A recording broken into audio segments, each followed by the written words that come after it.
As Gellert Grindelwald reincarnated into an era overshadowed by the omnipotent dominion of Voldemort, the European magical realm had fallen into disarray, with Britain emerging as the last bastion of hope. At the tender age of 7, Gellert was entrusted by his parents to the valley where he encountered the 9-year-old Albus. It was the wheel of fate, swaying gently in the westerly breeze. Chapter 1, The Mobius Strip. Death is merely another grand adventure. Upon the towering heights of Nurmengard, fierce winds howled as raindrops pelted the half-opened window like bullets. Weeds, rats and lime, empty plates, letter paper and solitude. A ragged old man with white hair leaned against the wall, absurdly gazing at the scattered pages on the floor, seemingly restraining himself, yet ultimately extending his bony hand to retrieve them. Someone would arrive tonight. The old man hummed a tune, a peculiar anticipation brewing within him despite the visitor's intent to end his life. He harbored no fear of death. In fact, he welcomed it. He had lived long enough. The frenzied cries of former followers had long since receded like a deluge. The once pervasive shrouds of black that enveloped Paris had faded into mere memories. What remained were blood-stained hands, the corpses lying at his feet, and the lost joys of a vibrant summer. He tucked the letter paper close to his heart, leaning back slightly as he tidied the cell he had inhabited for half a century. Death approached as expected. Accompanied by the storm, the threshold of his prison was shattered by powerful dark magic, and a wand was pressed against his throat. Grindelwald, Voldemort's crimson eyes bore down on the defenseless old man. Where is the elder wand? As if he had heard a joke of millennia, the old man with hair reminiscent of weeds broke into a grin. Tom, he said with a hint of familiarity, I knew you would come, but you shall never understand. Never. He felt the wand's pressure intensify against his neck, Voldemort's visage contorting in rage. Come now, kill me. The elder wand will never belong to you. Green light filled the cell, illuminating it as the only brightness in the Tower of Nurmengard for half a century.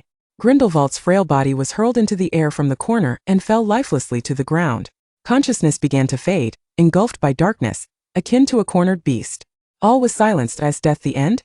An ethereal voice resonated from the depths of the universe, a melody from the Nibelungenlied, a requiem of Bohemia. White mist enveloped him, and Grindelwald descended into a realm of pure white, reminiscent of a celestial paradise.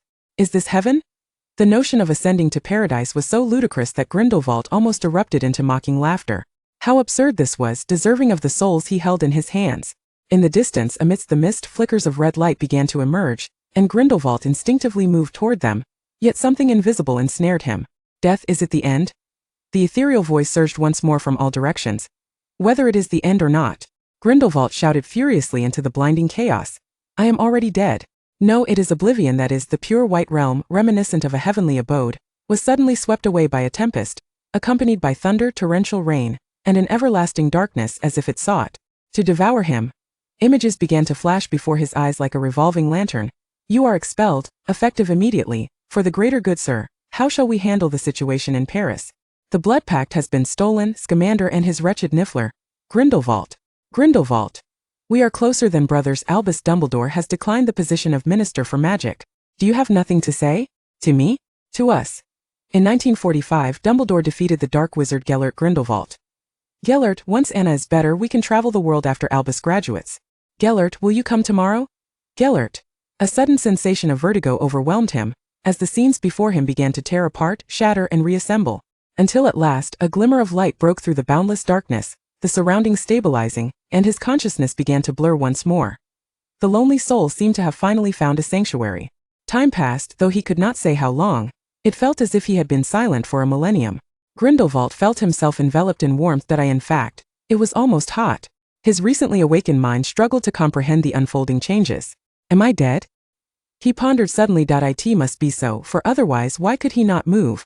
Grindelwald discerned voices nearby, as if discussing something he wished to see, yet his eyes remained shut. He yearned to move, yet could not lift his hands. Even the magic within him had grown sluggish, utterly unresponsive. Grindelwald seethed in frustration. What in blazes is happening? Why must he be tormented even in death? November 15, 1961. Barely a week old, Gellert Grindelwald was lifted from his wooden cradle by a beautiful woman with curly hair, who joyfully waved her wand. The sky-blue blanket enveloping him transformed into a pink woolen one. It's quite chilly now, my little Gellert. Humming a cheerful tune, she carried him outside. It was indeed warm. Gellert could only inwardly protest, for he was unable to voice his discomfort or moved. He seemed to have been reborn indeed. Damned if it wasn't the infant who had yet to open his eyes after over a week. For the past 7 days, deprived of vision and mobility, he had relied solely on his hearing to absorb the new world around him through his parents' conversation. He swiftly learned that he had been cast into a world dominated by Voldemort, regardless of whether it was the Grim Reaper or God. What a turn of fate that I in this world. Tom Riddle had also been born in 1926 and was currently attending Durmstrang at an age where none could rival him. Compounded by Durmstrang's indulgence of dark magic, Riddle was growing at an astonishing pace. Consequently, save for Britain, the magical realm had succumbed entirely to Voldemort's grasp. "Oh, Will, you're back," came the voice again as the woman laid him on a relatively flat surface. "Has Dr. Werner arrived?" As the words were spoken, Gellert felt a hand, laden with the scent of medicine, touch his face. "Gellert has been unresponsive for over a week. He hasn't opened his eyes," a concerned male voice, presumably his father, echoed. "He hasn't cried, not even uttered a sound." Both parents were evidently anxious. The rough hand roamed over his eyelids and lips, and Gellert found this exasperating, though he likely understood the reason behind it. With immense effort, Gellert summoned the minuscule magic within him, concentrating it all in his eyes. He struggled to pry them open. Finally, a warm yellow light seeped into his dark world, revealing the scene before him. A ruggedly handsome young man, a beautiful woman with curly hair, and a doctor drenched in perspiration gaped at him in astonishment. Different colored eyes. The doctor stammered, "This is truly remarkable." "Gellert, my darling," the woman exclaimed, rushing towards him in tears of joy, planting several kisses on his face. "Such a brave lad," the man added, leaning in to place a kiss on his forehead. "You nearly frightened your father to death." With some effort, Gellert turned his head, gazing at the full-length mirror in the room. The infant in the mirror wore a solemn expression, its striking heterochromatic eyes gleaming with vitality, while a smooth, fair forehead was adorned with strands of pale golden hair. No longer was it the emaciated old man confined within the cell. No longer was it the magic, waning with each passing moment. Could it be that everything could indeed start anew? Chapter 2. The Wheel of Fate. Gellert paced back and forth in the study, his short legs moving restlessly. He often found it difficult to accept the reality that he was still but 6 years of age. Frowning at the plate on the coffee table brimming with candies and animal biscuits, he picked up a biscuit and settled onto the small sofa beside it, indulging in its sweetness. A cloying taste blossomed in his mouth, far too saccharine for his liking. He mused that it was surely something Albus would enjoy. Gellert gazed out the window, where a few sparrows chirped merrily on branches laden with snow. He contemplated his plans, resolutely deciding against attending school. It seemed devoid of significance for his life. Instead, he intended to wait until he came of age to seek out his confidants from his previous life across various nations. Vinda and Abernathy were pleased that the Rosier family had not yet met its demise, despite their unfavorable circumstances in France. As he pondered, he pressed his finger against his temple, slowly drawing forth a glimmering silver thread, and tossing it into a nondescript golden vessel nestled in the corner. An heirloom from his family. A meditation bowl. "Gellert, my little darling." A woman's voice echoed from downstairs, breaking his reverie. Gellert hesitated, refraining from responding. "Gellert, my little darling." The voice called insistently, tinged with a hint of frustration. With a resigned adjustment of his collar's crease, he rose and descended the stairs. The living room appeared modest in size, yet it exuded an extraordinary warmth, with a roaring fire crackling in the hearth. A colorful iron hook displayed a rather unsightly, hole-riddled wool sock. On the wall hung a family portrait, radiating happiness, if one overlooked the awkward expression of the little boy in the image. The voice's owner stood in the center of the room, a beautiful woman with chestnut curls, eagerly awaiting the arrival from the staircase. With a rustle, a small boy clad in jodhpurs, white knitted socks and short boots, an emblematic attire of Bavarian nobility, descended. The woman joyfully embraced the little one, planting a hefty kiss on his fair cheek. "Mother, let go of me," Gellert struggled, exclaiming, "By Merlin's beard, I am over 100 years old in this life and the last. I am not accustomed to being held by my mother." The woman had no intention of releasing him, complaining, "Gellert, you always look like an old man. What is wrong with wanting to hold my little darling? You are but 6 years old." With a pout, Gellert sulked on the sofa, ensnared in the woman's embrace. Indeed, this was his mother. In this life, Grindelwald enjoyed a complete family. His parents had perished when he was 2 in his previous life, leaving him devoid of any emotional attachment. He could hardly recall their faces. In this life, his mother was named Serena, and his father Wilhelm. Over the years, Gellert had tirelessly endeavored to recollect the Grindelwald family from his past. Firmly aware of the absence of these two figures, the Grindelwald families of both lives shared little resemblance beyond being among the foremost pure-blood families in German-speaking regions. In fact, his cousins in this life were even more nefarious. Aside from his branch, the others had long since allied with Voldemort, stained with bloodshed, infamous for their ruthlessness and notoriety. A sound of a key turning in the lock interrupted his thoughts.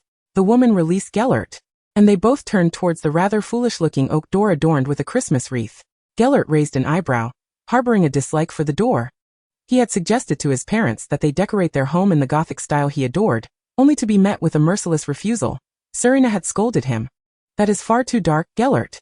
As the lock clicked, a gust of cold wind swept into the room, causing the firewood in the hearth to crackle. A tall man with golden hair swiftly entered, removing his hat and shaking off the snow that clung to him. A cheerful glimmer in his eyes as he greeted the woman and the boy. "I'm back, Serena." "Oh, Wilhelm." The brown-haired woman rushed to him, helping him out of his coat. "How was your day, dear?" "Same as ever," the man replied with a cold smirk. "The German Ministry of Magic has become Voldemort's puppet. The minister has long been sidelined. As for my brothers, enough," Serena interjected, embracing him. "Let us do what we can." The man's icy demeanor softened slightly as he turned away, retrieving a crumpled rose from his briefcase. "Hey, Serena, I bought this on the way." "It's a bit wilted," Wilhelm said apologetically. "There's been too much going on these past few days. I haven't been able to spend Christmas with you and Gellert." Serena accepted the rose, her cheeks flushing with a hint of color. "The garden is already filled with many roses," she whispered. "I adore it, thank you, Wilhelm." Having witnessed the entire exchange, Gellert awkwardly averted his gaze. His parents' affection was almost overwhelming. After they concluded their affectionate display, Wilhelm approached him, ruffling his golden hair. "Little one, what have you been tinkering with in the study today?" Gellert looked up, not responding to the question but teasingly inquired, "Father, where is my gift?" Wilhelm paused, taken aback. "You little rascal." Hesitant, he fished a ring from his pocket, rubbing it thoughtfully. "This was found while cleaning out the estate of the pure-blood family that betrayed us in England." He handed it to Gellert. No dark magic detected, though there were plenty of jewels. Gellert was momentarily taken aback. He had merely intended to jest with his father. Yet here was a genuine gift. He reached for the ring, inspecting it closely, finding it oddly familiar. It appeared to be an ancient ring, with a pure gold band and a black gemstone. Flipping it over, his pupils dilated suddenly as he recognized the engraving on the black stone, the Peveril crest. Memory surged forth. The resurrection stone. Gellert's body stiffened, an overwhelming sense of absurdity washing over him. His father clearly did not grasp the significance of the crest. He found it profoundly ironic and laughable that the Deathly Hallows, which he had spent so long searching for in his previous life, were now presented to him as a Christmas gift. "Gellert, what's wrong?" Serena noticed his pallor, concern lacing her voice. Wilhelm too ruffled his hair. "Do you not like it?" he queried, puzzled. "I checked. There's no trace of dark magic." "You've always loved these exquisite trinkets, haven't you?" Gellert inhaled deeply, suppressing the tumult within, and tucked the ring back into his pocket. "Thank you, father, I adore it," he replied, managing a charming smile. "You know." The man's expression brightened at his words, waving his hand. "All right, come, it's time to eat." He seated himself at the dining table, seemingly recalling something as he shook his head, exasperated. "Sometimes I truly feel like I've given birth to a daughter. With your delicate cufflinks, brooches," he exaggeratedly complained, "and that heap of red-haired, blue-eyed dolls your mother knitted for you. You cuddle them to sleep every night." "Wilhelm, Gellert is merely a child," Serena interjected, defending her son. "He is only 6. When I was his age, I was already playing Quidditch.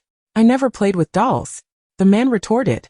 Gellert observed the sweet arguments that unfolded daily within their home, a peculiar sensation swelling within him, one he had never experienced before. Chapter 3. Farewell and Departure. Summer was fast approaching. The roses in the Grindelwald estate had endured the harsh winter, and seemed to flourish even more vibrantly. The fierce sunlight streamed through the mottled leaves, illuminating the ancient floor-to-ceiling windows of the manor's second floor. The woman's slate-blue eyes sparkled in the sunlight, glistening with unshed tears. "I we," she sobbed repeatedly. "Must we truly send Gellert away?" Wilhelm let out a heavy sigh, a flicker of concern for Lena flashing in his eyes. "You know," he murmured, pulling the weeping woman into his embrace and gently kissing her forehead. "Germany will not find peace anytime soon. It has been 6 years since the Battle of Moscow. In all these years, none of us know what that devil has been up to." His voice dripped with resentment as he continued, "Perhaps he has grown even stronger. We all sense that turmoil is imminent once more. But we are in the neutral zone," the woman said, clinging to the last vestiges of hope. Wilhelm released her and took a seat beside the sofa, retrieving a pouch of tobacco and rolling paper from his pocket. "Gellert is already 7 years old. And you and I both know his talents surpass those of ordinary children." The man's hands trembled slightly as he rolled the cigarette, scattering bits of tobacco onto the family crest-embossed velvet carpet. "Last year, I witnessed him perform wandless magic. At 7 years old. I am certain Merlin himself has never seen such a feat. Selina hung her head in silence. Wilhelm lit the rolled cigarette, inhaling deeply and exhaling a cloud of minty smoke. Britain remains Europe's last bastion of purity. Hogwarts is safe. Selina quietly approached the sofa, resting her head gently on the man's shoulder. Her voice was hoarse as she asked, "Did Aunt Bida agree?" Wilhelm rubbed his brow, both of them leaning back against the soft cushions of the sofa. "During the last search in Britain, I visited Godric's Hollow. Aunt was overjoyed that Gellert is living with her." He mimicked Basida's exaggerated tone. "Oh, my Wilhelm. I would be delighted to have dear Gellert live here. I miss him terribly. The last time I saw him, he was still a little bare-bottomed child." Selina chuckled at the exchange, and seeing her mood brighten, Wilhelm cleared his throat and stated with seriousness, "I have arranged for Gellert to be sent next month. I have already purchased his boat ticket." He gazed at the carpet beneath his feet. "Gellert is the first prophet in our family in decades. Our son is a genius, and without doubt, he will achieve great things." At this, Wilhelm felt a swell of pride, but Selina playfully nudged him. "Enough, don't place such heavy burdens on the child. I only wish for his happiness." She then added, "When will we tell Gellert?" "Next week. I have matters to attend to in the meantime," he replied, glancing at his watch. "Now I must take my leave, my dear." As Wilhelm tidied his clothes and approached the door, he suddenly recalled something and absent-mindedly said, "Oh, by the way, Aunt mentioned there is a child in the valley who is as peculiar as Gellert." He opened the door. "This child possesses exceptional magical talent, and prefers solitude over the company of other children." He paused, his expression becoming wistful. "He loves to linger in the study. Aunt believes they could become good friends." "Is that so?" Selina responded with delight. "I truly hope Gellert finds a good friend. He has been like an old man since he learned to speak." She leaned in and kissed her husband. Wilhelm shook his head, pushing aside thoughts of his somewhat peculiar son. He had more pressing matters to attend to. He exited the room, vanishing with a flicker of apparition. A week later, Gellert sensed a peculiar atmosphere at home. His parents were exhibiting an exaggerated enthusiasm towards him, which was becoming overwhelming. His century-old intuition warned him that something significant was about to unfold. Pondering as he descended the stairs, he tugged at the garish bee-patterned pajamas he wore. "Mother, how many times must I tell you? I dislike such childish attire." Before he could finish his sentence, he spotted his parents sitting rigidly in the living room, his father even absent from work. Raising an eyebrow, he approached the sofa and took a seat. "Is there something you wish to discuss with me?" They exchanged a glance, and Wilhelm began. "Why don't you ask your father why he didn't go to work today?" Gellert flashed a charming smile. "Father, you both look so serious. Sitting here all tense. You've been nicer to me than usual. Surely, you have something to tell me?" Wilhelm's gaze was complex as he sighed. "You always seem so mature." He slowly lifted a cup of red tea from the table. "Your mother and I plan to send you to Britain." Gellert's smile faltered. "To Britain? Where in Britain?" He barely had time to contemplate why his parents would send him away. The answer loomed in his mind. Selina tenderly caressed his face, her voice soft. "To Godric's Hollow, to your great-aunt's home." "I won't go," Gellert shouted reflexively. His parents were taken aback by their son's vehement reaction. After all, their obedient child had never raised his voice so loudly. "Why not?" Selina asked, bewildered. "Do you not like Great-Aunt Bida?" "That's not it," Gellert replied, his frustration mounting. Even in a world devoid of Albus, he had no desire to return to the place that had haunted him for half a century. "I mean, why must you send me to Great-Aunt's? For how long? Is it because of the situation in Germany?" "Son," Wilhelm interrupted, embracing Gellert alongside his wife. "It has nothing to do with the state of Germany. We believe you are now 7 years old, and the neutral zone is no longer conducive to your growth. You know that most people here are followers of Voldemort." "Yes, Gellert, my dear," Selina concurred. "You also need some friends. Your world cannot consist solely of us and books. There are many children your age in Godric's Hollow, and you will attend Hogwarts." "Hogwarts? School?" Gellert latched onto the crucial point, shaking off his parents' hands as he stood. "I won't go to the valley, and I certainly won't attend Hogwarts. I have no intention of going to school." "You refuse to go to school?" Selina's eyes widened in disbelief. Gellert nodded resolutely. "Yes," he asserted, looking at his father. "You know my magical abilities are such that I no longer require schooling. I intend to enough." Wilhelm felt a wave of frustration wash over him. He could not comprehend why his usually obedient son was acting out today. Gellert's defiance exceeded all the times he had opposed them combined over the last 7 years. "Gellert Grindelwald," the man stood firm, his voice steady as he addressed his son. "You must go to your great-aunts, and you must attend Hogwarts. There is no room for negotiation. With that, he exited the door, vanishing in an instant and leaving Gellert with a stormy expression. Selina embraced her son, comforting him. Gellert, do not be angry with your father. I know you will miss mommy and daddy, she said, her eyes glistening with unshed tears. Gellert felt a wave of helplessness wash over him, a sense of being at the mercy of fate. When do I leave? He raised his hand to dry his mother's tears. Will you come with me? We have matters to attend to and cannot accompany you, she replied apologetically, planting a loving kiss on his forehead.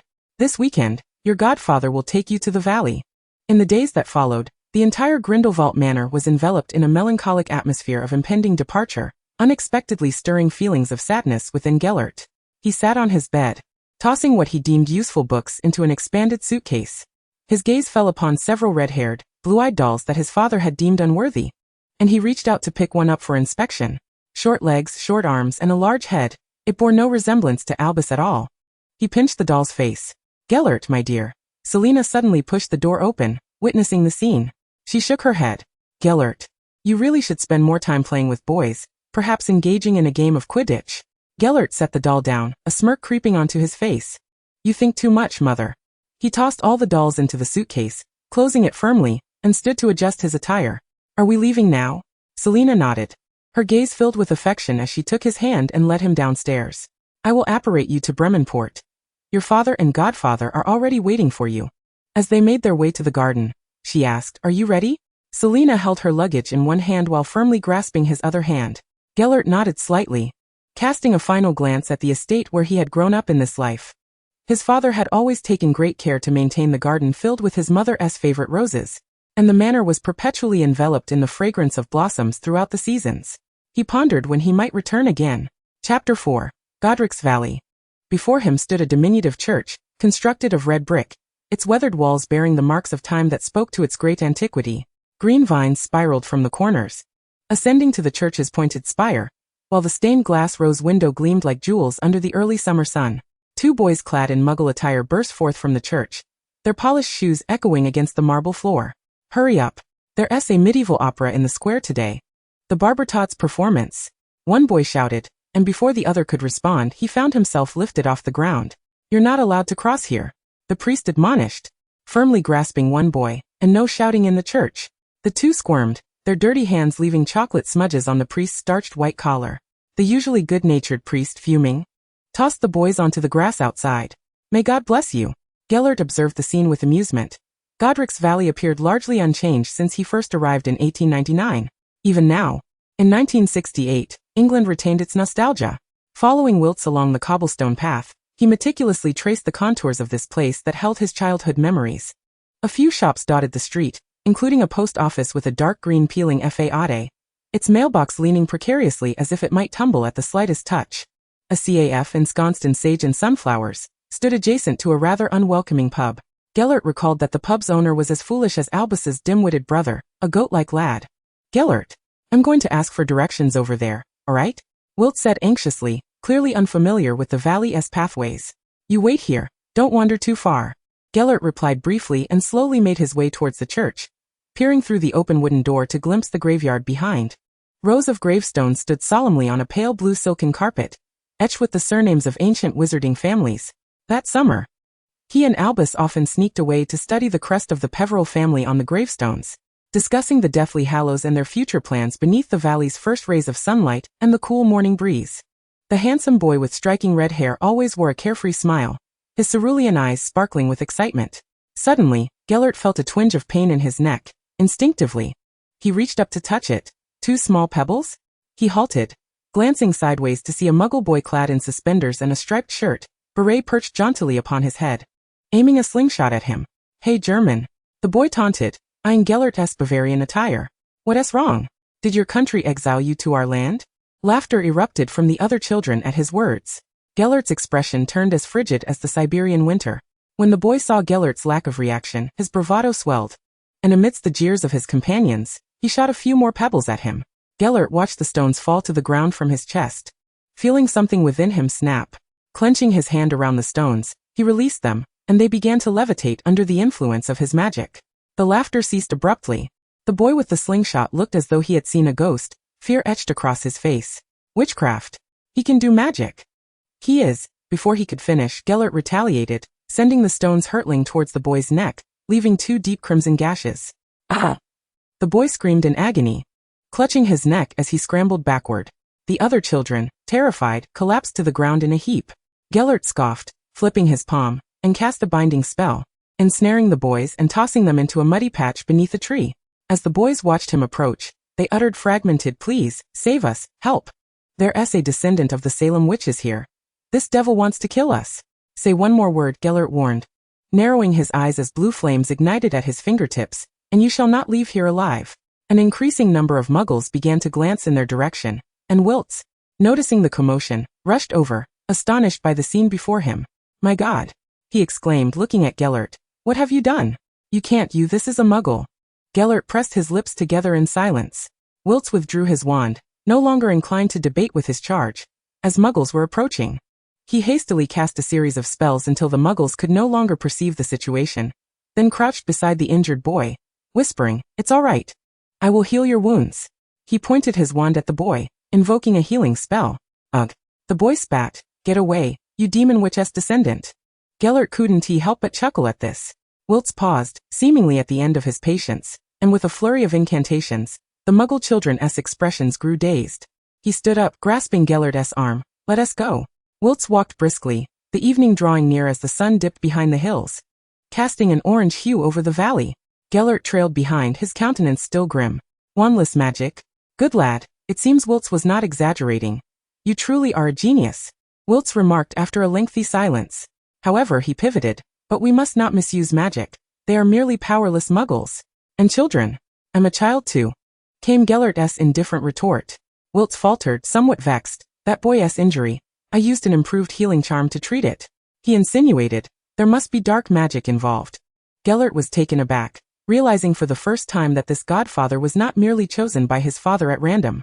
"You wouldn't want me to tell Wilts and your mother," he continued, "as your godfather, I do not wish for you to stray down the wrong path. Although you are but 7, I believe you can comprehend. Dark magic is not inherently malevolent. White magic can likewise lead to lethal outcomes. The spells themselves hold no morality. Wands possess neither virtue nor vice. It is all contingent upon the wielder," Gellert replied coldly. This time, it was Wilts who looked at his godson with astonishment as they arrived at the doorstep of the Bida residence. The godfather turned to him earnestly. "You will become an extraordinary person. I am certain of it." Gellert suddenly felt a pang of awkwardness. He shrugged and stepped forward to knock on the door. Before he could place his hand upon it, the wooden door adorned with a floral wreath swung open with a thud, and he was enveloped in a warm embrace that emanated the sweet aroma of caramel cookies. "My goodness! My darling Gellert, you've grown so much," the elderly woman exclaimed, holding him tightly. "Auntie, let go of me," Gellert gasped, feeling as though he might suffocate. "The last time I saw you, you were still in your birthday suit." The elderly woman, clad in a lace-trimmed gingham apron, could hardly contain her excitement. "Look at you. Oh, that handsome little face." At last, Bida released him, beaming as she pinched his cheeks and tousled his hair, ushering the two of them inside. With a flick of her wand, a long-spouted teapot adorned with jasmine patterns and 2 teacups floated into the room. "This black tea is from the neighbor. It's quite delightful." They settled onto the sofa, and Wilts took a sip of the tea, his curiosity piqued as he surveyed the home, which was adorned with floral and checkered patterns, exuding a quintessential English countryside charm.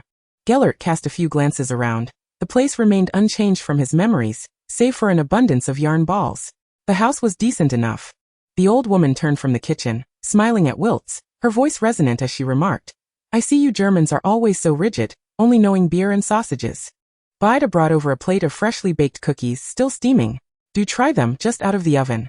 Before Gellert could reach for one, several cookies of various colors flew from the kitchen, landing on the plate. "Will you stay for dinner?" she asked Wilts. "I've made a country pie, jacket potatoes, and Yorkshire pudding." "Oh no.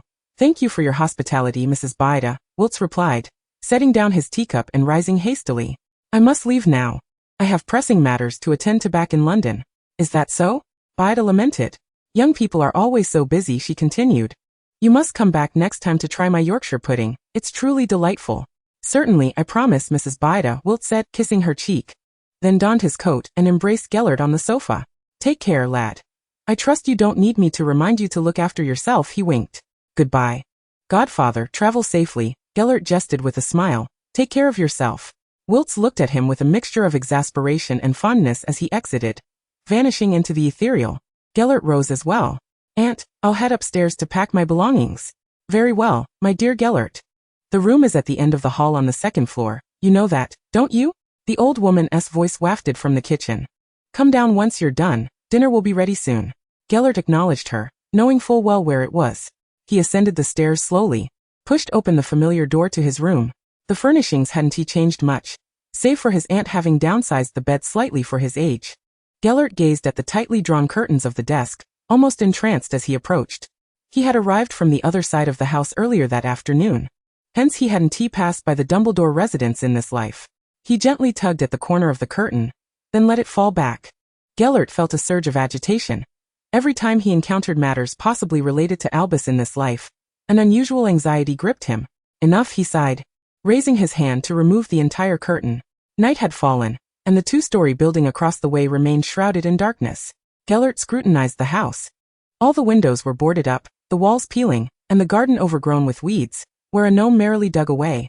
It had been a long time since anyone had lived in that house, and Gellert restored the curtain to its former state. What are you waiting for? Chapter 5, A Roundabout Journey. Gellert, lost in thought, absently sliced the potatoes and sausages on his plate, frequently glancing towards the opposite side of the living room. He vaguely recalled that in his previous life, he often saw the Dumbledore kitchen from this spot. Albus was always busying himself there. Yet now all that remained were boarded windows and a gecko. Gellert, dear, Vida observed the untouched breakfast on his plate. Isn't that your favorite, the basil sausage? Your father had the owl bring it all the way from Nuremberg. Poor little thing was quite exhausted. Yes, Aunt, I do like it, he replied curtly, still gazing out the window. I'm just not very hungry. You're eating too little, the old woman reproached, following his gaze. Perplexed by her nephew's fascination with an uninhabited house. Yet, she resolved to satiate his curiosity about the place, hoping it might encourage him to eat a bit more, which pleased her. The house once belonged to a family. Vida poured herself a cup of red tea. A wizard couple and their 3 children. The youngest was a squib. She seemed somewhat regretful. You know, even in England, having a squib in the family can be quite challenging, especially since their mother was a muggle-born witch. Gellert began to eat from his plate. He had little interest in prying into the neighbors' gossip, merely wishing to finish breakfast swiftly to explore his aunt's library for traces of old wands. After all, the renowned wandmaker Gregorovic had passed away long before his birth, making the search for old wands a formidable task. The old woman, unaware of her nephew's thoughts, continued enthusiastically recounting the family's plight as she saw him finally starting to eat. Initially they did well, but then the ministry discovered their youngest daughter was a squib. Although they didn't apprehend her as they might elsewhere, her father was dismissed from his position. The ministry claimed having a squib tarnished the wizarding reputation. She shook her head disapprovingly. Eventually, their father could only make a living by driving away gnomes and maintaining gardens. Vida stood up, orchestrating the dishes on the table to march into the sink. To survive, they had to sell this house and move to a small cottage across the river. Perhaps due to his aunt's animated storytelling, Gellert felt a pang of sympathy for that family. He set down his knife and fork. Aunt, you should know. Their eldest son was truly a kind and polite boy. The old woman interrupted, lost in her lamentations about the neighbor's tragic tale. Oh, my poor Albus. His red tea was always delightful. Gellert suddenly felt as though he had developed some sort of ear ailment. After all, he was over a century old, he pondered. Though his body was merely 7, his ancient soul often felt dizzy. Who? He inquired, his voice slightly distorted. Albus Dumbledore. Vida finally finished clearing the table. He's 2 years older than you, just like you. He adores reading and possesses extraordinary magical talent. She gazed at the gleaming plates in the sink, satisfied. Little Albus's household magic is sharper than mine. You two are bound to become great friends, the old woman asserted confidently, patting her nephew on the back. You'll click like fire and brimstone. Gellert absorbed none of it, feeling lightheaded, as if he were a refugee who hadn't eaten in decades, collapsing onto the sofa. Albus Dumbledore? His thoughts were a tangled mess. He had spent 4 or 5 years in this world searching for traces of Dumbledore, only to find him here, in this fateful place. My dear Gellert, Vida returned with a plate of caramel cookies. You cannot be so resistant to socializing. Both your parents and I hope you'll make friends. The old woman looked at her disinterested nephew with mild reproach. Would you like a cookie? She offered, holding one to his lips. Gellert turned away, buzzing like a mosquito. No, Aunt, I don't like cookies. He pulled a lace-trimmed cushion over his head. And they're too sweet, he added. I've saved them for dear little Albus, the old woman pouted. He adores my caramel cookies. He always comes for them. Bida suddenly had a thought, slapping the sofa as if struck by inspiration, causing a surge of magic that almost sent Gellert tumbling to the floor. Merlin's beard, she exclaimed. Today is Thursday. Albus will be here this afternoon. In a flurry, Bida waved her wand, hastily tidying the room. How could I forget? It's already 10. She rushed into the kitchen, nearly knocking over a daffodil vase. I must bake his favorite lemon cake. This revelation invigorated Gellert, who sprang from the sofa, incredulous. Today? This afternoon? He felt a century's worth of composure evaporate in that moment, his heart surging with tumultuous waves. Why this afternoon? Albus comes every Thursday afternoon, Bida replied, appearing too preoccupied with her tasks to engage with her nephew any further. She was frantically blending flour and cream into a cohesive mixture. He possesses a profound fondness for the collection of books I have here, often accompanying me in knitting sweaters and partaking in delightful afternoon teas before returning home. The cream and flour finally melded into a cohesive mixture, and the elderly woman exhaled, remarking that Albus is indeed a good child. She surveyed the somewhat chaotic kitchen. Hey, dear Gellert, could you assist Auntie in tidying up the living room? I find myself rather pressed for time, she said, gesturing dismissively at Grindelwald, whose expression was rigid. Auntie knows you are adept in nonverbal magic. Gellert repeatedly swept his golden hair back from his face, as if such an action could alleviate his anxiety. He moved like a specter through the living room, his hands mechanically tidying the space, utterly at a loss as to how to confront Albus. In his previous life, he had inflicted irrevocable harm upon him. Even during the half-century in Nurmengard, those letters haunted him. As he pondered this, Gellert lowered his gaze, recalling how he had consistently opposed Alaric, along with the final missive that had flown over from the English Channel. He still remembered it well. The envelope, slightly dampened by rain and imbued with hints of lemon and the briny scent of the sea, bore the imprint of that perpetually rainy summer in Austria. The once elegant script on the brown paper was replaced by a stark, cold print, the ink blurred by rain, yet Grindelwald could still decipher it clearly. Return correspondence. Recipient: Albus Percival Wulfric Brian Dumbledore, deceased. With condolences. Owl Office. Ministry of Magic. August 21st, 1997. Chapter 6, The Summer of Return. The weather was splendid today. As Albus cheerfully strolled along the tranquil path, fragrant with the scent of hydrangeas. In his arms, he cradled a hand-woven bamboo basket, covered with a yellowed white cloth. I hope Mrs. Bahard will enjoy the red tea and potatoes I've brought her, Albus mused, glancing down at the basket. Midsummer had arrived, and under the August sun, his fiery red hair shimmered like a ruby in the light. Albus always looked forward eagerly to Thursday afternoons, when he could spend several hours at Mrs. Bashard's residence. For the library of this author of magical history was replete with rare tomes. The old woman would also bake his favorite lemon cake, and generously offer him an abundance of caramel cookies to take home for Aberforth and Anna. With this thought, a smile blossomed on Albus's face, and his steps became lighter. Good afternoon, Mr. Johnson, he called to the middle-aged man repairing his bicycle beside the red brick wall. Oh, Albus. Good afternoon. The man replied with a warm smile, while a nearby woman seemed to notice his presence, and quickly set down her sewing to approach him. Albus, she exclaimed, wiping her hands on her apron before rummaging through her pocket to produce several lemon drops, which she placed into Albus's bamboo basket. Mrs. Johnson, I really couldn't, Albus protested, slightly embarrassed. You've already given me so many sweets. He offered the candies back. The woman ruffled his hair playfully and insisted, take them, we all adore you. And you've been such a help to us lately. Now off you go, she urged. Albus recognized that further refusal would be futile, so he placed the candies back in the basket. Mrs. Johnson, if you ever need assistance again, please do not hesitate to call on me. The humble couple chuckled at his words. This was a Muggle family from the valley. Albus had once seen them struggling with the garden, being tormented by goblins, and had offered his help. Since then, he had visited to assist them with their particularly goblin-tended garden almost every fortnight, of course, employing a touch of magic. Albus, ever polite and eager to help, was well liked by both Muggles and wizards alike in Godric's Hollow. After traversing several cobblestone paths, he spotted the Bahard residence, a quaint two-story house with a slanted roof. Suddenly, it struck him that during his last visit, the elderly woman had mentioned that her nephew would soon be living there, a German boy, 2 years his junior. Albus recalled the proud expression on the woman's face, as she extolled her nephew's virtues. He is the most handsome boy I have ever seen. He shares your passion for reading, and possesses remarkable magical talent. You will surely find much common ground. This thought filled Albus with anticipation. As he had few close friends in the valley, his peers often found it difficult to engage with him. For instance, there was that boy from the Potter family, who perpetually soared through the valley on his broomstick, James, if memory served. Albus suspected that the boy would have little interest in discussing transfiguration, or the uses of dragon blood. With a few swift strides, Albus ascended the steps and adjusted his attire to appear less disheveled. He knocked on the door, calling Mrs. Bahard. He stood patiently at the entrance, but after some time, no one came to answer. The red-haired boy felt a twinge of confusion. Today seemed unusually prolonged, as visits typically unfolded much more swiftly. He knocked again, but still there was no response. Glancing at the closed shutters, he mused, "Oh, perhaps Mrs. Bahard has gone out." With a hint of disappointment, he lowered his head, contemplating returning another day. Just as he took a step back, the door swung open abruptly behind him, startling Albus to the point where he almost dropped the bamboo basket. "Oh, little Albus, I am so terribly sorry for making you wait." Mrs.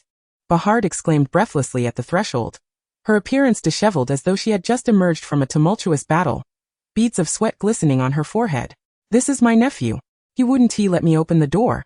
"Not a problem at all, Mrs. Bahard. I just arrived," Albus replied politely, stepping forward. "Did you come so soon?" he wondered, sneaking a glance behind the elderly woman. "Forgive my rudeness. Young boys can be quite shy," Mrs. Bahard said, forcefully pulling Gellert from behind her and pushing him forward. "Now greet Albus properly. Don't be so impolite." Gellert stood there, rigid and silent. Albus, curious, observed the boy before him, who was a good half a head shorter than he. He had pale golden hair and strikingly mismatched eyes, quite a rarity. The youthful features were taut, and at that moment, the unusual eyes were fixed unwaveringly upon him. "Is there something on my face?" Albus thought oddly, raising a hand to touch his cheek. Gellert, too, scrutinized Albus, and the moment the red-haired figure came into view, his anxiety seemed to dissipate. The 9-year-old Albus resembled a miniature version of the 18-year-old he would eventually become, though it appeared that, due to circumstances, he was somewhat more frail than his peers. Gellert couldn't bear to tear his gaze away. Suddenly, Albus placed the bamboo basket at his feet and stepped forward, extending his hand. "Hello, I am Albus." A clear, melodious voice rang out, and a radiant smile graced Albus's face. Albus Dumbledore.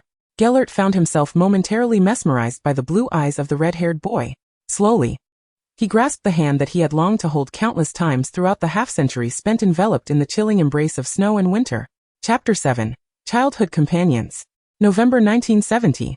The Godric's Hollow Valley in the southwest of England had entered a deep autumn, where crimson and gold leaves blanketed the cobblestone paths.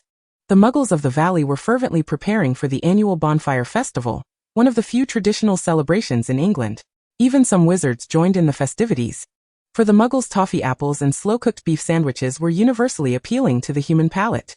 At this moment, Albus was stealthily slipping out of his home, clad in a Muggle child's coat missing several buttons, his beautiful red hair in delightful disarray.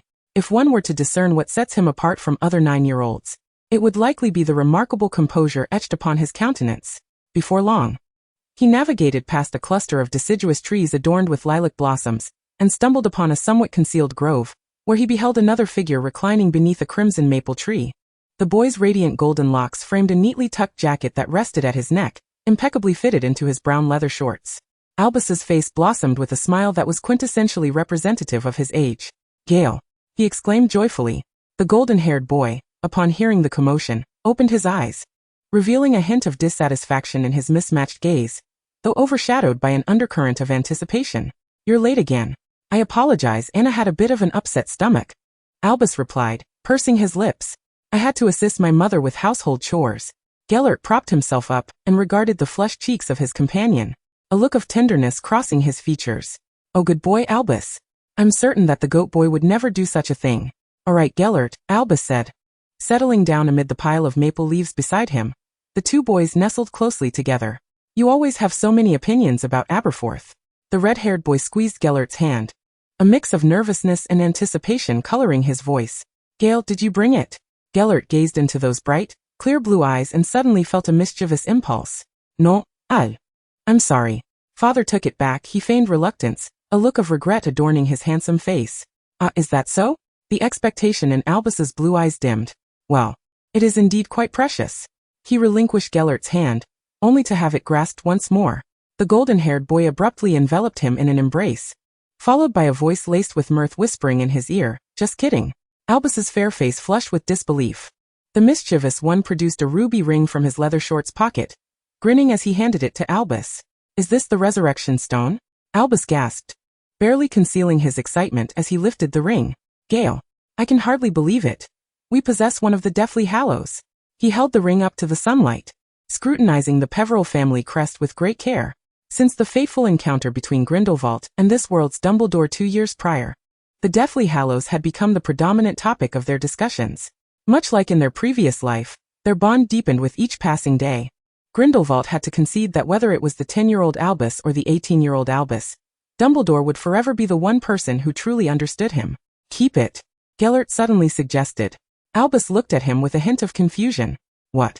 I mean, the resurrection stone should stay with you." "No way," Albus swiftly declined. "It's far too valuable, and besides, it was given to you by your father." This incarnation of the Dumbledore family was not as tragic as in the past.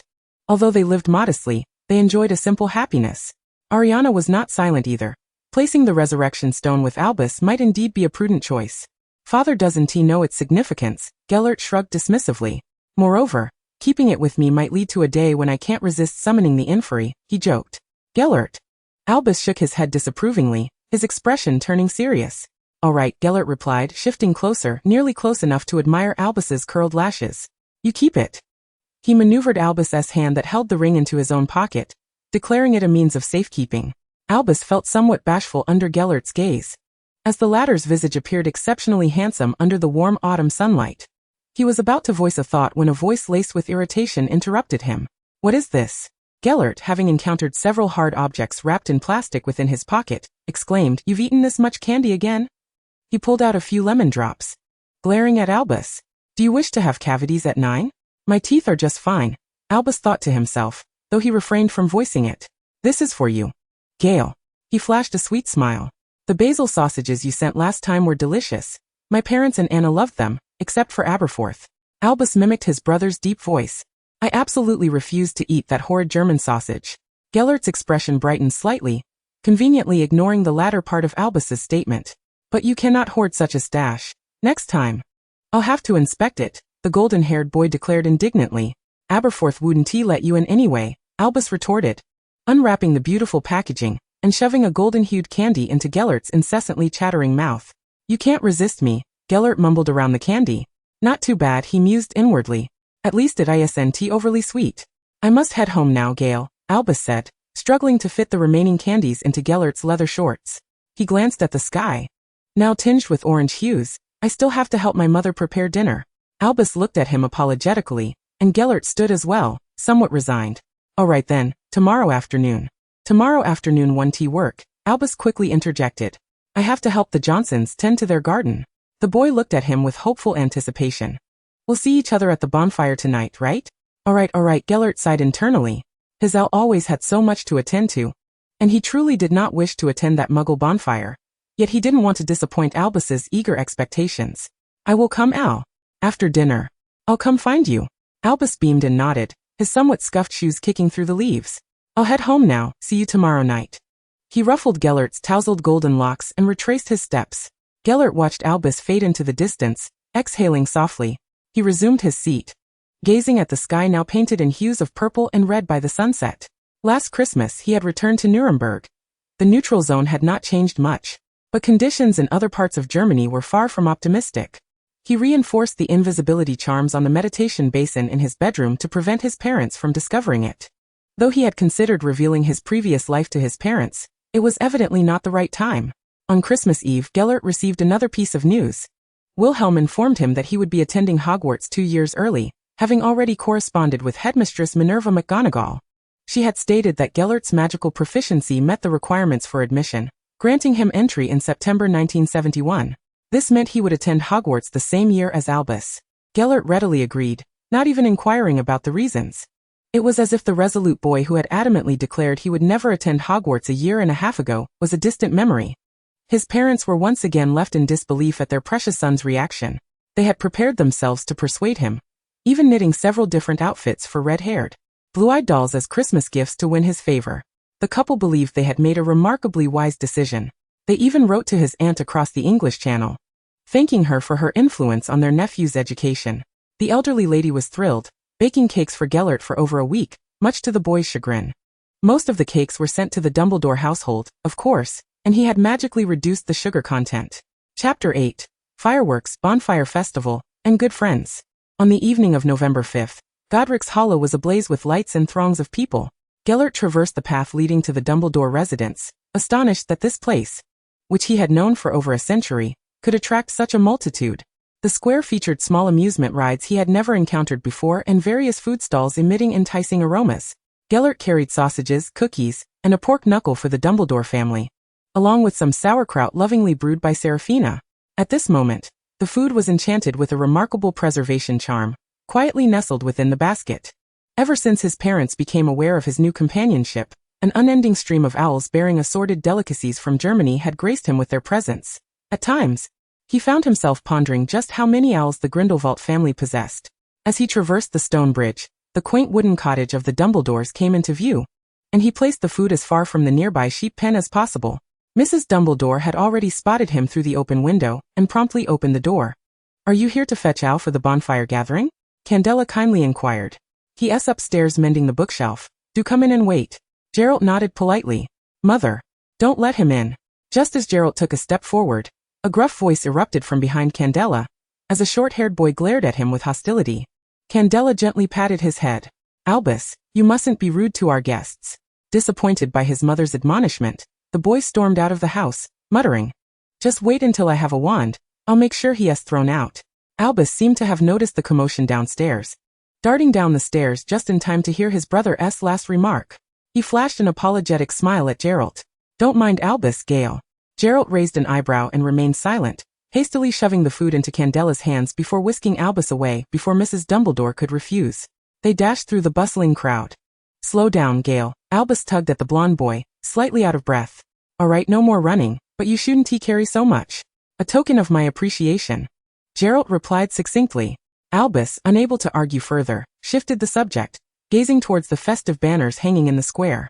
"Shall we explore those amusement rides?" The boy's lovely face was illuminated by the myriad of colorful lights. Geralt felt a wave of reluctance wash over him, but Albus was, at that moment, holding his hand. He had no choice but to begrudgingly accompany him towards the seemingly foolish Muggle attractions. For the next 2 hours, the once feared Dark Lord, Geralt Grindelwald, found himself succumbing to the whims and pleas of the 9-year-old Albus Dumbledore. He experienced his first ever Ferris wheel ride, carousel, and bouncy ship, even catching a fish. Now, as the fireworks display commenced, Albus commanded him to secure the prime viewing spot while he dashed off to purchase a cone of ice cream. Geralt sat helplessly on the candy-patterned picnic blanket brought by Albus, sighing. He felt an immense relief that he had yet to attract any followers in this life. Otherwise, witnessing such a spectacle would likely lead to a mass resignation among them. Suddenly, he felt something poke him from behind, and upon turning, found no one there. Almost immediately, something tugged at his clothing. Geralt's expression shifted, and he stood abruptly. Someone was there. An invisibility charm? Or perhaps an animagus? He quickly assessed the situation in his mind, blue flames igniting in his palm. "Hey, don't be alarmed," a boy's voice called out. "It's me, Potter. James Potter." James lowered the invisibility cloak, revealing a boy with tousled black hair resembling a bird's nest. "If you're coming, just show up. Why wear an invisibility cloak?"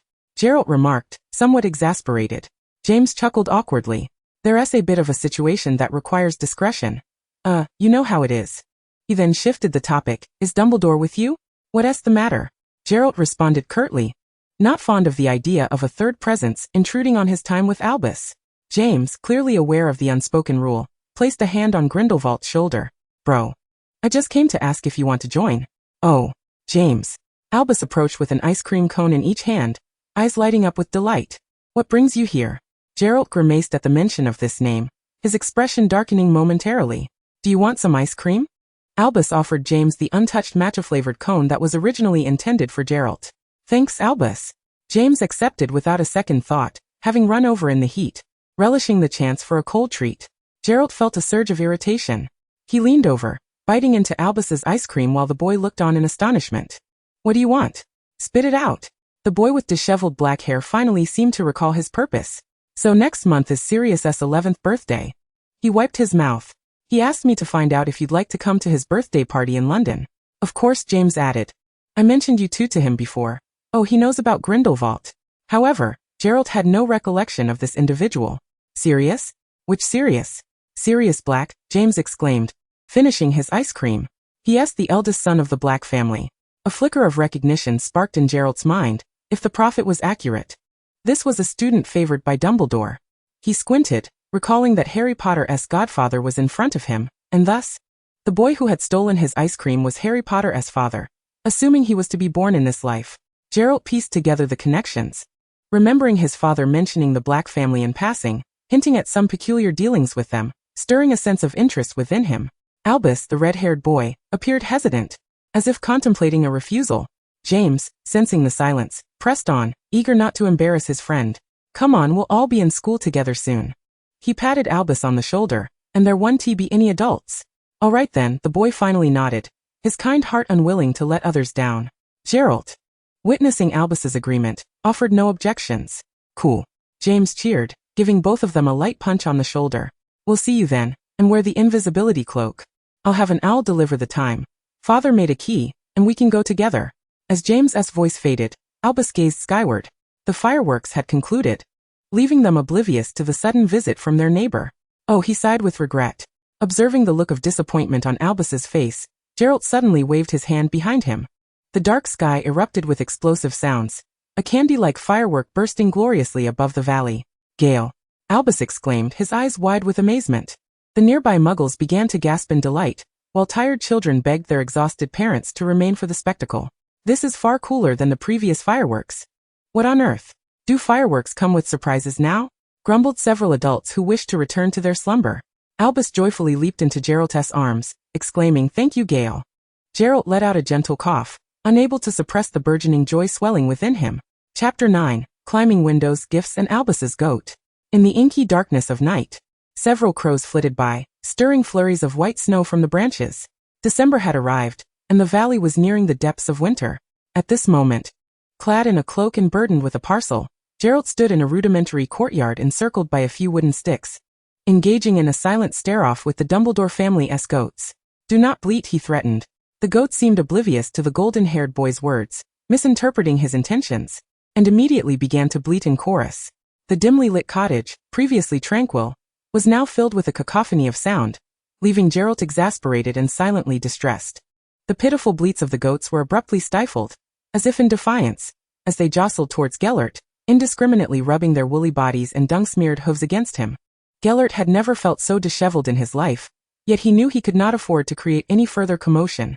The golden-haired boy lifted his gaze towards the wooden window above the goat pen, seemingly gauging the distance.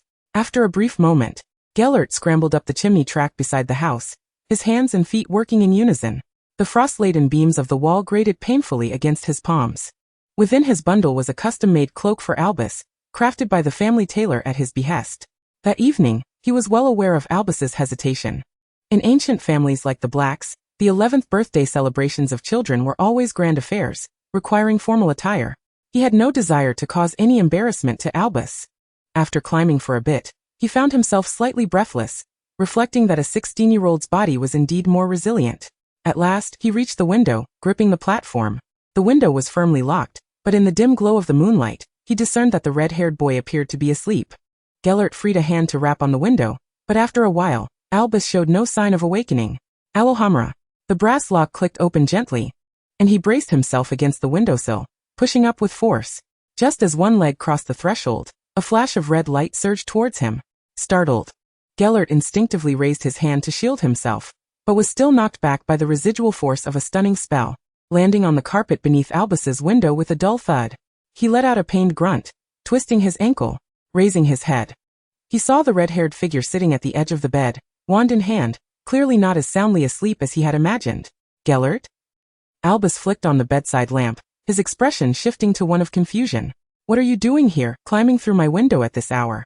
If my parents find out, they'll think it's a burglar." Albus, irked, struggled to find the right words. Rising to his feet, Gellert shrugged nonchalantly and limped over to the boy by the bed. "Stay back," Albus warned, pressing his wand against Gellert's chest, and in the light, he took in the disheveled state of his unexpected guest and caught a whiff of him. "My goodness," he exclaimed, "you smell just like Abuforth." Albus performed a cleansing charm, and Gellert removed his cloak, sitting beside him with a somewhat ingratiating demeanor. "I've brought you something," he said mysteriously. "What is it that you bring at this hour?" Albus was not easily swayed by his charm. Gellert beckoned, and a small parcel flew into his lap, delivered by Antonio that very night. Observing Gellert's earnest expression, Albus noticed the chill still clinging to him. His handsome face was slightly pale from the cold, prompting a sudden pang of sympathy. "All right, Gellert, what is it?" Albus's tone softened, "But please, don't climb through windows next time." Gellert extracted a brand new dark purple robe from the parcel, the exquisite satin shimmering, adorned with intricate dark patterns of stars on the shoulders and hem. The clasp at the front was designed like a pendant of stars and moons, with two flowing ribbons edged in golden velvet cascading from the back, and delicate white tulle with faint lavender veins draping from the shoulders. Albus was momentarily speechless. "I had my mother ask the family tailor to make this," Gellert said, a hint of pride in his voice. "Of course, I contributed a few ideas," he added, casting a triumphant glance at Albus. Albus lowered his head, silent. "Al, don't you like it?" the golden-haired boy inquired anxiously. "If you don't like it, I can. Why are you being so kind to me?" Albus interrupted, his eyes glistening with unshed tears. "We've only known each other for half a year." Gellert was momentarily at a loss for words, and an awkward silence enveloped the room. "Why are you so kind to me?" Albus repeated, his voice now a bit hoarse. "Knowing you has been a stroke of luck for me," Gellert replied softly, adding in his heart, "I enjoy being with you. You know I had few friends before." "Well." The 9-year-old boy pouted, his blue eyes misty and on the verge of tears. "I like it a lot." Gellert, determined to shift the topic, asked, "So, may the distinguished Mr. Goodfellow have the honor of staying here tonight?" He stood up and exaggeratedly limped in front of Albus. "Look, my leg is all but broken." "All right." Albus relented, though still somewhat worried. "But you must leave before my parents wake up in the morning.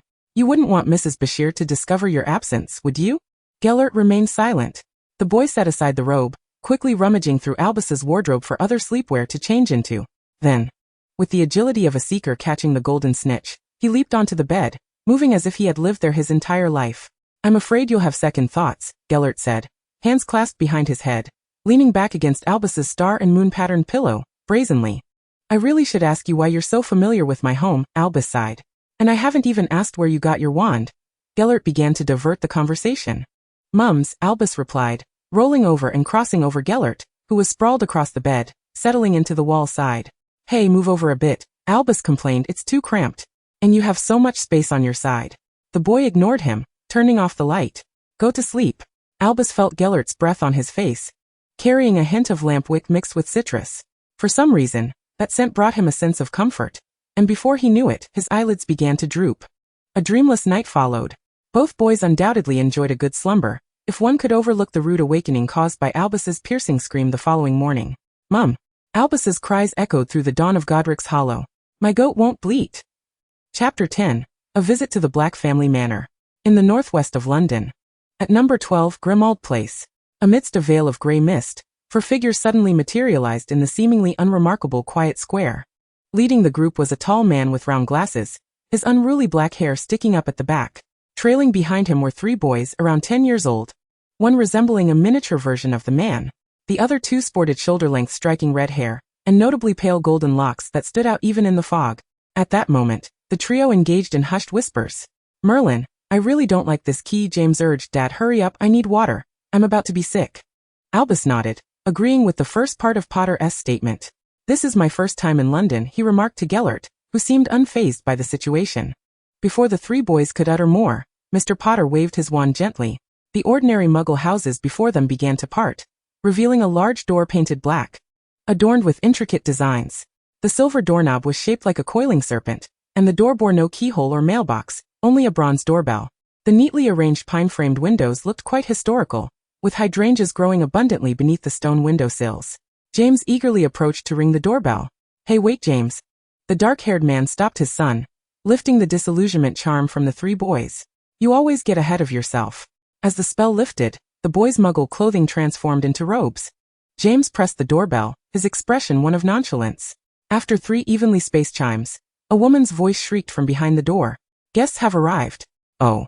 Who is visiting our noble and ancient black family?" Her tone shifted to one of exuberance. "Let me see, it's Mr. Potter and his young master, along with young Grindelwald and Dumbledore." The woman's spirited voice abruptly halted. "Grandma." How many times have I told you not to do that? A voice, fraught with ire yet tinged with youthful exuberance, bellowed loudly. The door swung open to reveal a boy clad in a sumptuous, dark green velvet robe, adorned at the collar with a gleaming family crest. His hair, a cascade of raven curls, framed a handsome visage with smoky gray eyes, and his expression was one of considerable displeasure. He greeted Mr. Potter with polite acknowledgement, nudged shoulders with James, and turned his gaze towards two unfamiliar faces. That's a portrait of my grandmother, Sirius explained awkwardly. I've suggested numerous times that my mother take it down. It's utterly ridiculous, I mean. It's quite all right. Albus replied with understanding. Gellert squinted, his silence betraying his recognition of a portrait he had never encountered before. It piqued his interest. After a round of introductions, James jovially draped an arm around Sirius's shoulders, ushering the others into the foyer. The entrance hall was an elongated corridor, its walls adorned with embossed Roman-patterned wallpaper. A staircase ascended to the upper levels, flanked by ancient portraits in ornate frames. Among these was a grand painting, nestled amid heavy drapes. Albus felt an inexplicable sense of familiarity. Suddenly, an overwhelming wave of dizziness assailed him, his mind clouding in a haze, and he struggled to maintain his balance, gripping Gellert's hand for support. Al, what's wrong? Gellert noted the change in his companion. Albus shook his head, offering a weak smile. It's nothing. Perhaps just a lingering effect of the door key. Gellert scrutinized him with concern. If you're unwell, we should return. Albus remained silent, clutching his hand as they ascended the staircase, the walls adorned with the heads of house elves that had once served the Black family, inducing a visceral discomfort in the red-haired boy that overshadowed the earlier dizziness. This is cruel, he murmured softly. They finally arrived in the sitting room, a space of opulent elegance, featuring a large window overlooking the street, and a grand fireplace ablaze with roaring flames. Flanking the room were two exquisite glass cabinets, while a tapestry depicting the family tree of the Blacks adorned one wall. Most striking were the assorted dark artifacts displayed within the cabinets, including a jewel-encrusted box containing a first-class Merlin medal, and a large gold ring engraved with the Black family insignia. Not bad, Gellert remarked, having observed the spectacle, earning a disapproving glance from Albus. Sirius waved them over. This is my brother, Regulus Arcturus Black. Beside the dark-haired boy stood another, slightly smaller, clad in an identical dark green robe, his cherubic face framed by baby fat and timid, almond-shaped eyes peering at them. Upon hearing the name, Albus felt another wave of blankness wash over him, accompanied by a rising sense of agitation. He was at a loss as to why he felt this way, even questioning if some dark artifact in the house had ensnared him. James had already dashed to the far side, conversing with a red-haired youth, while Sirius continued to introduce the others. He gestured towards a girl with deep brown hair by the window. Lestrange, her entire family are Death Eaters. Noticing Gellert's stiffened expression, Sirius quickly redirected. Over there, the platinum-haired boy and his entourage are Lucius Malfoy, Greengrass and Flint, all invited by my mother. I only invited you, James and Arthur. Oh. He.S. my distant cousin. Sirius pointed to a chubby boy chatting with James by the fireplace. Arthur Weasley. Albus, having absorbed this cascade of names, felt his discomfort peak, gripping the flowing ribbons of his robe tightly. You're welcome to help yourselves to food or explore upstairs, Sirius finally concluded. If you need anything, just call Creature, our house elf. Though he.s. not the brightest. Albus felt Sirius's voice drift away like a distant echo, suffocating him. All he desired was to sit down. He pulled Gellert with him to the opposite side of the sitting room, staring at the array of exquisite pastries on the coffee table, devoid of appetite. Let us head back, Gellert suggested once more. Albus shook his head. That would be quite rude. Sirius would be disappointed. But you, Gellert's frustration was evident. Why do you never consider your own well-being? He thought to himself. Hey Grindelwald. Sirius waved from across the room, clearly needing to discuss something. A boy, slightly older yet bearing a resemblance to him, had joined his side. You should go, Albus urged, forcing a smile. I'm feeling much better, perhaps just a bit stifled. A brief walk upstairs will suffice. Gellert scrutinized him, seemingly weighing the truth of his words. If you feel unwell, come find me immediately, he instructed. Albus offered a reassuring glance, departing the sitting room before Gellert could press further. He ascended the staircase to the 4th floor, seeking the open window at the end of the corridor for some fresh air. The floorboards creaked ominously beneath him, and he suddenly noticed a door ajar to his right. The room beyond was devoid of windows, cloaked in darkness, with a high ceiling, 2 beds, a wardrobe, a blank portrait, and an ancient grandfather clock with glass drawers. Albus felt an inexplicable pull towards the clock, as if enchanted, and found himself standing before it. He opened a drawer, revealing a delicately silver-edged octagonal pendant box. Its base fashioned from bronze.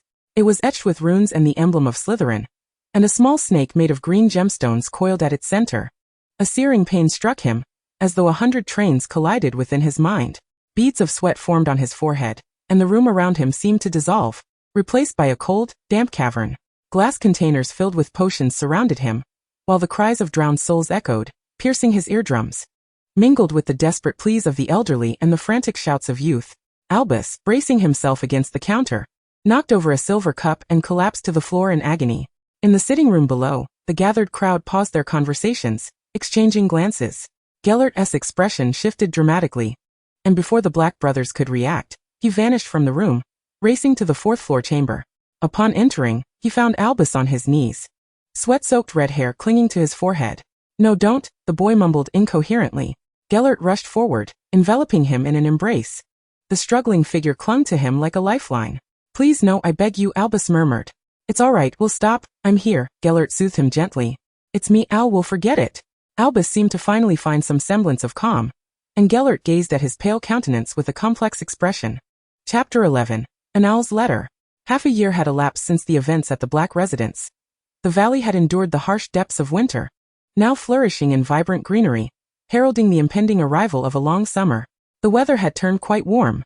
Just days after celebrating his 11th birthday, Albus donned a thin linen shirt, clutching a bag tightly to his chest as he hurried into the burrow, the aroma of treacle tart wafting through the living room. It is indeed a rare sight to witness young Albus bustling about in such a lively manner. The elderly woman clad in a lace-trimmed apron jested while tending to the daisies in the garden. Albus offered her an apologetic smile, before dashing over to the blond boy, who was engrossed in a book on the fabric sofa, and abruptly snatched the book from his hands. "Did you receive it?" he panted, his voice tinged with excitement and anxiety as he produced a letter sealed with a crimson wax stamp from the cloth bag nestled within his robe. Gellert sat up, casually gesturing towards a letter pinned beneath a long-nosed teapot on the table. "How have you been lately? Have you been recalling peculiar things?" His concern was evidently more directed at Albus's well-being than the envelope itself. Ever since Albus had inexplicably experienced a headache and visions of strange images during Sirius's birthday celebration, Gellert had been excessively preoccupied with this matter. However, Sirius later clarified that it was merely a Slytherin locket box left behind by a distant relative of the Black family, nothing more than a counterfeit. Yet, he found himself harboring some doubts about whether Albus's spirit was akin to his own. Nonetheless, over the subsequent 6 months, Albus had not encountered a recurrence of such episodes. He could only recall a cave teeming with corpses. Albus suspected that perhaps he had indulged in his ancient tomes too much, leading to some sort of hallucination. Gellert, on the other hand, had scoured numerous texts during that half-year, but found no trace linking to the cave, leaving the matter unresolved for the time being. As for the Slytherin locket box, he had inquired with some acquaintances from the Grindelwald family. A graduate from Durmstrang conveyed that Voldemort had been on a quest for the whereabouts of the locket box during his time at school. The resurrection stone, Albus's fleeting images, the cave, the corpses, the locket box, Voldemort.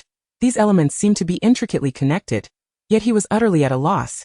For the information known to Neumontgard over the past half-century was woefully insufficient. "Gellert!" Albus exclaimed, brandishing 2 identical letters, nearly thrusting one into his face. "What are you pondering?" "I have reiterated countless times that I am perfectly fine." Gellert snapped back to reality. "Very well, let us see what Hogwarts' acceptance letter looks like." He took the envelope, noticing that the red wax seal bore the emblems of the 4 houses, a lion, an eagle, a serpent, and a badger. On the reverse it read, Godric's Hollow No. 18 Mr. Grindelwald, the old manor, 2nd floor, adjacent to the study. Albus continued reading aloud, his excitement palpable. Godric's Hollow, number 26, the wooden house by the river. A small room adorned with flower pots above the goat pen, Mr. Dumbledore. He eagerly tore open the envelope, extracting a long parchment that exuded the scent of aged books. "Dear Mr. Dumbledore, we are delighted to inform you that you have been accepted into Hogwarts School of Witchcraft and Wizardry, with the term commencing on September 1st. We will, first-year students require." Gellert interjected as if finding Albus's reading too slow, opening his own letter to peruse the accompanying list of required books and supplies. 3 plain robes, a plain pointed hat for daytime wear, protective gloves, a cloak, a plethora of books we have already perused. The blond boy noted impatiently. "We need to make a trip to Diagon Alley," he concluded. "Oh indeed, children, you must make a trip to Diagon Alley," Mrs. Basher announced, having entered unnoticed. She had finally finished tending to the wilting daisies, her attire dusted with soil. I am going to prepare lunch. Albus, would you like to stay for a meal? You know I shall make your favorite Yorkshire pudding. Very well, I would be grateful, Albus replied with a sweet smile. Today, his parents had taken Anna and Aberforth to a Muggle amusement park, granting him the freedom to remain at home. However, lunch was anything but tranquil, fraught with intermittent quarrels. The source of discord stemmed from Mrs. Basher's impending trip to Ireland for a scholarly conference on magical history. While the Dumbledore couple were preoccupied with their demanding work and the care of Anna and Aberforth, leaving no one available to escort the two unregistered children to Diagon Alley. The elderly woman proposed that they accompany Mrs. Potter and James, but Gellert vehemently opposed this notion. The blond boy forcefully jabbed his fork into the sausage on his plate, producing a loud thud. We can manage on our own, he insisted repeatedly. You are merely 9.5. The elderly woman exclaimed incredulously. Albus had just turned 11, and it was questionable whether they could even comprehend the concept of Floo powder. I am 10, Gellert interjected, and I have 3 months until I turn 11. The author of magical history was evidently quite meticulous. Albus interrupted, seemingly unable to endure this pointless debate any longer. Mrs. Basher, I believe we can handle it ourselves. He politely interjected. I have been to Diagon Alley with my father several times, and am quite familiar with it. We can take Muggle transportation, so there should be no mishaps. His reasoning was sound, and the expressions of those around him softened. If you are truly concerned, we can have Gellert bring his two-way mirror. He can contact us immediately if any issues arise, he suggested in conclusion. Well, all right. The elderly woman stirred her bowl of mashed potatoes, seemingly at a loss for a suitable rebuttal, and added, just make sure to return promptly. Albus cheerfully nodded, serving himself a spoonful of creamy mushroom soup, and discreetly signaling victory to Gellert. Chapter 12. Diagon Alley. The weather in London was splendid today. Having dispelled the long spell of dreary rain, everything appeared vibrant and full of life. On the sunny weekend morning, the banks of the Thames were teeming with sunbathers, while Albus and Gellert, cloaked in black, hurried along the streets of Westminster. I fail to comprehend why we cannot use Floo powder, Gellert grumbled, his brow furrowed. Do you not see how the Muggles are scrutinizing us? All right, Gellert, Albus reassured him. Mrs. Basher is merely being cautious. If we were to miscall our destination, we would be lost. They traversed Charing Cross and arrived at a small, dilapidated pub nestled between a grand bookstore and a record shop. All right, step inside, Albus commanded, pulling Gellert into the leaky cauldron. The dimly lit, cramped tavern was filled with a cacophony of noise, and a bar counter stretched across the room. Shadows lurked in the corners, where several tables were situated, and the mingling scents of various brews intermingled with the odor of slugs. The patrons were an eclectic mix. A witch swathed in rags was mumbling to herself at one table, while two wizards with bushy beards were vehemently arguing, seemingly intent on jabbing their wands into one another's noses. In this establishment, the two boys in black cloaks appeared quite unremarkable. Suddenly, Gellert spotted a plump creature, covered in black fur with an elongated snout, stealthily climbing onto the bar, greedily devouring the meager gold galleons from the basket. Its shiny black eyes glinted as it looked at him, prompting Gellert to instinctively brush his hand against his left breast pocket. Before he could ponder further, Albus led him into a small courtyard surrounded by walls. Aside from some trash bins and a few weeds, only a weathered red brick wall remained. Albus retrieved a worn wand from his pocket, tapping the bricks thrice. The wall quivered violently before revealing a small opening that gradually transformed into an archway. Welcome to Diagon Alley, Mr. Gellert, Albus proclaimed with a hint of pride. Before Gellert lay a cobblestone street lined with an array of shops and eateries, culminating in a towering white structure at the street's end. As he followed Albus outside, the shops were adorned with an array of peculiar trinkets, including a small wooden cart whose contents remained a mystery, surrounded by a throng of wizards. Even the once mighty former Dark Lord found himself somewhat entranced. What shall we procure first? Albus inquired, a hint of bewilderment in his voice. Wands, Gellert declared without hesitation. Then you shall purchase our robes while I procure some books. He outlined the plan. But I am unaware of your size, Albus replied. Gellert produced a small note from his pocket, inscribed with measurements, and then, with some effort, extracted a hefty bag of gold galleons, placing it into Albus's hands. Have you completely lost your mind? Albus exclaimed, astonished at the sheer amount of gold. Nearly enough to buy robes for 7 years. Do you realize we look as if we've robbed Gringotts? Oh, come now, Gellert said dismissively, tossing the galleons into Albus's satchel, deeming the bag too heavy. He then led Albus toward Ollivander's wand shop, while the red-haired boy sighed at his friend's antics. The shop was cramped, dilapidated, and bustling with life, its front window displaying a wand upon a faded purple cushion, while the gold lettering on the door had long since peeled away. Ollivander, maker of fine wands since 382 BC. Albus recited silently as he pushed the door open, which creaked ominously, as if it might collapse at any moment. Shelves reaching to the ceiling were crammed with thousands of wands, each ensconced within slender boxes. The two boys quickly realized the musty little shop was devoid of customers. Sir? Albus hesitated, calling out, Mr. Ollivander? Just as Gellert approached the cluttered wooden counter, a fluffy-haired old man suddenly emerged from a corner, startling Albus into retreat. The elder wore a faded, water-stained long robe and a checkered scarf that trembled with each labored breath. Marvelous! He exclaimed, his excitement akin to that of a man who had not seen the living for centuries. Ollivander descended the ladder, his eyes fixed on the two boys. Which young gentleman shall go first? He inquired, rubbing his palms together, clearly eager. Gellert stepped forward. A German, of course. You've come to see me. Ollivander rummaged through the wand display behind him. Grigovich, that old fellow, has gone to meet Merlin. He opened a purple box and produced a sleek, black wand. Here. Give it a try. Black walnut, dragon heartstring. Gellert accepted the wand, yet it shattered in his grasp, revealing silver filaments within, the broken pieces clattering to the floor. The three present were momentarily stunned. Before anyone could speak, Ollivander swiftly reclaimed the fragmented wand. No, that won't do. Sweat beaded on the old man's forehead, whether from excitement or anxiety, as he pondered. Let me think. He wiped his brow and retrieved a wand from a black box. Applewood, unicorn hair, quite forgiving. Gellert took it again, this time without breaking it. A gentle flick of his wrist caused the applewood wand to crack open, leaving a pile of wood shavings and a tuft of white hair in his hand. He stumbled forward, beginning to doubt the craftsmanship of this British wand maker. I swear I merely cast a levitation charm. He licked his dry lips, while Albus stood speechless in astonishment. I've got it! Ollivander exclaimed, his powerful voice rising in a melodic crescendo. I must be getting old and forgetful. He hurried to the innermost row of wands. This is it, I can feel it. The elderly man struggled to extract a crumpled object that could scarcely be called a box. This is undoubtedly the one, my child, he asserted confidently. He then slowly unveiled a wand with intricate patterns, entirely silver and gleaming with an ivory sheen.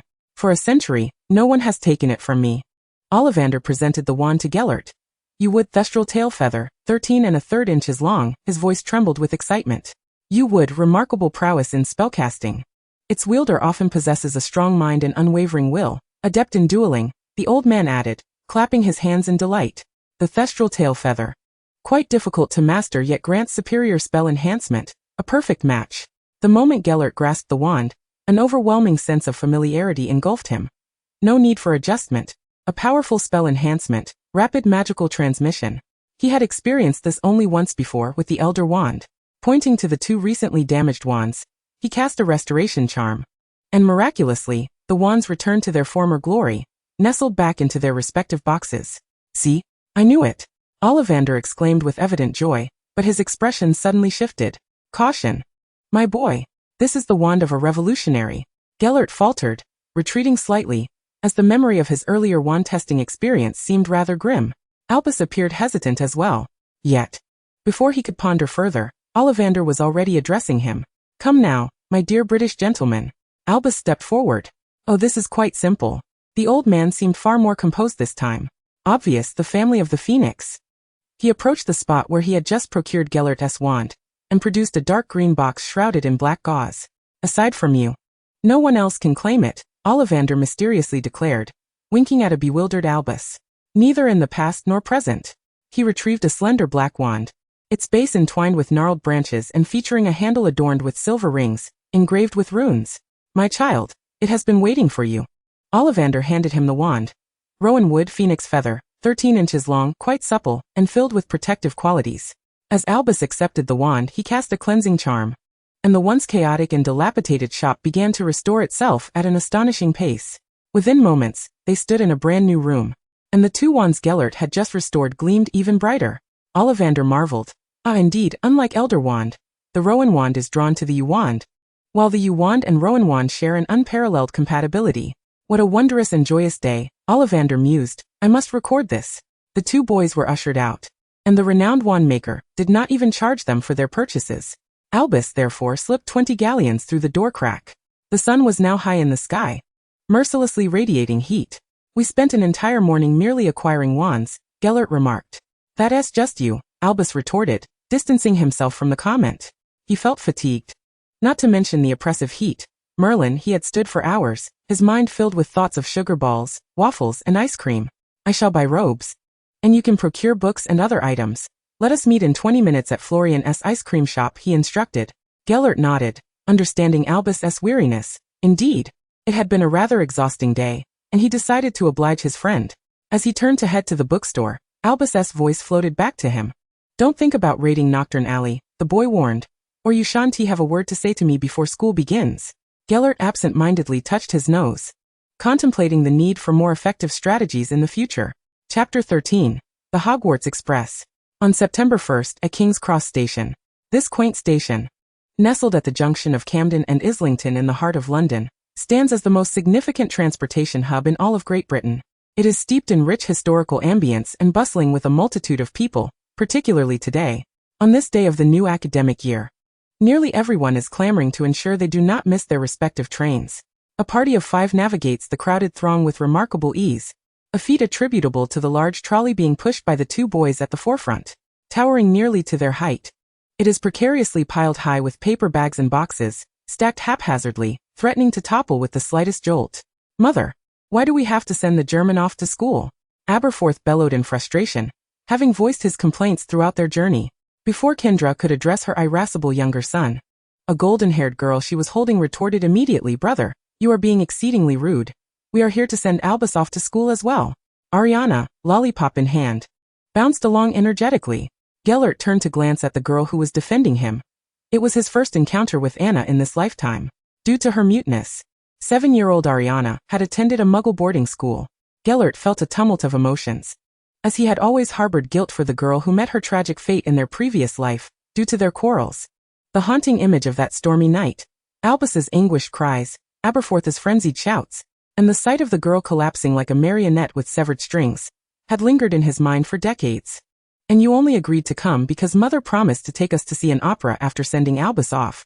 The little one jabbed mercilessly at her brother's sore spot. Aberforth, his face flushed with anger, turned away. He always found it difficult to retort against his beloved sister. They soon arrived at the 3rd pillar situated between platforms 9 and 10 and halted. Kendra, leading the pouting Aberforth, instructed the 2 boys at the front. With a single determined effort, do not overthink, do not pause. Upon her words, the witch and her companions vanished into the narrow space of the pillar. Let us go, Aberforth urged, addressing the golden-haired boy who was struggling to secure his luggage tighter. It was leaning dangerously, resembling the Leaning Tower of Pisa, and was on the verge of collapsing at any moment. If you didn't insist on bringing so many clothes, you wouldn't be so exhausted, Aberforth remarked as he dashed forward. He simply could not fathom Gellert's obsession with various Gothic and Rococo garments, which appeared utterly uncomfortable.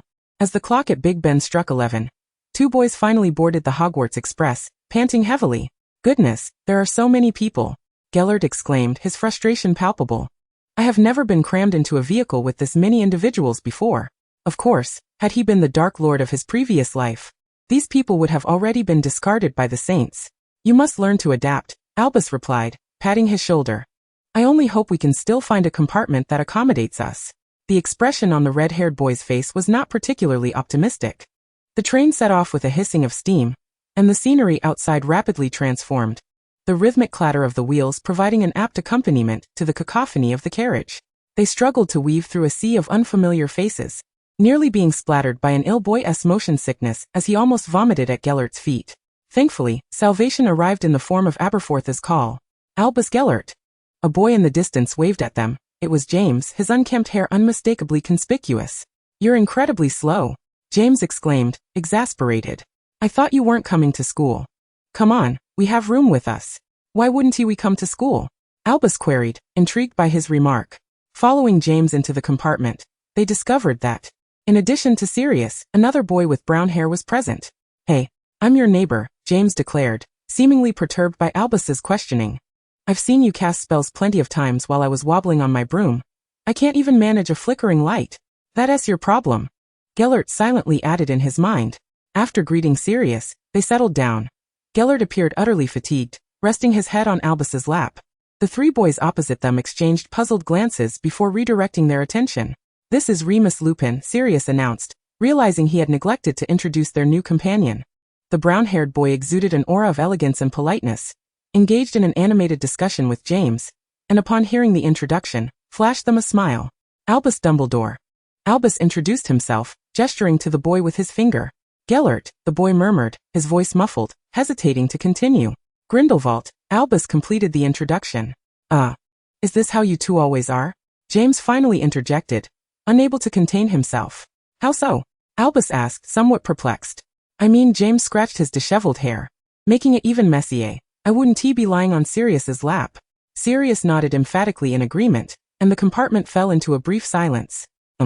"Let us go see if there's any food available," Sirius suggested, abruptly seizing James and dragging him out, while Remus hastily set down the chocolate frog he had been holding to follow suit. The door swung shut behind them. "Get up." Albus nudged the golden-haired head resting on his lap. Before Gellert could utter a word, the sliding door was suddenly flung open. "Pardon the intrusion," a figure stumbled in, immediately dropping to the ground, one hand reaching desperately under the seat. "I'm looking for my Niffler." This prompted Grindelwald to sit up. "Another Niffler? How does this creature always seem to be everywhere?" he mused. "Does Hogwarts even allow such pets?" The boy, now standing with a squirming Niffler cradled in his arms, was a dark-haired, dark-eyed lad, his pure black tie and inner lining indicating he was also a first-year student. His vigorous movements had disheveled his neatly combed hair and left his uniform unbuttoned.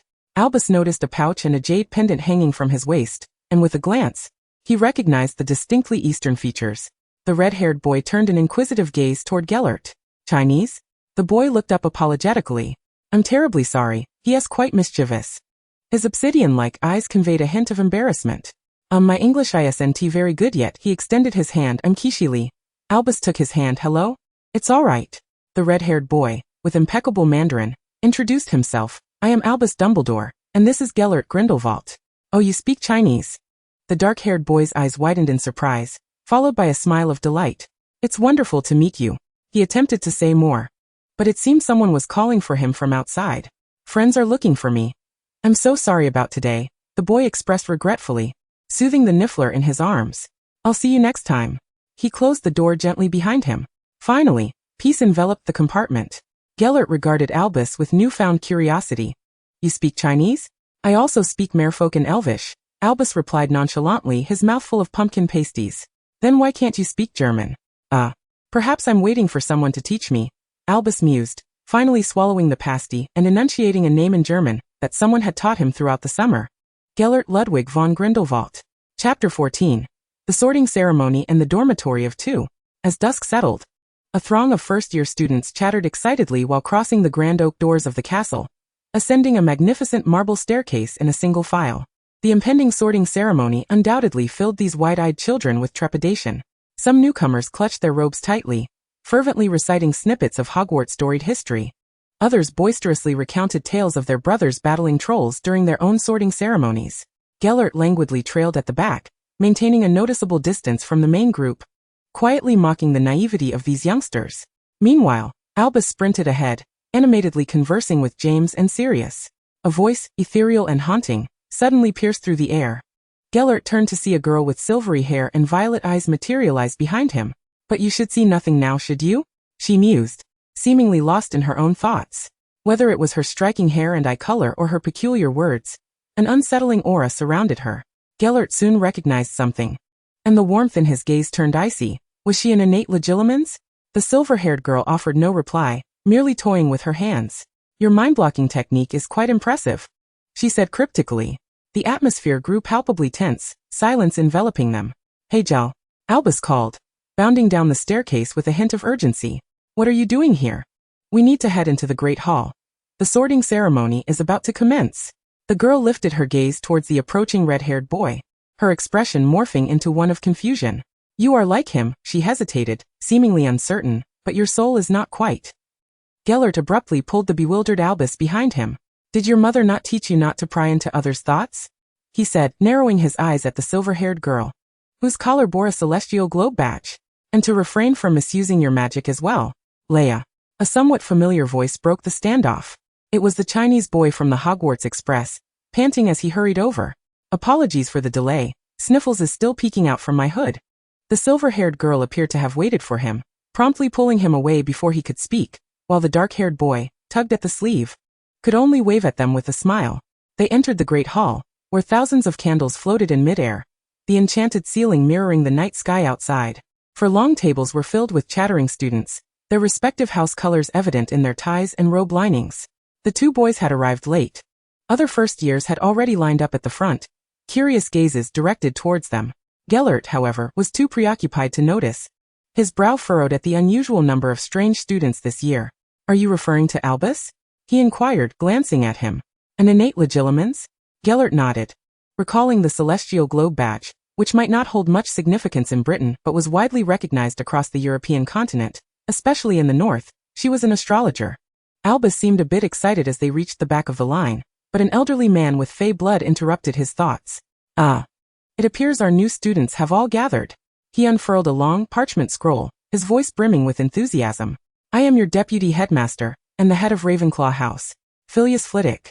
He picked up a worn, patched, and filthy pointed wizard hat from a nearby stool. Many newcomers realized with relief that the sorting ceremony did not involve battling trolls, or taking exams. Let us commence the sorting, Professor Flitwick said, struggling to scan the lengthy scroll for the names of the students. The hall fell into a hush. Albus Dumbledore, the red-haired boy, who had been conversing with Gellert, froze, clearly taken aback to be the first called. James and Sirius squeezed through to cheer him on. Go for it, mate. James encouraged, while Sirius nodded, eager for a promising beginning. Albus turned to catch Gellert's affirming gaze before stepping onto the stool, feeling a twinge of nervousness. Fortunately, the sorting hat wasted no time, proclaiming, Gryffindor. Thunderous applause erupted from the Gryffindor table, with older students boasting, see? I knew the first student would be one of ours. Albus made his way to the Gryffindor table, where James shot him an envious glance. I'll be in Gryffindor too, I'm sure of it. A greasy-haired boy behind James scoffed, tightly clutching a battered notebook. Albus's moment of joy was short-lived as he glanced anxiously at Gellert, who stood at the back of the crowd. Severus Snape. Professor Flitwick continued. A tall, thin boy moved forward, his hands visibly trembling. He looks as though he hasn't washed his hair in a millennium, James whispered to Sirius, who chuckled in response. Slytherin. The sorting hat barely touched his head for 30 seconds before calling out, and the Slytherin table erupted in applause, rivaling that of Gryffindor. The professor raised a hand for silence before continuing. Leia Messier.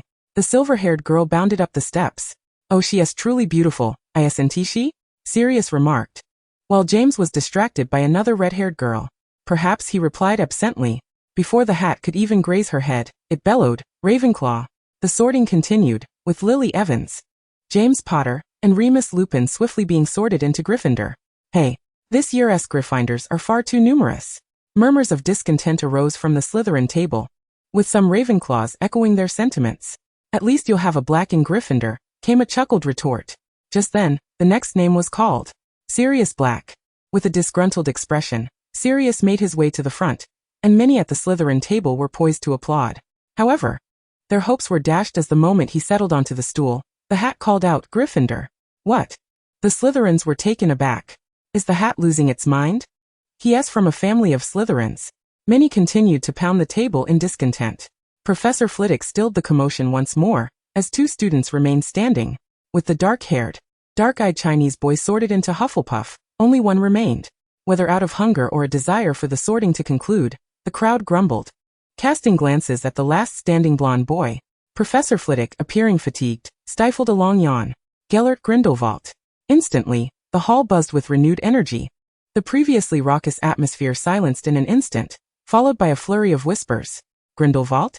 Which Grindelwald? The one from Germany? Isn't his entire family made up of Death Eaters?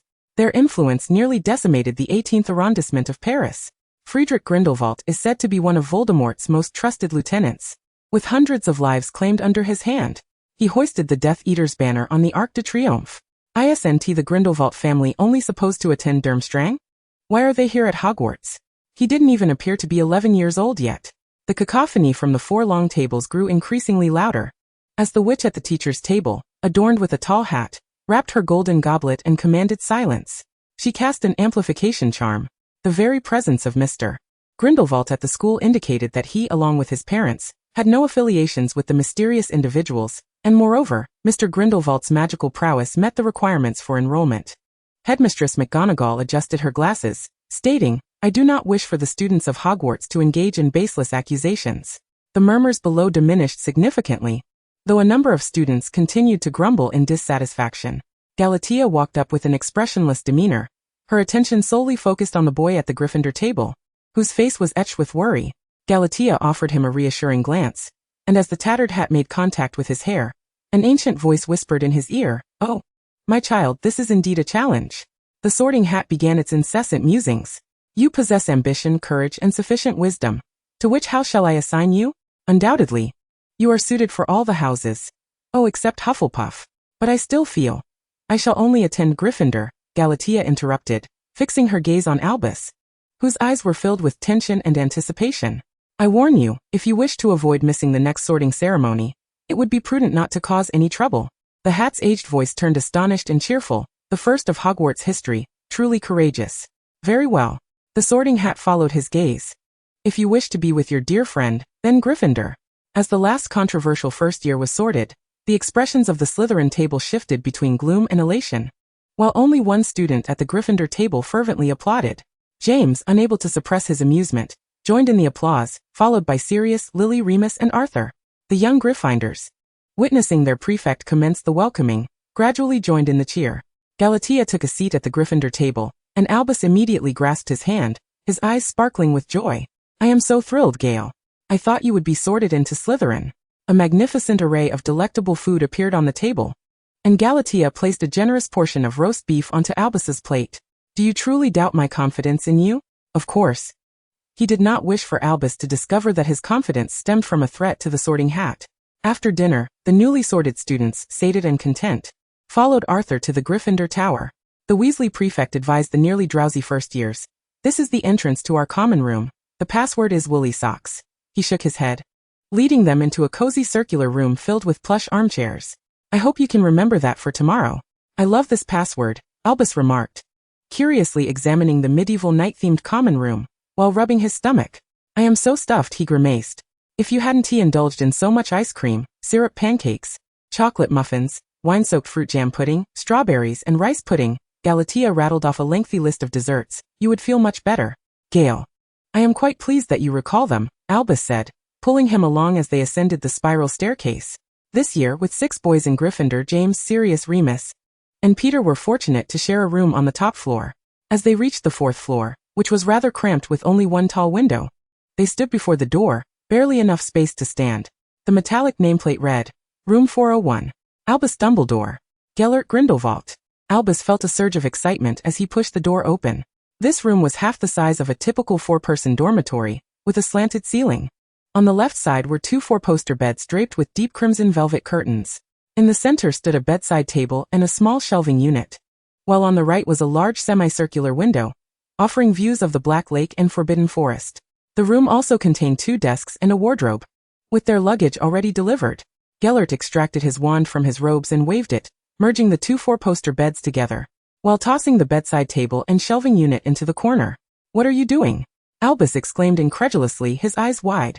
"I can't sleep alone," Gellert nonchalantly replied, removing the central curtain. "It's too high and I'm afraid." Chapter 15. The First Potions Class. The following morning, Albus awoke early, while it was still dark, feeling sore, not from the discomfort of Gryffindor's bed, but rather. He turned to glance at the golden-haired figure nestled against him, who had sprawled like an octopus, using him as a large pillow. For some reason, he recalled James's words on the Hogwarts Express and quietly extricated his hands and feet. After a while, the boy felt his eyelids growing heavy again, and upon waking once more, the sun had illuminated the Black Lake, naturally brightening their room. "Oh no," Albus exclaimed, glancing at his watch, which read 8:15. They were dreadfully late. "Hurry, hurry, hurry," Albus urged, frantically shoving the still sleeping figure on the bed. A head bobbed slightly before burying itself deeper into Albus's pillow. The red-haired boy gave a light smack to the head. This roused the person on the bed. "Ugh," Gellert groaned, sitting up slowly, still somewhat dazed. Albus stuffed the golden-red tie into his sweater and tossed his school uniform at Gellert's face. "How can you even ask? We've already missed 10 minutes of class." Oh, Gellert began to get dressed, but his pace remained leisurely. "Don't be too anxious. You know we're already capable of passing the OWL exam with all OS. Albus decided against further conversation, realizing it was a futile use of time. Spotting Gellert finally donning his robe, the boy flung the tie around his neck, dragging him out the door. There was no time to freshen up, so he cast a quick cleaning charm. They burst through the grand doors of the potions classroom, panting, halfway through the lesson. Apologies, Professor Slughorn, Albus said, sheepishly glancing at the balding figure, who was surveying the students' potion-making progress. We ran into some difficulties. It was evident that some felt they were above attending class, as a brown-haired Slytherin remarked sarcastically while struggling to add a longhorn slug to his cauldron. Potions won't do much good when you're caught. With a loud thud, Gellert slammed a book titled Magical Potions and Elixirs onto the table. If I were you, Nelson, he said, recognizing the boy who seemed to have a grudge against their family, I would choose to keep my mouth shut and not provoke those who should not be trifled with. All right, the rotund professor, resembling a large walrus, finally intervened to prevent the conflict. He certainly didn't wish to offend either the Nelsons or the Grindelwalds. Mr. Dumbledore and Mr. Grindelwald, if you successfully brew a good Scabbers potion, I may overlook your tardiness for half a lesson. He rolled his eyes. Of course. You have 20 minutes. Don't bother with those people, Gale, Albus urged, leading him toward the potion shelves. Those who can't even brew a Scabbers potion can only indulge in idle chatter.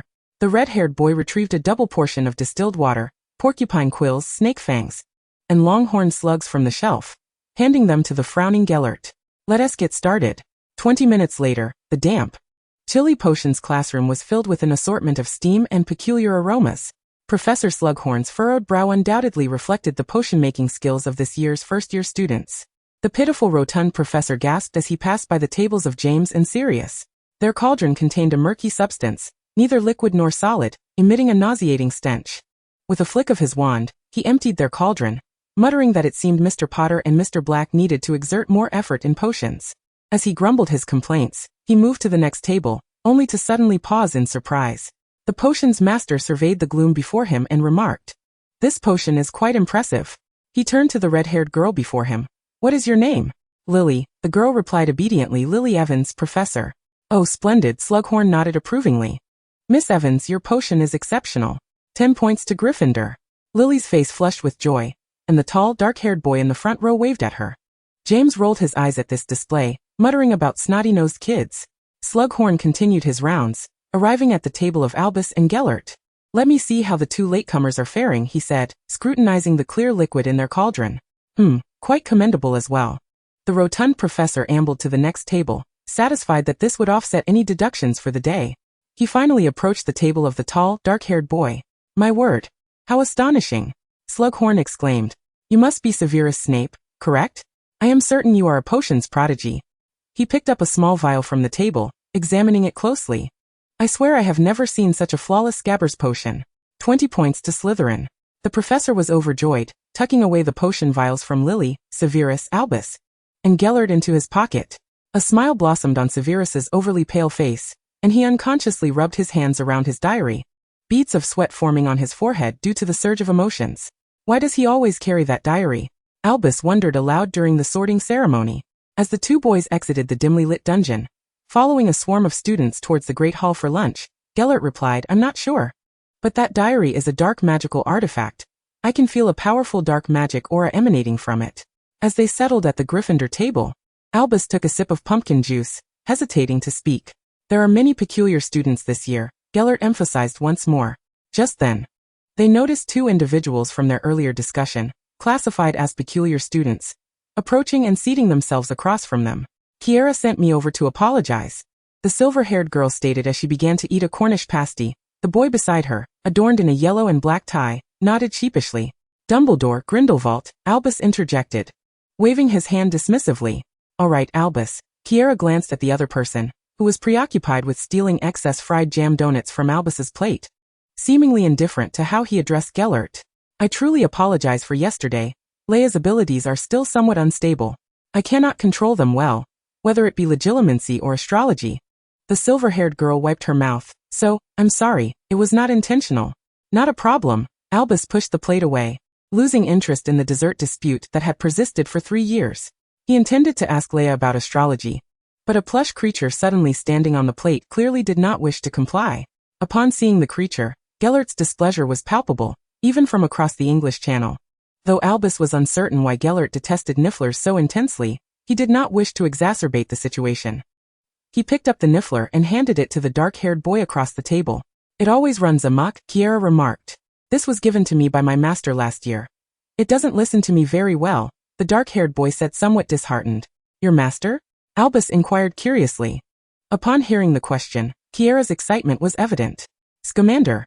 Gellert's fork scraped loudly against his plate at the mention of that name, but the dark-haired boy seemed oblivious. Newt Scamander. He is a magizoologist. When we reach third year, we will use his book in care of magical creatures class. I first met Mr. Scamander at the Kunlun. I helped him find a Qilin. Gellert slammed his hands on the table, standing abruptly. I think we should leave, he said. The words reminding him of some rather unpleasant memories, and the blond boy squinted. Besides, Albus's intrigued expression suggested he did not want to lose his favorite student, but rather gain a cherished friend. Albus, puzzled, remarked, You've only taken one bite. I'm full, Gellert insisted, dragging him away. Chapter 16, Newspapers and Chocolate. Nighttime. Albus nestled by the window in the common room, diligently writing his essay for the afternoon's transfiguration class. James, Sirius, and Remus were engaged in a game of exploding snap on a cashmere rug by the fireplace, utterly captivated by his efforts. Albus, do you really need to finish your assignment on the first day? James lamented, losing a card and singeing his hair. There's not much else to do, Albus replied, propping his chin on one hand as he scribbled fervently. The long parchment was nearly complete. Perhaps you should join us, Remus suggested kindly while distributing cards. Do you think he and Gellert would make good additions to our prank organization? Sirius quickly interrupted his friend's unrealistic fantasies. Albus leisurely set down his quill, having completed his assignment. Why haven't I seen Peter playing with you? Oh, that little squirt prefers hanging out with Slytherins, James said a bit uncomfortably. Maybe the sorting hat misassigned him, he continued. Hey Albus, do you really not want to play a round of exploding snap? It would be more thrilling with 4 of us. Albus, lost in thought, noted the late hour, and wondered why Gellert had not returned from the Ollery yet. He decided to check on him. As he stood and walked to the common room door, he collided with someone carrying several large packages. Oof, what on earth is all this? Upon recognizing the figure before him, Albus used the levitation charm to move the parcels onto a spacious sofa. Just some food and dormitory supplies, Gellert replied simply, pulling him into a corner and producing a German newspaper from his robes. I've translated it. Albus's eyes fell upon a bold, black headline, set against a backdrop of a writhing dark mark. Swedish turmoil. Stockholm's neutral zone breached. Below it a subheading read. Has the mysterious figure, silent for 5 years, prepared to ignite war again? The two exchanged glances, carefully reading the content, which exaggeratedly described Voldemort leading his Death Eaters in a cleansing of a neutral zone in Stockholm. Furthermore, the Swedish ministry's Aurors claim to have witnessed Voldemort being struck by a Vada Kedavra, yet remaining unharmed. The article embellished this part, even mentioning the reincarnation of Merlin. That's odd, Albus mused as he finished reading. Don't you think it's a bit strange? Gellert replied. Although it's absurd, there have been rumors of immortality before. That doesn't align with reason. Albus waved a hand dismissively at James and the others, who were observing them curiously. Yet there is no smoke without fire. They each picked up their packages and headed toward the dormitory. The common room was hardly an appropriate venue for discussing such topics. They had reached a consensus just 2 months prior about overthrowing Voldemort to liberate Europe, though it sounded like a jest between 2 boys. Why isn't any of this in the Daily Prophet? I'm certain I subscribe to every issue, Albus suddenly remarked. Gellert scoffed. Do you think that fool Connolly Fudge would allow such reports? The blond boy's face was one of disdain.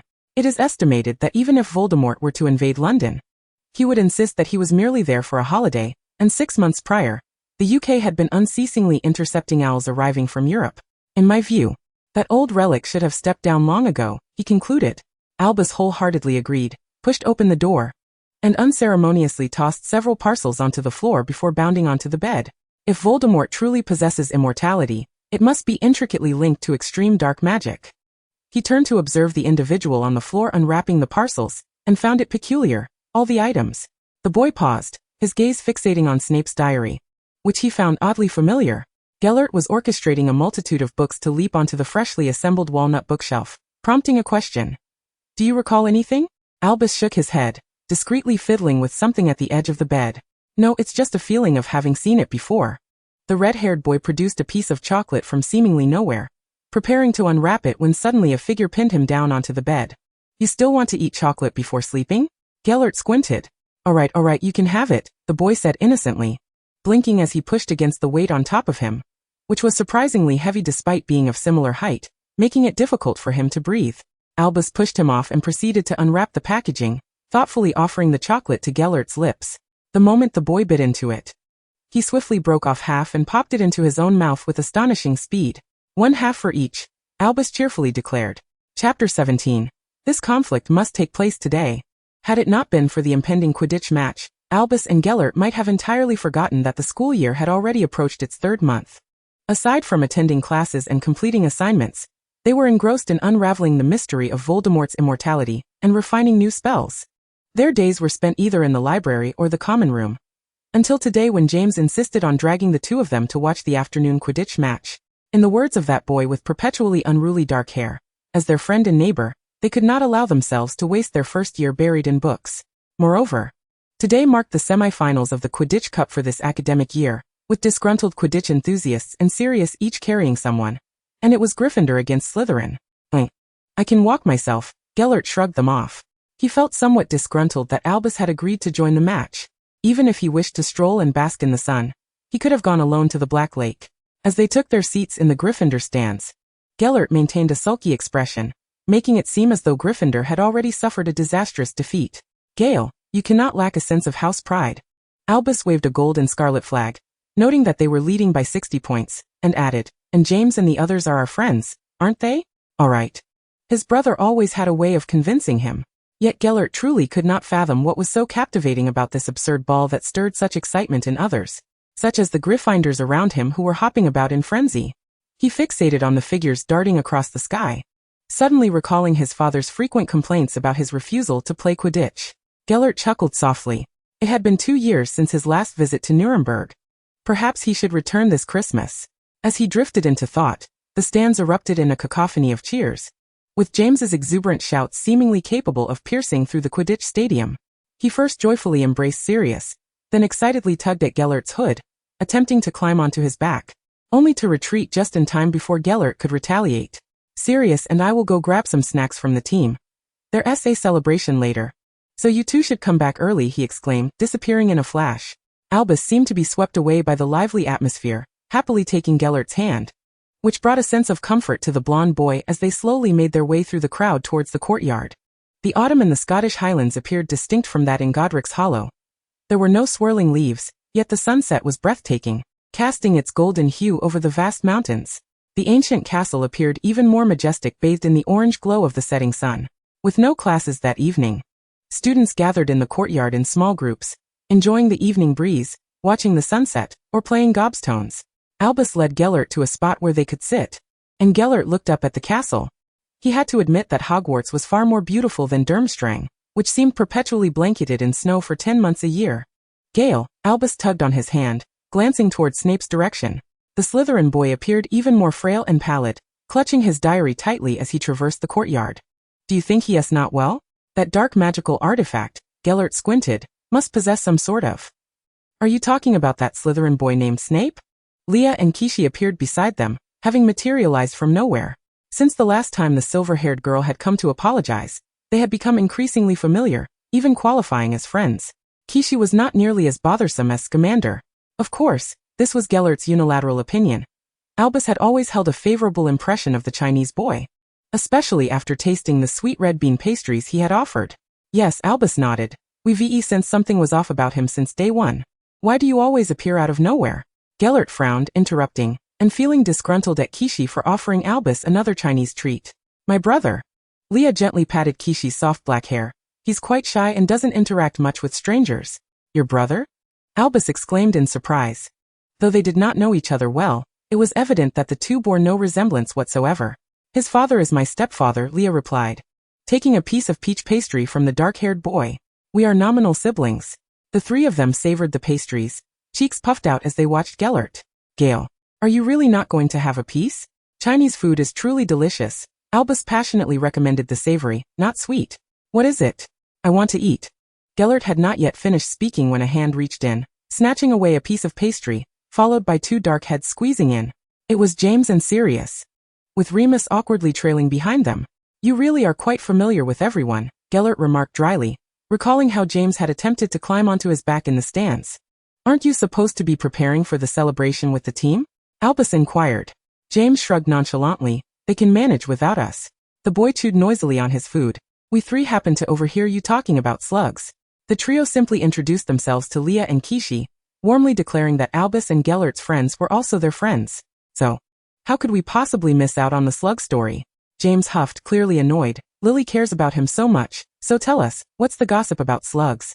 Leah suddenly felt a bit out of place. She truly believed it was not the right moment to delve into such a serious topic.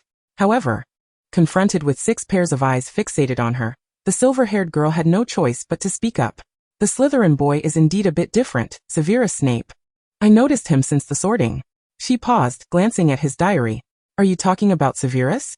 Another voice interjected, as Lily appeared from behind, clutching a pile of books. The girl wore a serious expression as she navigated through the flower bed and settled among them, seemingly determined to follow this topic to its conclusion. Severus has been somewhat unwell since the start of the term, and I'm quite worried about him. What, is today a day for eavesdropping? Gellert found himself at a loss for words. He had never seen so many people gathered for a meeting with the chief saints in his previous life. James, spotting Lily, quickly pulled Remus aside to switch places, sitting next to her. So the diary? The 8 individuals present seemed to be acutely aware that only Albus remembered the purpose of their conversation regarding a dark magical artifact. A notion that both Gale and I had surmised from the outset. Oh, Lily murmured, her voice laced with concern as she cast a glance at Severus, whose green eyes were brimming with worry. There's no need to fret about the slug, James scoffed, shrugging dismissively. He'll dabble in dark magic. Lily shot him a fierce glare. Indeed, Leia affirmed, since this topic is now unavoidable, I intend to embrace it fully. My heavens! The orb has sensed that this is a terrifying dark magical artifact, and the star chart indicates that this diary could gradually consume his soul and vitality. Lily's complexion began to pale. Are you certain? Albus inquired, exchanging a glance with Gellert. Leia shook her head, only a possibility. For my abilities are insufficient to perceive the specific trajectory, merely the broader life cycle. Silence enveloped the group momentarily. Hey, I say merely a possibility, isn't it? James remarked, seemingly struggling to adapt to the somber atmosphere. Perhaps we should pay him more heed in the future? The boy scratched his head, glancing at Lily with a hint of embarrassment. After all, this sounds truly dreadful. Several others nodded in agreement. I think we ought to head back, Gellert said, pulling Albus to his feet, feeling a slight headache. He was ready to disperse this small gathering that had formed due to the peculiar boy from Slytherin. Just as everyone was about to rise, they suddenly spotted a group of Slytherins approaching from a distance. Whether it was their conspicuous gathering or Slytherin's defeat in the match today that irked them, those clad in silver and green ties appeared intent on demanding an explanation. A chill flickered across Gellert's face, as the leader, Nelson, was accompanied by several unfamiliar students. As the months of the new school year passed, the chaos stirred by the Grindelwald surname had gradually faded from memory. Aside from a handful of first years who firmly believed that Gellert would bring turmoil to Britain, only Nelson and a few with grievances against his family occasionally sought trouble. Had it not been for Albus's constant restraint, these fools would have long since found themselves in St. Mungo's. Let me see, is Grindelwald recruiting a militia for the Dark Lord? Nelson derided, his tone dripping with mockery. Perhaps they'll be called upon for the next cleansing. His followers erupted into raucous laughter. Gellert gripped his wand tightly, his knuckles turning white, the Cruciatus curse nearly escaping his throat when suddenly, a pair of warm hands clasped his own. Albus pulled him forward, his usually warm expression now chillingly cold. Then are we not instilling fear in you? Albus remarked flatly, a glint of sharpness flickering in his blue eyes. You can't even utter Voldemort's name. Trembling before the Death Eaters. Are you perhaps contemplating kneeling before us? Nelson's face flushed crimson with rage, his feigned composure crumbling. Dumbledore. Are you really speaking on his behalf? Perhaps you should be more concerned about your mute sister. She might meet her demise one day. With a resounding thud, the Slytherin boy collapsed into the flower bed, and Gellert kicked him, striding over to seize him by the collar. Apologize or I assure you, you'll be spending the night in St. Mungo's. The school does not permit students to duel with wands, but it never said anything about using hands. Get stuffed. Kicking me? Did your mother die without teaching you how to cast a spell? This time, Nelson's retort was cut short as Albus delivered a punch to his face, his expression devoid of emotion. Gellert glanced at his companions in surprise, while the students following Nelson bristled. appearing ready to pounce on Albus.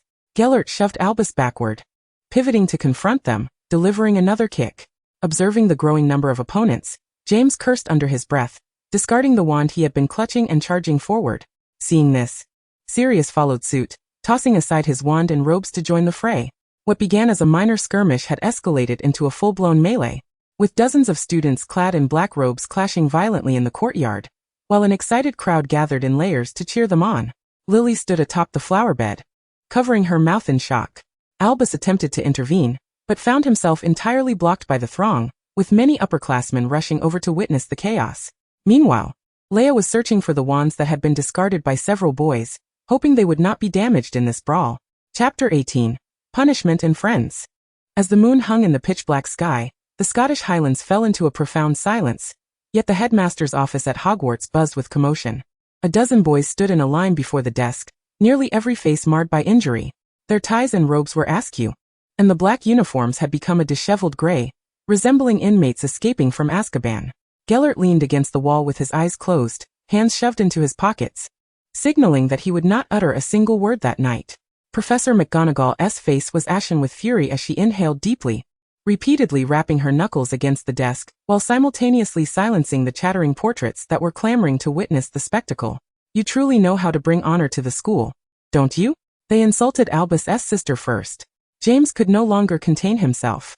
No one asked for your input, Mr. Potter. The esteemed witch, donning a pointed hat, replied sharply, glancing at Lily who stood by the door, attempting to say something. Miss Evans, Miss Macy, this does not concern you. I believe you may take your leave. She then turned her attention to the three boys at the end of the line. Mr. Dumbledore, Mr. Lupin, Mr. Lee. I had expected better composure from the three of you. Professor McGonagall expressed her disappointment. Mr. Lee, would you care to explain? She gestured to the Hufflepuff boy, who had lowered his gaze. They instigated us first. Quiche lifted his head, glaring at the Slytherins. Potter is correct. They hurled vile insults at Albus's sister, Gellert, and his mother. The Slytherins, realizing their culpability, dared not speak, casting furtive glances at their head of house, Professor Slughorn, who was helplessly rubbing his forehead.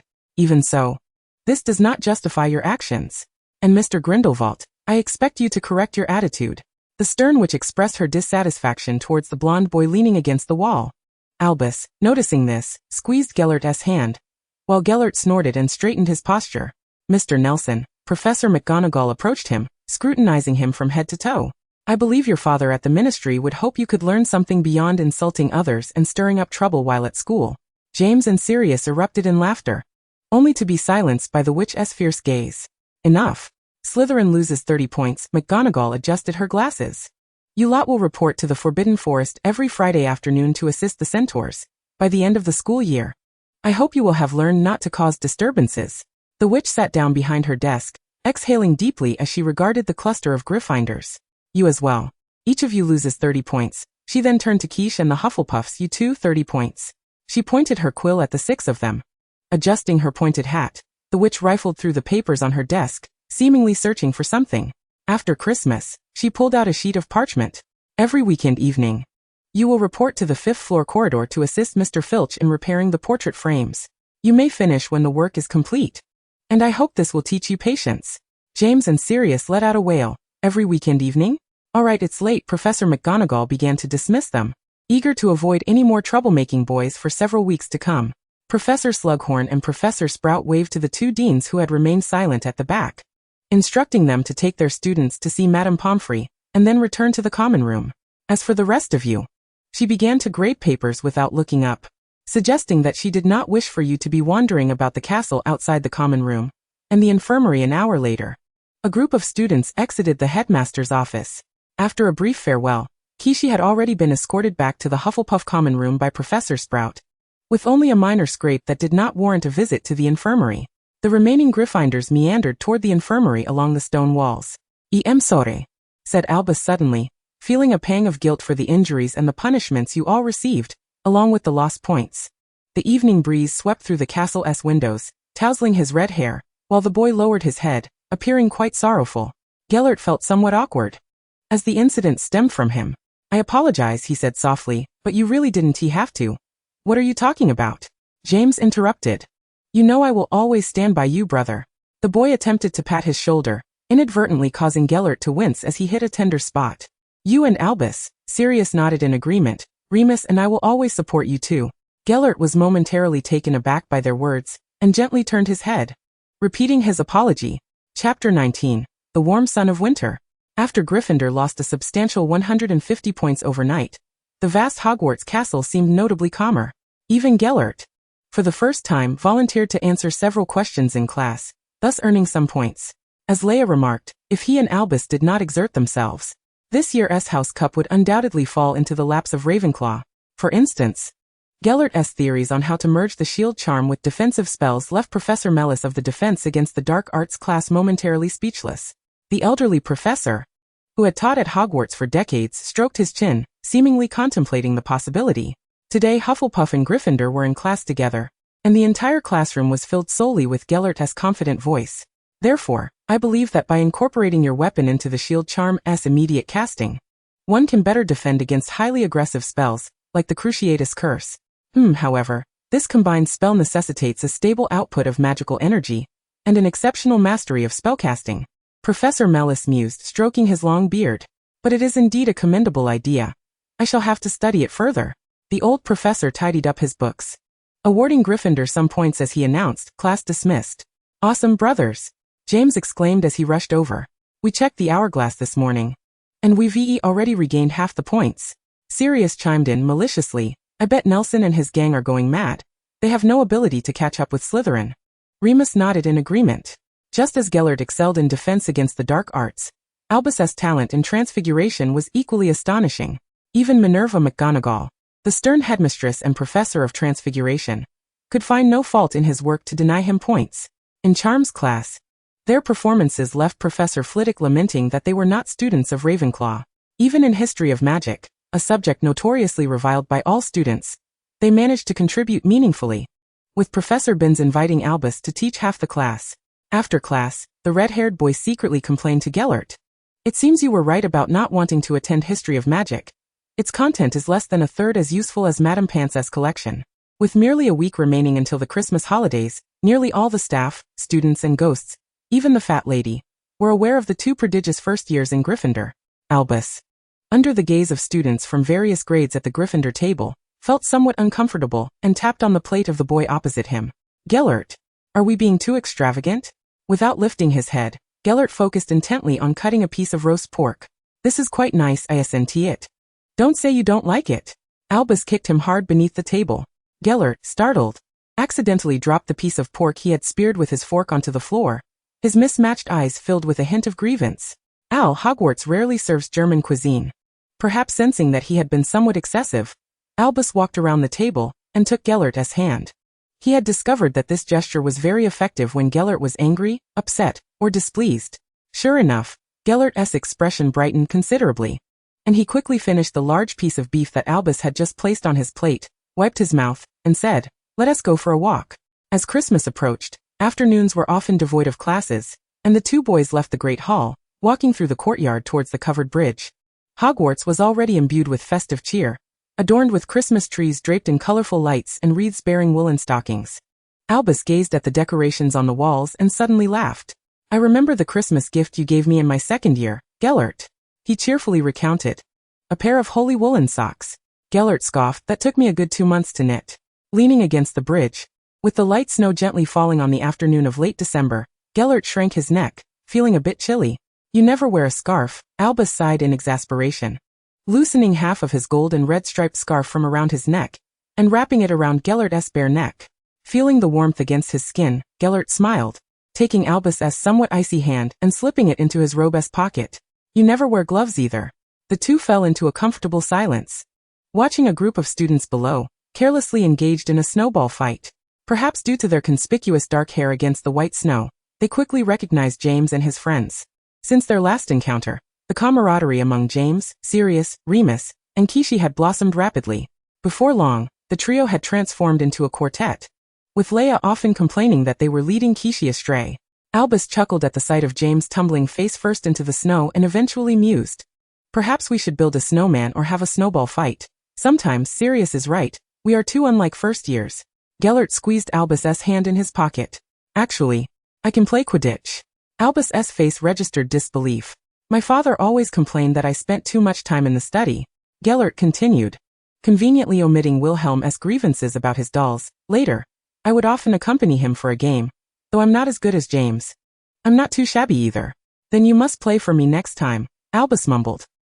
Only for you, Gellert replied, brushing the snow from Albus's hair. Albus suddenly felt a surge of warmth and struggled to ignore it. Gellert, are you returning to Germany for Christmas this year? Gellert nodded. I haven't been back in a while. Albus felt a pang of disappointment. Gellert had never spent Christmas in Godric's Hollow. I will return to the valley before the holidays end. And then we can go back to school together, Gellert quickly added, sensing Albus's thoughts. Well then. Albus said softly, I will wait for you. The sun began to emerge, and the warm winter rays dispelled the thick clouds, casting a hazy golden hue over the snow-covered castle. The same light also generously illuminated the boys wrapped in the same gold and red scarf, their hands tucked into the same pocket. Chapter 20, Christmas Visitors. As the holidays approached, students donned Muggle clothing and noisily boarded the Hogwarts Express. After parting ways with Gellert at King's Cross Station, Albus took a Muggle car back to Godric's Hollow. Gellert, on the other hand, was taken back to Germany by his godfather using a portkey. This was the first time he had met the boy's true elder since their acquaintance. Unlike the gentle appearance of Percival, the German gentleman named Wiltz exuded a rugged demeanor, appearing almost cold and aloof. However, upon closer acquaintance, one discovers an astonishing warmth within him. One wonders what Gale's parents might be like. Albus mused as he walked along the snow-covered path in the valley. In the distance, he caught sight of the familiar two-story cottage, and a smile of joy illuminated his face. The exterior of the cottage was adorned with a myriad of colorful Christmas decorations, and even the goats were festooned with ribbons and bells. As if by some telepathic connection, two small figures soon burst forth from the house, rushing towards the boy. Brother! Albus, brother! The two little ones grasped his hands, eagerly chattering away. Albus, brother, we missed you so much. Quickly, tell us about the fun things at Hogwarts. Albus, with excitement, exclaimed, All right, let's head inside. I will regale you with tales for the entire afternoon. And indeed, Albus spent the entire afternoon narrating stories. The three of them nestled on the warm woolen blanket in the Dumbledore living room, leaning against the soft pumpkin-shaped cushions. They savored an entire pot of Earl Grey tea, and indulged in a plate of cranberry cookies. He spoke of everything from the snack trolley on the Hogwarts Express to the Sorting Hat, from the Gryffindor Tower to the Black Lake and the Forbidden Forest, from transfiguration classes to Quidditch matches. As the setting sun cast its golden rays into the modest dwelling, even Candela, who had finished her household chores, listened with rapt attention. Al, your storytelling is splendid. It makes me nostalgic for the days I spent studying with your father, remarked the witch, dressed in a knitted sweater, as she affectionately tousled his hair. Following this, they eagerly listened to Anna recount stories about her experiences at the Muggle boarding school. Which house did Gellert enter? After an array of stories about the Muggle school, the little girl suddenly inquired, her question seemingly out of the blue. Albus, who was assisting his mother in knitting this year's Christmas sweater, was momentarily taken aback. What? Albus exclaimed in a rush. The German fellow made it into Gryffindor? That's impossible. The boy, reeking of goat, wore an expression of disbelief, as if he had just received news of being sent to Durmstrang. Albus found himself at a loss for words. On the very first day of his brother's encounter with Gellert, things had already gone awry. The two seemed to be inherently incompatible. The Sorting Hat must have made a mistake. Albus's brother's complaints about Gellert entering Gryffindor persisted until Christmas Eve. Eventually, even Percival grew weary of hearing it and said enough. When you go to school, you can question the Sorting Hat yourself. Dad actually said that to me. Albus grumbled. A frown etched on his face. The two red-haired boys, laden with an array of goodies purchased from the Muggle Christmas market, made their way home. Today Mrs. Bashart would join them for Christmas Eve. The Dumbledore family had always maintained a warm relationship with her, inviting the elderly lady almost every year for the festive celebrations. All right, Albus, he reassured his sulking brother, let's try to enjoy the holiday a little more. Upon returning home, the brothers began assisting Candela in preparing the Christmas Eve feast. Percival was in the living room organizing books with Ariana, and praising her excellent performance at the Muggle school. You will surely gain admission to the best public school in London, the father declared confidently. Albus, somewhat distracted, was stuffing potatoes, broccoli, and sausages into the turkey. This sausage had been brought by Gellert before the term began. He wondered how Gellert would spend Christmas Eve today. Albus realized he missed him somewhat. Throughout the month-long holiday, he had received no letters from Germany, and he had been visiting the Ollery every few days, a fleeting sense of melancholy crossing his face. Jingle bells, jingle all the way. Suddenly, a melodious Christmas carol emanated from the entrance. This was the new doorbell Percival had installed just a few days ago. Candela glanced at the clock and noted that it was nearly 6 o'clock. Al, could you please answer the door? It might be Mrs. Bashart, the witch said, flustered as she and Albus's brother were busy baking a cake. The red-haired boy wiped his hands clean and made his way to the door. Dad, we might need to change the doorknob, he said, struggling to pull the door open. Oh, Mrs. Bashart, hello. The elderly woman, wrapped in a thick patterned scarf and carrying a wicker basket, stood at the door with a warm smile, traces of snow and wind still on her attire. Do come in. It's far too cold outside. Albus attempted to take the basket from her hands when, unexpectedly, a golden-haired figure appeared behind Mrs. Bashart. Al, Merry Christmas. Gellert, Albus exclaimed in astonishment as he beheld the boy clad in a long coat and leather boots. He then joyfully leapt into his arms. What brings you here? Aren't you in Nuremberg? I told my parents I wanted to spend the holiday in the valley. They were planning to visit friends in Vienna anyway, and... Gellert embraced him, speaking in a hushed tone that only they could hear. I missed you. Albus buried his face in the collar of his coat, murmuring, I missed you too, his voice muffled. You haven't sent me a single letter. Mrs. Bashart smiled and welcomed them inside.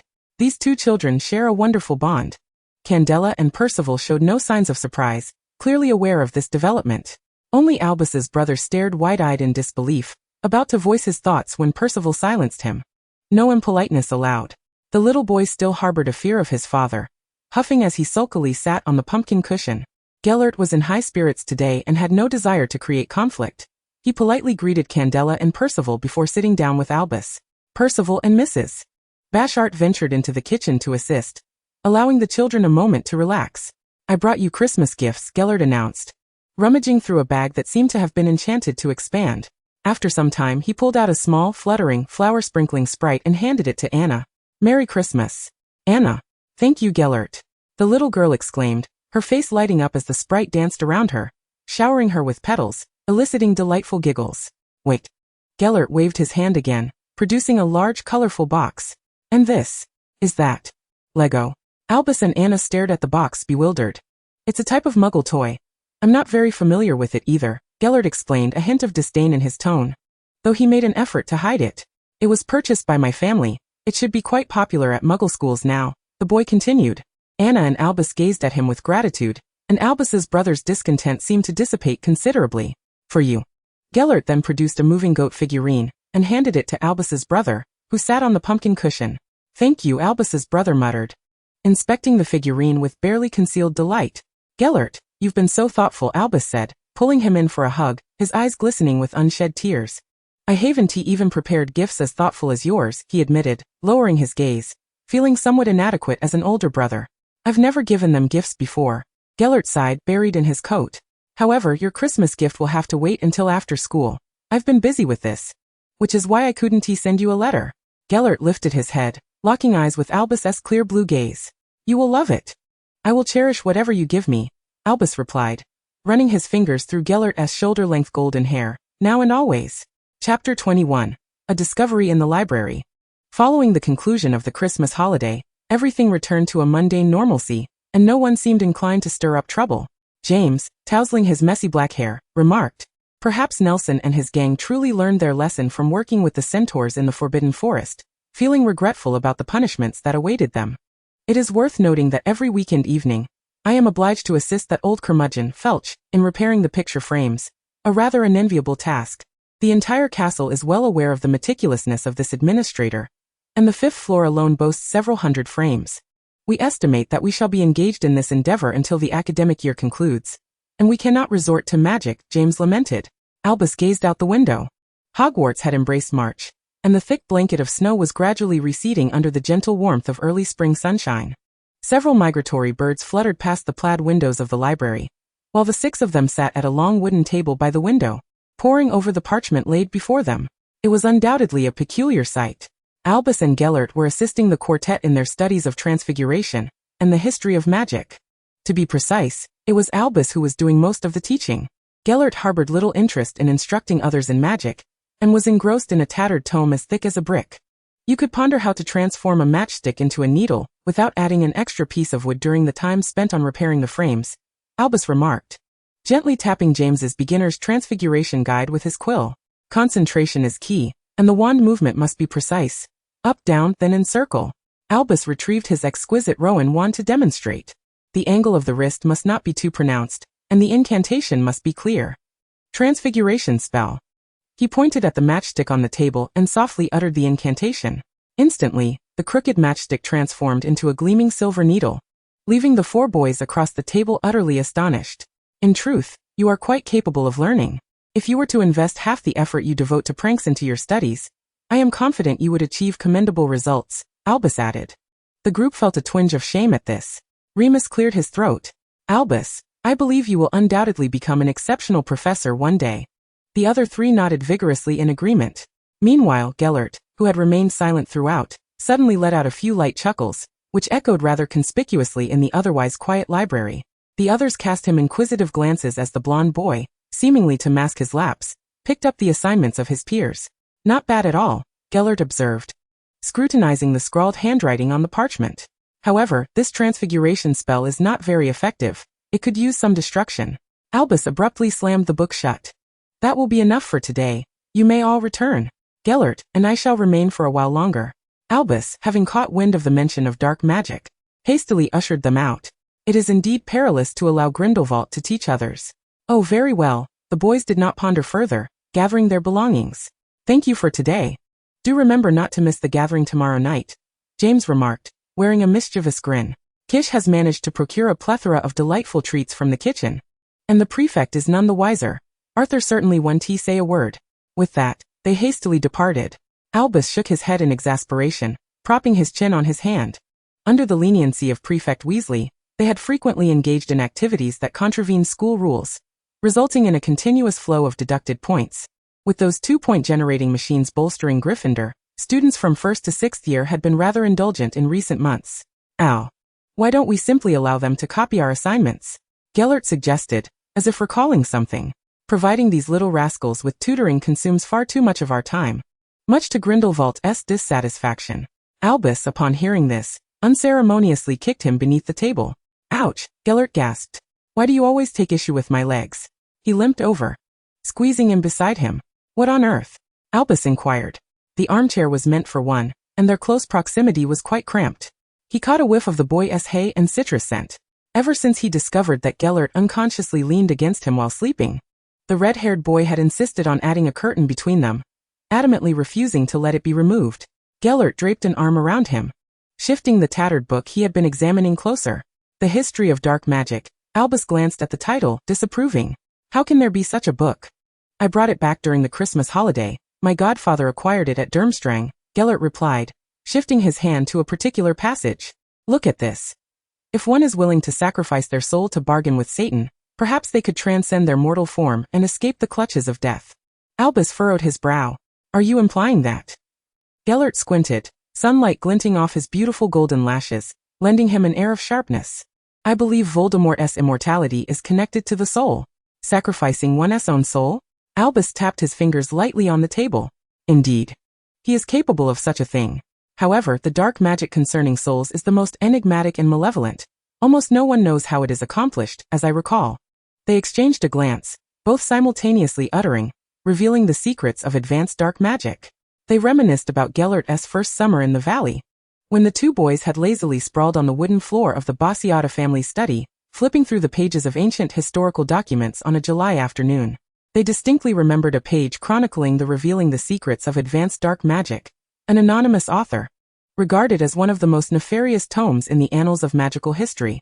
It contained almost all forms of dark magic, including forbidden spells related to the soul, and, due to Gellert's fascination, they had even had a minor quarrel over it.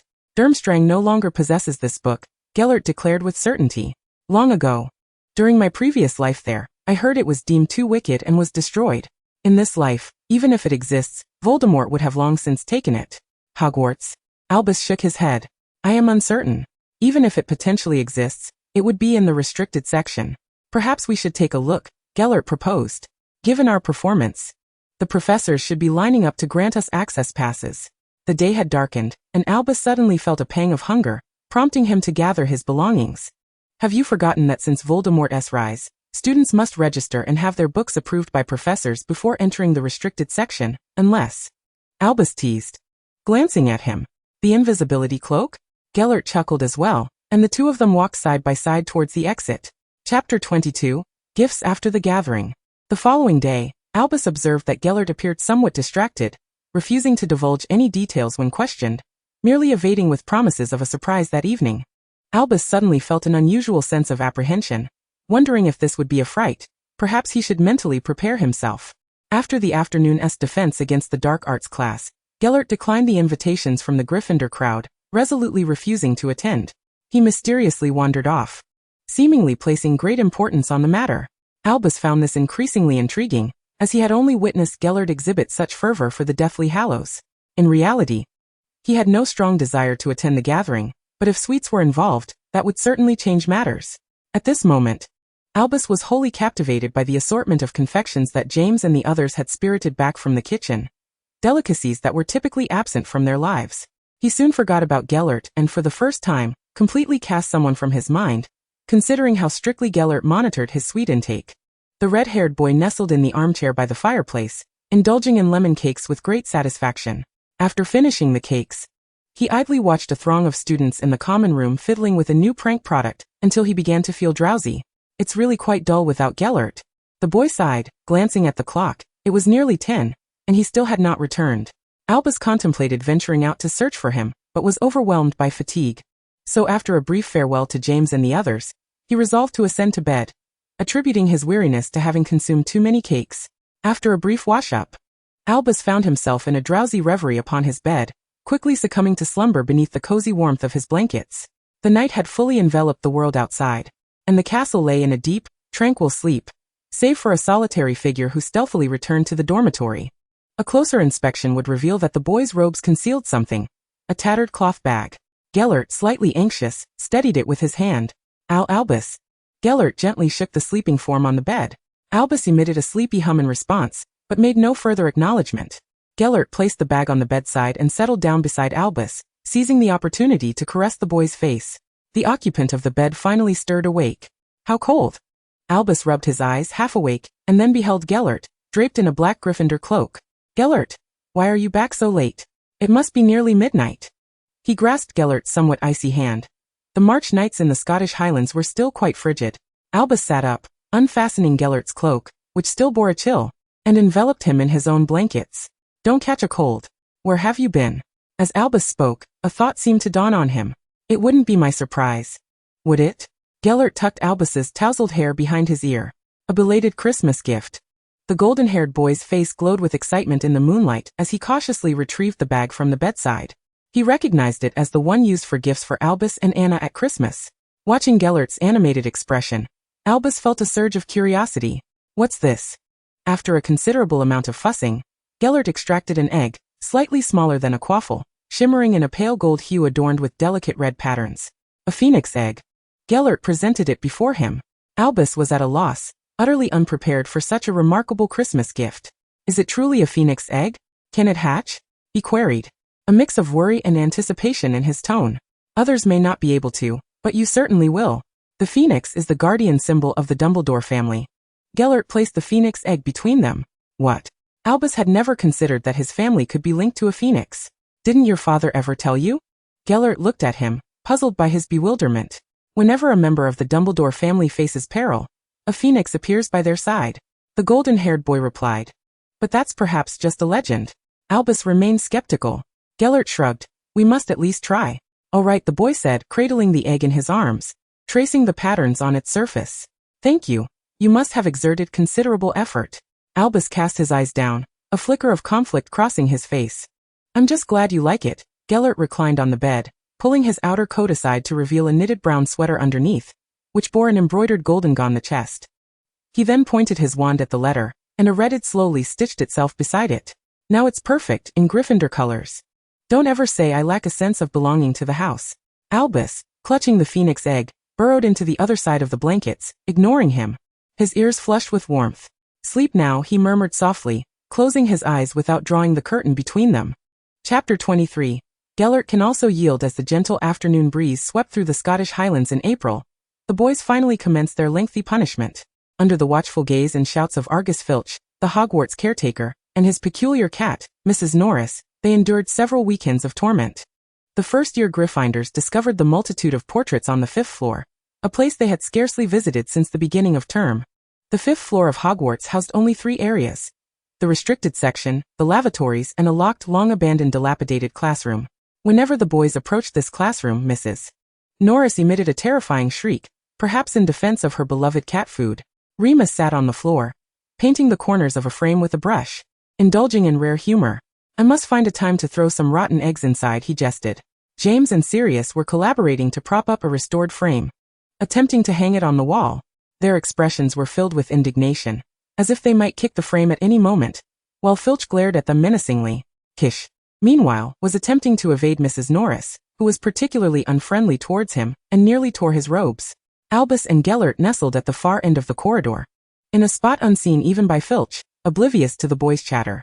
To prevent the boys from using magic, Filch confiscated several wands before each punishment, returning them at the end. The balding old man, nearly devoid of hair, had no intention of monitoring these 2 relatively compliant boys. When shall we borrow James's invisibility cloak? Gellert inquired. The 2 half-squatted on the ground, using nonverbal magic to repair the frame, gazing at the end of the corridor leading to the restricted section. Let us ask after this is over, Albus suggested, stacking his remaining frames beside Gellert. Help me, I don't want to do this anymore. The boy approached Gellert with a smile, pulling out a book from his robes. If the old man sees us, we'll have to repair more frames, Gellert remarked, his hands continuing their work. Just block for me. Albus leaned against him. Hurry up, Gellert. I'll read to you. The boy's voice was soft and sweet. Gellert raised an eyebrow, noting Albus's capriciousness in this life. However, he adjusted his position to allow Albus to lean more comfortably against him. What book? Chronicles of the Magical World. Albus flipped through the pages casually. The International Statute of Wizarding Secrecy was enacted in 1689, leading wizards to retreat into obscurity. Upon hearing those words, a flicker of displeasure crossed Gellert's features. I never believed wizards should hide, he interjected abruptly. Magic flows through the veins of a select few. Why should we be subservient to muggles? Are not the interests of wizards important? The Statute of Secrecy is undoubtedly as foolish as muggles. Even after a catastrophic defeat in his past life, his decades of effort had only earned him 50 years of imprisonment. Even in the end, he felt guilt towards Anna, Lita, and the countless wizards who had suffered due to him. Yet Grindelwald never deemed the overturning of the Statute of Secrecy a misstep, nor did he harbor pity for muggles. Are you suggesting you wish to lead them? How do you plan to do that? Albus turned to look at Gellert. Gellert remained silent. Albus, observing his expression, understood and suddenly felt an immense anger. I too believe the existence of the Statute of Secrecy is debatable, he continued, but Gellert, muggles are not without merit. Their steel weaponry during the Second World War, I hardly think we could contend with it all. If war were to break out, we would suffer grievously. Necessary bloodshed is inevitable, Gellert remarked almost instinctively. Then how are you any different from Voldemort? Albus stood, glaring coldly at him. What if the sacrifice were Anna, or James, or Sirius, or me? Would it matter to you? Gellert ran a frustrated hand through his hair, exasperated that their discussion had turned to the Statute of Secrecy. This was not the first time they had argued over the issue of wizards and muggles. The serious expression of the red-haired boy before him overlapped with the rational and restrained Professor Dumbledore from his memories. With an almost inaudible sigh, he stepped forward and took Albus's hand. All right, I admit that my previous statement was somewhat problematic. Just somewhat problematic? Albus did not meet his gaze, pulling away his hand and gathering the repaired frames from the floor. The prohibition against employing force left Gellert feeling rather helpless, yet the most pressing concern now was Voldemort. Albus's expression softened considerably. There are better ways. I will stand by you, Gellert. Chapter 24. Infiltrating the restricted section. Ever since his minor disagreement with Albus last week, Gellert had soon dedicated the Chronicle of the Magical World to the Fire Shield. Although he understood it was not merely an issue of books, he found it intolerable. The boy sat on the windowsill of the corridor, gazing at the vast and undulating mountains. Late April was the most splendid season here, the air brimming with the essence of spring.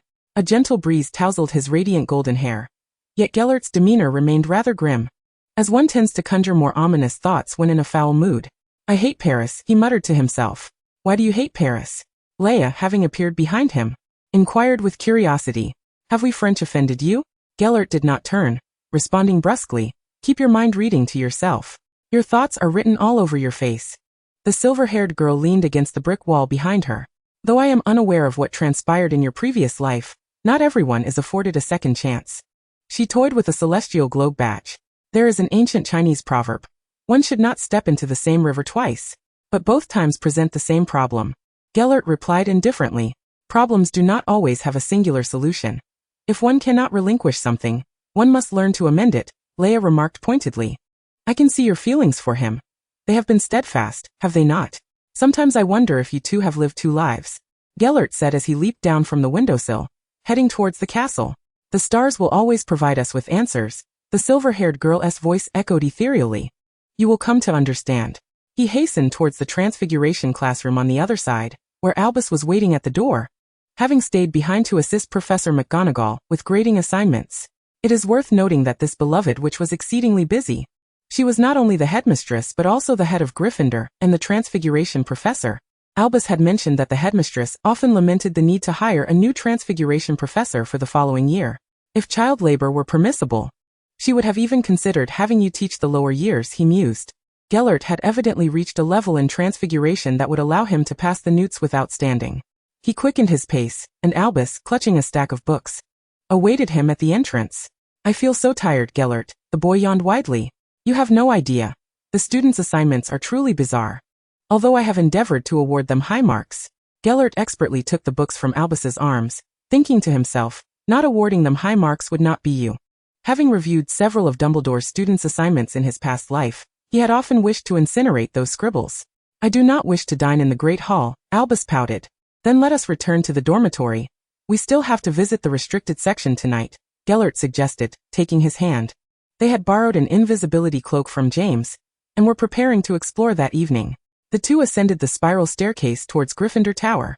Last time, Kishi taught me a few cauldron recipes, and I happened to have some food sent by my mother, Gellert remarked, eyeing the students heading to divination class. I think I might give it a try. When did you start learning to cook? Albus asked, intrigued as he could hardly envision Gellert as someone interested in culinary arts. Since you began complaining about the dreadful dinners at school, the boy replied earnestly, not granting Albus the opportunity to inquire further. They arrived at the entrance of the common room, where the fat lady seemed to have vanished again. The common room during dinner was sparsely populated. Upon spotting them, a girl, radiant with excitement, approached Albus with her book. However, she was halted by Gellert's impatient glare, and retreated to her seat. Since the beginning of this term, students from different years and houses had been incessantly attempting to seek Albus's academic guidance at any given moment. Even fifth-year students had come to request assistance with OWL material, most of whom Gellert had turned away.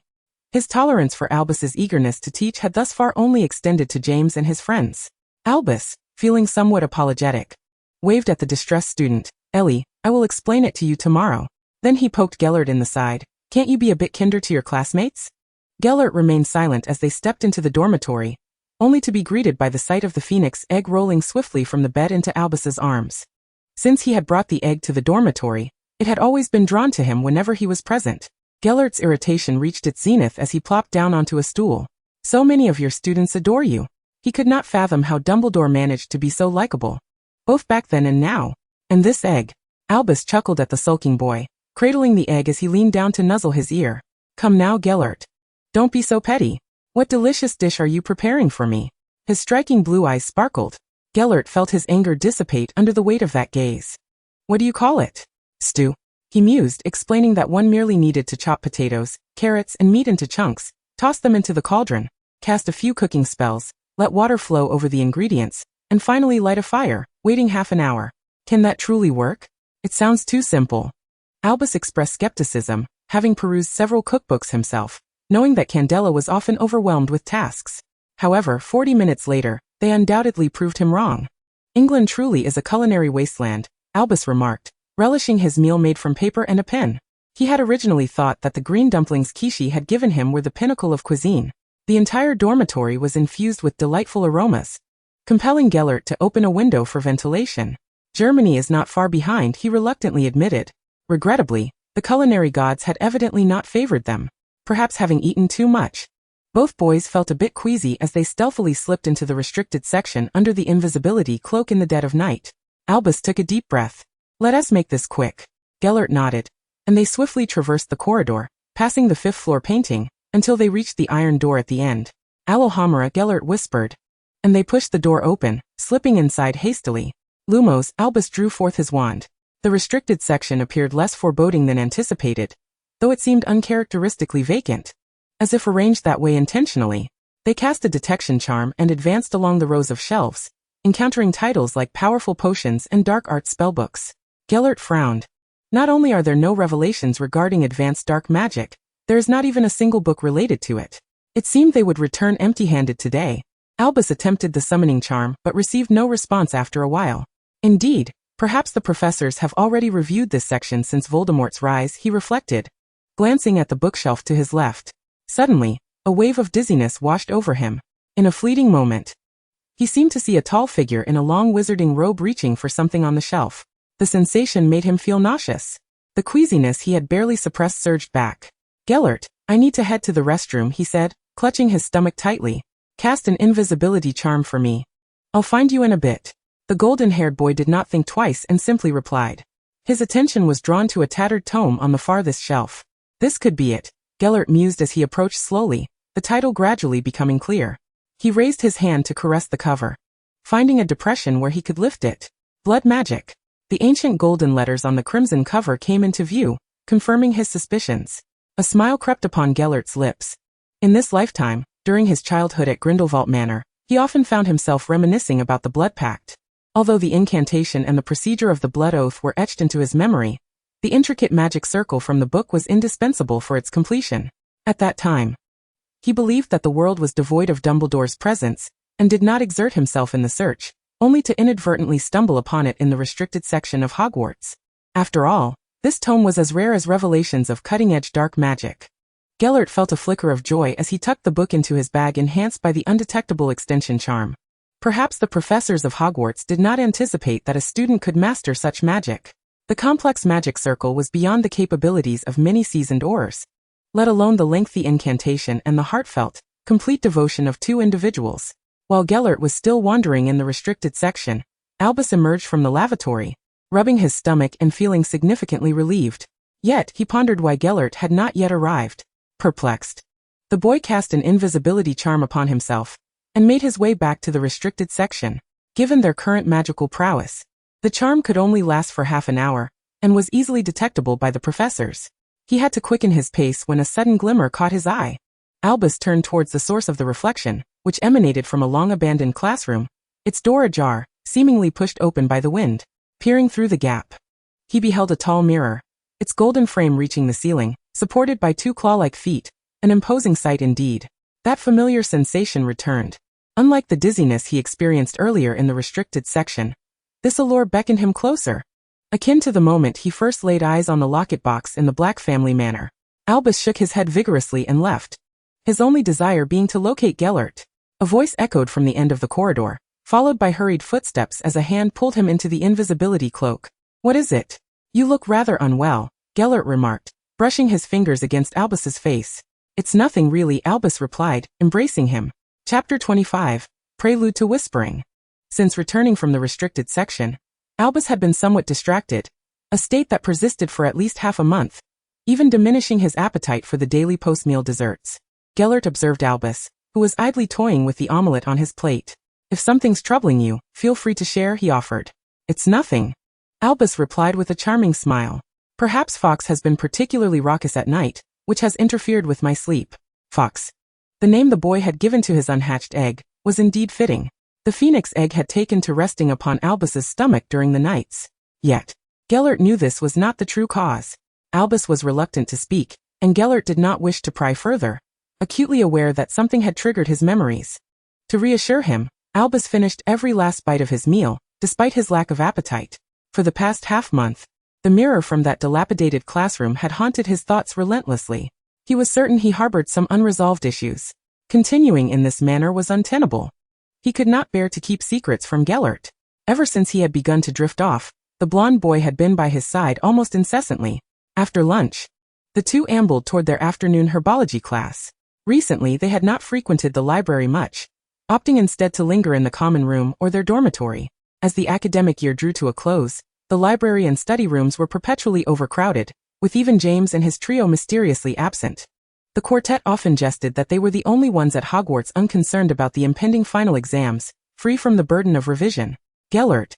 Try not to worry too much, Albus said, glancing at the nearly towering figure beside him, who had grown considerably since their first meeting when he had been half a head shorter. They ate the same meals. Yet Albus could not fathom why Gellert was growing so rapidly. I will share anything I discover with you, Albus resolved to investigate that evening, come what may. Gellert, donning the yellow herbology class-long coat, attempted to articulate something but faltered. I'm right here with you.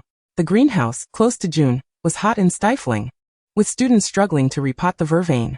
The Hufflepuff headmistress elaborated on its uses. Vervain was the sacred herb of the moon goddess Diana, hung above beds to ward off nightmares and used to create protective charms. Albus mused that he should seek out a professor after class to obtain one for his bedside, though he quickly dismissed the thought. Of course, it was also a crucial ingredient in ointments, brews, and love potions, as the plump witch added, for instance, the special variant of the amortentia. What is the special variant of amortentia? James exclaimed, his face smeared with dirt, while his companion Sirius was in a similarly poor state. No student stood within 5 meters of them, as the ground was littered with fallen soil and stems. Professor Sprout waved her hand. That's too advanced for you. You'll learn about it in your 4th year during potions class. The classroom erupted in a chorus of hisses. As the fiery clouds painted the horizon, the grimy group of youngsters finally filed out of the herbology classroom. The 3 boys, eyes gleaming with excitement, approached Albus through the throng. Since the approach of finals, they frequently sought Albus after herbology classes for a quick cleaning spell. This way, they could save ample time on bathing and secure prime spots in the study rooms. The boy, wand in hand, wore a fatigued expression. Gellert swiftly pushed the 3 into a corner, giving them a quick pat on their shoulders. Instantly James and his friends, who looked as if they had scavenged their robes, appeared as pristine as if they had just emerged from Madame Malkin's shop, perhaps even more immaculate. The first-year students clearly had no concept of wandless, silent magic, staring at him in shock. Gellert gestured for silence, urging them to hurry. The excited lads dashed off, their freshly cleaned robes fluttering behind them. Albus walked over, somewhat exasperated, casting a few cleaning spells. Isn't a big deal.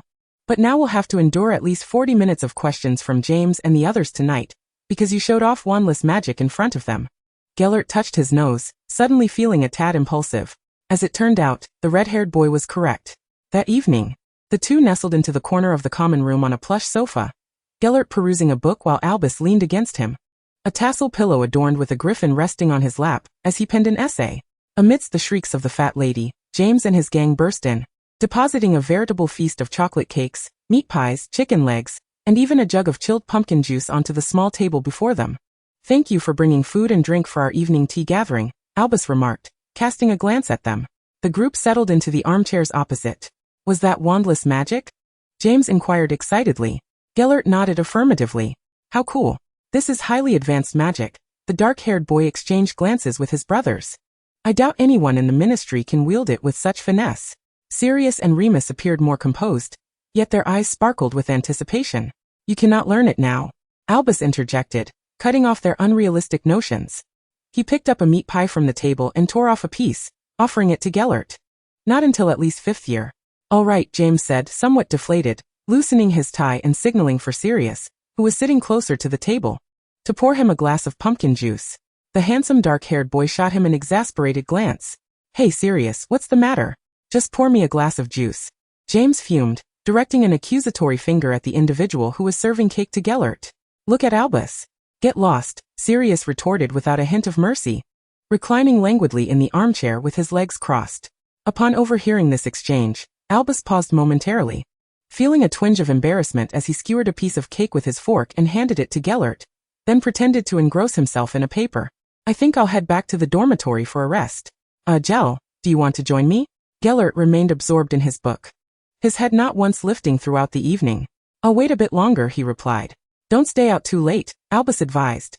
In truth, Albus was acutely aware that sleep would elude him that night, as if he were ensnared by a Pandora's box of fate, pulled into a vortex deep within his soul.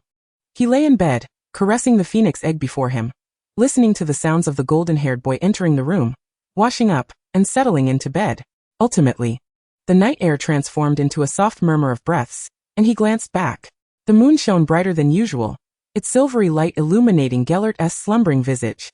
Albus nestled the phoenix egg between the sheets, lifted the blanket slightly, and stealthily retrieved his robe draped over a chair, making every effort to avoid any noise. He then cast an invisibility charm, the dormitory door closing with a faint click behind him. The boy, who should have been fast asleep, opened his eyes. The golden pupils gleamed brightly in the night, sensing the lingering warmth of the bed beside him, yet his lips tasted of bitterness. Chapter 26. The mirror of erased Albus found himself at the threshold once more, gazing at the weathered wooden door secured by a long hook lock, its surface marred by splintered wood. His heart raced wildly.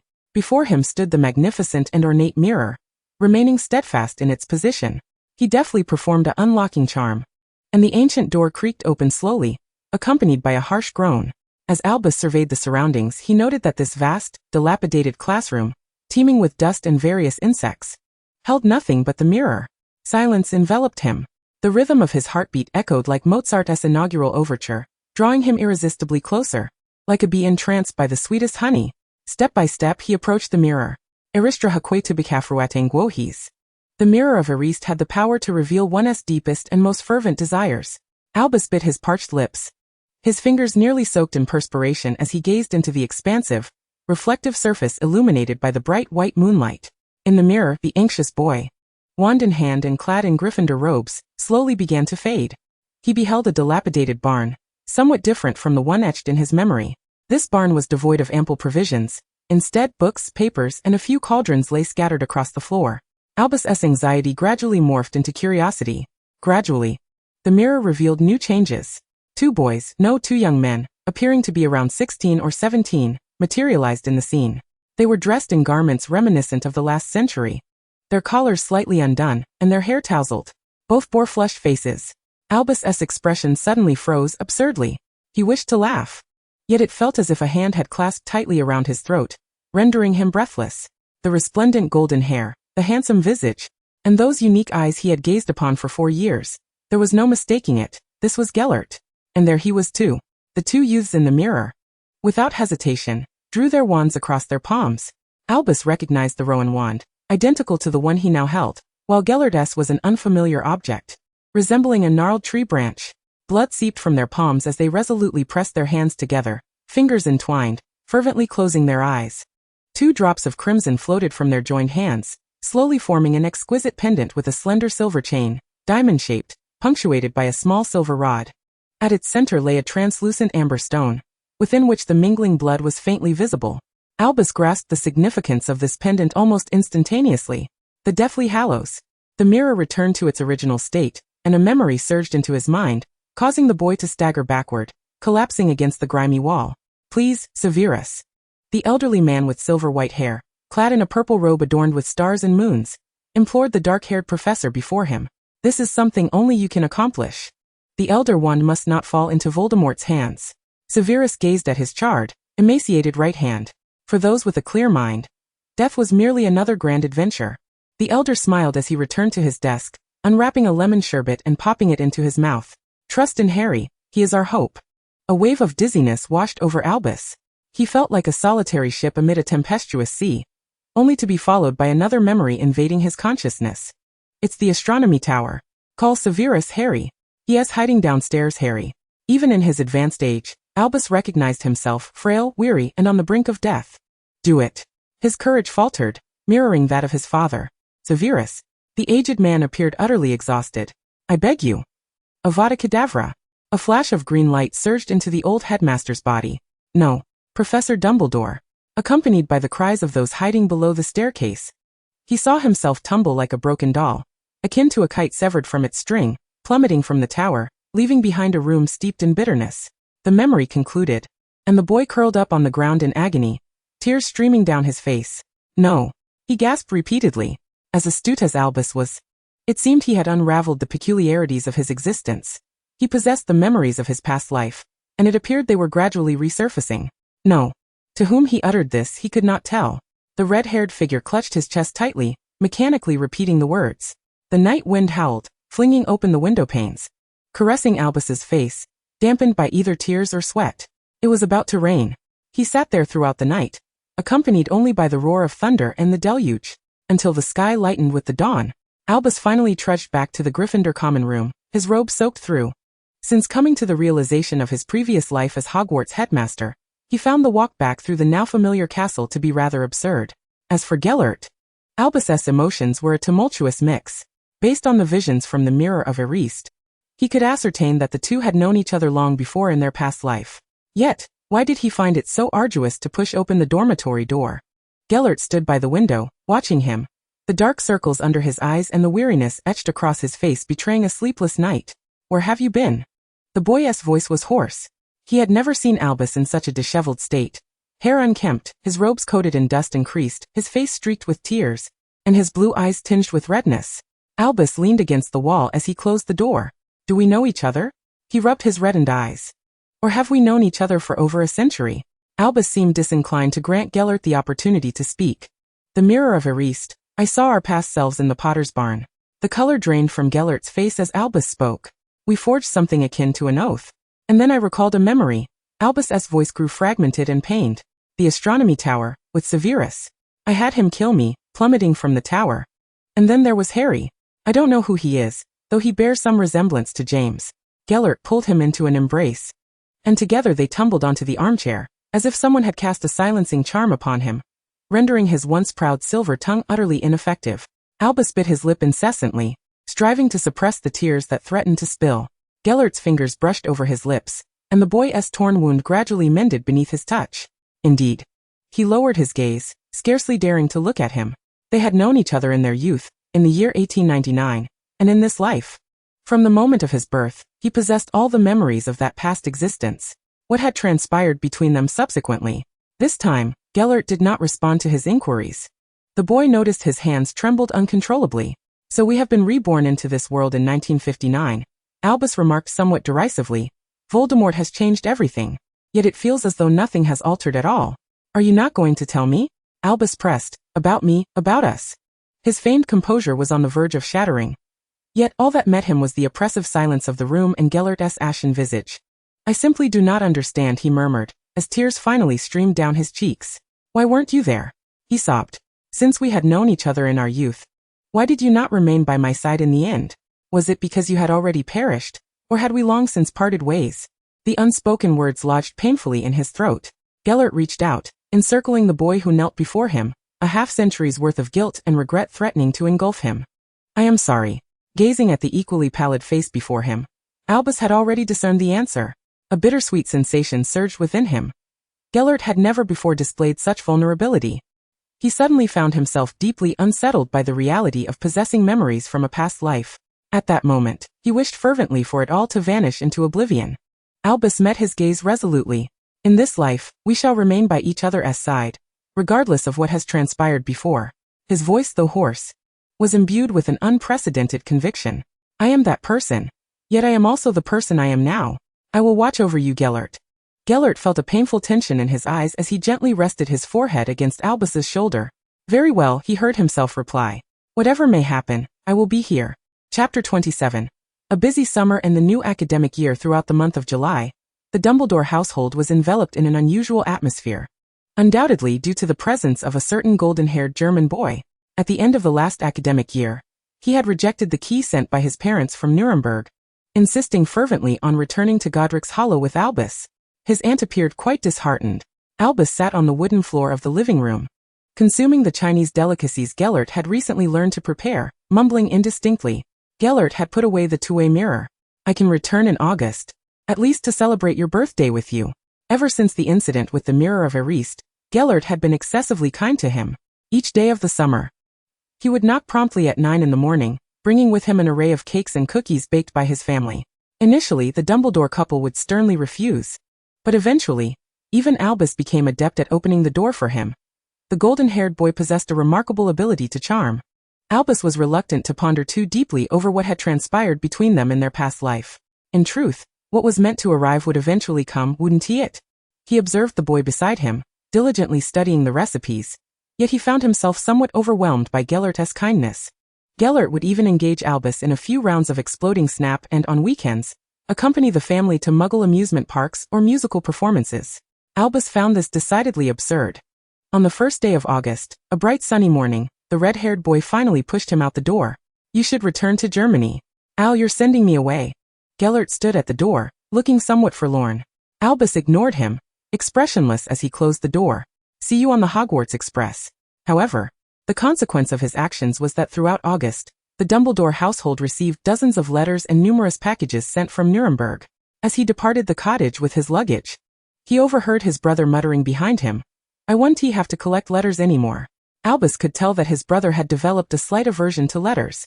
I still don't understand why none of your letters were intercepted. Albus, draped in his school robe, walked along the rough, muddy path surrounding the castle, grumbling to the golden-haired boy about the overwhelming number of letters that had arrived during the summer. From a distance, they spotted at least 100 carriages drawn by thestrals. Though other students could not see them, many second-year students, experiencing thestrals for the first time, appeared quite bewildered. Antonio is not an owl, Gellert remarked, whistling towards the forbidden forest. A large bird with a white feathered neck swiftly flew over, landing on his shoulder. Antonio was Gellert's pet, said to be a hawk that his father had brought back from South America on his 5th birthday. At Hogwarts, he kept Antonio in the forbidden forest, justifying that he feared his pet might accidentally devour another student's rabbit, toad, or kitten. Only you would keep a bird of prey as a pet. Albus recalled the first time the hawk had leapt onto their windowsill, startling Anna and Albus considerably. Fox despises him, the boy continued. His phoenix egg always rolls far away whenever Antonio arrives to deliver messages. Gellert raised his hand, sending the hawk back to the forbidden forest. Perhaps Fox would prefer Adrian. What do you mean? Albus queried, somewhat perplexed. Gellert pulled the red-haired boy onto a carriage drawn by a black Pegasus with enormous bat-like wings. Inside, there was a faint musty odor mingled with the scent of hay. Gellert leaned out to pat its neck, indicating a thestral, though still a juvenile, just brought back from the Iberian Peninsula this summer. Albus felt a chill at the peculiar taste Gellert's family had for pets. The door slammed shut with a bang.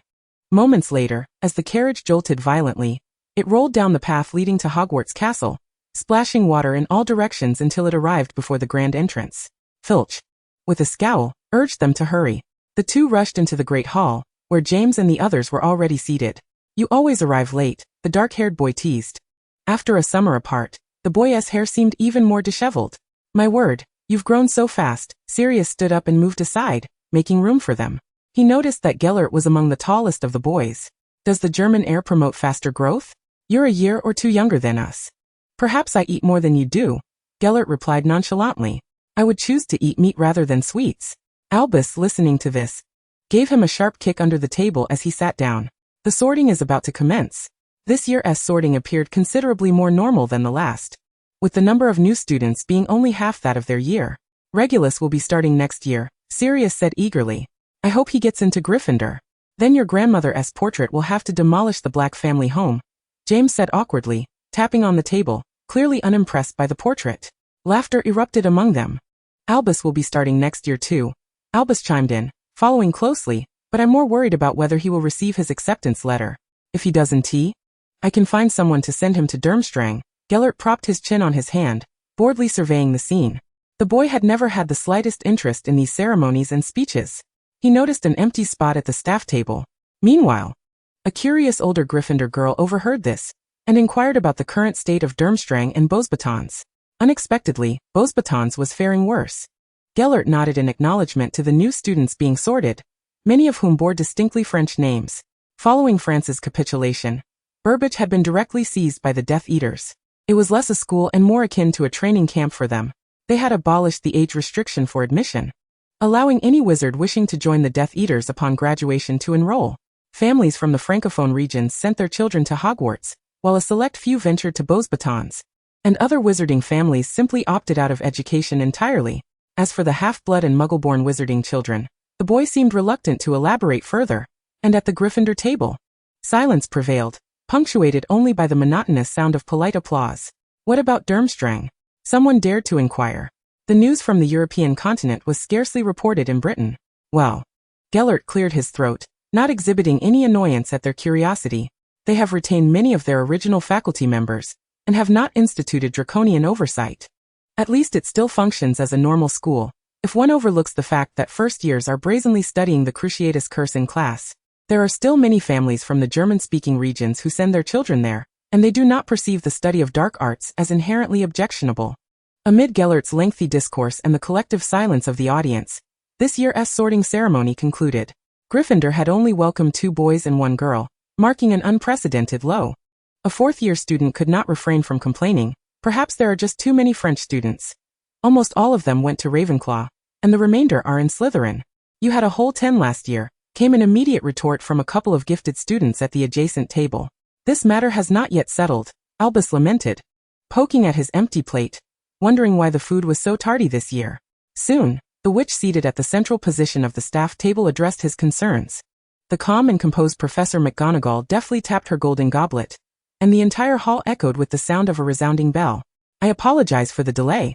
I trust you are all quite famished. Due to the resignation of Professor Spencer, who previously taught care of magical creatures, we are fortunate to welcome a new professor this year. She gestured towards a small door at the side of the hall, beckoning someone to enter.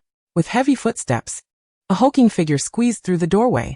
This is our new care of magical creatures professor, Professor Rubeus Hagrid, who will also serve as the new keeper of keys and grounds here at Hogwarts. With a snap of her fingers, an array of delectable dishes appeared on the 4 long tables, eliciting a chorus of whispers from the students below. A half-blood giant? Gellert observed with keen interest, scrutinizing the figure who waved awkwardly at the students while attempting to settle into a chair, his long, curly beard inadvertently dipping into a goblet of wine. Albus spooned some creamy mashed potatoes onto his plate, a familiar sensation reminding him that he had known this person in a previous life. Yet the forthcoming feast left him little time for reflection. He simply wished to satiate his hunger, not forgetting to fill the plates of those beside him. In truth, Gellert ate rather sparingly. Perhaps the brisk German air had expedited his growth, Albus mused while biting into an apple pie. The students, having indulged in a grand meal, undoubtedly retired to a restful slumber on the first night of the new term. The following morning, with no classes scheduled, the 2 slept in until they awoke naturally, only to receive their new second-year timetables at noon. Electives in second year? Albus pondered, perplexed, as he believed electives were only introduced in the 3rd year. A cacophony of wails erupted in the Gryffindor common room, with 5th-year students slamming their books down on tables. Enough whining, you lot. We've even added subjects for the OWL exams, and they're all theory-based. Minister Fudge mentioned that although Britain is quite safe, after extensive deliberation, Lupin, reading from the Daily Prophet, has determined that we must bolster students' grasp of knowledge to prepare for unforeseen circumstances. Gellert sharply interjected, such foolishness could only emanate from him. The Aurors can't even lay a finger on the Death Eaters. What tangible purpose does increasing the students' burdens serve? Is he expecting Voldemort to present him with a report card when he breaches London? I dare say there isn't a single lucid mind in the British Ministry of Magic. His words garnered a multitude of nods in agreement. Oh, let us see. We must choose 3 subjects. James appeared to have lost his spirit. Care of magical creatures, divination, arithmancy, ancient runes and Muggle studies. He crumpled the paper and tossed it to the ground. Gellert frowned, declaring, I do not wish to attend any of them. Albus disregarded his protest, taking his and Gellert's timetable, promptly marking ancient runes. I believe if we do not hurry to finalize our choices, we shall miss lunch and even arrive late for this afternoon's transfiguration class. You wouldn't want to face Professor McGonagall's displeasure, would you? Even if you skip class today, she wouldn't give you a hard time, Gellert retorted, sitting on a low stool beside him. Meanwhile, the trio of James, Sirius, and Remus began tossing dice on the carpet beside them, seemingly deciding to leave their elective choices to fate. How so? Albus inquired, observing him. I absolutely refuse to take Muggle studies, Gellert asserted, crossing out the lowest option with his quill. Even if you went, I would not. He then hesitated for several minutes before selecting arithmancy, reasoning that omitting divination from the title might make it more appealing. For the remaining 2 subjects, he wavered for a while. Just as Albus could no longer restrain his impatience to snatch the quill from him, Gellert reluctantly marked care of magical creatures. Divination is an affront to a seer, he remarked disdainfully, raising an eyebrow and handing the quill to the person across from him. This point was one he could not refute, as Albus shared the same disdain for divination. With a resigned sigh under Gellert's penetrating gaze, the red-haired boy marked his elective subjects in accordance with his timetable. Here's to a pleasant new academic year. Gellert flashed a brilliant smile. Chapter 28. Beneath the Shadow of the Diary. The days passed in a mundane and tedious manner. On the 3rd Tuesday of term, they attended their first elective class, Care of Magical Creatures, taught alongside Slytherin. The group trudged down the winding path over the excessively muddy grass. As the Scottish Highlands entered the rainy season, with everything damp and sodden. Look, James exclaimed, pointing at the timetable and laughing exaggeratedly. In the afternoon, we have 2 back-to-back potions classes with Slytherin. Both Sirius and Remus wore displeased expressions. I can hardly believe it. This semester features only charms, herbology, and Muggle studies with Hufflepuff. It's been ages since we last saw Quiche. Amidst their complaints, they reached the grassy expanse outside the Forbidden Forest, where a significant number of students were already gathered. As the elective classes had not been previously announced, it was clear the school had prepared the necessary books for them. A mound of brown-covered tomes on fantastic beasts lay haphazardly beside a pumpkin taller than half a person. "All right, children," the half-blood giant proclaimed as he tipped a cluster of blast-ended scrits onto the ground. "Everyone grab a book. Today we shall learn how to care for the blast-ended scrits and observe their behaviors, working in pairs." Moments later, the area was engulfed in the stench of rotting fish and shrimp as Albus approached, carrying 2 books, while Gellert stubbornly refused to open his. "Though I am unsure what grievance you bear against Professor Scamander, it is evident you have taken immaturity to an extreme," the boy remarked, gesturing towards the nearby books. "Since you are unwilling to read, kindly bring over a blast-ended script." Gellert huffed, taking a few steps before drawing out his ivory-white wand, levitating a script to land on the stone pedestal before him and Albus. "Hey, Mr. Grindelwald, I believe you cannot treat it this way," the half-blood giant lamented, his expression one of heartfelt concern. The 2 individuals gazed upon the grotesque creature before them, a hideous entity measuring 6 inches in length. Its numerous legs sprawled in disarray. The stench of decaying fish and shrimp intensified, almost overwhelming their senses. "I fail to see what is so fascinating about this," Gellert remarked dryly. "I would rather face a dragon." Albus retrieved a piece of parchment and began to jot down notes. "If you continue to complain so, I shall request a change of groups. Everyone else here is far more composed than you." The blond boy, clearly agitated, jabbed his finger at the creature, now rendered silent. Upon completing his observations regarding the loathsome being, Albus received enthusiastic praise from Professor Hagrid, who nearly knocked him to the ground in his excitement. Raising his head, Albus spotted Severus, partnered with Remus at the far end of the room. Since acquiring that memory, Albus had been ever vigilant regarding Severus's condition. Severus appeared to be in a dire state, his complexion pallid and his frame emaciated. Lily had mentioned that he struggled to cast even the simplest of spells in their recent charms class. Albus felt a deep sense of concern. "Gellert, shall we go speak with him?" No one responded. "Gellert?" Albus called again, only to find that the boy had been singed in the face by the creature's fiery breath. His golden locks now singed black. "You remember me? I thought your thoughts were only occupied by your old companions," Albus remarked with a restrained smile, reaching out to adjust Gellert's collar. "It's all right, Gellert. I never expected you to manage the creature. I shall handle it." Gellert's expression softened slightly as he glanced towards Severus. "Perhaps over lunch tomorrow. Today's lessons have been rather taxing." However, their wish went unfulfilled, for they did not catch another glimpse of Severus until their history of magic class that Friday afternoon. Albus whispered to Lily behind him, "Where has Severus been these past few days?" The girl appeared pleased that someone was concerned for Severus's welfare, but her expression quickly turned grave. "I accompany him to the hospital wing daily. Madame Pomfrey is preparing potions for him. Severus's magical strength is waning." Lily's grip on her quill tightened. "At this rate, he may become a squib. The school has suggested he withdraw and seek treatment at St. Mungo's." "Has no one checked that diary?" Gellert interjected. "Professor Melisande and Professor McGonagall have both examined it. It seems to be an ordinary dark artifact, and Severus hasn't touched it in ages. It's been locked in a trunk." Lily answered swiftly. The conversation seemed to lose coherence at that point, but fortunately, Professor Binns had finished assigning homework and was preparing to dismiss the class. Albus stuffed the pile of parchment into his bag. "Lily, could I trouble you to arrange a meeting with Severus for us tomorrow at lunchtime? Gellert and I have matters to discuss with him."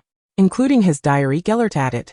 The 3 exited the classroom together, navigating the spiral staircase. The girl seemed taken aback. "Very well, I shall do so."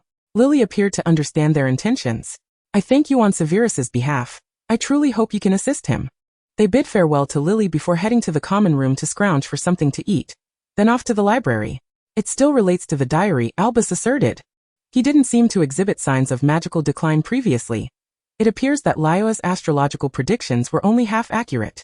Gellert fiddled with the buttons of his robe, pondering the situation, which seemed more complicated than he had anticipated.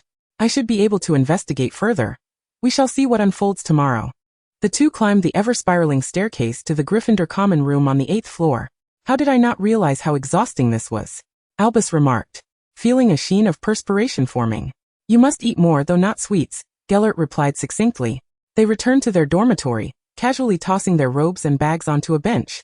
Retrieving a cauldron from the corner, they had taken to preparing small meals from time to time. Yet you consume even less than I, Albus retorted, eyeing Gellert's noticeably stronger arms as he rolled up his sleeves to cook. Albus reclined in an armchair, surveying their dormitory, which had gradually become cluttered over the year. There was now an additional bookshelf by the door, a small dining table leaning against the window, and the beds had been pushed against the wall, with a velvet couch beside them. In the center stood a round table, piled high with books and parchment, beneath which lay a box filled with, his own hand-knitted, vibrantly colored socks. He resolved to find a way to make Gellert wear them. All right, Gellert commanded as the cauldron floated above the dining table. Albus rubbed his stomach in anticipation and approached, but before he could discern the contents of the pot, a loud and rapid knocking echoed through the room. No. It was more like a thunderous banging, so deafening that it could be heard throughout the entire Gryffindor tower. The two exchanged puzzled glances. James and his friends seldom visited their dormitory, and when they did, it was usually prearranged.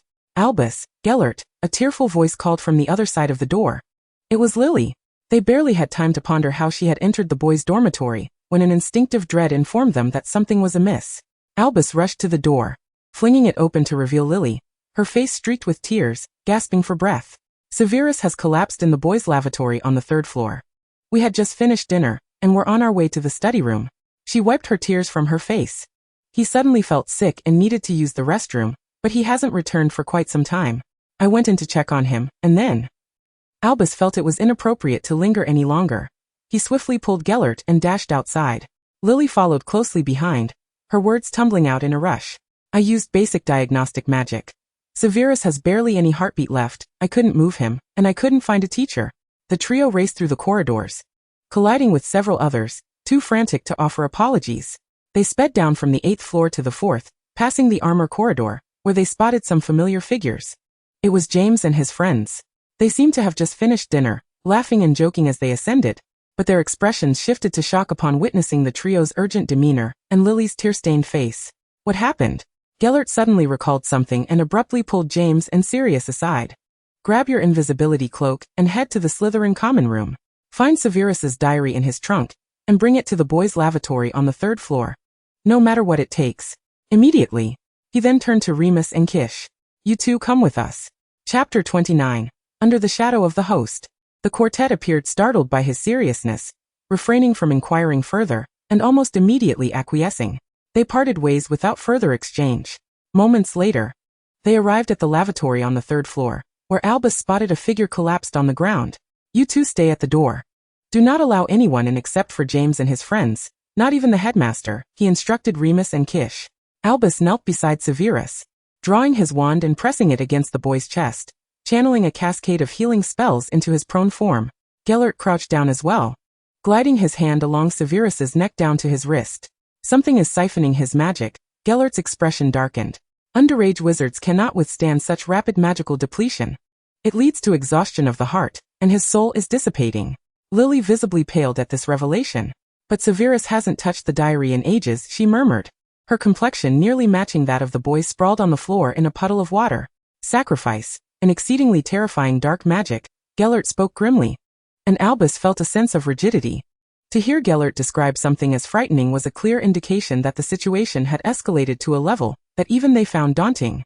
There is no necessity for continuous contact. It is less an affiliation with the object than a parasitic entity residing within him, utilizing the object as a conduit to extract his magical essence and soul to transport them elsewhere. Alternatively, it may be described as a struggle to latch onto another individual. The only option left is to attempt to forcibly extricate this entity from his body. Gellert gazed at the individual sprawled on the ground. Otherwise, as the host, his demise was inevitable. Under Albus's healing magic, Snape's face had regained some color. Albus raised his gaze to meet Gellert's, and both comprehended each other's implication. An intention to separate through the method of quietude. They had briefly discussed the matter of the quietus during the summer. It appeared that to restore the quietus to normalcy, one must indeed extract it from within them. Is your magic capable? Albus asked, filled with trepidation. Even if their spells and incantations were sufficiently adept, and their knowledge and insights abundant. Their physical forms and bloodlines were merely 12 years old. At present, their magical prowess peaked at that of a 7th-year student, a far cry from their former glory, and the extraction process could only be undertaken by one. Trust me, Gellert asserted. Suddenly, hurried footsteps echoed as James and his companions burst in, the boys panting, their hair tousled into a disarray. He unceremoniously flung the invisibility cloak and diary onto the floor. Sirius's sleeves bore traces of singe, indicating they had encountered some difficulties in obtaining the diary. James steadied his breath, nodding at him, while Remus and Quiche, who had evidently eavesdropped on the entire conversation outside, had informed them of the current predicament. The group retreated to the periphery as Albus ceased his healing incantation, squeezing his hand without uttering another word. Gellert withdrew his wand, gleaming with an ivory sheen, and levitated Snape from the partition to the center of the washroom, placing the diary beside him. Subsequently, the boy closed his eyes and gently waved his wand. As if conducting a symphony orchestra, Gellert recited intricate incantations, circling around Snape, gradually conjuring a blood-red magical array centered on the individual on the floor. The entire washroom was cast in an eerie crimson hue. No one dared to make a sound. Apart from Albus, the others were drenched in sweat from tension. Moments later, the magical array blazed brighter, adorned with convoluted patterns, seemingly nearing completion. Gellert stepped into it, directing his wand at Snape's chest. The boy on the floor furrowing his brow in evident agony. Gellert's incantation quickened, and amidst the red glow of the magical array, a wisp of black smoke began to emanate from Snape's chest. The boy's body writhed in a distorted manner on the ground. Lily witnessed this scene, clamping her mouth shut to stifle her sobs. Albus's heart began to race as he noticed Gellert's complexion paling, sweat beading on his forehead. His magical energy was dwindling. As the extraction progressed, the black smoke billowed from Snape's chest, gradually coalescing into a swirling mass of darkness. It seemed aware of its separation, frantically attempting to re-enter the boy's body. The ivory wand trembled under the immense pressure, a wisp of black smoke seizing the opportunity to penetrate the boy's form. A flicker of malice crossed Gellert's eyes as his left hand gripped his right wrist, thumb pressing against the pulse below. Albus instinctively moved to intervene, but the quartet behind him restrained him. Fool, he cursed inwardly. Grindelwald was overexerting his magical capacity. For a wizard, any such depletion could inflict severe harm upon the body. Moreover, he was still but a youth. The crimson glow intensified as Gellert abruptly lifted his hand, the black mist crashing against the ceiling, shattering the hanging chandelier. Glass shards cascaded down, and the surrounding walls crumbled. Albus hastily conjured a protective charm. Then the black mist emitted a shrill, devilish wail as it surged into the diary on the ground, causing Snape to cease his convulsions, and the magical array abruptly dissipated. Gellert approached slowly, his black robe smeared with dust from the walls, his lips devoid of color. Take Severus to the hospital wing. He is fine now. The four boys hurried to lift the unconscious figure and carry him out, with Lily trailing behind, her voice hoarse. Thank you. James and the others said nothing, their gazes laden with complexity as they regarded him. Gellert shook his head, leaning against Albus. I am rather fatigued, his voice barely audible. Albus cradled him on the ground, discarding the wand that had become almost too hot to hold. You, Albus thought, his heart filled with concern. At a loss for words, his hand, resting on Gellert's back, continuously infused him with his own magic. Gellert's pallor improved slightly. If you hold me a bit longer, I shall feel less weary. The one who had just depleted his magic managed to jest. Albus pinched the one he embraced. Dear Mr. Grindelwald, might I request that you consider my feelings the next time you indulge in life-threatening endeavors? Gellert chuckled lightly, and they sat together on the floor for a while. Albus assisted him to his feet. Now you can't show off in class for at least a month. The red-haired boy directed the chaotic washroom back to order, then used a summoning charm to retrieve the diary that had nearly cost Snape his life. Remarkably, it had not self-destructed. Such objects typically obliterate themselves upon separation from their host or the host's demise. Albus placed the unassuming black-covered journal into his bag. Clearly, it was not an ordinary sacrificial artifact. Gellert nodded. Take it for now. Chapter 30. Beneath the Shadows of the Manor. The Faroe Islands, a cluster of isles nestled between Norway and Iceland, boast a rugged terrain characterized by steep cliffs and flat-topped mountains separated by deep, narrow valleys. The island's coastlines are exceedingly convoluted, with tumultuous currents churning through the narrow channels between them, formed from volcanic rock coated in glacial debris or peat soil. As October wanes, a thin layer of snow has already settled upon the islands.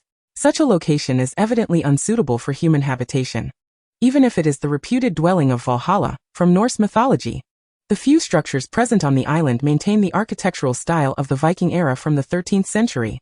Yet, for those gazing into the distance, a blurred silhouette of a dark manor can be discerned amidst the clouds encircling the peak of SL Taratinder, the highest mountain of the archipelago. Within the manor, gnarled trees, eerie statues, and pools filled with mysterious liquids exude an air of dread. A figure clad in a black robe with a hood hesitates before the pointed iron gate of the estate. The incessant wiping of sweat from his palms betrays his overwhelming fear and panic. A dozen individuals dressed in Muggle attire, their expressions vacant, mechanically shovel dirt in a flower bed devoid of any blooms surrounding the manor.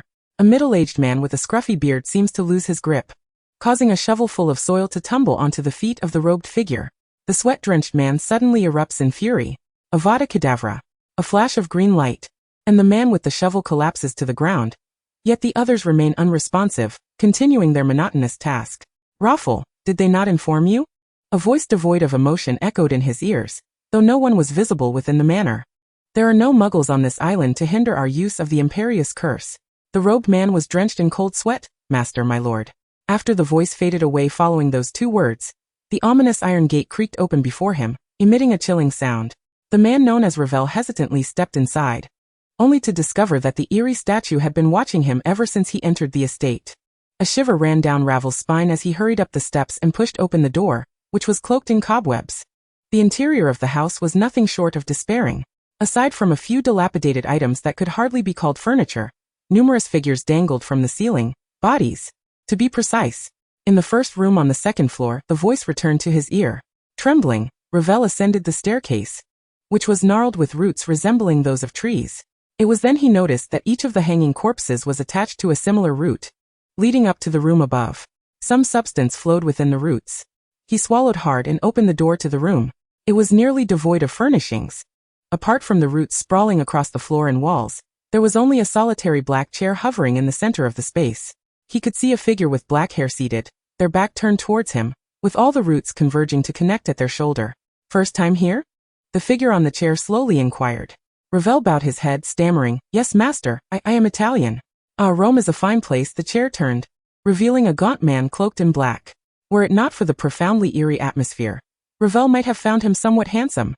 I mentioned recently that I should not be disturbed. I am nearing my final stage. The man opened his eyes, revealing a pair of crimson orbs devoid of whites, blood filling his entire eye sockets.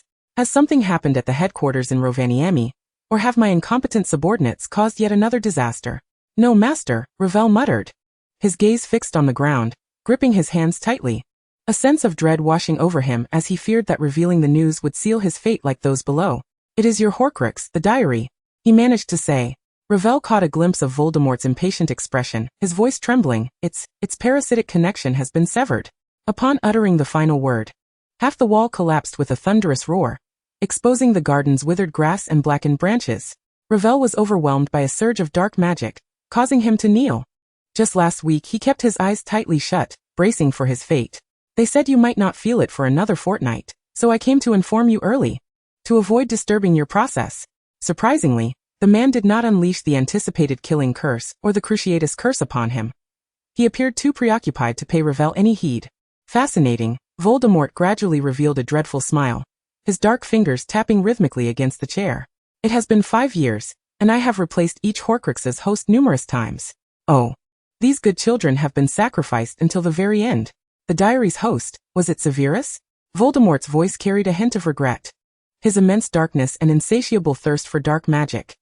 Yet my diary had found its favorite in recent years. What of the other Horcrux hosts? All is normal, Ravel inhaled deeply. Then, master, do you require us to retrieve the diary and find it a new host?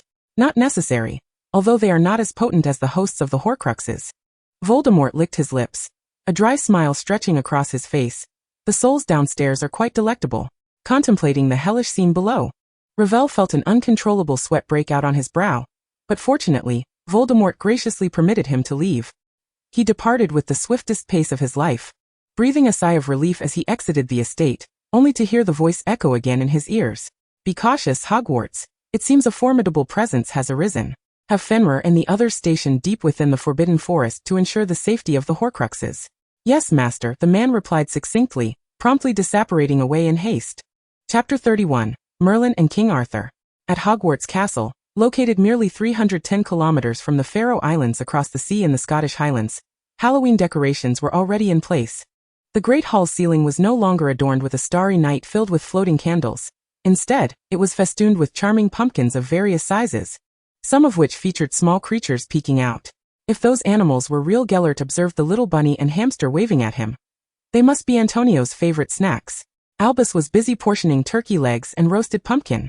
If I were you, I'd choose to say a few less words, lest you find yourself rushing to class and unable to finish your lunch. I've nearly recovered. The boy bit into a peach pie, nonchalantly replying. It had been over a month since the harrowing incident in the washroom, and Gellert was recovering at an astonishing pace. Of course, he credited this to Albus's nightly magical transfers, which had resulted in Albus consuming considerably more food lately. Severus was gradually returning to normal under Madame Pomfrey's care. Although still somewhat weak, he was now able to cast spells normally.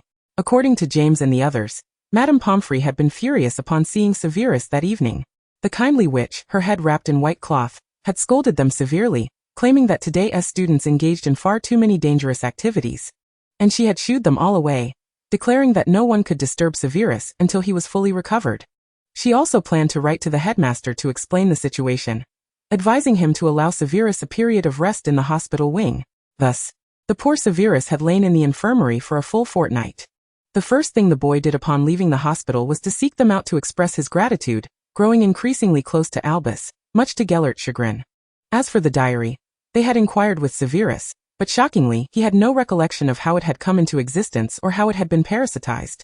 Despite enduring various high-level magical attacks for over a month, the diary remained unscathed and even survived under Gellert's fire shield. However, the two discovered that the fire shield had failed to destroy the diary and inadvertently erased the tracking mark within it. Subsequently, Gellert had Antonio take the diary back to a secure house in Munich, a location known to no one. Regardless of whether it belonged to Voldemort, it could not remain at Hogwarts. Now that the diary could no longer be tracked, it needed to be hidden away. Albus concurred wholeheartedly.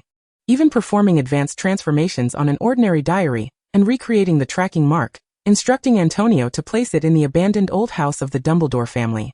Gellert, what do you think? This afternoon's charms class was quite raucous. The students were all excited about the Halloween costume party tonight, nearly oblivious to the lesson. Gellert was staring out the window, lost in thought, completely unaware of what Albus had just said. Gellert? The boy's voice carried a hint of annoyance. Yes, Gellert responded absently, still mulling over the fire shield and the diary. Then it settled. Albus snapped the book shut. Next month, you and James will attend the Quidditch team tryouts. Gellert abruptly turned his head, feeling his spirit return to the classroom in an instant. Tryouts? Quidditch? He doubted his ears, wondering if they had indeed been reborn to hear such absurdity. Weren't you the one who promised last year that you would play Quidditch? Albus remarked with a hint of schadenfreude. That does not mean I will attend the tryouts, Gellert incredulously replied. We are the only two in our year who can play. The rest can hardly stay on a broom. The Quidditch team needs new recruits, Albus stated succinctly. With a hopeful gesture, the dark-haired boy eagerly signaled an okay to James, who immediately responded by pumping his fist in excitement. If I perform poorly enough, I'm certain I will be dropped, said Gellert, clinging to the last vestiges of hope. You will merely be given extra practice, Albus replied, suppressing a smile as he patted him on the back. But do not be so disheartened. Once we reach the upper years, there will be more younger students to take the lead, and you may choose to withdraw. A faint ache tugged at Gellert's heart. He resolved to heed Albus's words more cautiously in the future, for this was perilous. Mr. Dumbledore, Mr. Grindelwald, Professor Flitwick, perched upon his high stool, addressed the two conversing students. While your talents are remarkable, it does not grant you the liberty to engage in open conversation during class. He then turned his gaze to the group of students below, tossing notes and paper balls, his face a portrait of exasperation. Today's assignment, a 6-foot-long essay on the levitation charm, due next Wednesday. The diminutive wizard in green robes waved his hand. All right, class dismissed. Go prepare for your evening festivities. Instantly, the classroom erupted with jubilant cheers as Gryffindor and Hufflepuff students rushed out. Albus and Gellert lingered, gathering their belongings at the end. Gellert felt an ominous sense about the evening's event. Albus appeared equally perplexed. The two felt somewhat detached from the student body, though fortunately, they were soon rescued by their friends, who were waiting ahead. Hey, I know you may not be familiar with it, James said serious. But it's the Halloween masquerade ball, where you can dress as anyone you wish, a knight, a butcher, a vampire. And there will be a band. Delicious food. Remus chimed in. And countless candies, Kishi exclaimed, raising his hands in delight. Albus showed clear interest in the latter. Candy? He inquired. Kishi nodded emphatically. I heard Professor McGonagall transformed several toys to distribute sweets, an assortment so vast that even the Honeyduke selection pales in comparison. Surely not, Gellert began, but was abruptly interrupted as someone kicked his heel. The words he intended to say were swallowed back. What time does it start? Albus continued, cheerfully disregarding Gellert's darkening expression. At 7:30. James replied. We should be off. We need to prepare our outfits. See you tonight. The four of them shouted and playfully raced up the staircase. Such energy, Gellert remarked, somewhat sheepishly. Indeed, one cannot compare to someone over 100 years old, came a teasing retort from an unknown source. Given the evening's festivities, Albus was reluctant to climb from the first floor to the 8th and back down again. He suggested they sit for a while under the trees by the Black Lake. As they did not need to prepare costumes, the transfiguration spell would suffice. I cannot think of what to dress as. Nothing seems suitable, Gellert said, still looking despondent. Albus inspected him from head to toe and clapped his hands suddenly. I have an idea, he exclaimed joyfully. As the two strolled toward the Black Lake under the dimming sky, they found it nearly deserted, with most students preparing for the ball. Albus produced his wand. His smile barely contained. Rest assured, I shall not be reckless. With a wave of his wand, Gellert's school robes began to transform, and soon he was attired in a striking new ensemble. A crimson long coat, black high boots, chainmail armor, a lavish fur-lined cloak, a crown of iron atop his head, and even a sword at his waist. Gellert gazed at his reflection in the Black Lake. Who is this? King Arthur. Albus nodded in satisfaction. You truly suit it. Gellert pondered for a moment, unable to recall who that figure was. And you? With another flick of his wand, Gellert watched as Albus's tidy robes morphed into deep brown trousers, short boots, a gray shirt, and a coffee-colored frock coat, complete with a red triangular scarf around his neck. Merlin.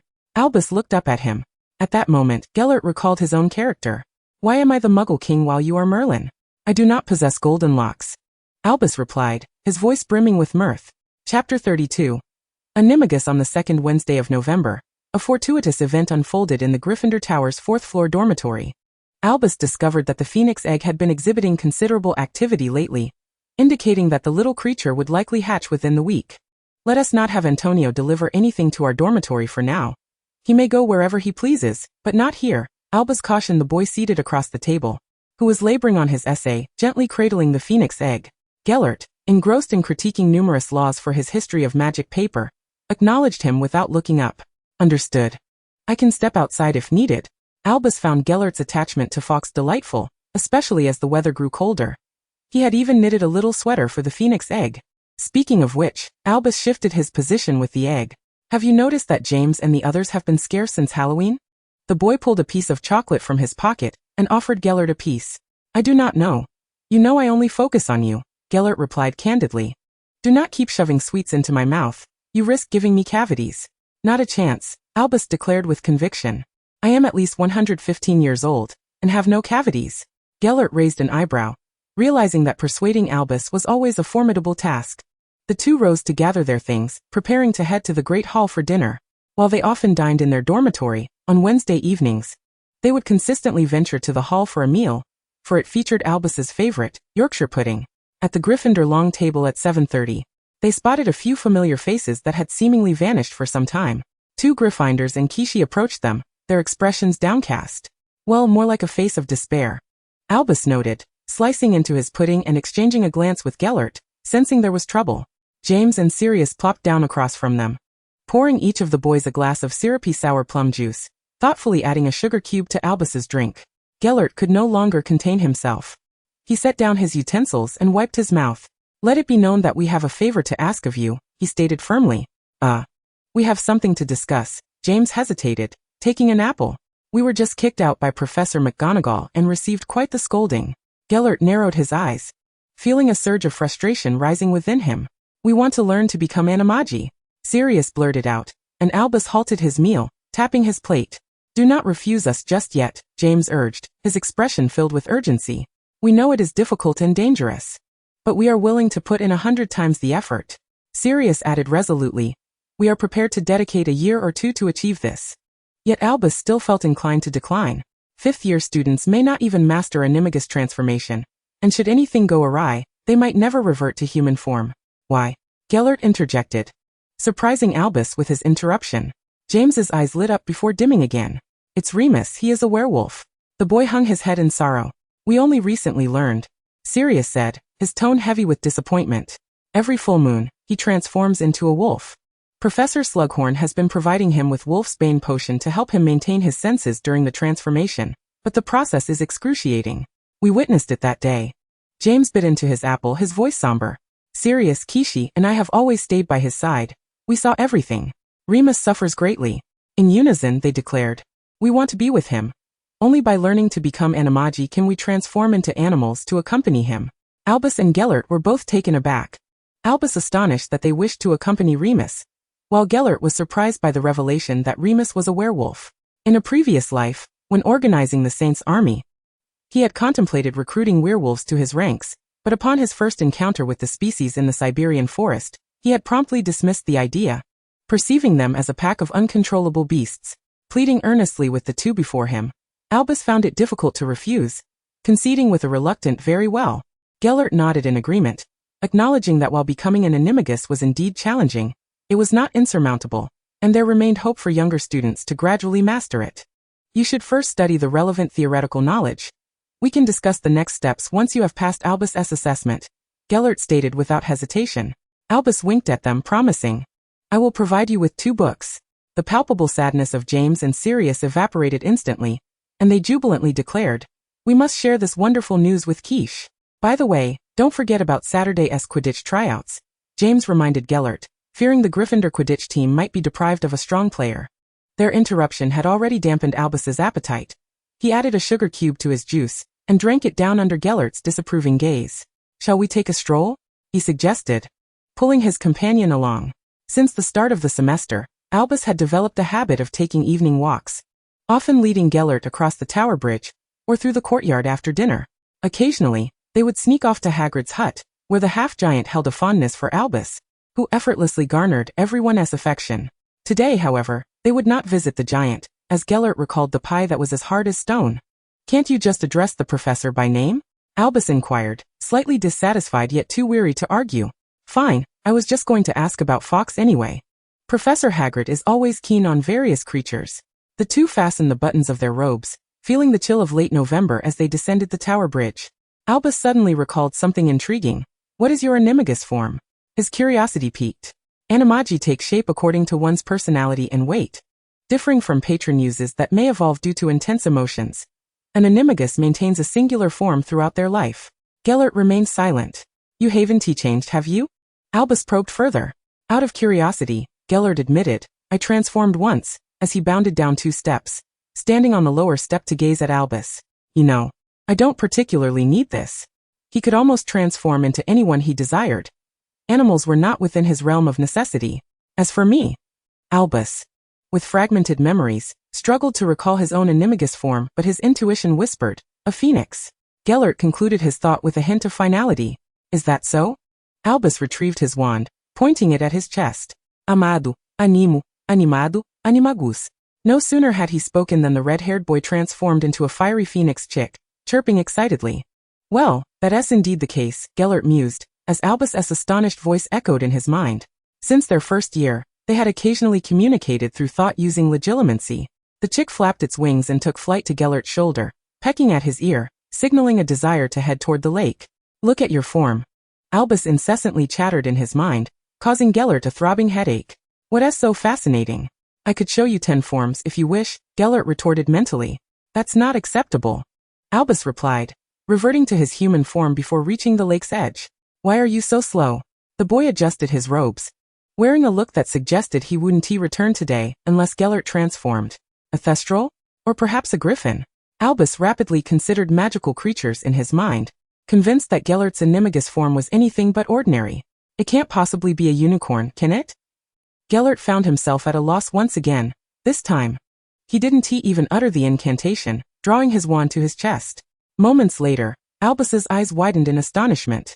Before him appeared not just any creature, but a half-wall-high blue-gold-eyed, radiant dragon hatchling. The hatchling awkwardly flapped its wings, revealing their pale lavender undersides. It pawed at the ground playfully, letting out fierce little growls at Albus, who instantly leapt forward. Goodness, Gellert, you are absolutely adorable. He reached out to pet the dragon's head, asking, can you spray water? Memories of a little water dragon from the storybooks Candela read to him as a child flooded back. Gellert's exasperated voice resonated in his mind, I'm a fire dragon. Then promptly added, get on. The hatchling crouched down and Albus, somewhat bewildered, climbed onto its back, unsure of its intentions. Hold on tight. Gellert's voice carried a note of pride, and Albus anticipated what was to come. Gripping the dragon's neck tightly, the hatchling flapped its wings and, amidst a swirl of earth, soared into the sky from the grass. Heavens! Albus couldn't help but exclaim. As the ground dwindled beneath them, they ascended high above Hogwarts. Reaching a height akin to the astronomy tower, the bright moonlight illuminating the joyful expression on the red-haired boy's face. Albus guided the hatchling forward, and Gellert chuckled softly in his mind, lowering their altitude slightly before taking flight.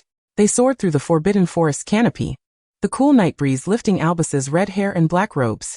Clutching tightly, the hatchling slowed, executing a graceful loop through the archway of the tower bridge before diving down to skim the surface of the black lake. Albus extended his arm, splashing droplets from the dragon's claws onto his pale golden scales, while the hatchling let out a mighty roar, charging toward the boundless sky.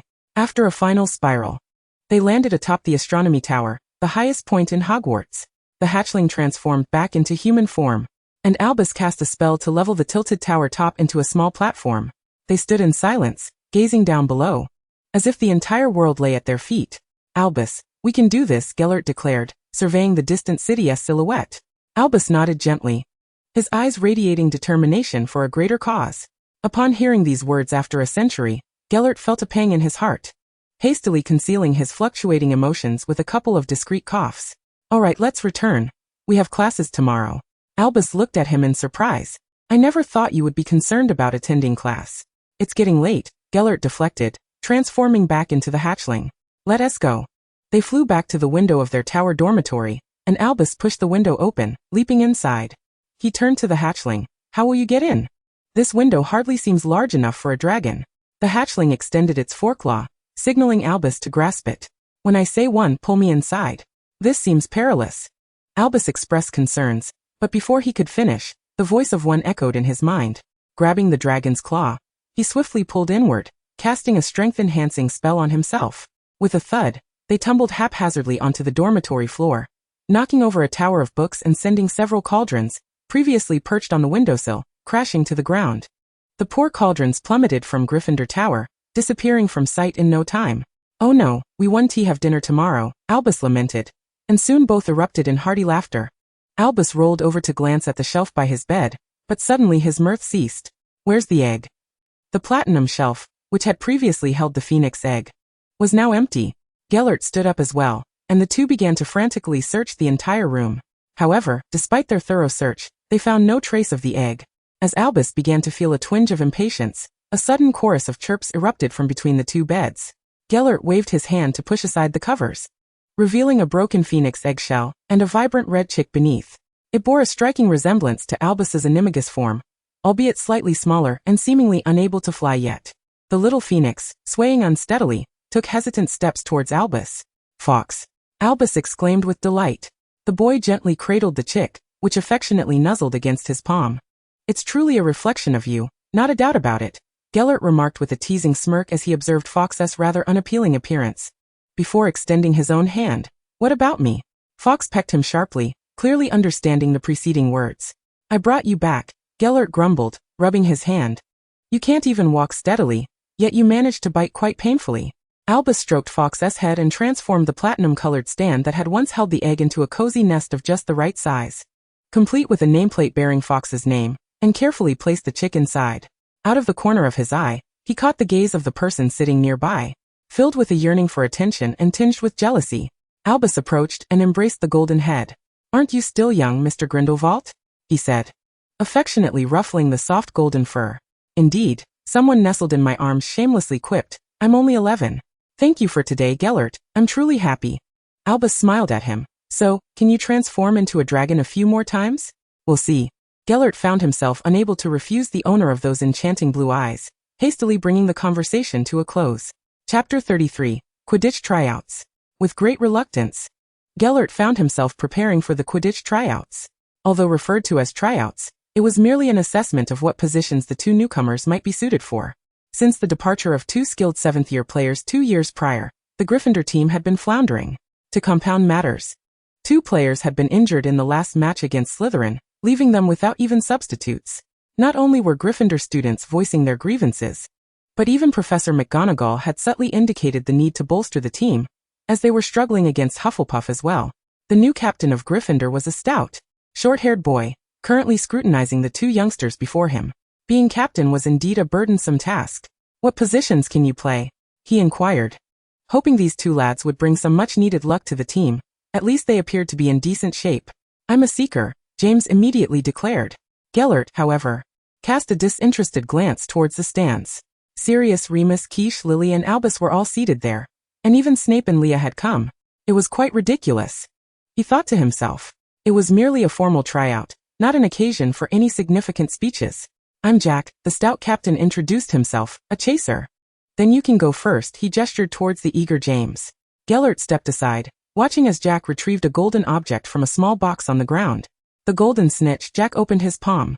The tiny golden ball sprouted 2 silver wings, and zipped away in an instant. James had already mounted his broom, performing a few stylish flips, just as other Quidditch team members arrived at the field. Jack gestured to the people in the air. "All right, catch it within 30 minutes. He clearly had little faith. James saluted him, ascended a few heights, and circled around without making any movement. Perhaps he had lingered too long. From the stands, Remus expressed concern. "Is James all right? Even if the Dark Lord were to fall tomorrow, wouldn't he fail to catch the golden snitch?" Sirius replied with unwavering confidence. Just then, the figure in the distance began to stir. James veered towards the Ravenclaw stand, then dove swiftly downwards. Just as everyone thought he was about to crash into the ground, the boy extended his hand, deftly changing direction in an instant. James executed a spin and landed gracefully, triumphantly displaying the golden snitch in his hand. "See," Sirius remarked.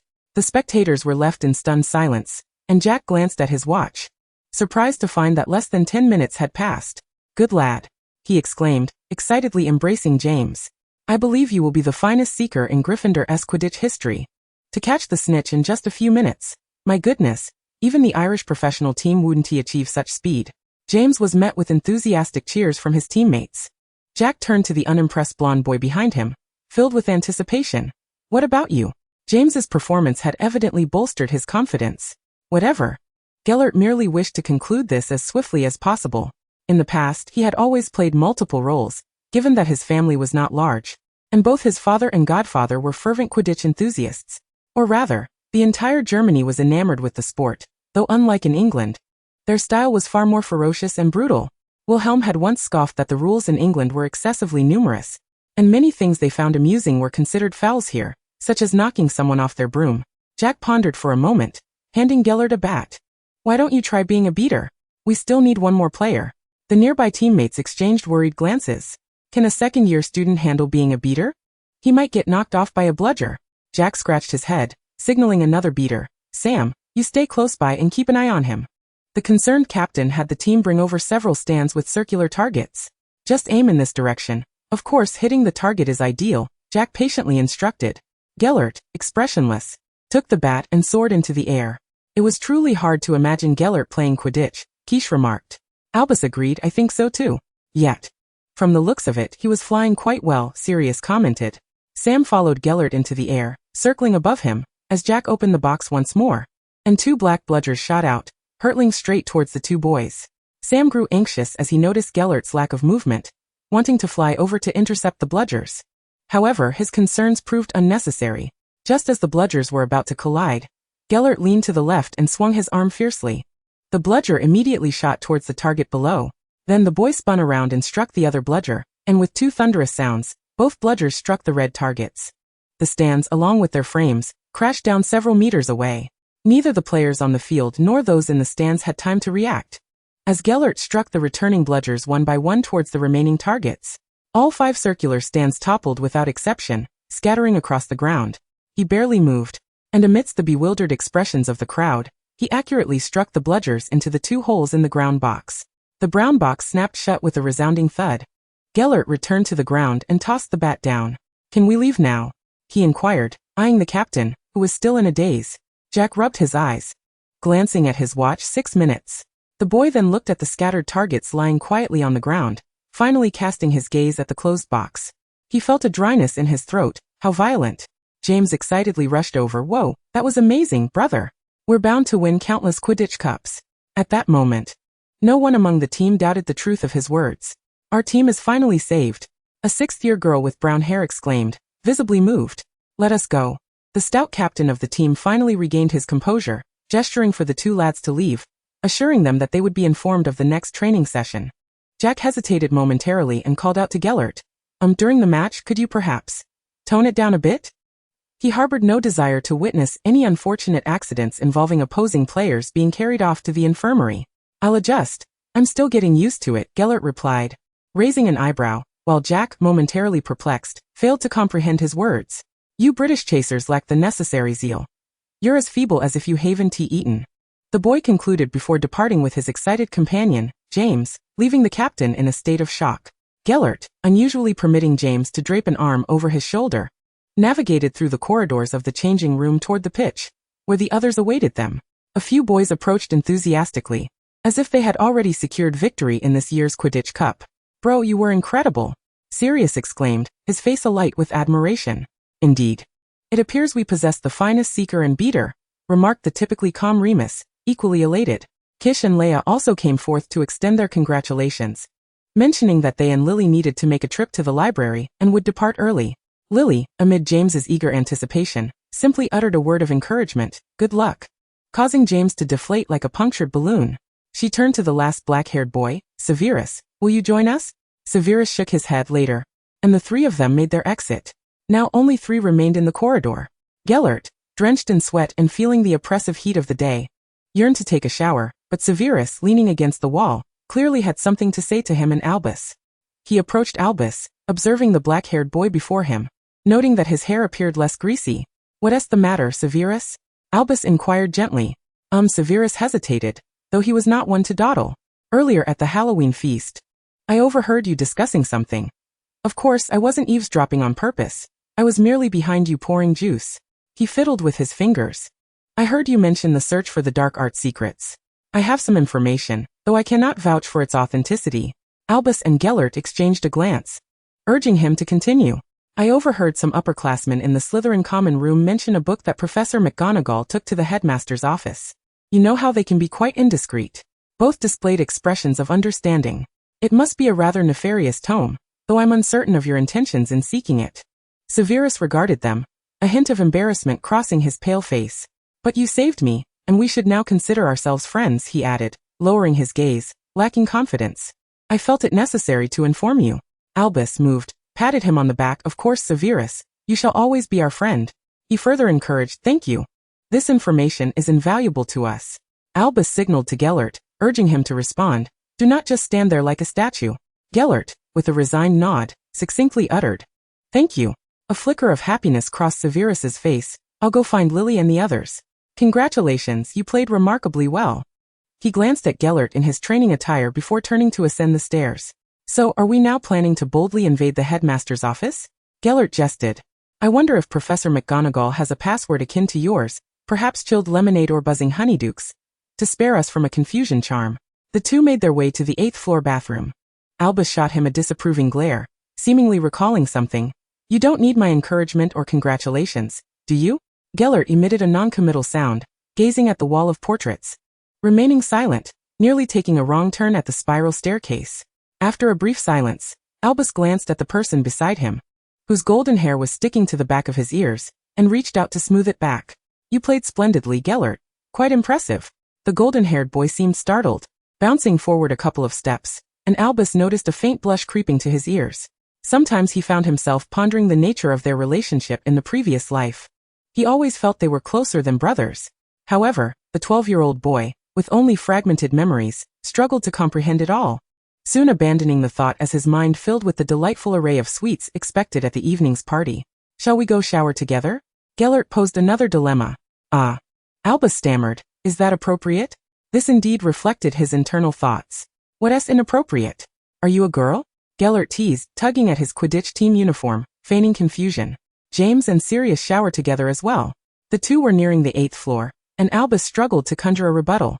There was indeed nothing wrong with brothers sharing a shower. Yet, he couldn't shake the feeling that something was amiss. Gellert had already nudged him toward the left path leading to the shower. You go ahead. I'll return to the dormitory for a change of clothes. Given the circumstances, further refusal seemed futile. All right, Albus resigned himself. I suppose I'll go. Chapter 34. Effortlessly acquired. After the Christmas holidays, a snowstorm ravaged the Scottish Highlands. And although it was merely 5 in the afternoon, the sky was as dark as midnight. The howling winds mercilessly hurled snow against the castle windows. And the Black Lake had long since frozen over. The snow outside was deep enough to engulf a first-year student. This year was the coldest on record in Britain, with the Daily Prophet reporting several consecutive days of dreadful weather. Even Muggle-born students noted that the Muggle world was also frequently reporting on the unusual temperatures, grumbling that summer would bring extreme heat, though no one took their complaints seriously.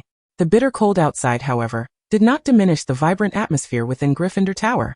Due to the storm, the school had cancelled numerous outdoor classes, leaving a throng of students, who were supposed to attend herbology, gathered in the common room, engrossed in a game of gobstones. Albus, for once, participated in the group activity, which was among his favorite pastimes, second only to indulging in sweets. Gellert sat on a nearby bench, observing the lively red-haired figure. Albus had enjoyed playing this game since their previous life. This year, both he and Albus remained at Hogwarts for Christmas, as Wilhelm and Selina had cited the extreme cold as their reason for heading to the sunny beaches of Spain. Unable to wait for his return, Gellert vividly recalled their silent expressions upon receiving the letter before Christmas, as if they were unaware of the temperature-regulating charm. If they wished to travel, they could simply say so. Nevertheless, Gellert replied to them, emphasizing in bold that he did not desire any siblings. Otherwise, their family relations would be on the brink of collapse. Wilhelm and Selina promptly responded, assuring him of his status as an only child and promising to bring him gifts, even enclosing a photograph of themselves on the beach in Barcelona. Content with the letter and the photograph, Gellert sought to persuade Albus to remain for Christmas. After a week of gentle persuasion, Albus finally wrote to his family, expressing his desire to stay at school to experience a Christmas there. Percival and Candela readily agreed, relaying Anna and Albus's sentiments of missing him. Reflecting on his younger siblings, Albus spent much of the holiday lamenting to Gellert. The two individuals spent their holiday at Hogwarts in a rather lackluster manner, having thoroughly exhausted several sets of wizard's chess. Gellert always took delight in casting minor spells to make the chess pieces' assaults more ferocious. The raucous game of exploding snap in the common room had concluded, and Albus, unsurprisingly, had secured his 5th victory, approaching Gellert with a beaming expression and taking a seat beside him. Not playing anymore? Gellert inquired, flipping through a book. One must always leave a modicum of victory for others, Albus replied, patting his stomach. Recently, they had been unable to prepare meals due to inclement weather, which hindered even Antonio's ability to deliver provisions. The two rose, donned their scarves, and ambled outside together. Let us hope today does not feature that dreadful red stew and seafood again, Albus grimaced. He had developed an aversion to those dishes. Yet the Hogwarts house elves seemed to be in a peculiar rut, serving nothing but these unfortunate offerings for dinner. Gellert took hold of his hand. Albus momentarily paused, yet did not withdraw, as they had seldom held hands since entering their 2nd year. Perhaps we should suggest the school establish a menu, Gellert proposed. Students could vote on what to serve each week. A splendid idea, Albus concurred. However, we must first find an opportune moment to infiltrate the headmaster's office and address the matter of uncovering dark magic secrets. They had deliberated on this issue for some time, but the challenge remained how to enter the headmaster's office undetected, right under Professor McGonagall's watchful gaze. It was indeed a conundrum not easily solved, even for the greatest dark wizard and white wizard of yore. Fortunately, it seemed that fortune was favoring them. During dinner, James and Sirius rushed in with a piece of delightful news to alleviate their confusion. The boy with jet-black hair seemed eager for everyone in the great hall to be instantly informed of the development. After making a circuit around half the hall, James dashed toward the two figures at the Gryffindor table. Albus focused his gaze on the notice that had been tossed in front of him. Notice of Transfiguration class cancellation. The boy read aloud. By this announcement, Professor McGonagall will attend an academic conference in Warsaw for 2 days in early February, during which time Transfiguration classes for the upper years will be taught by Professor Flitwick. Students in the 3rd year and below will have their classes cancelled for those 2 days, and will instead engage in self-study. Excellent, Albus remarked, biting into a warm meat pie. At least we need not scour the schedule to discover which house has back-to-back Transfiguration classes. nor endure the risk of Professor McGonagall's unexpected return. Whether it was the news of the headmaster's absence, or simply that dinner did not consist of red stew and seafood pasta, Albus appeared in remarkably high spirits. Gellert served himself a generous helping of English cottage pie, feeling equally fortunate. In February, Hogwarts was finally liberated from the relentless onslaught of snowstorms, and Albus and Gellert eagerly awaited the sight of Professor McGonagall's departure from the school. They stood by the bridge, observing as the witch in her tall hat magically cleared the snow, before vanishing from the castle's perimeter. "Let us go," Gellert said promptly. This time, they did not even borrow the invisibility cloak. As they aged, their ability to cast the invisibility charm had significantly improved, allowing them ample time to traverse from Gryffindor Tower to the headmaster's office. Onward, Albus agreed. It was still early afternoon, and the two hurriedly navigated through the throngs of people, striving to avoid any collisions to prevent rumors of hauntings at Hogwarts from surfacing. The headmaster's office was also located on the 8th floor, and they soon arrived at the entrance adorned with a gargoyle. The last time they had visited this place was during their scuffle at the start of the term. "Wait," Gellert halted Albus, who was about to cast the Confundus charm, and tentatively suggested, "lemonade." The gargoyle remained immobile, seemingly mocking him. "Lemon snowball, cockroach cluster, toffee fingers, fizzing whizbees, raspberry jam," Gellert quickly rattled off. Albus stared at him in astonishment. "Is this some sort of peculiar whim of yours or merely a display of how well you know my favorite sweets?" The boy could hardly believe it. "Well," Gellert relented, "I just wanted to give it a try." He withdrew his wand and cast a powerful Confundus charm. The gargoyle began to spin, revealing the staircase within. "Don't be so childish, Gellert," Albus chided, shaking his head as he stepped inside. Upon entering the spacious, beautifully circular room once more, he felt a twinge of nostalgia. It appeared that Professor McGonagall possessed an entirely different taste from his own. The long-legged table was no longer adorned with rotating, smoking curiosities, but rather with an assortment of animated cat figurines. She favored a well-worn armchair surrounded by blooming roses and daffodils, alongside several large cat sculptures. However, the walls remained lined with portraits of former headmasters, both male and female, who gently snored within their frames. The room still housed a massive table with the tattered sorting hat, all of which looked unchanged. Gellert followed suit, immediately raising a hand to shield the portrait of the headmaster. "How does it feel to be home?" he jested, plopping down into the armchair, and summoning a tall teapot to brew some tea. "I find it a bit disconcerting," Albus admitted candidly. "I'm not particularly fond of cats." He squinted at Gellert. "You seem quite at home here." Albus settled into the chair opposite him, and neither rushed to search for any books. "I've been contemplating a matter lately," he said, adding a sugar cube to his tea. "Perhaps we need not prioritize uncovering dark magic secrets just yet." Gellert faltered, momentarily lost in thought. "I've been considering the mechanism by which my memories are restored. It appears that items of significant relevance to my previous life trigger flashbacks, but do not fully restore my memories, such as the locket and the shelves in the restricted section." Albus sipped his tea. "In contrast, the memories from the astronomy tower were revived when I gazed into the erased mirror and witnessed scenes from my past life." "Are you suggesting," Gellert began, grasping his intent, "that you wish to actively trigger them?" Albus fixed his gaze on a golden object by the fireplace, revealing the true purpose of their visit. "The headmaster's office contains a pensive. I wish to give it a try." Without a moment's hesitation, Gellert set down his teacup. "I will accompany you." Albus regarded him with a complex expression, saying nothing, as if this response was anticipated. After a brief silence, Albus rose and approached the pensive. "Let us proceed." He drew a silver strand from his mind and cast it into the basin, where the misty surface began to morph into the scenery of the astronomy tower. They exchanged glances before plunging in. Before long, they found themselves standing in the astronomy tower. Before Gellert could fully comprehend the scene, he heard Albus breathing heavily beside him. The imagery began to fracture, and Gellert instinctively wrapped an arm around the perspiring Albus. It appears Albus was correct, he mused. They now stood in a circular grassy area, surrounded by enormous stands resembling a labyrinth, still within Hogwarts. Just as Gellert prepared to speak, a boy appeared in the center of the field, dragging another lifeless figure. The stands erupted in deafening cheers, yet the boy cried out, "He is dead. Cedric is dead." Albus recognized him. "Harry." The boy collapsed over the body, exclaiming, "Voldemort has returned. The trophy was a trap. It brought us to the graveyard." Then Albus caught sight of his older self rushing forward, the cheers transforming into screams. Dumbledore gently comforted the distraught boy, saying, "It's all right, Harry. I'm here." The scene began to blur. A sensation of weightlessness followed as they swiftly descended onto a muggle street. Gellert glanced up at the street sign, number 4, Privet Drive. It seemed to be the dead of night. An elderly man clad in a purple robe appeared in the middle of the road, casually toying with a silver lighter, causing the streetlights to flicker in rhythm with its opening and closing. This was the first time Gellert had witnessed the aged Albus outside the confines of a newspaper. An indescribable feeling surged within him, yet he jested, remarking that it seemed a robe fit for someone of his advanced years. Albus chuckled softly in response.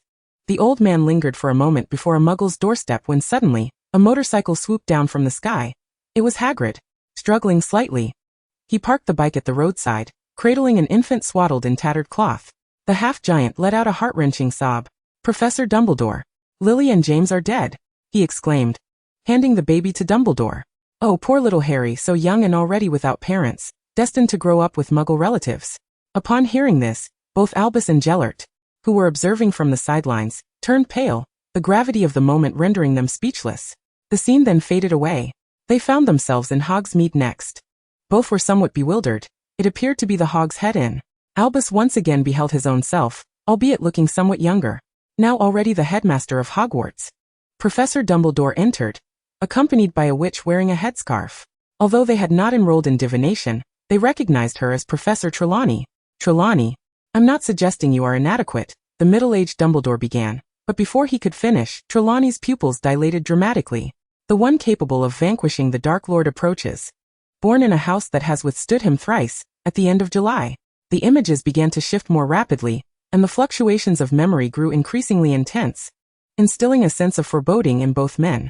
This time, they arrived at a dilapidated Muggle orphanage, where Dumbledore made his fourth appearance, dressed in a neat grey suit.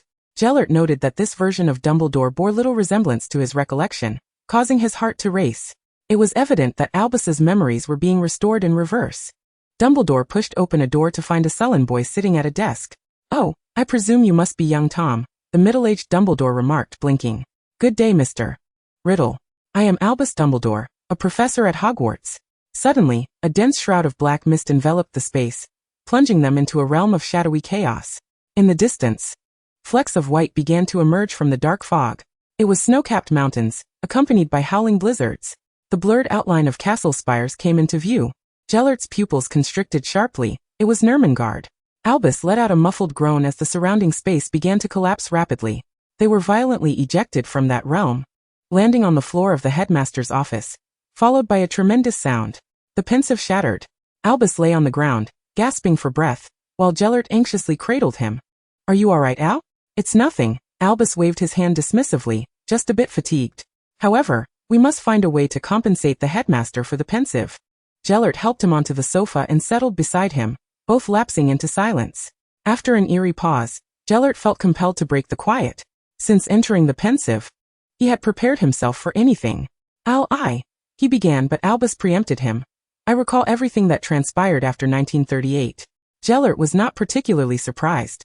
It was something he had anticipated. Since the emergence of Nurmengard, memories had begun to unravel. Within mere minutes, Gellert envisioned Albus questioning him about that duel, about all he had done, and expressing the anguish and anger over being imprisoned in Nurmengard, even contemplating a renewed rift between them. Yet none of this materialized. Albus appeared astonishingly calm, even perplexed. "Not without you," he stated firmly. Even the former Dark Lord, once so feared, was momentarily taken aback. It was utterly absurd. Even if he was imprisoned, Albus, possessing memories from after 1938, should be aware of himself. They had communicated extensively in their later years, not to mention that fateful duel. The sensation of destiny's turn surged once more, and he nearly divulged everything. "In truth, Albus pressed a finger to his lips. "Whether you remember or not, I would rather discover it myself than hear it from you, Gellert." The office fell once more into silence. "If there comes a minute, when you wish to know," Albus said, marking the first time Gellert had not addressed him by his nickname since they had met in this lifetime. "I can reveal everything to you at any time." Chapter 36. The gears begin to turn. James and his companions had recently found it rather peculiar that since March, they had scarcely seen Albus and Gellert outside of classes and Quidditch practice. On the rare occasions when they received guidance during their animagus lessons, the trio noted that Albus seemed distracted, his gaze filled with regret, sorrow, and guilt. Consequently, Gellert had taken over the latter sessions, leaving them somewhat bewildered. "For instance, today?" Albus was absent once more. Gellert. James set down the book in his hands, summoning the courage to inquire. Is something going on between you and Albus? Gellert toyed with a quill. Nothing much. We're just researching a new magical artifact. This was, in fact, the truth. And the three boys felt considerably relieved upon hearing it. How has your relationship with Peter been over the past 2 years? Gellert inquired next. It's rather mediocre, replied Sirius, who was attempting to cast a spell on a paper airplane. We hardly exchange a word, even though we share the same dormitory. You know. We'd prefer if Kishi could move in. Although Gellert was uncertain why he suddenly took an interest in their seemingly unrelated roommate. The boys had plenty to complain about regarding this individual. He's south very close to Slytherin. Aside from sleeping at night, we hardly see him during the day, Remus added. Gellert nodded, though he was reluctant to concern himself with such matters or teach the boys. He did not wish for Albus to worry so much. Do not trust those who should not be trusted, he concluded. It was a Saturday, and the weather was unusually splendid, with the bright sun illuminating the castle. Gellert closed his book. Let us call it a day. Nowadays, on weekends, Albus would sometimes help Professor McGonagall with grading assignments or managing correspondence. Since regaining more memories, Albus had been diligently attending to whatever tasks he could for the castle. Glancing at his pocket watch, Gellert noted that there were still half an hour until noon. He intended to ask a few questions, as he found Albus's memories to be rather strange. This elusive feeling unsettled him. Gellert made his way to the open-air platform on the 3rd floor, where according to Kishi, Leia and Lily enjoyed the view. Girls are quite odd, Gellert mused as he reached the semicircular platform. A raucous group of girls had gathered there, but he did not see the person he was searching for. Gellert casually seized a 3rd-year Ravenclaw girl. Where's Maisie? Oh, you're being rather rough, the freckled girl complained, coughing violently. The 2nd years have divination class today. Gellert pushed her aside and hurried towards the stairs, hearing her exasperated mutter behind him. Hey, you didn't even apologize. What good is being handsome? Gellert had no desire to engage with such trivial matters. He finally encountered Leia and Lily in the corridor on the 4th floor as they exited their divination class. I need to speak with you, he stated bluntly. Come with me. Leia gestured to the bewildered Lily, urging her to head to the auditorium. Before following Gellert to a relatively quiet spot. You have chosen to take divination? Gellert leaned against the window, unable to suppress his curiosity. Leia fiddled with the celestial globe in her hands, asserting, Know thyself and know thy enemy, and you will be victorious in every battle. The instrument was a magnificent golden orb, adorned with intertwining purple rings, its golden frame encasing a central orb that floated, resembling a delicate lavender gemstone. You did not seek me merely out of curiosity regarding my choice of divination, did you? She placed the globe upon the windowsill. Is it still impossible for you to glimpse the future? Gellert nodded, his gaze fixed on the splendid device. It is much later than in my previous life. Yet the sensation is more profound now. It should be approaching. A prophet cannot foresee an incomplete soul, Leia remarked. Gellert, somewhat impatient, suddenly recalled something, his expression stiffening. Albus's soul is incomplete. It is not merely a matter of memory. He has always been a part of your future in this life, which is why you cannot see. A wisp of white light emanated from Leia's hand, merging into the small orb at the center of the instrument, causing it to spin rapidly. Before them, a celestial chart materialized in the void. I have also been unable to discern his life cycle. Leia pointed to the blank spaces on the chart. I do not understand why you reincarnate. It seems to transcend all rational explanations. Were you and Albus both willing to meet your demise in your previous life? Yes, Gellert replied. Although the question was somewhat impolite, Leia continued. What was your state of mind when you faced death? Gellert's thoughts drifted back to that dark cell, perpetually devoid of light, where he was forced to keep company with only rats. I was quite happy, he said softly. I was more than willing to die. Voldemort would never lay his hands on Ael's grave. I have done many things in my life. Perhaps I have regretted some actions in my later years. Yet I harbor no regrets. Is that so? And what of Albus? Was he like you? Leia's voice seemed to drift from a great distance. And something within Gellert suddenly exploded. He had never contemplated this question. Not once, even during the 50 years filled with resentment. The great Dumbledore was renowned, beloved by countless admirers, cherished by students and friends alike. He had likely forgotten his old lover, left behind in the cell. Gellert assumed that Albus, too, had willingly faced death without complaint. He believed that Albus, having achieved so much and earned such respect, lived a life of significance. He presumed that Albus was eager to confront Voldemort, the saintly Dumbledore. Was he not? But was it truly so? His long-held beliefs began to crumble, and Gellert's heart clamored with turmoil. For whom had he done all this? For himself? Did Albus genuinely desire such things? What had he gained in his lifetime, or rather, what had he truly sought? A profound absurdity enveloped him, as though he were trapped in a vacuum devoid of oxygen. In our astrology, those with missing souls signify unresolved matters from their previous lives. They harbor knots within their hearts, and the flower of the other shore will not bloom for them. Leia stowed the celestial globe away. Ael's soul should have begun to merge, Gellert spoke, seemingly evading something. Yet I do not comprehend why my portion is absent. Gellert's voice suddenly faltered. At a similar time in his previous life, he had faced defeat in Bhutan's elections. After the blood pact shattered, they had not seen one another again. Except for that duel in 1945, despite having maintained private correspondence up until the elections. Do you truly not know? Leia's voice was as light as a feather. To untie the knot, one must first tie it. Chapter 37. The Rooster and the Winged Beast. Having just finished sorting through paperwork for Professor McGonagall, a sense of unease crept over Albus as he ascended the fourth-floor corridor, having been searching for Gellert throughout the castle. Gellert had never been so close to anyone other than him. Though they were friends, Albus suppressed a twinge of jealousy. Gellert clearly saw him, his expression somewhat stiff. And before Albus could approach, he was enveloped in a familiar embrace. Hey Gellert, Albus hesitated to raise his hand, feeling a chill against his neck. What's wrong? The slight pang of jealousy dissipated with the embrace, and Leia waved from a distance before turning to leave, causing Albus to feel somewhat petty. The figure in his arms remained silent as he stroked Gellert's golden hair in a comforting gesture. All right then, what did you two discuss? Gellert released him, his expression now devoid of any unusual signs. It was merely about your memories, he briefly summarized, omitting any mention of the soul. Is that so? Albus offered no further comment, yet he seemed to sense Gellert's emotional state, and he seldom took the initiative to hold Gellert's hand. They strolled leisurely out of the castle, descending the outer staircase towards the Black Lake, where they enjoyed spending time beneath a tranquil tree. Silence enveloped them as the early spring sun warmed their skin. Perhaps due to the pleasant weather, the Black Lake was bustling with students out for leisurely walks. Albus shifted the conversation. Regarding the Horcruxes, I pondered again today. Based on the diary, Voldemort must have performed sacrifices on each Horcrux. Albus led them to a stone platform beside the tree, pulling out a piece of parchment. Previously, we could confirm the diary, the locket, and the ring, which is the resurrection stone. He scribbled quickly, noting that there was also a diary in this life. Gellert settled behind him, resting his head on Albus's shoulder. His choice of Horcruxes must hold significant meaning, or represent something valuable. It's too easy to guess. Merely skimming the surface, Gellert's expression flashed with disdain. Albus continued to write on the parchment, noting Hufflepuff's golden cup, Ravenclaw's diadem, and the sword. Impossible, he couldn't retrieve it. And they had already ruled out the resurrection stone.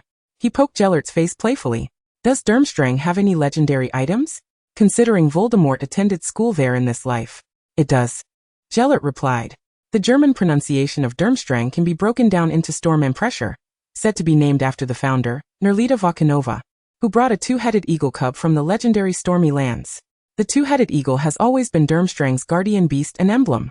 After its demise, Vakanova took one of its eyes and fashioned it into a diamond-shaped crystal object, naming it the Eye of Horus. A legend circulated at Durmstrang that whoever could obtain the Eye of Horus would receive the blessings of the gods. Gellert circled Albus's hair. Of course. No one has ever seen it, nor does anyone know where it is. Albus swatted his hand away. It sounds like something Voldemort would be fond of. So our current predicament is that we don't know its location, including the cup and the diadem. In terms of quantity, I still lean towards 7, or rather 6. Considering there's no Harry this time. His voice grew somewhat somber. And how to destroy them? In my previous life, I only found the basilisk venom. Let us first check the Chamber of Secrets. Gellert replied in a light-hearted tone, as if they were merely strolling through a garden. Aren't you fluent in Parseltongue? Albus tucked the parchment away. It seems we need to borrow 2 roosters from Hagrid. The two did not have the opportunity to seek Hagrid until after Easter, as the Ministry of Magic had gone mad, issuing an educational decree to Hogwarts. They mandated that every student utilize their free time to study laws and regulations, frequently sending officials to conduct surprise inspections. Honestly, James lamented, we should resist. You can't just talk about it. Sirius Black held a book of regulations from the magical realm, threatening to thrust it into his face. Perhaps you could take a leaf out of Gellert's book and set it ablaze. I fail to comprehend why Professor McGonagall would acquiesce to such an educational decree, leaving James with a grimace. Remus flipped through the newspaper in his hands. After all, We are in a state of war. And it would not bode well to have a falling out with the Ministry of Magic. The great hall resounded with a chorus of sighs. Albus and Gellert tidied their belongings, preparing to visit Hagrid's hut before dinner. Within a minute of acquiring the regulations, Gellert had rendered them to naught. And for the first time, Albus refrained from criticizing his audacious conduct. The ministry has gone mad, he remarked, yet when casting a confundus charm on the educational officials, do try not to overdo it. I did not use the killing curse to send them home to lick Fudge's boots, which is quite commendable, Gellert replied nonchalantly. After Easter, the weather had begun to warm, with verdant buds sprouting everywhere. From a distance, they spotted the half-giant feeding Buckbeak in the small yard. Buckbeak, Hagrid's favorite hippogriff, was a majestic creature. Professor Hagrid, Albus said, placing his satchel on a wooden stump, we have a favor to ask of you. Oh, what is it, young Albus? Hagrid inquired, laboriously extracting large chunks of beef from his bag. Albus stepped forward a couple of paces. We need to borrow 2 roosters. The boy hesitated, glancing at Hagrid. Do you require our assistance? Hagrid wiped his brow. No need for that. This fellow doesn't take kindly to close company. As for the roosters, of course. They're just over there in the pen. He gestured toward the small enclosure beside the giant pumpkin. Just make sure you don't roast the little blighters. Not a chance. Albus chuckled as he prepared to fetch the roosters. At that moment, the hippogriff suddenly broke free from its tether and charged toward him. Hagrid's face turned pale. Buckbeak. Gellert had already drawn his wand, but the enormous creature merely crouched down and nuzzled Albus, displaying a surprisingly affectionate demeanor. Oh, what a relief, Hagrid sighed. It was astonishing. 4 hippogriffs never voluntarily displayed such friendliness toward humans. Perhaps he looked expectantly at Albus. Would you like to ride him? Albus hesitated. But the half-giant's eager gaze was too compelling. Very well, I'll give it a try. With Hagrid's assistance. He mounted the massive creature, and gestured for Gellert to catch the roosters first, soaring into the sky amidst the blonde youth's discontented glare.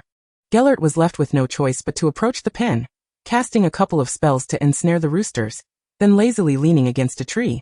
Fortunately, Albus soon returned. His hair tousled, and he gracefully jumped down, beckoning Gellert, let's go. Gellert directed the roosters to float along. How was it? He inquired casually. Well, not too bad. Albus replied, his voice laced with amusement, his eyes shimmering in the twilight glow. After all, they can't be commanded like certain dragons. Chapter 38. In the Whirlwind of Time. Fawkes had been particularly temperamental of late, either refusing to eat or flitting around the dormitory throughout the night. The two had not slept well for several days, stemming from the 2 roosters they had brought back. This had sent Gellert into a rage. We have to go to the Chamber of Secrets tonight. He could not fathom why Albus was being so cautious. In his view, even roosters were unnecessary. You are always so impulsive, Gellert, Albus said calmly, perusing the textbooks on the table. We must at least ensure the roosters' voices are intact. You know, even if we have a non-lethal method, being petrified is hardly a pleasant experience. Since their return with the roosters, the 2 fiery red creatures had seemingly lost their ability to crow, lacking any spirit. Hagrid remarked that they had been frightened by Fawkes. Albus continued, I had Severus prepare a tranquilizer for them. It should take effect this afternoon. Unable to argue against him, Gellert decided to put the matter aside for the time being, and instead opted to enhance his earplugs for the night. He gazed at the disheveled pile of parchment on the table, twirling a black fountain pen in his hand, its finial sharp and triangular, adorned with a sea blue gem. Albus regarded his pen with a furrowed brow. Gellert, sometimes I truly do not understand why you harbor such an affinity for flamboyant items. I am rather devoted. Gellert replied earnestly. Since I was old enough to understand, I have cherished them, and my preferences have remained steadfast. He tapped the parchment with a playful grin. Albus remained unperturbed, often uncertain of the truth behind Gellert's words. Gellert leaned closer to Albus, pushing aside a heap of parchment. I've been pondering a way to break the trace. I've encountered some difficulties. Since his enrollment last year, he had been aware of this enchantment, which unsettled him. He disliked being monitored or tracked. Germany had none of this nonsense.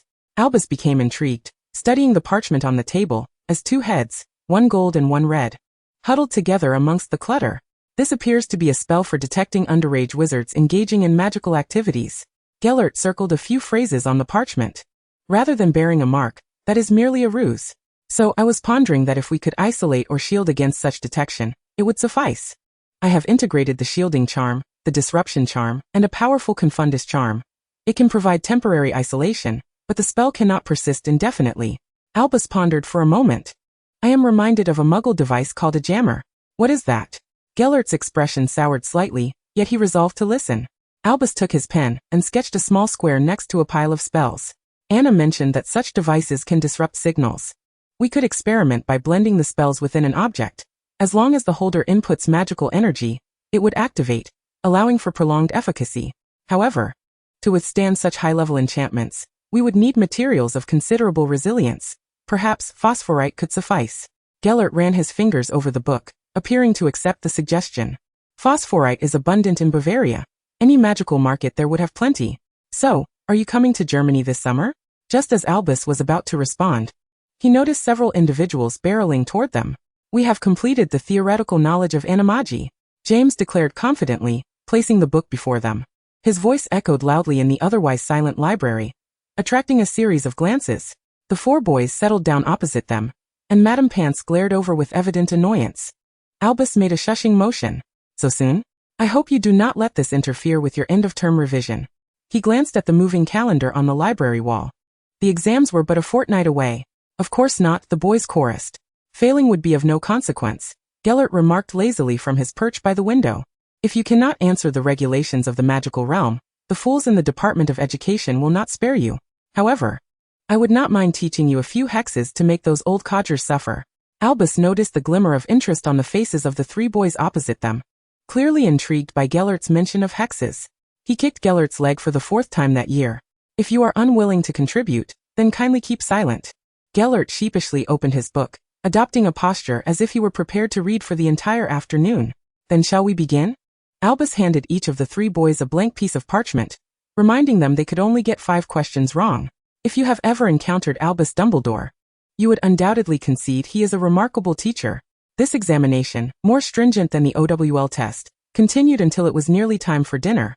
All 3 boys passed with flying colors, and Albus agreed they could commence formal studies in the upcoming academic year, allowing them to finally breathe a sigh of relief. Albus, how fortunate we are not to be your juniors. Otherwise, our 7 years as your students would be utterly devoid of amusement.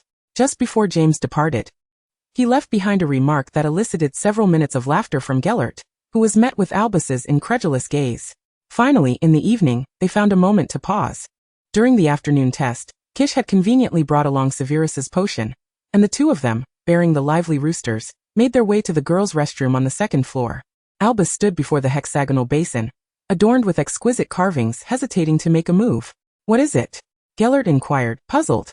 Albus cast the rooster onto the ground. I believe we have overlooked something of great significance. Voldemort did not attend school in this lifetime, and Hagrid was not expelled. Yet why does Myrtle's soul still linger here? Gellert remained silent, unable to grasp the meaning behind his words. In the previous life, the Chamber of Secrets was opened by Voldemort, who unleashed the basilisk to kill Myrtle. Albus leaned against the basin, gazing into the swirling water below.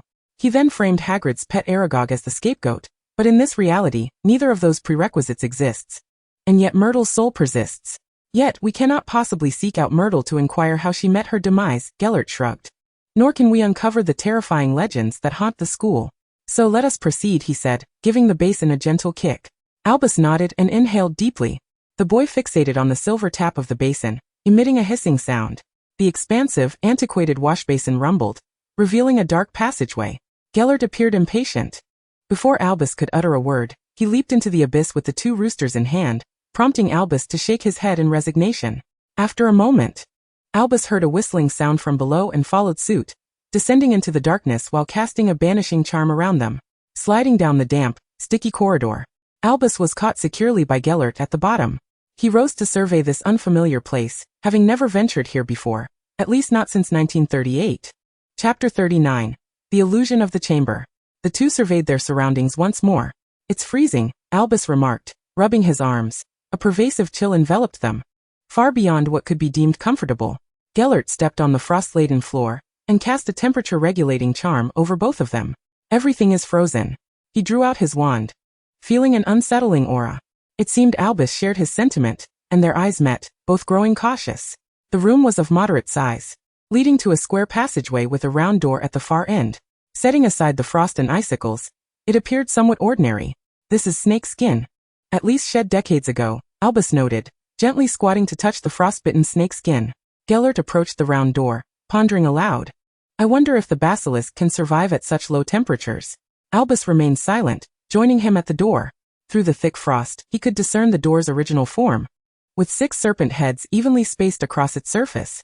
Albus's expression grew grave, and he emitted another hissing sound. The 6 serpent heads recoiled towards the edges of the door, which slowly rotated open, revealing a straight path flanked by massive, frost-covered serpentine heads, each leading to an unknown black passageway below. The two cautiously stepped onto the icy surface, the chill intensifying, seemingly overwhelming the warmth charm. Gellert discarded the roosters and cast a detection spell. I suspect there are no basilisks here. His expression was cold, devoid of any semblance of life. Even Albus found the architecture and the exterior snakeskin beyond his imagination. He advanced to the deepest part, where a colossal portrait of a human face loomed. Clearly, there had once been a basilisk here. But Albus lifted his gaze to inspect one of the serpent's fangs when suddenly, a dark mist began to seep from the flanking waterways.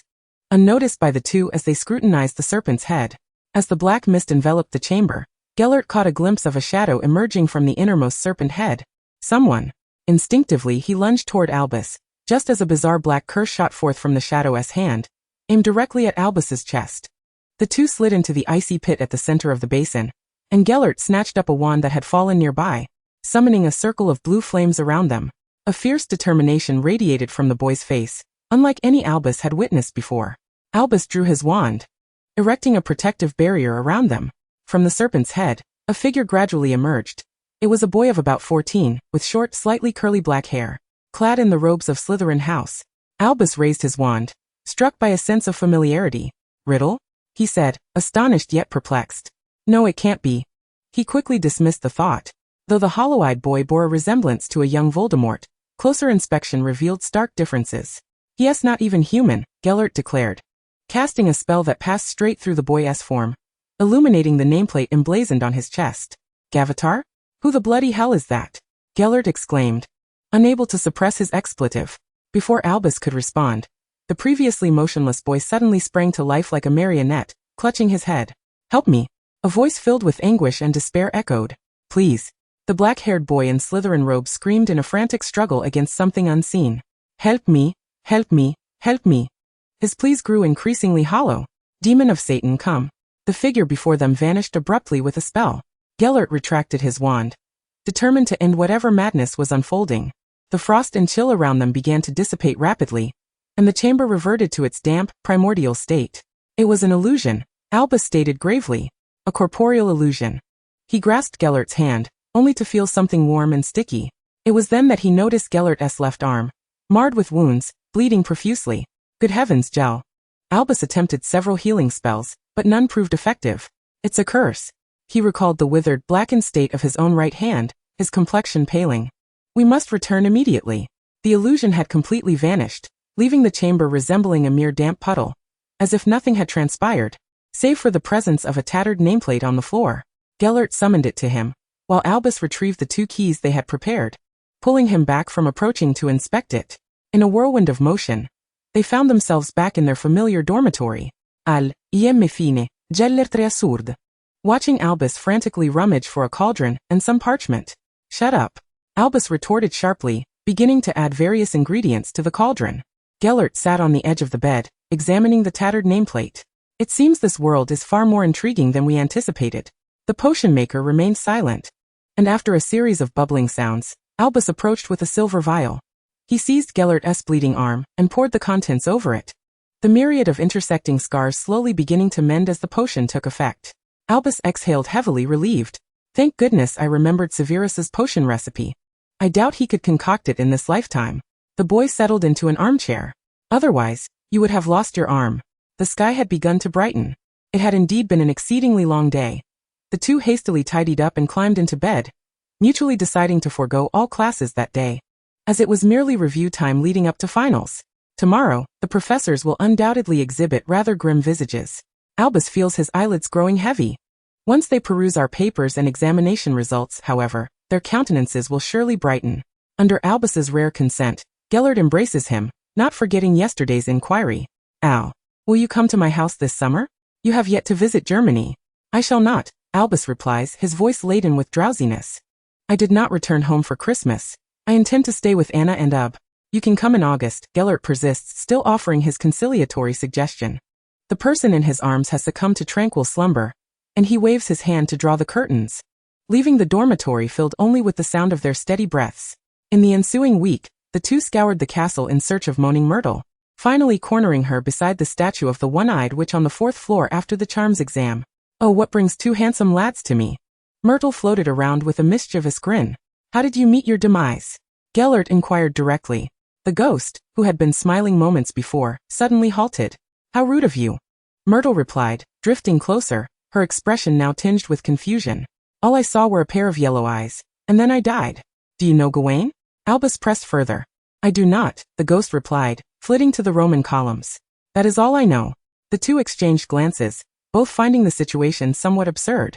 Perhaps we ought to consult the professors, considering that Myrtle's uniform and the one from the Chamber of Secrets likely belong to students from the same era, coinciding with the time when Voldemort unleashed the basilisk. Gellert speculated as they walked downstairs to the Great Hall for lunch. "I doubt the professors will confirm that Myrtle was indeed killed by the basilisk, but now the chamber not only lacks the monster, but also harbors a rather peculiar student," Albus calmly noted, rendering the matter all the more enigmatic. "We could utilize the memory charm," Gellert suggested, pulling him to a seat at the table, "or perhaps Veritaserum." He observed Albus's disapproving expression. "Do not hastily dismiss the idea, unless you have a superior alternative." Albus huffed, grabbing a cranberry tart and taking a hefty bite. Chapter 40, A Summer's Embrace. In the sun-drenched early summer, the exams hastily came to an end. Through tireless persuasion from dawn till dusk, Gellert finally wore Albus down to agree to visit him in Germany come August. When they parted at King's Cross Station, Gellert pressed several keys into Albus's hands, anxious that he might misplace one and thereby be unable to visit. Albus returned home begrudgingly clutching the multitude of keys, perhaps due to not returning for Christmas.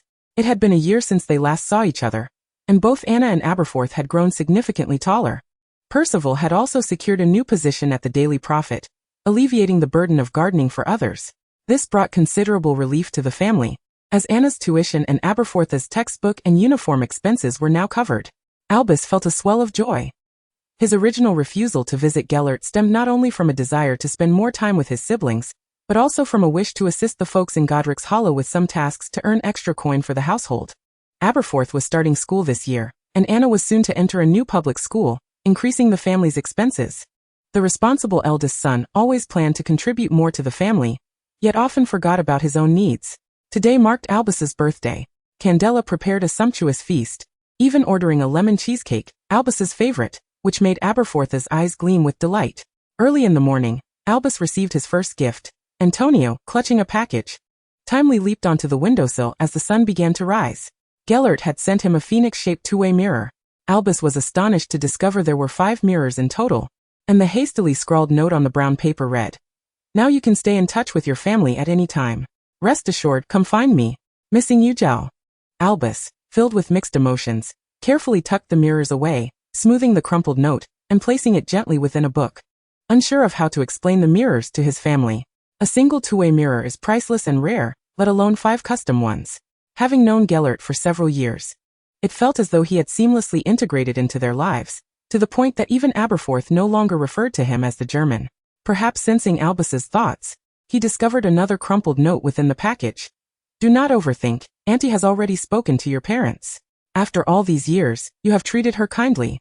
This is a gift from both her and me." Albus let out a deep sigh. At dinner, after Albus and Anna took turns recounting the events of the academic year, Candela inevitably inquired about Gellert's whereabouts. With summer vacation now half over, it felt peculiar that no one had knocked on their door.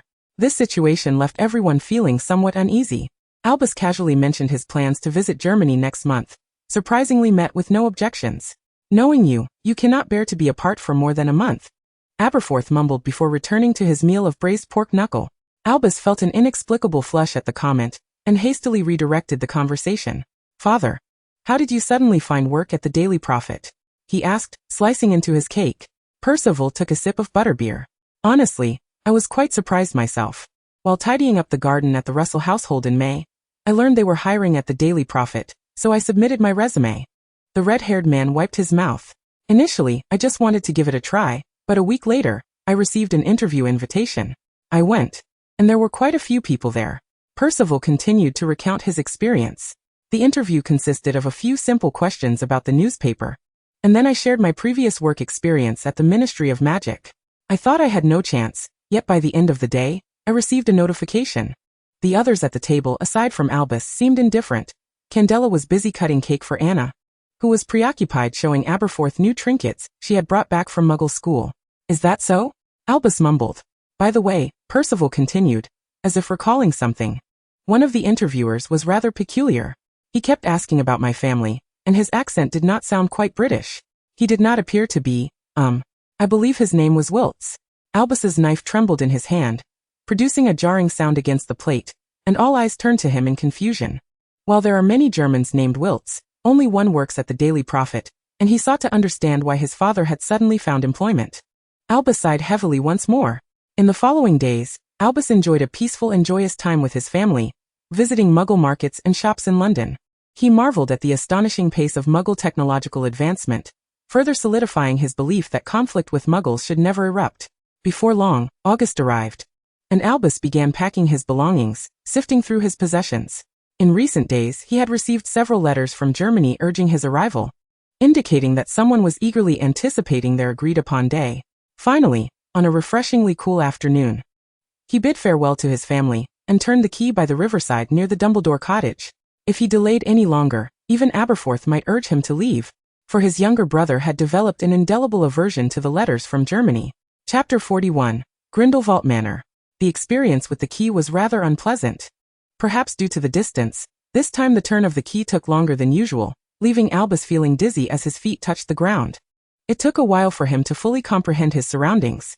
He found himself in a quaint town steeped in rich medieval German architecture, its streets sparsely populated, with only a few children frolicking about. Albus found himself perplexed as he stood before the entrance of the Grindelwald residence, prompting him to approach a young boy clad in short leather trousers. "Excuse me, could you kindly direct me to the Grindelwald home?"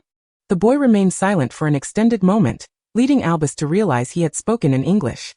Just as he was about to rephrase his inquiry, the boy tugged at his sagging trousers and gestured towards the road to the west. Lord Grindelwald left. Albus expressed his gratitude in astonishment, and proceeded along the cobblestone path to the left. The surroundings grew quieter, with towering pine trees lining both sides, as if he had entered a small forest. After what felt like an eternity of walking, crossing a stream and witnessing several squirrels scurry past, he was about to send Fawkes with a message to Gellert when he finally glimpsed a golden door, adorned with a large, intricately carved G. Upon reaching the door, it swung open of its own accord. Hesitating momentarily, Albus stepped inside, discovering that Grindelwald Manor was not as ostentatious as he had imagined, but rather reminiscent of a fairy tale. A vast rose garden sprawled before him, accompanied by a vibrant fountain and a treehouse, where fairies flitted about, alongside a walnut swing and two small ponies. The house itself was a traditional two-story manor, complete with a chimney and arches, and the young boy surveyed it all with curiosity. "Ow!" Albus heard Gellert's slightly anxious voice. As he looked up to catch sight of a golden head, another figure obscured his view, enveloping him in a warm embrace that bore the scent of roses. "Oh my! Are you the adorable little Albus?" Albus felt somewhat breathless until Gellert's annoyed voice interjected, "Mother, let him go." Serena disregarded her son's complaint, continuing her chatter. "I've heard about you from Gellert for years. What a beautiful child you are." She tousled Albus's red hair and cupped his face, only to be met with a look of confusion. The 13-year-old boy was evidently unaccustomed to such intimate contact from an elder, and he stepped back, his cheeks flushed. "Hello, Aunt," he greeted politely. Serena remained momentarily taken aback. "Oh, little Albus, you bear a striking resemblance to the multitude of toys that my dear Gellert has cherished since childhood." "Mother," Gellert finally erupted. He had specifically locked the toys away that morning to prevent any accidental discoveries by Albus. Gellert swiftly pulled Albus along into the house, with Serena's light-hearted laughter trailing behind. "What a miser!" The golden-haired youth levitated Albus's luggage with a spell, causing it to ascend to the upstairs room. "Ow. My mother is simply too enthusiastic," Gellert explained as he settled them onto a plush fabric sofa. Albus surveyed the surroundings, imbued with a vibrant sense of life. "It's nothing. I quite like Aunt," he remarked. "Well then," Gellert summoned a long-nosed teapot to pour tea. "I forgot to mention. I've placed a restriction charm within a few kilometers of my home. Aside from us three and my godfather, no one else can apparate here. But I've already added you to the list, so next time you can arrive right at the doorstep." Serena joined them at the table with a smile. Gellert rarely demonstrates such carelessness. He has been nervously tidying the house multiple times over the past few days. Albus, munching on cranberry cookies, nearly choked and hastily sipped his tea, astonished either by Gellert's cleaning habits or the fact that such cleaning was necessary. My home lacks house elves, Gellert offered dryly. Serena continued. We are advocates for house elf rights. We used to have many, but they have all been liberated. Of course, they do visit occasionally, but they are not enslaved to serve us. Oh, that's quite commendable. Albus expressed his agreement. I too believe that house elves are equal beings and should not be enslaved. Serena looked at him in surprise, finally understanding why her son cared so deeply for this boy. The witch was delighted, and the two conversed animatedly, leaving Gellert feeling rather sidelined. By the time Albus arrived, it was nearly dinner time. Serena mentioned that Gellert's father and godfather would bring dinner back, and the three of them remained in the parlor, ostensibly resting, though it felt more like a revelation session. Serena candidly recounted Gellert's childhood misadventures, even revealing photographs of him in diapers, much to the embarrassment of the golden-haired youth. Albus could not contain his laughter, and ultimately, the revelation session concluded with him receiving a myriad of Gellert's childhood photos. As the clock struck 6:30, hunger began to set in. Finally, some commotion was heard at the entrance as two towering men squeezed through the door, laden with bags. Apologies, we were stuck in line for ages, one of them exclaimed. Albus felt the door seemed a tad too small for them, recognizing one as Gellert's godfather, Witz, whom he had seen at King's Cross, while the other, a blond man, was undoubtedly Gellert's father. Both men greeted Albus enthusiastically, patting his shoulders, leaving him momentarily stunned. Looking up at the two towering figures, both over 6 feet tall, Albus suddenly comprehended why Gellert had grown so quickly. The four of them enjoyed a pleasant dinner, with Wilhelm bringing an abundance of sweets. Gellert mentioned you have a penchant for sweets. I wasn't sure which you preferred, so I bought a bit of everything, he said, stroking his light blue beard. Albus silently gazed at the mountain of confections, an assortment of candies, chocolates, and cakes that he could hardly finish in a year, suddenly at a loss for words. Father, I didn't ask you to bring the entire confectionery of Nuremberg. Gellert scowled, hastily gathering the sweets away. After dinner, they retreated to Gellert's room, finally allowing Albus and Gellert to converse privately, with Albus curiously seated at Gellert's desk. The desk faced the manor's backyard, where a vast expanse of grass and a garden filled with red and white roses flourished. Your mother truly adores roses, Albus remarked. Indeed, Gellert replied while unpacking Albus's belongings. I once suggested transforming the manor into Gothic style during my childhood, but they were opposed. They deemed it too dark. I think it looks splendid just as it is. Albus countered, echoing Serena's sentiments. Gellert placed Albus's pajamas on the bed, having finally convinced his mother to let Albus sleep in his room, rather than the guest room after much persuasion. However, Serena still used an extension charm to enlarge the bed, which did not quite fulfill his wishes. We shall likely remain here for half a month. Afterward, my father and the others will head to Lyon, and they will take us to Munich. After the summer break, we will use the key to apparate to King's Cross. Gellert appeared to have meticulously planned their itinerary. Albus had no objections, preoccupied with casting a transfiguration spell on Gellert's chair to make it rock. I have always been intrigued by the magical markets in Europe. I've heard they offer many things rarely seen in Britain. Having completed the chair, Albus sat cross-legged upon it, spinning as he savored the yogurt Serena had sent up for them. Gellert, I expected your room to be cold and unwelcoming, he remarked, surveying the space. It was neither sparse nor excessive, with a well-organized arrangement that was neither ostentatious nor cheap. Most of the furnishings were wooden, and the sofas were upholstered, adorned with several clearly hand-stitched cushions. The floor was covered with a soft velvet carpet, and against the walls stood a row of quaint bookshelves filled with a haphazard assortment of books and parchment, while the walls were adorned with photographs in silver frames. The most intriguing sight was a tapestry adorned with animated cartoon figures of 3 individuals, although the young boy in the center appeared somewhat reluctant. Gellert glanced at it, manipulated by his mother. Suddenly, Albus was struck by a thought. His eyes filled with confusion over what Aunt had meant earlier in the afternoon, when she said he resembled a doll she liked. What doll? It's nothing, he dismissed, his tone devoid of emotion. Let us get some sleep. Chapter 42, Journey to Munich. Adrian was far more charming than Albus had imagined. In the manor's backyard, Albus gently stroked a young thestral that was drinking by the lake. To his surprise, there was even a small pond here. On this bright summer morning in August, the water's surface sparkled with glimmers of light, and after breakfast, the two of them sat barefoot by the lake. This young thestral was notably more robust than its peers, resembling a strong black-winged horse. What do you all feed it? Gellert asked, idly skipping stones across the water. Raw meat. The little house elves regularly come to feed it. With a sudden splash, the boy leapt into the pond, surfacing with a golden head, testing the improved water prison. Upon hearing this, Albus rose and pointed his wand, producing a stream of water that coalesced into a blue water sphere, swirling around Gellert before depositing him unceremoniously onto the grass. Over the past fortnight, aside from discussing the news gleaned from Professor Mellis through the use of legilimency at the end of the school year, their focus had been on the study of spells. This enhanced water prison could transport individuals or objects to another location without harm, and even offered some healing effects while enveloped in its watery embrace.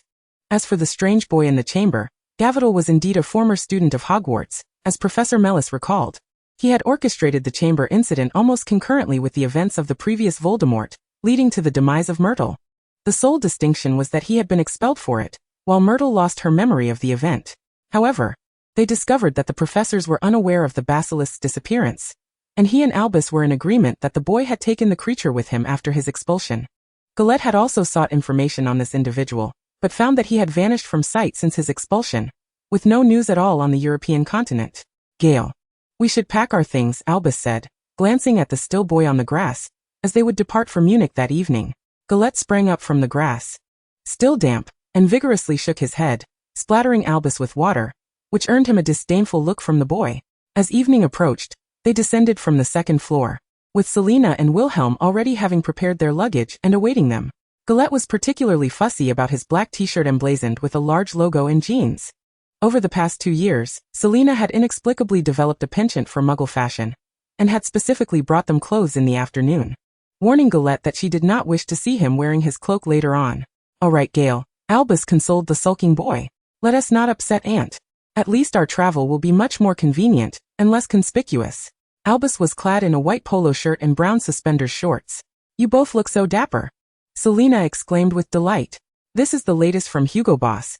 There are only a few pieces in all of Nuremberg. It feels like I have 2 sons to dress up. The beautiful woman appeared on the verge of tears from joy, while Wilhelm chuckled at his wife's exuberance. Lena, let us hurry. We still need to eat, or we'll miss the train. Selina hummed lightly, and the 4 of them made their way to the courtyard.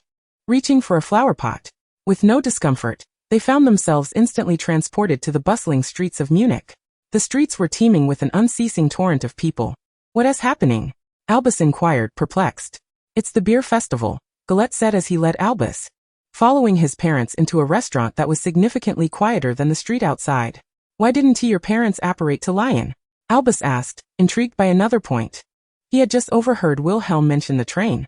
They prefer Muggle transportation when they're not in a hurry, Gellert replied with a hint of exasperation. The 4 enjoyed a delightful dinner, with Albus astonished to witness Wilhelm and Selina finishing several small barrels of dark beer. Gellert seemed inclined to partake as well, but Selina sternly refused him, citing the age restrictions, instead ordering each of them a glass of grape juice. However, Albus noticed Gellert discreetly using magic to transform his juice into alcohol.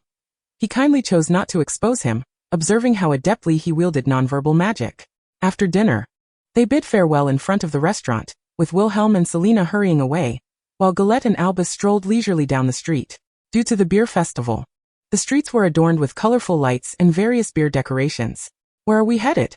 Albus asked, noting that there was still a week until school began, and they needed a place to stay. Are we staying in a hotel for the next few days? I'm not sure if Germany has similar places to Diagon Alley with dedicated wizarding inns, he pondered. Gellert shook his head. To my house. What? Albus was momentarily taken aback. My house in Munich, Gellert stated simply, as they traversed several alleys and crossed a bridge. Albus stopped at a Muggle ice cream shop and bought a large box of raspberry ice cream. And surprisingly, Gellert did not object. Finally, they paused along a quiet path by the river, where there was a lovely wooden railing and trees lining either side. Gellert produced a bell inscribed with the letter G from his pocket and shook it. A row of houses, reminiscent of number 12, Grimmauld Place, shifted aside, revealing a small dwelling. Is this where you keep your diary? Albus seemed to recall something. Not quite, Gellert replied, leading him up a spiral staircase, where a burgundy bicycle was parked at the bottom. The diary is at my grandmother's old house, located in the outskirts of Munich. It has remained vacant since her passing. How many houses does your family own? Albus asked, his eyes filled with curiosity. Our branch has less than 6 properties, Gellert replied. As they ascended to the 3rd floor, and entered a 2-bedroom apartment. This was where my parents lived when they were young. After I was born, they moved to the Nuremberg estate, and I only visited this place once when I was just a few years old, Gellert explained. Albus surveyed the cozy and well-maintained little apartment, which was evident that someone had been taking good care of it. Let us get our luggage into the bedroom. Well, I hope we have good fortune and successfully create the shielding stone. Chapter 43. Continuing to Pozna. The two boys enjoyed a delightful 3 days in this cozy, undisturbed little house, exploring all the magical markets in Munich. Now it was August 28th, and the start of Hogwarts was fast approaching. The two of them sat on the living room sofa, exchanging glances. If we are to head to Pozna, we must first take a train to Berlin, and then transfer, Gellert remarked, fiddling with the magical stone they had crafted over the past few days. Our current magical capacity allows us to apparate only as far as Leipzig. Albus furrowed his brow, realizing the time was too tight. Even the quickest route to Pozna would take at least 2 days. Well, we still have 2 days to search for the Elder Wand, Gellert attempted to counter. The key to King's Cross only takes a minute. Just 2 days prior, while purchasing a phosphorescent stone at the magical market, they had inadvertently come across rumors about the Elder Wand, one of the fabled Deathly Hallows that had remained shrouded in mystery. It was spoken of in the black market trading area by a mad old man. Yet it was clear that no one truly believed the fantastical tales spilling from his lips. Gellert, having covertly acquired certain dark magical materials, kept a vigilant eye and followed the trail to the tavern. Through the use of the legilimency charm, he discovered that the Elder Wand had been stolen years ago by a merchant from Pozna during a gruesome underground massacre. He promptly dispatched someone to ascertain the merchant's whereabouts. For the past few days he and Albus had been embroiled in a heated debate regarding the matter. Albus deemed the risks too great. Yet it was evident that Gellert was unwilling to let this opportunity slip away. Albus, with his golden locks nestled in Gerrit's embrace, bore an expression of grievance. After all, it was the Elder Wand. Following a series of inconclusive arguments, Gellert reluctantly conceded. This particular tactic had proven effective in persuading Albus in both their past and present lives. The next evening, Gellert and Albus boarded the final train to Pozna from Berlin, to Gerrit's satisfaction. Is this considered illegal smuggling? Albus mused, gazing at the swiftly passing nightscape outside. Muggles seem to require passports or visas to travel abroad. Gellert had reserved a private compartment, allowing the two of them to escape the raucous atmosphere outside. We are not Muggles. Sometimes, a confundus charm can render them more lucid, Gellert remarked nonchalantly, asserting that once they acquired the Philosopher's Stone, they would be undetectable. Let us rest. I've prepared the bedding. We shall arrive by morning. The green train, exhaling thick plumes of smoke, arrived punctually at Pozna station as the sun began to rise. Gellert and Albus were swept along with the bustling crowd. This place bears a striking resemblance to Germany, Albus observed, surveying the surrounding architecture. Gellert led him to a relatively quiet area. It was once called Posen, governed by Prussia before the war, and subsequently ceded to Poland. Are you well versed in Muggle wars? Albus squinted. Was what you saw in the prophecy of our past life true or false? He diverted the topic, retrieving food from his bag for a simple breakfast. A light drizzle began to fall, enveloping the plaza outside in a thick fog as Albus scrutinized the map displayed on a notice board. You understand Polish as well? Gellert approached him. Is there any language you do not know? German, Albus replied candidly, causing the golden-haired youth to fall silent. If your address is accurate, we need to take a bus north, transfer, and then use apparition to reach our destination, Albus indicated on the map. The place is quite remote, with scarcely any buildings in sight. We must exercise caution. Let us proceed. Gellert waved dismissively, seemingly unconcerned by the latter part of Albus's statement. After several twists and turns, they finally arrived at their destination by evening, just as Albus had predicted, surrounded by desolate fields and woods, with no road in sight, only a muddy path tread by footsteps. Since we departed Munich, it has been exactly 2 days, Gellert noted, glancing at his pocket watch. Albus observed the darkening sky and the lights flickering on in a nearby 2-story Baroque building. Should we wait until morning to act? It is already night. They had brought a portable tent, enhanced with an extension charm, containing every necessity for an extended stay in the wilderness. Isn't nighttime more advantageous for our endeavors? Gellert clearly disagreed. What do you intend to do? Albus regarded him warily. At most, we could use a stunning spell or a sleeping draft. I am aware, Gellert grumbled. Setting up the tent. As you wish, my good gentleman. The following morning, Gellert boldly led Albus into the small building, having already visited under the cover of darkness. The place was inhabited solely by a portly old man, whom Gellert had sedated with a sleeping draught, ensuring he would not awaken for at least 8 hours. The man lay snoring heavily in his bed. "I'll go upstairs. You stay here," Gellert instructed with a nod. They immediately began searching the premises. But despite turning the place upside down, they found no trace of the Elder Wand. Just as Albus began to doubt the accuracy of their information, he suddenly noticed a large, familiar symbol etched on the back of an armchair. "Gellert!" he called out. Gellert quickly descended, and together they examined the armchair's mark, the symbol of the Deathly Hallows. He pondered momentarily before gesturing for Albus to follow him to the bedside. "Awaken him." Together, they hoisted the slumbering old man into the armchair, and Gellert cast a binding spell. Albus seemed poised to speak, but ultimately merely cast him a glance. As the awakening potion was administered to the old man, he soon awoke, his eyes widening in terror as he beheld the two youths before him. "Who are you?" Unfortunately, no one answered. "Where is the Elder Wand?" Gellert demanded, his wand pointed at the trembling figure in the chair. He had never been one to waste time with unnecessary pleasantries. "I don't know," the old man stammered, his voice echoing with fear as if he had heard a horror story. "I've already hidden away. Why are you still searching for me? It's long gone. Long gone." His cries grew frantic before he sank back into despair. Since Grigori's mysterious death, the Elder Wand has circulated in underground gambling, changing hands almost every half hour. "I admit, I stole it from a pile of corpses." The old man suddenly erupted into an eerie laughter. "But I only possessed it for a week." Gellert, losing patience, pressed his wand to the old man's throat, his eyes devoid of emotion. "If I don't hear where it is, you shall meet the Cruciatus curse." With a flick of his non-wand hand, he summoned a rat from the shadows, placing it on the old man's lap. The rat writhed and squeaked in distress. "Gellert!" Albus warned, suppressing his anger. The golden-haired boy, expressionless, ceased the incantation. The old man, now terrified, had soiled himself, the air thick with the stench of fear. Gerrit's gaze grew vacant. The old man cackled again. "But you likely won't have the chance to go there, you two little boys. Just stay here and keep me company." Chapter 44. There's no going back to London. Before they could fully comprehend the absurdity of his response, the house began to tremble violently. Gerrit's expression darkened. The building must have been rigged with self-destruct magic. He grasped the person behind him and urged, "Let us go." But Albus remained motionless. "What?" Gellert turned to see Albus helping the deranged man rise from the chair. "Take him away. He is under the Imperious curse." The boy's expression left no room for argument. The house was shaking increasingly, orange flames flaring up around them. "Damn it," Gellert cursed, "fiendfire." The flames spread with alarming speed, engulfing them instantly, as a blue wall of fire erupted around the three of them. Albus shattered a distant window with a single spell, pushing the old man toward Gellert. "I'll use a water prison to move him out." The tip of Albus's wand conjured a massive sphere of water, and he maneuvered swiftly. With a decisive flick, he encased the old man within the water sphere and hurled it out the window, where it landed in the muddy ground outside. "Let us go," he urged, pulling Gellert along. The house was already ablaze, and Gellert conjured a narrow passageway through the flames. The old man had seemingly torn something from his own body, but there was no time to investigate. They dashed through the blue fire corridor toward the exit. Just as the structure was on the brink of complete destruction, and they lunged into the flower bed outside, barely catching their breath. Albus immediately stood and moved toward the muddy ground. "All is forgotten," he pointed at the man on the ground. The old man's eyes began to glaze over. Gellert also rose, his tone laced with impatience.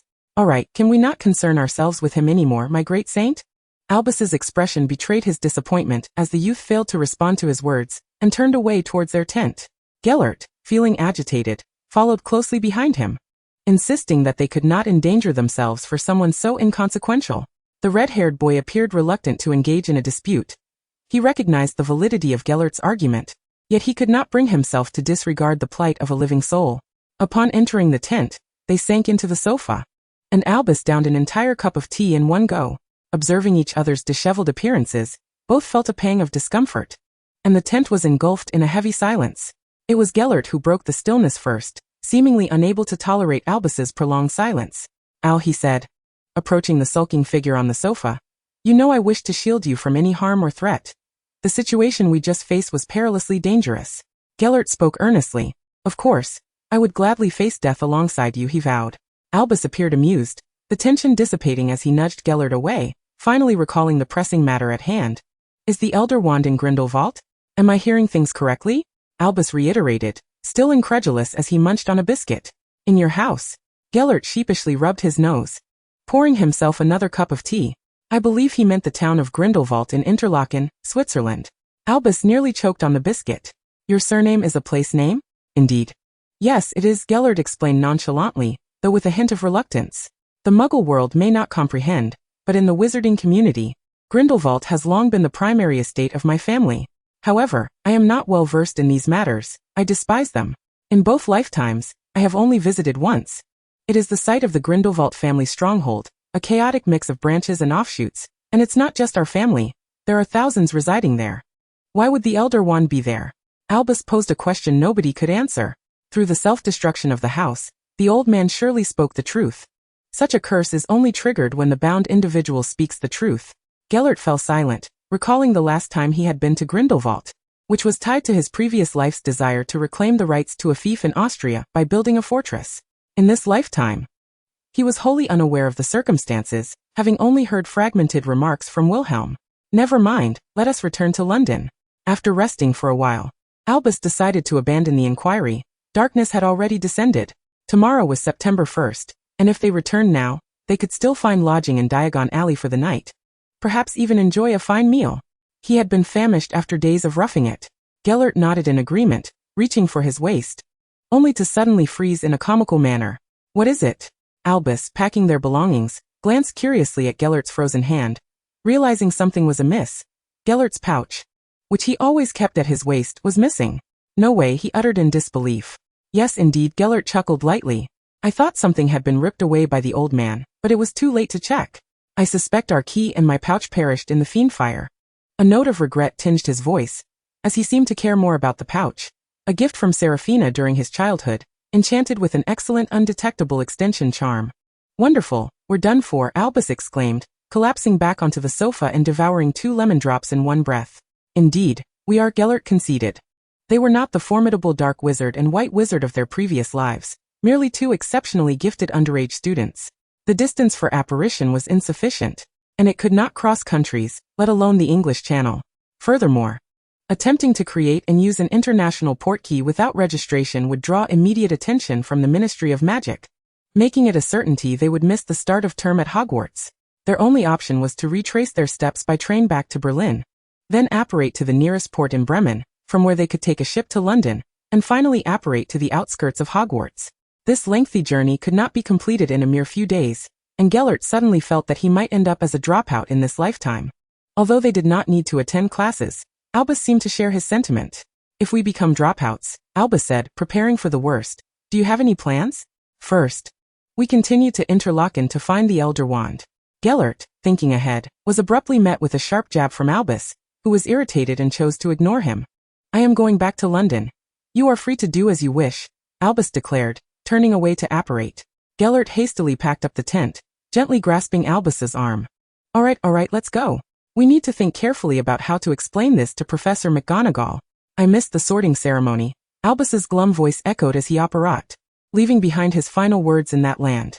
She is sure to be furious with me for an entire semester. Chapter 45. You're not allowed to run off with my brother. On September 5th, they finally arrived, weary and travel-worn, at the outskirts of Hogwarts, catching sight of the magnificent Tower Bridge from afar. Both were clad in Muggle clothing, their luggage still left behind in their suite in Munich. When they journeyed to Pozna, they had carried only a few personal belongings, and aside from the tent and the magical stone, everything else had been consumed by the flames. I have a very bad feeling about this, Albus sighed. We have been out of contact for a week. Gellert shrugged, unable to deny the truth. Just as they stepped into the Hogwarts grounds, Professor McGonagall appeared before them. Observing the boy's slightly disheveled yet unharmed states, the esteemed witch visibly exhaled in relief, only to promptly adopt a stern demeanor. Follow me. I hope you have a good explanation. It was lunchtime, and students were bustling about the great hall and corridors. The boys' Muggle attire stood out starkly among the sea of Hogwarts' black robes. Coupled with Professor McGonagall's displeased expression, whispers began to circulate around them.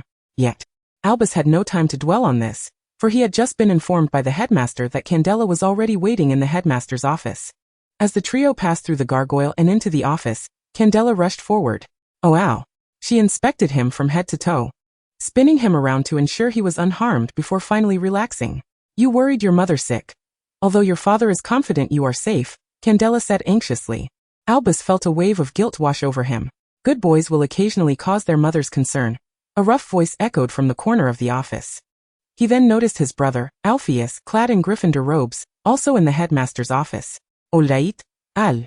Candela halted her younger son's teasing of his brother, and turned her gaze to Gellert, inspecting him in the same manner before finally feeling reassured.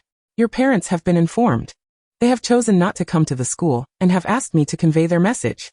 You are to take full responsibility for the consequences, and they will not assist you in any way. Professor McGonagall adjusted her silver-framed glasses, and turned to Gellert. Now please explain.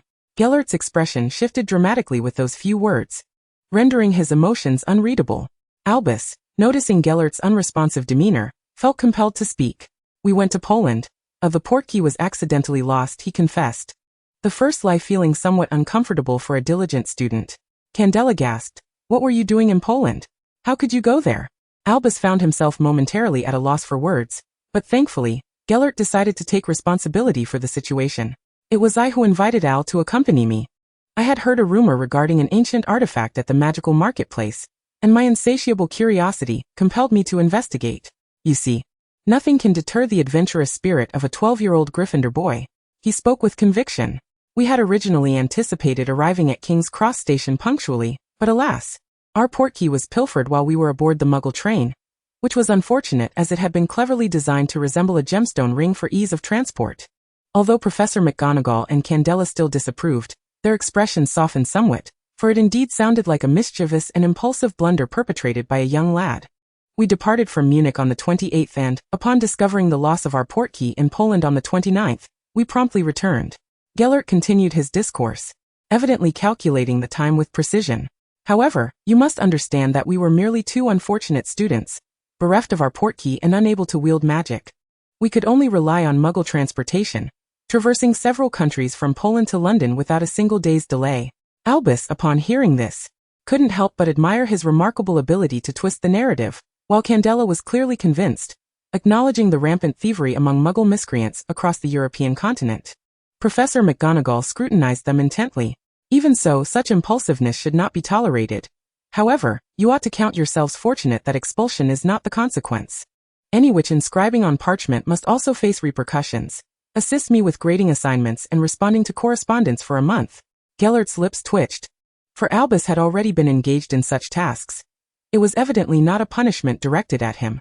I shall also inform your parents of today's conversation, Professor McGonagall stated, stroking the sleek feline perched on her lap, a charming American shorthair she had adopted at the beginning of the term. Now off you go. Your luggage has arrived from Munich, and then Madame Dumbledore. She turned to Candela, and requested her to remain for a moment. After bidding farewell to his mother, and assuring her he would keep a watchful eye on Albus, Albus exited the headmaster's office alongside his brother and Gellert. I'm sorry, Al, he said, casting an apologetic glance at his brother for missing the sorting ceremony. Congratulations on your acceptance into Gryffindor. The first-year boy huffed in response, clearly displeased with his third-year brother. If it weren't for Mum dragging me along, I wouldn't have come to see you. I couldn't care less. Albus ruffled his younger brother's prickly hair, offering a smile but remaining silent. I have to go. I've already made new friends, Albus proudly declared. The boy shot a fierce glare at Gellert, issuing a threat devoid of substance. I warn you, do not attempt to abduct my brother again, or else you shall face the consequences. His voice echoed angrily down the corridor. Albus watched his brother's retreating figure with a bemused expression. Did you hear that? He nudged Gellert's shoulder, playfully insisting, do not attempt to deceive me in any way. You know you can refuse, Gellert retorted, grasping Al's hand. Albus abruptly withdrew his hand, his ears flushing with warmth as he strode away towards the staircase. Chapter 46, The Howler and the Room of Requirement. This week, a plethora of absurd rumors regarding their tardiness swirled about. After enduring until Saturday, the two were subjected to a multitude of curious gazes from onlookers in the common room as they studied the magical stone. Gellert, quite vexed, stood abruptly to leave, only to collide with Antonio, who burst in brandishing a crimson letter, startling numerous students. Albus was taken aback. Antonio never ventured directly into the common room, and upon glancing at the scarlet missive, he suddenly comprehended its significance. Yet, Gellert was even more astonished, for it appeared he had received his very first howler in his lifetime. He immediately drew his wand, intent on destruction. In that instant, however, he found himself immobilized, evidently ensnared by some passive trigger enchantment on the howler. Wilhelm and Selina, it seemed, understood their son's temperament and capabilities all too well. As the howler slowly unfurled before the seething Gellert. Now all the students in the common room were captivated by the spectacle, with even Albus crossing his arms, savoring the rare sight of Gellert's embarrassment. "My dear son, I suspect you are currently immobilized." A jovial male voice emanated from the letter. "Your father and mother know you well, of course. Should you attempt to break the enchantment before the howler concludes, you shall never set foot in Germany again. Gellert Ludwig von Grindelwald." As the voice faded, the howler abruptly opened its mouth, unleashing a thunderous female voice. All within the common room were compelled to cover their ears, as Selena's typically playful and gentle tone was now laced with fury. "How dare you coax Albus into traveling to Poland? Do you think yourself so grand? Why not venture even further, to Moscow or America?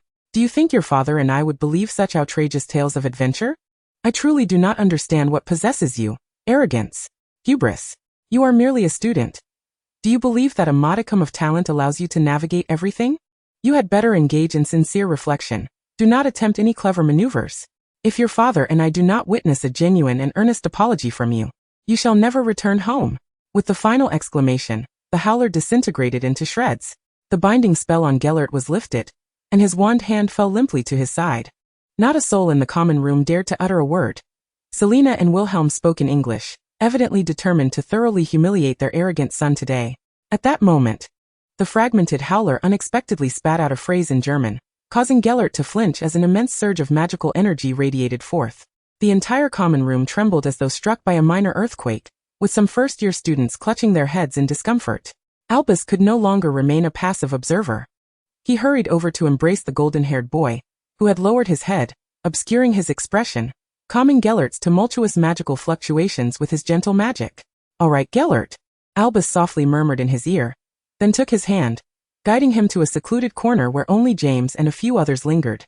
Albus' younger brother, Al, furrowed his brow from across the room, observing them. Although he was accustomed to his brother's camaraderie with the German lad since childhood, he still found their intimate gestures of affection somewhat unsettling. With a huff, the young boy turned away. As they settled onto the sofa, James surveyed the surroundings. The other students had resumed their activities, and the common room buzzed with chatter once again. "I didn't expect your name to be as long as Albus's," he remarked, determined to break the silence. "If Mum and Dad added a few more middle names, would my grades improve?" Albus nearly spilled the water he was holding as Lily exasperatedly interjected, "James, you could use a little silence." Since their third year began, Lily and James appeared to have grown significantly closer, and Albus had observed them spending time together in the common room on numerous occasions. "Let us get down to business." Sirius and Remus leaned in closer. "Are we ready to commence our formal studies on becoming animagi?" Upon hearing this, Albus set down his cup. "The mandrakes I provided you before the summer, are they in good condition?" The boys nodded, producing small crystal vials from their pockets, containing mandrake leaves steeped in saliva and other ingredients. "We followed your instructions, moonlight, hair, dew, and the pupae of the demiguise," they relayed. Albus nodded in satisfaction, inspecting the vials one by one. He then added, "Store them in a dark, quiet place, away from sunlight. Do not disturb or examine them further." James diligently recorded the details on a piece of parchment, anxious not to overlook any important aspect. "At each dawn and dusk, point the tip of the wand towards your heart and recite the incantation, Amato Animo, and Amato Animagus." Albus continued to speak.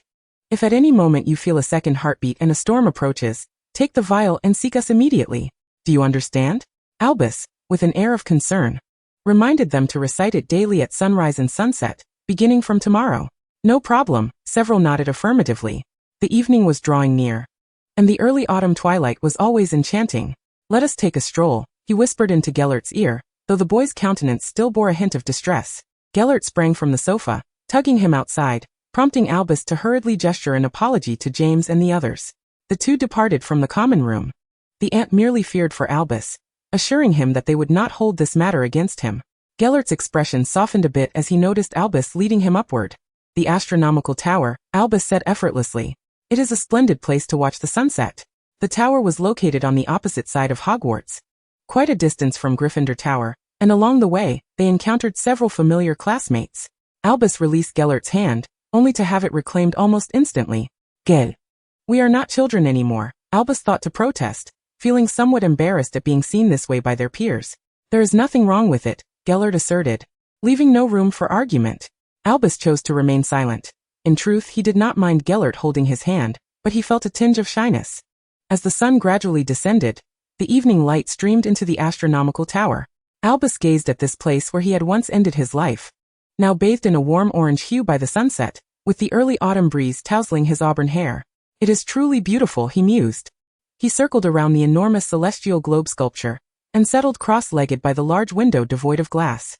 He sensed Gellert sitting behind him, enveloped in a familiar embrace. We need to find a suitable place for James and the others to practice animagus transformation, Albus said, shifting slightly against the warmth of Gellert's presence. I recalled that in my previous life, I was entirely unaware of where they practiced their animagus transformations. It seems I was not a competent headmaster. The boy's voice carried a hint of self-deprecation. You cannot expect to excel at everything, Albus, Gellert replied, inhaling the scent of his neck. Consider yourself more. Do not always bear everything alone. Well, is it not you who remains by my side? Albus quipped, nudging Gellert's head away with a smile. I have a splendid location in mind which might not only serve as a practice area for them, but could also offer us some conveniences. Where? The room of requirement. They lingered there until the sun had fully set, departing only when darkness enveloped the sky. They intended to head directly to the room of requirement, and on the way, Albus, feeling a bit peckish, discreetly swept a few small cakes from the kitchen. Are you really not going to eat, Gell? Albus inquired for the 5th time on the staircase, but Gellert resolutely shook his head, contenting himself with a jug of milk he had brought. Convincing Gellert to eat was akin to scaling a mountain. Upon reaching the 8th floor of the castle, they spotted the tapestry depicting the troll beating the silly Barabbas from afar. How does one use it? Gellert furrowed his brow. Albus led him to the opposite side of the tapestry. Just concentrate on the location you desire, he instructed. Is it truly that simple? Gellert responded just as a smooth door appeared on the wall. Albus had not even formulated a clear image of the desired space. Well, he said, since the door has manifested, we might as well go inside and see. The two stepped through the door, and Albus immediately regretted it. The interior was an enormous room, a blend of Gothic and Rococo styles, adorned with lavish decorations, paintings, carpets, expansive velvet sofas, a gilded fireplace, and an immense long table with a chair featuring pointed edges. Do you think this is suitable for practicing animagus? Albus's voice carried a hint of amusement. I did not expect it to materialize so swiftly, Gellert explained, a vision of Nurmengard flashing in his mind. Out, let me handle it, Albus said with exasperation, and seeing Gellert's expression, it was clear he still disliked such ornate embellishments. Perhaps when we rebuild Nurmengard in this life, we can choose a different aesthetic, the boy mused, slightly distracted, but Albus had already pulled him back, turning him away. The door reappeared only after 5 minutes had elapsed. Why is it taking so long? Gellert asked impatiently. Did you think I am you? Albus retorted, a hint of irritation in his tone. They ventured inside again. This time the room was of a similar size, but the arrangement astonished him. It had transformed into a cozy 2-tiered space. To the far right was a fireplace, a large carpet, armchairs, sofas, and a coffee table. Beside the fireplace stood a 3-tiered bookshelf accompanied by a floor lamp. The bookshelf was adorned with various silverware, and further ahead was a gigantic, fan-shaped window offering a view of the Quidditch pitch, resembling the Gryffindor common room's overall style. The left side featured a broad expanse, seemingly suitable for dueling several individuals, with vines and candles suspended from the ceiling, and the walls adorned with various knightly portraits. At the far end of the room was a spiral staircase reminiscent of Roman architecture, with a writing desk beneath it, leading to a small platform on the 2nd floor. Outside was a petite balcony with a few flower pots, a telescope, and even 2 chairs. How did you manage to conjure 2 levels, complete with windows and a balcony? Gellert could not help but ask. A headmaster's secret, Albus replied, feeling a bit smug as he flopped onto the sofa. This place can currently accommodate all our activities, offering more tranquility and privacy than the common room. Well, Gellert conceded as he sat beside him, unable to deny the room's excellence. The little ones will be overjoyed. Chapter 47. A sour mood amidst the garish decorations of Halloween adorning the Gryffindor table, Albus and Gellert received a letter from home. But this time, it was not a howler. With curiosity, they opened it. Gellert glanced at it, immediately losing interest and tossing it aside. It's the approval letter from Hogsmeade. Albus tucked it away, recalling that they had forgotten about it since the summer. I am quite intrigued by the Honeydukes. Any news? He noticed Gellert skimming through a German newspaper. None, just trivial matters, Gellert replied, flipping through the pages. It seems Voldemort has been unusually quiet these past 2 years. Yet, it must be said that we have had more time to research methods for destroying Horcruxes, Albus remarked, slicing into the lemongrass steak on his plate. With the basilisk gone. I sincerely hope we can find the whereabouts of the Horcruxes, rather than merely attending classes at school. Gellert set down the newspaper, casting a surprised glance at him. The notion that Albus would also harbor disdain for school was unexpected. The red-haired boy's gaze leisurely drifted over him. I've taught these classes countless times. Perhaps we could petition for early graduation. At least Durmstrang would consider it, Gellert suggested, taking a sip of milk, one of the few things he still enjoyed. Moreover, I believe the professors are confident that we could excel in the NUT exams. That certainly is not feasible in our third year, Albus retorted, playfully grabbing him. Come on. Our delightful class is about to commence. The first afternoon class was Care of Magical Creatures, and as they stepped outside the castle, a rumble of thunder echoed. The sky was overcast, clearly indicating that a tempest would soon arrive, either in the evening or at night. I think James and the others will seek us out tonight. Albus suddenly felt a lift in his spirits. I wonder what their animagus forms will be. When will you transform again this year? He turned his head to glance at the person beside him, seemingly taller than before. I intend to write a paper on the growth of animagus forms and submit it. Of course, it would be greatly improved if you could assist me with some revisions. To my surprise, Gellert readily agreed. It wasn't that he had a profound interest in the animagus paper. He merely wished to see his name alongside Albus's. The two made their way to the designated area. Standing behind James and the others, as this semester's Care of Magical Creatures class was attended by 3 houses together. Today's lesson involved learning how to care for and soothe fire lizards. Hagrid cleared his throat and announced that they would draw lots to determine groups, 4 students per group. Upon hearing this, Gellert's expression immediately soured. Not being in the same group as Albus meant he would have to manage these foolish creatures alone. With so many students, it would be challenging to manipulate the situation. Hagrid produced a black wand and waved it, causing a multitude of paper slips to fill a large glass jar, which then flew out and randomly settled on each student's chest. All right, open them up, children, he said. The half-giant put away his wand, explaining that this semester's grouping was also meant to encourage interaction with students from other houses. Soon, amidst a chorus of groans, the paper slips were opened. Albus's group included Lily, James, and a Ravenclaw boy. Gellert, on the other hand, found himself paired with a Slytherin and 2 Ravenclaw girls. While Albus marveled at his good fortune, he was slightly dismayed to discover that all 3 members of Gellert's group were girls. The blonde boy's face darkened ominously. Although one of them was Leia, upon catching Albus's gaze, Leia stepped closer, assuring him in a voice only they could hear, "Don't worry, Albus. I'll keep an eye on his girls." This remark only intensified Albus's discomfort, and he irritably picked up his book and moved towards Lily and James, ignoring Leia's words. Gellert noticed Albus's retreating figure, seemingly unconcerned about the grouping outcome, and did not engage him in conversation. The century-old wizard felt an unquenchable rage boiling within him. Just as he contemplated chasing after Albus, Hagrid produced a multitude of fire lizards to commence the lesson, and all the students except him lined up with their groups. Gellert pressed his lips together and retreated to his group under the scrutiny of his peers. And throughout the class, both he and Albus were somewhat preoccupied. Fortunately, neither group required much input from them. Lily and James worked harmoniously, while Leia kindly took over Gellert's responsibilities. Finally, as the class drew to a close, they would have the chance to speak. Just as Albus intended to approach, he noticed that Gellert had, for the first time, left without waiting for him. The red-haired boy felt an anger boiling within him, thinking how perplexing. He did not see Gellert again that evening. The latter did not attend dinner. And Albus sat at the long table, poking at his pasta listlessly. "What's the matter, my brilliant brother? Have you finally had a spat with your German?" Albus's other brother, Aberforth, exclaimed cheerfully as he plopped down across from him. "You two must have your disagreements. I really want to write a paper on that." Albus had no inclination to engage with him. He abruptly stood up and walked out, leaving Aberforth fuming in confusion. He needed to occupy himself, to stop thinking about that person. Albus stomped down the stairs and fortunately, an opportunity soon presented itself. He spotted James and the others approaching with small bottles in hand. Before they could speak, Albus gestured for the 4 to follow him as they dashed in another direction. After a flurry of movement, they found themselves breathlessly standing before a tapestry on the 8th floor. "Won't the professors discover us here?" James inquired, glancing around. "Certainly not," Albus replied. As a door appeared in the wall, the group was astonished, and their astonishment peaked as they entered the room. "Oh my, this is fantastic!" James exclaimed, stumbling over his words. "Is this a place only we can know about and use?"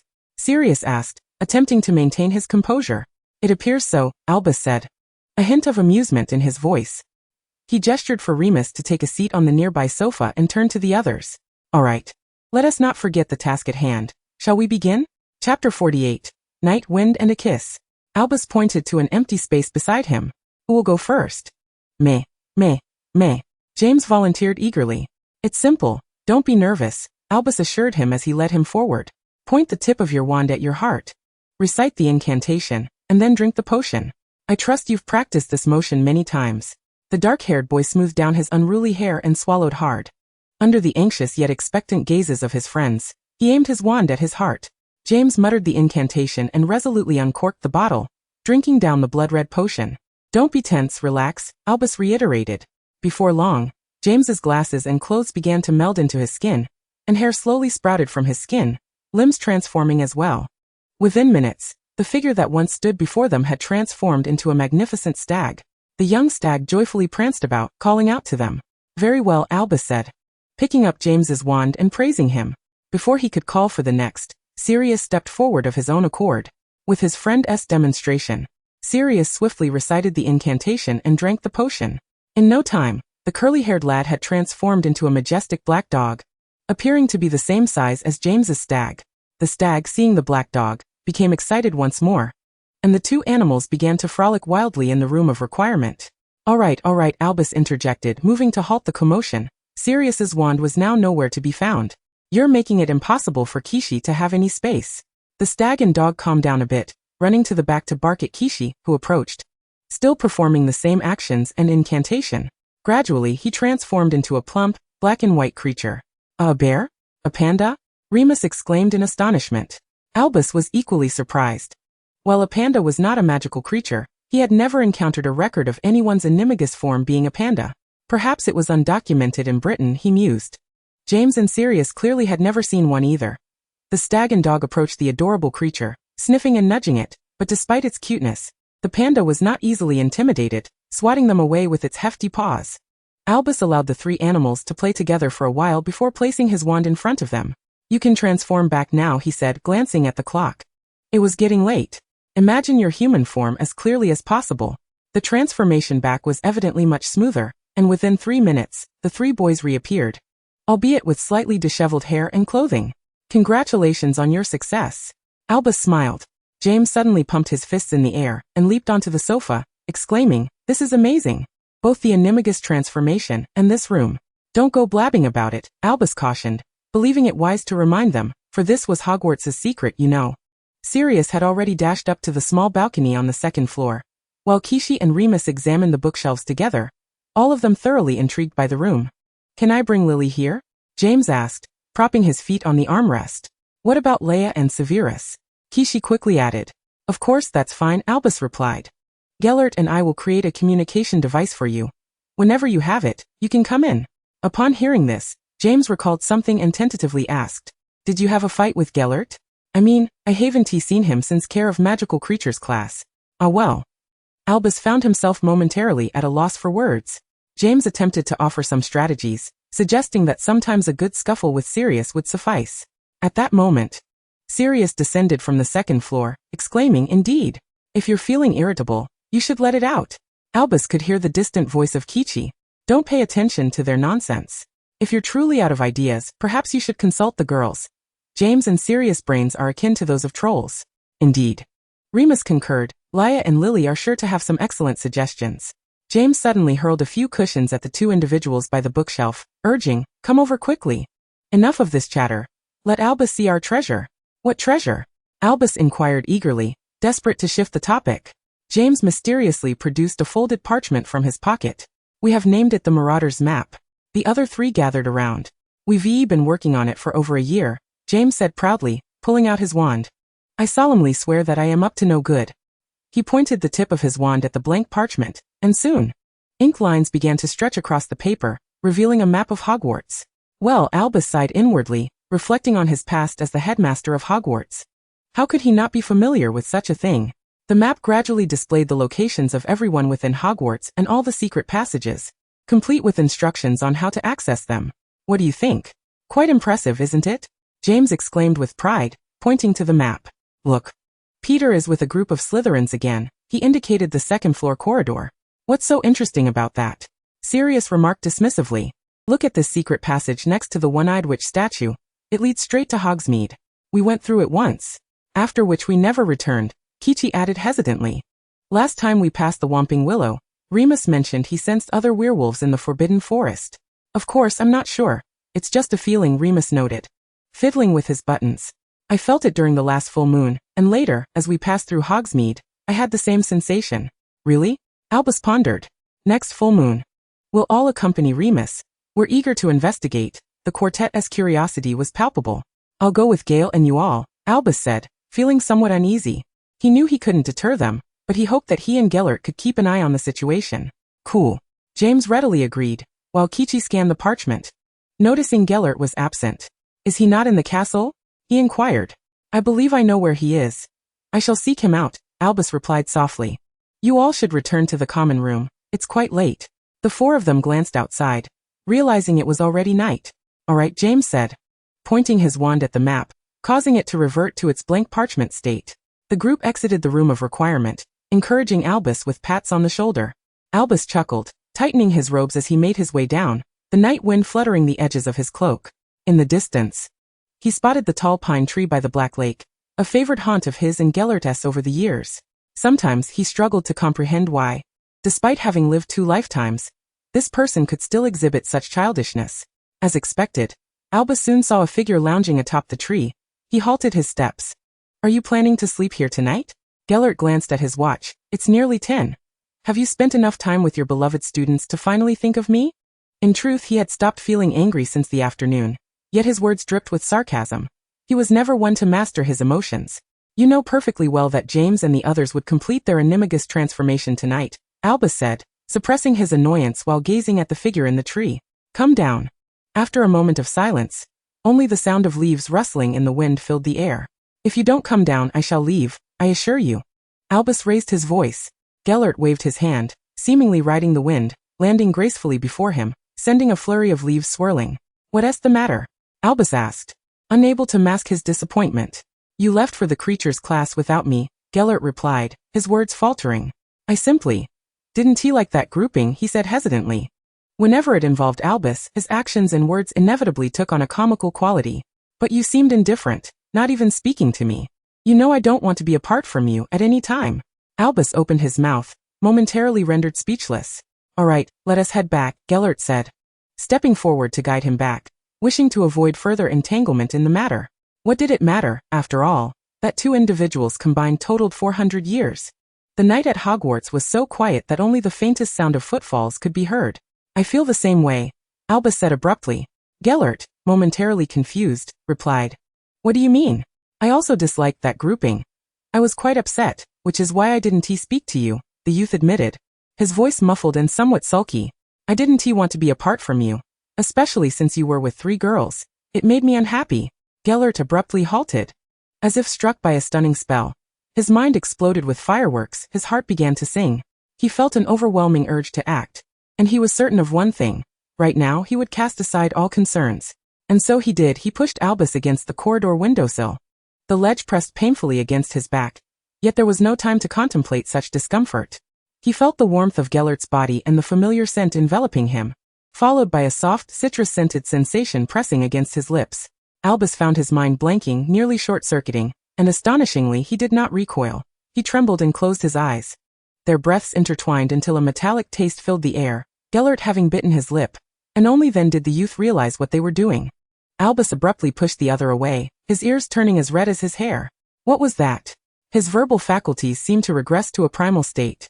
Taking a few deep breaths, Albus felt his heart racing like a drum. Slow down, Gellert murmured, folding his arms with a casual demeanor. He had no intention of elaborating further. He even felt incapable of remaining in the same space as Albus. The latter turned and ascended the stairs, realizing sleep would elude him tonight. Chapter 49. The Prophet Under Heterochromia. Ever since the events that transpired in the 4th-floor corridor, their relationship had reverted to its former state, seemingly more adhesive than before. Albus scoffed, mocking them for not being able to endure a night without quarreling, while he and Gellert tacitly agreed to refrain from mentioning that kiss. Yet they acknowledged the newfound intimacy of their actions. For instance, in the study room that morning, Albus wrote his essay with one hand while the other rested in Gellert's palm for warmth. James, sitting at the back, couldn't resist commenting. I know it's quite cold in November, but must it be so? Haven't you gotten used to it after all these years? Sirius appeared unconcerned, as he strained his neck, trying to copy Gellert's work.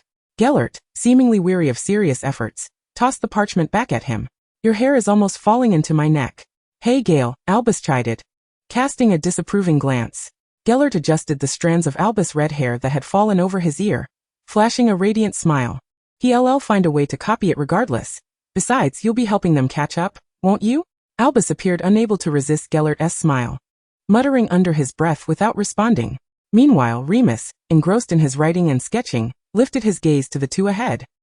He thought of his cousin who had been disowned for falling in love with a wizard, and shook his head to dispel the thoughts from his mind. A flock of migratory birds flitted past the castle window. As the winter sun finally pierced through the heavy clouds, the warm sunlight streamed into the drab and tranquil study hall, signaling the end of class. The third-year students erupted in cheers as they poured out. Today was Saturday, the day for Hogsmeade visits, and they would soon set off after lunch. Are you coming with us through the secret passage to the One-Eyed Witch? James asked, blocking the path of two of his classmates with a conspiratorial air. No thank you, Albus replied, picking up the parchment that had scattered across the floor. Gellert and I have no particular plans, but do wait for us at the 3 Broomsticks around 4 o'clock, along with the 4 of you and Lily. All right. James hesitated but agreed, not inquiring further. They harbored an unshakable trust in Albus and Gellert. The red-haired youth sighed softly as he watched his friends depart, reaching into his pocket to retrieve a circular badge, its center prominently displaying a shielding stone. Is this truly a wise decision? Albus pondered as he examined the small trinket in his hand. Its primary purpose was merely to grant them access to the room of requirement and facilitate unobstructed communication among themselves. Gellert, noticing his contemplation, took the badge and tucked it into his pocket. The ability to conceal one's presence is merely a bonus. And we do indeed need to cultivate a few trustworthy allies, do we not? James and the others are our friends. They are not subordinates. Albus retorted with a hint of annoyance. Yes, Gellert replied dismissively, yet he too acknowledged that over the years, those few had indeed become friends. However, in his heart, he believed that aside from Albus, no one could ever stand on equal footing with him. As they joined the throng of students, Albus appeared disinclined to engage further. And Gellert, attuned to his friend's thoughts, knew that Albus often feigned acquiescence while harboring contrary sentiments. Shall we head to Honeydukes first, then? Gellert suggested, leaning closer and wrapping an arm around Albus. The latter, glancing through the youthful shoulder at the raucous students ahead, permitted the gesture. I mean it, Gellert, he said earnestly, lifting his head slightly before hesitantly planting a quick kiss on his ear. Treat them as true friends, one to you? You cannot rely solely on me. Nor can I rely solely on you. Albus was reminded of the many companions who had once stood by him in his previous life. Minerva, Severus, Hagrid, Newt. The crowd was flowing out of the castle in a continuous stream, and Gellert abruptly halted, his expression shifting to one of unease. To be honest, I don't quite understand how friendship is defined. I mean, I had many followers in the past, but they could never truly be like you. Am I not your friend as well? Albus shot him a sidelong glance. You are different, Gellert quickly replied. In his 2 lifetimes, he had come to view everyone besides Albus Dumbledore as nothing more than mere stones. All right then, Albus said, leaping onto Gellert's back with a grin. The great Gellert Grindelwald would be doomed to a life of solitude without me. Gellert chuckled softly, but said nothing further. The afternoon weather was exceptionally pleasant, drawing a larger crowd of students to Hogsmeade than usual. The two squeezed through the throng for quite some time before finally entering Honeydukes. Gellert followed Albus listlessly. I don't understand why students are so enamored with these gaudy trinkets, he remarked, tossing aside a frozen mouse he had picked up. Not everyone is like you. An old soul, Albus replied, diligently selecting licorice wands and milk chocolates, his face a mask of indecision. I used to dislike them too, Gellert said, grabbing a handful and tossing them into Albus's basket. What else is there? Just then a Hufflepuff student, chewing on bubblegum, accidentally popped a bubble that splattered on Gellert's robe, darkening his expression. There's lemon cake, chocolate balls, and a feather quill that Albus doesn't want. Albus glanced apologetically at him. Gellert, why don't you wait here? The crowd ahead is rather overwhelming. Gellert nodded, retreating to a corner where he absently watched the floating drinks. Whether it was the sheer number of students in the store or the warmth of the heating, he soon felt stifled and irritably loosened his tie. Leaning against the railing behind him, feeling a bit parched, Gellert gazed at the floating beverages. As he reached for a bottle of fruit juice, all the floating drinks suddenly cascaded to the ground. What? Gellert paused, noting that no magic had been disrupted, but soon he realized something was amiss. The store was empty. An array of candies strewn about, and the shelves lay in disarray, as if plundered. At that moment, he felt a surge of surprise. He reached out towards a shelf, his hand passing through it as if it were transparent. Indeed, it seemed that this lifetime had finally brought him his first prophecy. A shadow crossed Gellert's eyes as he turned, only to see the windows of Honeyduke shatter under a curse, disintegrating into ash, while outside, darkness enveloped Hogsmeade. The entire town was engulfed in chaos. The skies above the Scottish Highlands teemed with dementors and strange creatures he had never encountered. Gellert stepped over the ruins, noting that nearly every house was in shambles, reduced to rubble by various spells. Occasionally, he glimpsed severed limbs among the debris, and as he walked further, he leaned to the roadside. A few ghouls were feasting on a male witch, and the blurred sign on the ground seemed to indicate it was the Hogwarts Head Inn. Even with his hands stained in blood, he found this scene revolting. Upon closer inspection, he recognized the male witch as the innkeeper of the Hogwarts Head. Gellert noted that he lacked the distinctive red hair, and inexplicably, he felt a sense of relief. He continued along the path toward the castle, where nearly all signs of life had vanished, and corpses littered the ground. Among the remains, he spotted Death Eaters, along with a greater number of those who had resisted. As he advanced, the dilapidated visage of Hogwarts Castle came into view. The Gryffindor Tower stood only half intact, the Quidditch pitch stained crimson, and debris scattered everywhere. The only consolation was that he had yet to encounter any students or familiar faces.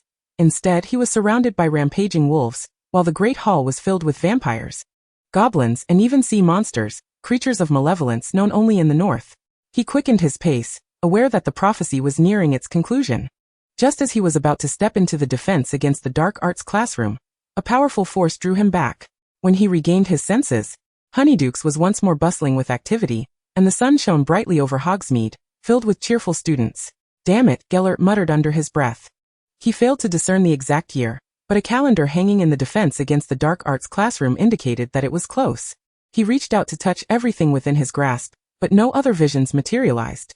Chapter 50, The Three Broomsticks. Gellert, are you alright?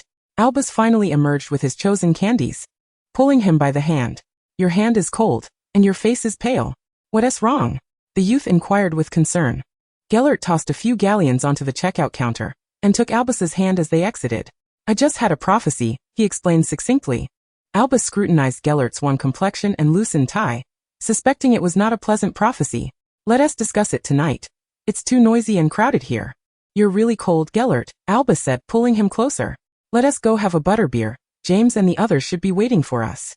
Gellert nodded, still feeling discomfort in his neck, and decided to remove his tie, which Albus kindly stowed away in his bag. As evening approached, the crowds thinned, and the two strolled leisurely toward the Three Broomsticks. As Albus passed by the Pig's Head pub, he paused for a moment, seemingly lost in thought, reminiscing about something. The young boy jested that Aberforth would one day become the proprietor of the establishment. It was a rare moment in which Gellert offered a comment on Aberforth, leading him inevitably to recall the male corpse foretold in the prophecy, lying within the very pub. Perhaps in this lifetime, he had no desire to be a bar owner. With a sense of confusion, Albus pushed open the door to the Three Broomsticks, where he found James and the others had already arrived, seated at a round table in the far corner. A cursory glance revealed that, in addition to the four friends, Lily, Leia, and Severus were also present. What will you be drinking? Called out Kish from the outermost seat, summoning a waitress. Albus, having removed his scarf in the warmth of the establishment, ordered butterbeer. 1 cup is sufficient, Gellert added, then cast several silencing charms. The two casually settled down, and the group appeared quite accustomed to Albus's silent, wandless magic. Speak up. What's the matter? James inquired, his excitement palpable. Albus retrieved a small box from his pocket, and placed it on the table. I've crafted something for you. Opening the box, he revealed a circular badge. Though Gellert and I have yet to devise a name for it, he continued. Have any of you visited the Room of Requirement? You should have had temporary access a time or two. The three on the far right nodded. Of course. Lily exclaimed joyfully, it's marvelous there. Ah, splendid, Albus replied, observing the group as they examined the badge. This badge primarily serves to access the Room of Requirement. Simply channel your magic into it. Furthermore, it allows for communication and location tracking, complete with an anti-eavesdropping charm. This means you can converse with the badge's holder even in a noisy classroom without anyone overhearing, and it also enables you to quickly sense each other's whereabouts. The group gazed at him, rapt with attention. I must say, Sirius interjected after taking a sip of cherry juice, this is rather extraordinary. I find myself at a loss for words. Just then their butterbeers arrived, and Albus handed Gellert a cup, taking a few sips himself through a straw. He hesitated, still not having finished his explanation. It also has the capability to erase traces, Gellert stated bluntly, leaving the others utterly astonished. Are you saying we can use magic outside of school freely? Severus interjected, unusually interested in this feature. Gellert glanced at him, affirming indeed. However, it's not meant for you to misuse magic, Albus interjected gravely, but rather to avert emergencies. Save for Lily, the others appeared to disregard his warning. Even Leia gazing at him curiously. What shall we call it? Sirius mused, scratching his head. How about Lunaris? James suggested after a moment of contemplation, noting its resemblance. That wouldn't he attract too much attention? I didn't know you were familiar with Lunarian, Albus remarked, taking a sip of beer. It's quite fitting. What do you all think? Several nodded in agreement. Gellert remained non-committal, but Albus sensed his indifference. Even if it were named Muggle, he would not object. Seeing that everyone agreed, James felt a sense of pride swell within him. I'm quite adept at naming things. I gave us all nicknames when I created the Marauders map. I'm Prongs, Sirius's paw, he pointed to the others, Remus's Mooney, and Kish's Padfoot. Is that so? Gellert asked, reclining in his chair with his hands behind his head, a wicked glint in his eye. If you were to have a son in the future, what name would you give him? Albus paused, his hand frozen mid-air. James, caught off guard by the unexpected question, stammered, Harry perhaps or Ryan, but I like Harry better. Sirius immediately regarded him with newfound astonishment. You've truly considered this, mate? You're only 13 and haven't even held a girl's hand yet. Besides, Harry is rather common and sounds rather dull. Hey, you're the dull one, Sirius. James retorted, touching his face in a playful jab. It's not against the law to think about it. Besides, what's wrong with Harry? Harry Potter, a splendid name. James continued to defend his choice, trying to vindicate the name for his future son. Dull, Sirius lamented, shaking his head in disappointment. Gellert, his fist pressed against his mouth, struggled to contain his laughter. All right, let us head back, Albus decided, eager to bring an end to this absurd topic. After all, these were genuinely 13-year-old children. The two girls readily agreed. Yes, we should return. It's quite late, and Filch will surely scold us. One by one they all got up, donned their clothing and scarves, while Gellert settled the bill. When James and the others offered to pay him back, the blonde youth impatiently waved them off. Just go on now. Albus and I have matters to attend to. The group took the hint. All right, we'll be off. Remember to return before dinner. After bidding farewell to the throng of children, the pair made their way to the Devons and Band's shop, intending to procure some experimental supplies. Following that incident over the summer, Wilhelm and Selina had resolved not to send Gellert anything he desired for an entire term, and had even ordered several of their family's close confidants to refrain from secretly providing him with anything. Without friends, Mr. Grindelwald, are you accustomed to settling the bills for everyone? Albus quipped out of nowhere. Not particularly, Gellert replied, carefully selecting instruments from the shelves. In the past, Wenda handled that. Who is Wenda? Albus asked, intrigued, as this was the first time he had heard him mention this name, and it seemed absent from his own memory. She was a subordinate, Gellert replied, a slight smirk tugging at his lips. Chapter 51. Eating, Sleeping, and Irritating Aberforth. On a small hill near Hogwarts' North Tower, a tremor suddenly disturbed the soft, white snow covering the slope, sending clumps cascading down. Slowly, a golden dragon head emerged from the summit, followed by a red-haired boy. Phew. Albus sighed in relief. I thought Hagrid was coming. Gellert, your animagus is growing so swiftly. At this rate, there won't be any room left for you to transform at school. He patted the now considerably larger golden hatchling beside him, no longer fitting the description of merely a young dragon. Gellert, seemingly still adjusting to his nearly doubled size, turned, inadvertently sweeping a large pile of snow down upon Albus, partially burying him and causing him to gasp in the cold air. In a flurry, Gellert transformed back into his human form, leaving both of them half buried in the snow. When will you learn to control your impulses? Albus grumbled, struggling to extract his wand and waving it, causing the snow to transform into small snowmen that marched away. The two stood up, brushing themselves off. I possess the ability to manage my impulses, Gellert retorted stubbornly, casually waving his hand to transmute a mound of snow into cotton. Of course, Albus replied dismissively, his mind now consumed with thoughts of the Great Hall's hot chocolate and steak and kidney pudding. We should head back. It's quite cold, and I'm terribly hungry. Gellert removed his cloak from a nearby branch and draped it over Albus. Let us go. As they walked along the northern path back to the castle, they could gaze out over the entirety of Hogsmeade.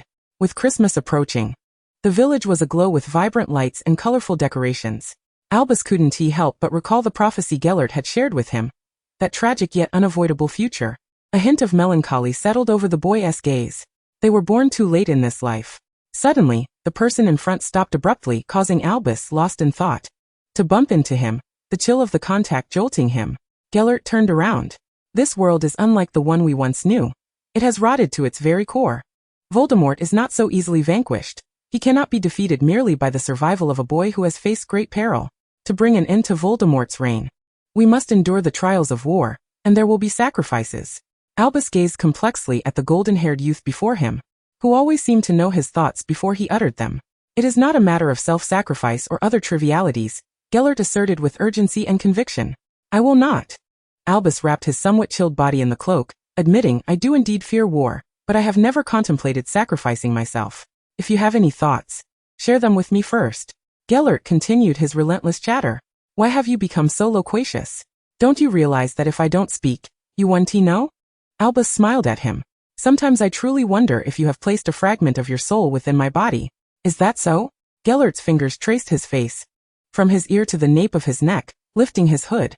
Albus's line of sight was partially obscured by the hood, his eyes struggling to focus on Gellert, who emanated that familiar scent of bulrush and citrus, a fragrance that soothed and invigorated him. As the aroma drew nearer, Albus felt his heart race. He hesitated for a moment, and then closed his eyes. Suddenly, a sharp pain shot through his earlobe, followed by a soft chuckle. Meow, are you expecting something? Albus opened his eyes in frustration, gazing at the smirk on Gellert's lips, who did not retreat from his proximity. Their noses brushed tantalizingly close, warm breaths caressing his face. Due to the hood, Albus's limited view was filled with the essence of this person. The brave Gryffindor seized Gellert's collar and kissed him.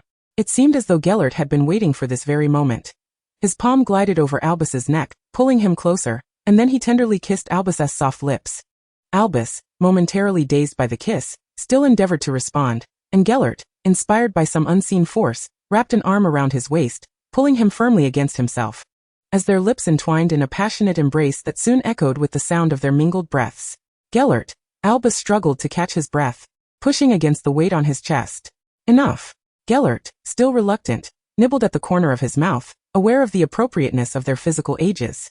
If our parents knew, would they break our legs? Albus joked, drawing in a couple of breaths. They probably wouldn't, Gellert replied, composed. Enough of this banter, let us go, Albus urged him. Isn't there a match this afternoon? James must be frantic. As they approached the castle, they encountered the despondent faces of the Quidditch team members. Just a minor issue. I'll grab a snack and change. Gellert observed their expressions, feeling compelled to explain. Oh, that's unnecessary, mate. A fifth-year student clapped him on the back. Madam Hooch said there would be a snowstorm this afternoon. The match is cancelled. Gellert glanced at the gloomy sky outside, conceding, all right then. The afternoon would now be devoted to a defense against the dark arts lesson. And James glared out the window, lamenting our meticulously practiced strategies, while Gellert continued, offering nonchalant remarks. It's all right, James. Bad weather is only temporary, Albus interjected, attempting to provide solace. We will surely have our chance. And this year we will win the Quidditch Cup. James nodded in gratitude. You two should hurry to eat. I heard there's something new in this afternoon's defense against the dark arts class. The Great Hall was particularly raucous at noon, filled with students creating a cacophony. What is this new thing? Gellert asked for the fifth time, sipping on his creamy soup at the long table. Albus was too weary to respond, engrossed in reviewing Alpheus's homework, suspecting that the person across from him was merely seeking unnecessary trouble. I don't quite understand why Alpheus needs to add daffodil root powder to the mugwort solution. If you had turned to page 192 of your beginner's potion making, you wouldn't be asking such foolish questions, Gellert replied lazily. Alpheus's face flushed with anger. What does it matter if I didn't look? Albus explains it more clearly than the book. Gellert stirred his spoon, and with a flick of his wrist, a brand new beginner's potion-making book flew out from Alpheus's crumpled bag, landing heavily before him. Turn to page 192. You cannot always rely on your brother, Gellert concluded. I don't. Alpheus shouted. I'm going to find Ron, rudely stuffing the book back into his bag and storming off. I never want to see you again. Alpheus's furious voice echoed through the hall. Who is Ron? Gellert casually inquired. Just as Albus was about to defend his brother, his thoughts were interrupted by his new friend. A Hufflepuff girl. Hanging out with girls at such a young age? Gellert quipped lightly. Albus shot him an angry glare. What kind of remark is that? That girl is a Muggle-born witch. Her family runs a farm, and they have much in common. I was worried she wouldn't make friends, and besides, you're only a year older than her. Fair enough, Gellert replied with a mischievous smirk. Albus, my brother, that kiss you. Before he could finish, Albus swiftly drew his wand and cast a silencing charm on him. The youth blinked at him, and then stood up to leave. Chapter 52. A little more than before. This silencing charm rendered Gellert mute for at least the entire afternoon. If there exists a spell in this world he cannot unravel, it must be one conjured by Albus. Meanwhile, Albus tirelessly explained the reason for Gellert's silence to every concerned classmate during their defense against the dark arts lesson, even repeating himself to Professor Marathought. Oh. At this moment, Albus was regretfully addressing the curious Ravenclaws who gathered after class. Gellert was cursed by a prank toy, as he attempted to speak ill of it. Several Ravenclaw students gazed at the golden-haired youth with sympathetic expressions as the two dismissed the inquisitive students and began ascending the spiral staircase. Are you all right, Al? Gellert's voice echoed in Albus's mind. Now the whole school knows I've been cursed by a toy. Albus glanced back at Gellert, who bore an expression of helplessness, yet his eyes shimmered with warmth. Albus's heart softened slightly. He gently waved his hand, lifting the silencing charm. The sensation of being able to speak again was delightful. Gellert cleared his throat. Do you dislike it so much when I call you brother? Someone immediately healed and forgot their pain. Why don't you call me brother? Ouch, Gellert clutched his stomach, bending over. Albus rubbed his arms, realizing that a more direct approach was indeed swifter. I believe you've been quite idle lately. Gellert limped along behind him. Okay. Kishi summoned us to the room of requirement for something. He seems to be preparing a meal. Albus remarked, a hint of anticipation in his tone. Gellert's enthusiasm waned. Exploring the castle at night was far more thrilling. Yet he knew today was not the day to provoke Albus's ire. He couldn't utter any words against going. Gellert dragged his feet as they made their way to the 8th floor. As the door creaked open, a rich aroma wafted through. What is that smell? Albus exclaimed in astonishment. Gellert perked up as well. It was simply too enticing, and they squeezed into the room filled with a crowd. Kishi was bustling about, preparing a hot pot. Albus, you finally made it, how splendid! He exclaimed excitedly. Can you help me? Kishi pointed to 2 cauldrons on the table. Can you help me combine them into one, but keep them separate? What? Albus was confused.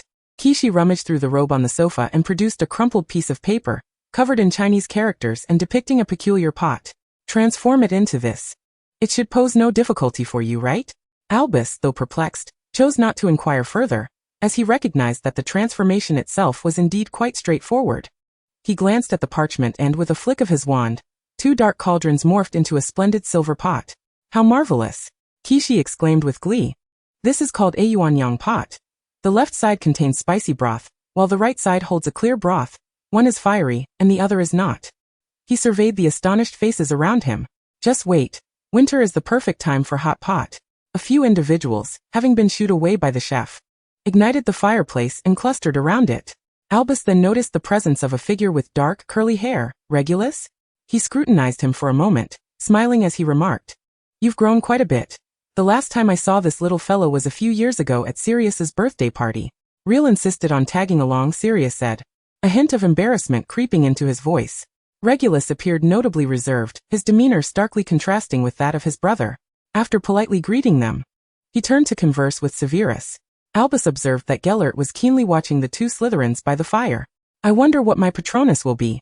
I've heard that this is a rather challenging spell.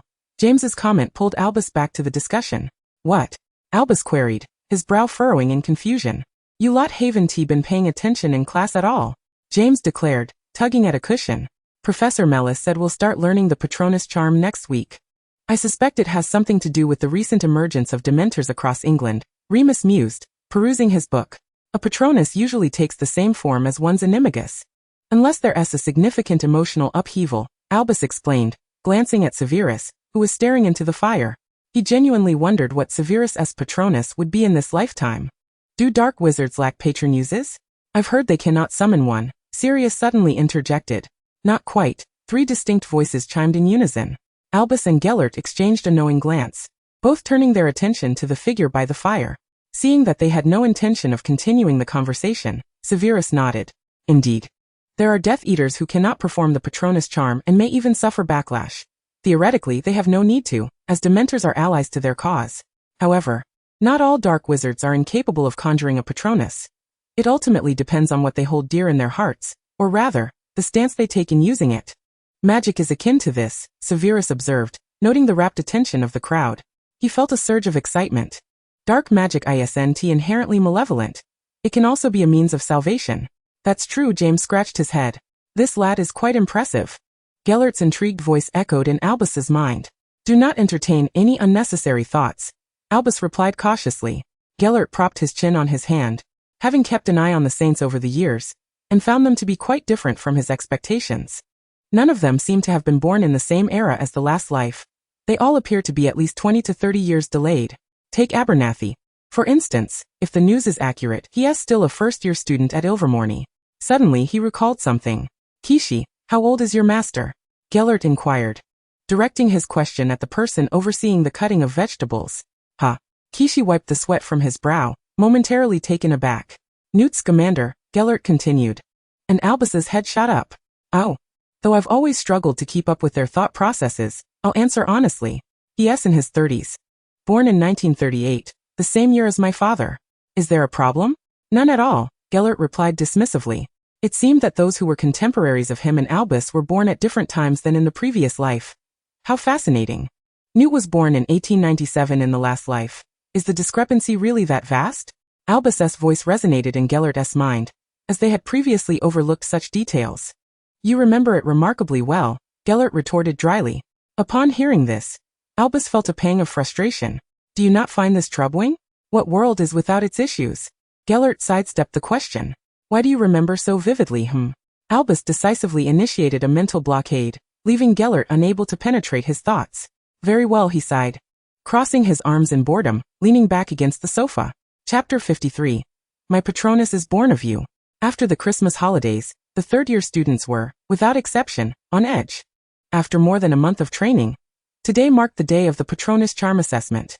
If I conjure nothing but a cloud of mist, it will be utterly humiliating, James exclaimed at the Gryffindor table.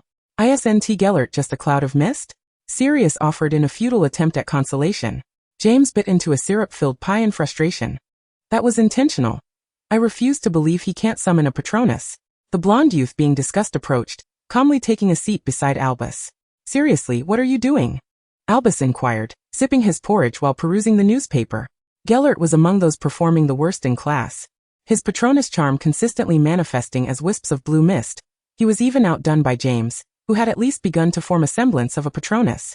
Perhaps I simply cannot summon one, Gellert said, half seriously, recalling the considerable effort it took in the previous life to conjure his Patronus. He quietly observed Albus, his profile illuminated by the morning sun, the scene seemingly merging with memories of the summer of 1899. In the sweltering summer of Godric's Hollow, cicadas buzzed incessantly as two 17- or 18-year-old boys reclined affectionately beneath a tree. I have no Patronus, Albus, the blonde youth spoke softly, as if recounting someone else's tale. I can't recall any joyful memories. My parents perished in the Muggle Wars shortly after my birth. My only impression of them is a single photograph. Though my family raised me, it was merely a matter of convenience. His fingers idly curled a leaf from the grass. Once I started school, I became completely enamored with dark magic. In truth, I struggled to comprehend the feeling of happiness. Well, perhaps you could give it another try, Albus said, his gentle smile illuminating his face. Think of a scene that brings you joy. Expecto Patronum. Gellert raised his wand, resembling a gnarled rose branch, and a thick blue mist erupted from its tip, only to dissipate almost immediately. I'm done practicing. The blonde youth's face twisted with frustration as he sheathed his wand. Unable to bear the thought of embarrassing himself before his youthful beloved, Gellert's emotions fluctuated wildly. This spell offers me no benefit whatsoever, he exclaimed. All right, Gellert. Albus gently took his hand. If you don't wish to practice, then don't. What scene were you envisioning? The youth caught a glimpse of the fleeting hope in his lover's eyes. His lips curled into a beautiful arc. In truth, he had been imagining a grand speech in the future, with his most fervent and loyal followers cheering him on. The obituary of Albus Dumbledore, revealing the greatest of the century. A pair of thin, dark, wrinkled hands closed the Daily Prophet. Scalding tears fell upon the large photograph on the front page, Absurdly foolish. When did that fool Dobby get a turn? The silver-haired elder's chest heaved violently as he hurled the newspaper into the corner, trembling as he shut his eyes. His mind was flooded with memories of that summer long ago, distant as if from a past life. The elder slowly extended his hand. A magnificent bird with a long tail spread its wings and soared from the small window of the tower, to compose a true obituary, with the most exquisite song of a phoenix. The elderly man gazed intently at the receding silhouette of the divine bird, its luminous blue guardian illuminating the endless darkness of Neumont. Yet you had never laid eyes upon Albus. My guardian was born from you. Gale? Albus shook the dazed figure beside him, Gellert, but there was still no response. Grindelwald. Gellert's pupils dilated sharply as he abruptly pushed himself up from the table, accidentally toppling a goblet, sticky juice instantly soaking into the tablecloth. What's wrong? Are you all right? Albus rose urgently, not even pausing to tidy the table. Gellert's back was already damp with sweat, the moisture palpable even through his school sweater. The golden-haired youth inhaled a couple of breaths, assuring, "I'm fine." He pulled Albus back down to sit, waving his hand to clear the tabletop. "It remains the same." Gellert tugged at his gold and crimson tie, still acutely aware of his racing heartbeat. Ever since enduring his first prophecy in Hogsmeade last semester, he found himself frequently lost in memories of a past life, most of which pertained to Albus. Merely some memory fluctuations, perhaps due to the awakening of his prophetic bloodline. Gellert wished to spare Albus undue worry, fabricating a casual facade, though his own heart held little certainty. Albus's gaze flickered momentarily as he handed him a cup of pumpkin juice. "Drink some water." Gellert accepted the pumpkin juice and drained it, offering Albus a radiant smile. "Really, I'm fine, I promise." Albus's expression softened a bit.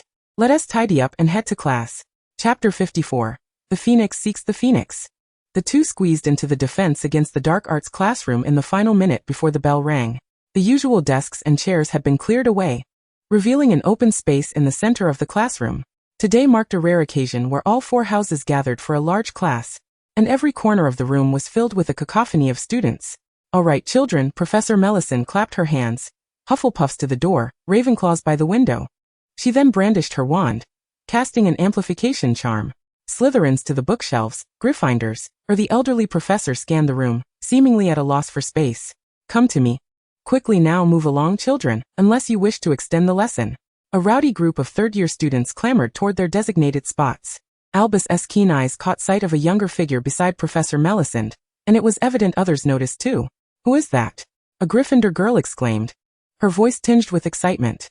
"So handsome." Her remark drew a chorus of hisses from the boys. "That's the new teaching assistant," Lily explained softly, clearly well informed about the school's affairs. "Professor Melisande is nearing retirement by the end of this academic year. He should be taking over our Defense Against the Dark Arts class. Doesn't he seem like the type to assign us lengthy essays?" James whispered to Sirius. "Let me introduce you to Professor Melisande," who led the young man to the center of the classroom. "This is Mr. Leon Hoffman from Austria, formerly of Durmstrang, and an honorary professor at Ilvermorny. He will be taking over the Defense Against the Dark Arts class starting next year." Upon concluding his introduction, a wave of murmurs erupted from the students. The elderly professor shook his head in resignation. It's time for me to retire. My poor grandson hardly recognizes me anymore," he rambled as he moved to the desk at the back. "Leon, you take over this class. I'll make the records." The man nodded. "Greetings, Hogwarts students. I believe you've been introduced to me through Professor Melisande," the new Defense Against the Dark Arts professor stated, evidently devoid of superfluous chatter. "Let us commence the lesson. Ravenclaws first." Professor Hoffman gestured toward a group of silver and blue ties by the window.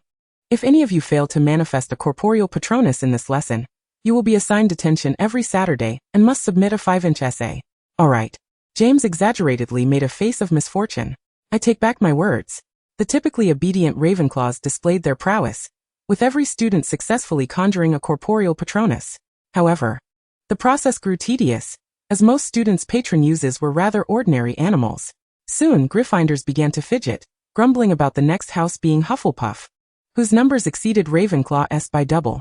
"If anyone wishes to speak, feel free to approach." Professor Hoffman cleared his throat, his resonant voice silencing many. "Are all Durmstrang teachers this strict?" James leaned closer to Gellert, while Sirius turned his head as well. "Much more severe," Gellert chuckled lightly. "Military discipline. You'd be expelled within 3 days." James stuck out his tongue. "I'd rather be unemployed than attend." "Sounds more fitting for my brother," a boy interjected. Laughter rippled through the crowd.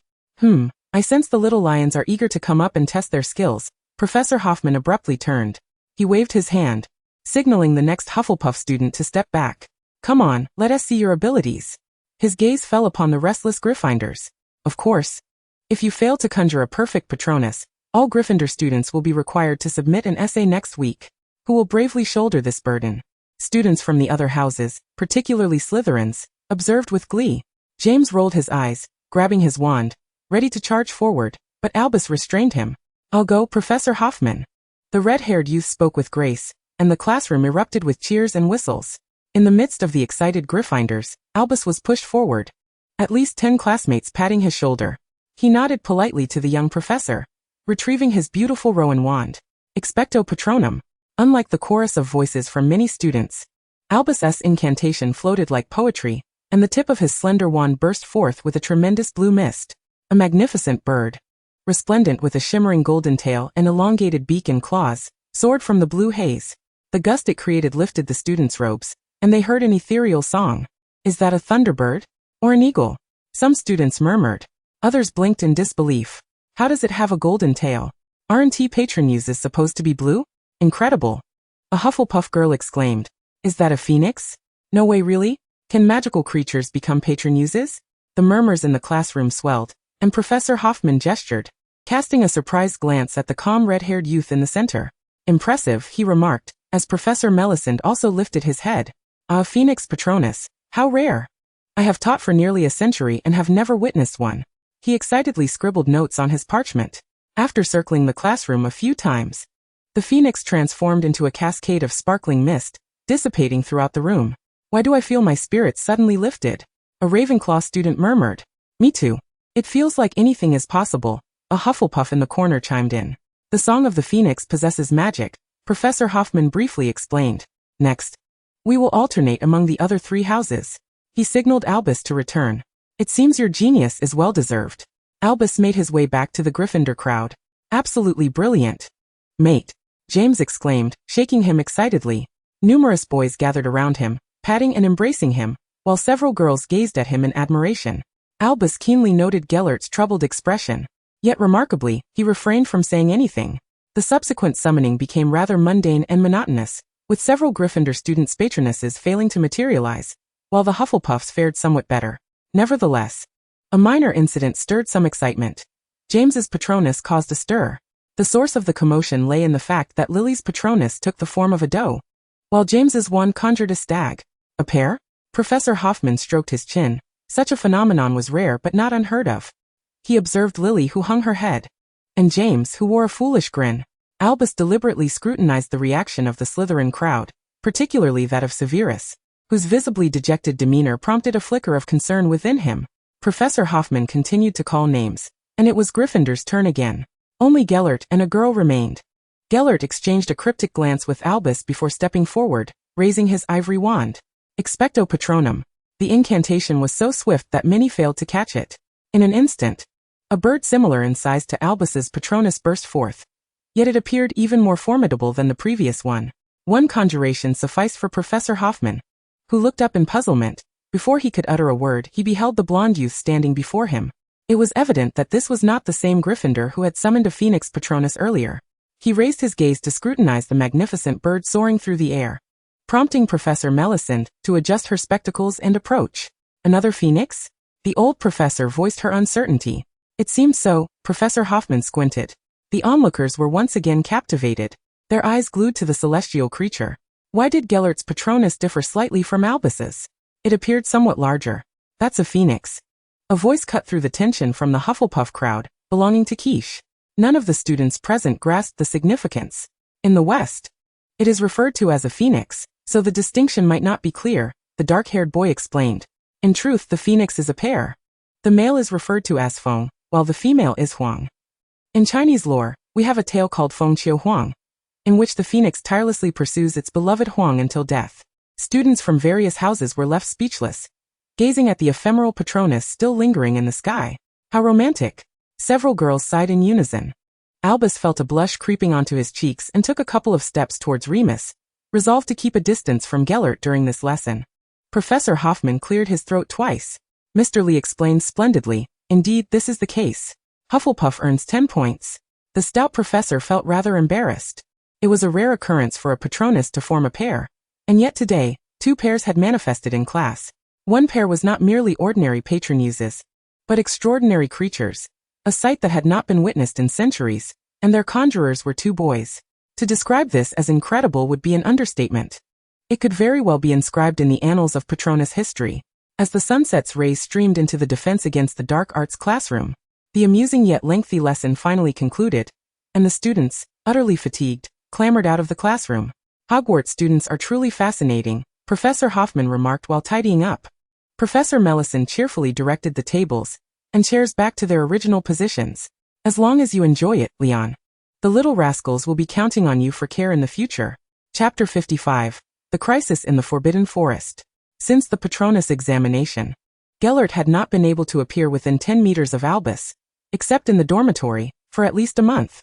Fortunately, Hogwarts was always brimming with new experiences, and after Easter, the students were drawn away by increasingly burdensome academic responsibilities. How is it already, May? James lamented in the common room. There are still a few months. We're going into 4th year. This is happening too quickly. 4th year rounded up. Isn't that just 5th year? We're nearly at the OWL exams. You do know how to count, don't you? Sirius replied coolly. The divination professor would be infuriated to hear that. I don't want to write essays anymore, James exclaimed, flinging his quill onto the table, sprawling his limbs in exasperation. Professor Hoffman is a tyrant. I've begun to anticipate our adventure in the Forbidden Forest. I must break free. The weekend is the full moon, right? Remus nodded gently. I think we should not venture too deep into the Forbidden Forest. I have a bad feeling about it. But Albus and the others will be there, right? James replied nonchalantly. Meanwhile, Gellert, who was studying spells with Albus, overheard and his expression darkened. He had already complained to Albus about this matter for quite some time, feeling that the latter had little interest in protecting students. Yet Albus remained unconvinced. You worry too much. By the time Saturday arrived, the two had made their way to the statue of the One-Eyed Witch using the invisibility charm, and Gellert was still voicing his concerns. Hogwarts. The safest place in the world. What could possibly happen, headmaster? Just consider it a walk, will you? Albus found himself struggling to tolerate Gellert's incessant chatter. At that moment, he wanted nothing more than to remain silent. Fortunately, their quartet had arrived, draped in the invisibility cloak. Albus waved his wand, dispelling the invisibility charm from the 2 of them. Wow, James exclaimed, look at them. He poked Remus, who wore a worried expression, dramatically declaring, don't you feel safe? The others shook their heads in unison as they entered the passage behind the One-Eyed Witch. Where did you learn that sharp tongue? Sirius muttered softly. Sliding down the stone chute for 10 minutes, and traversing at least 200 stone steps, they finally reached the trapdoor below. Above them lay Honeydukes. You guys go transform in the Shrieking Shack, Albus said, glancing back at the still pale-faced Gellert. Gellert and I will wait for you by the lake to the north. Remember to give Remus the Wolf's Bane potion. Do you have it? Sirius jingled his pocket, of course. The group stealthily emerged from Honeydukes and onto the deserted streets of Hogsmeade.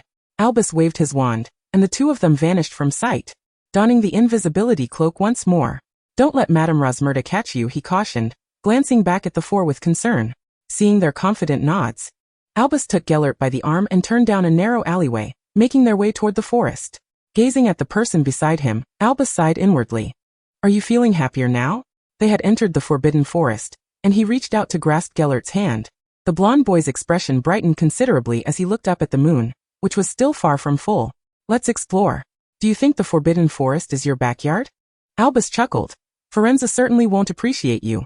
As long as you like it, Gellert replied cheekily, noticing Albus turn his head away. He cleared his throat. So who is Forenza? A centaur, Albus said softly. They are quite proud. I once encountered elves deep in the forests near the Grangerfjord in southwestern Norway, Gellert continued, appearing quite cheerful. They are a race even prouder than centaurs, you know, not fairies or house elves, but true elves. They resemble us but possess pointed ears and either purple or red eyes. Their magic is incredibly wondrous, and they excel with bows. I spent a long time trying to persuade them. The boy's tone shifted to one of regret. They were unwilling to serve me. The elves refused to involve themselves in human affairs. In their eyes, both wizards and muggles are outsiders. Albus, reminiscing about something, inquired, do you speak Elvish? A hint of pride tinged Gellert's tone as he proceeded to articulate a lengthy string of peculiar language. Albus chuckled at the oddity and responded with a few phrases of his own. Speaking of which, I have long desired to gaze into Albus's bright blue eyes. Brimming with longing. I have heard whispers of its beauty. There are the preaching stones, the wooden church of Uns, stunning waterfalls, and mountains adorned with spruces, birches, and blossoms, resembling a fairyland. Then there is Egypt, and the tribes of the Amazon rainforest in South America. Albus's voice grew animated. Their magic is ancient and enigmatic. And Budapest in Hungary, where a mountain shares your name, nestled beside the Danube. Gellert observed the anticipation etched on the freckled boy's face, and was suddenly reminded of the promise left unfulfilled that summer. He tightened his grip on their joined hands. Once we no longer have to attend school, we shall embark on a journey around the world, 6th or 7th grade. I am certain no one would oppose our early graduation. Then I must ponder where our first destination should be. Certainly, not Germany. It is dreadfully dull, Albus remarked without hesitation. The youth suddenly slowed his pace, gazing towards a thicket. Gellert, he said, releasing Gellert's hand and gesturing for him to bend down. The two crouched and took a few steps forward to a cluster of trees. Albus gently parted the leaves, revealing a stunning sight, a lone unicorn, still a mere foal. Gellert followed Albus's gaze and beheld a slender, golden-hued horse delicately licking a puddle on the ground, adorned with a spiraled horn on its forehead and a luxurious silvery mane cascading down its long neck. The unicorn, sensing Albus's presence, became startled and retreated a few steps. Hey Gellert, Albus chided, casting an annoyed glance at him, and reluctantly stepped out from the thicket. Just a look. Opportunities to observe a unicorn up close are rare. Gellert shrugged indifferently. Besides, it is about to flee. The little unicorn's hesitant steps seemed to linger after the red-haired boy emerged. Its vast, starry eyes blinked, and it pawed the ground with its pristine hooves, as if in indecision. Gellert scrutinized the innocent creature before them. The three of them, 2 boys and 1 beast, stood in silent connection. Moments later, the young unicorn let out a soft whinny and began to approach them, specifically Albus. It circled around Gellert, heading directly for Albus, who murmured softly and reached out his hand. The unicorn lowered its head, nuzzling against his arm, then nudged Albus's robe with its side, finally resting before him, pressing closely against his leg. What is happening? Gellert observed the surreal scene with incredulity, recalling the last election when Albus had similarly enchanted a Chelan. He smirked slightly. It seemed Albus possessed an inexplicable allure for such pure and magical beings. The freckled boy shook his head, equally perplexed. Logically, unicorns do not typically gravitate towards humans, especially not males. Albus gradually settled beside the little unicorn, stroking its exquisite mane. Let us go home, he whispered. The unicorn appeared to express discontent with his words, nudging him a couple more times, pressing even closer. Albus seemed at a loss, resigned to caress the creature that had taken a liking to him. The three of them lingered in that moment. We might need to leave, Gellert remarked, glancing at the moon, which was nearing fullness. Hey little one, we must depart, Albus said, rising and patting the unicorn's head. I promise I shall return to see you. All right? The young unicorn whinnied reluctantly several times, slowly retreating into the depths of the forbidden forest, glancing back at Albus multiple times before bounding away into the distance. Are you truly going to visit it again? Gellert queried. Of course, Albus replied earnestly. Well, I suppose Fox will be jealous, Gellert teased, and the two quickened their pace, finally reaching the lakeside beneath the full moon. Albus surveyed the surroundings. The vast lake was eerily empty. Where are James and the others? An uneasy feeling stirred within him. They should not have been delayed this long. It had been over 2 hours since they parted ways at Honeydukes. Albus extracted the rune from his pocket and infused it with magic. James. Serious? The badge in his hand vibrated twice before falling silent. Remus? Kish. He called again. But this time there was no response. Gellert circled the lake, casting several detection spells, but found no signs of human presence within kilometers. He frowned. No sign of the shrieking shack either. The moon hung full and luminous in the sky. It's a full moon, he remarked. Chapter 56. Crisis of the Full Moon. I will go take a look, Albus declared, turning to leave, but Gellert grasped his arm, insisting on accompanying him. They hurriedly traversed the thicket, casting detection spells as they went. They were nearing the outskirts of the forbidden forest. We're almost out of Hogwarts' protective perimeter, Albus urged anxiously. Just 1 more kilometer. Hush. Gellert gestured for silence. Listen. Faint howls echoed from the hillside. Northeast, let us go. Gellert swiftly cast a location spell. Just as they crossed a stream, a black dog emerged from the underbrush, clutching a wand in its mouth. The dog bore a bloody wound and, upon seeing them, dropped the wand and tugged at Albus's robe, urging him down the slope. Serious? Albus waved his hand, dispelling his animagus form. Padfoot, clutching his abdomen, struggled to rise. Death Eaters and werewolves, he gasped. Gellert pressed his hand against Padfoot's injury, and the moment he did, warmth spread through the injured area. Padfoot looked down to see the wound healing rapidly. There was one Death Eater and several werewolves. They ambushed Remus at the Shrieking Shack, attempting to seize his Wolfsbane potion. We stumbled upon them, Padfoot explained hurriedly. We gave them the Wolfsbane, but James secretly hid a bottle. When we exited the Whomping Willow, they discovered it, and it enraged them. Those lunatics, they sought to attack James and cast a memory charm on us. We couldn't fight them. Padfoot gritted his teeth. We tried to flee back to the castle, but got lost in the Forbidden Forest, and then the full moon came. The werewolves transformed and lost their minds, while the Death Eater vanished. Albus felt he had heard enough and pulled Padfoot forward. What is the situation now? Remus is struggling without Wolfsbane, he fainted. James, Kish, and I were trying to evade the werewolves' attacks with him. We found a cave to hide temporarily, and I seized the opportunity to find you. No one spoke further as the three of them rushed onward. As they crossed the flat ground at the base of the hill, they collided with James and Kish, who were carrying the unconscious Remus. They had reverted to their human forms, struggling to move him. Just as James opened his mouth to speak, several massive wolves lunged from the trees towards them. Gellert raised his wand, sending the werewolves sprawling away.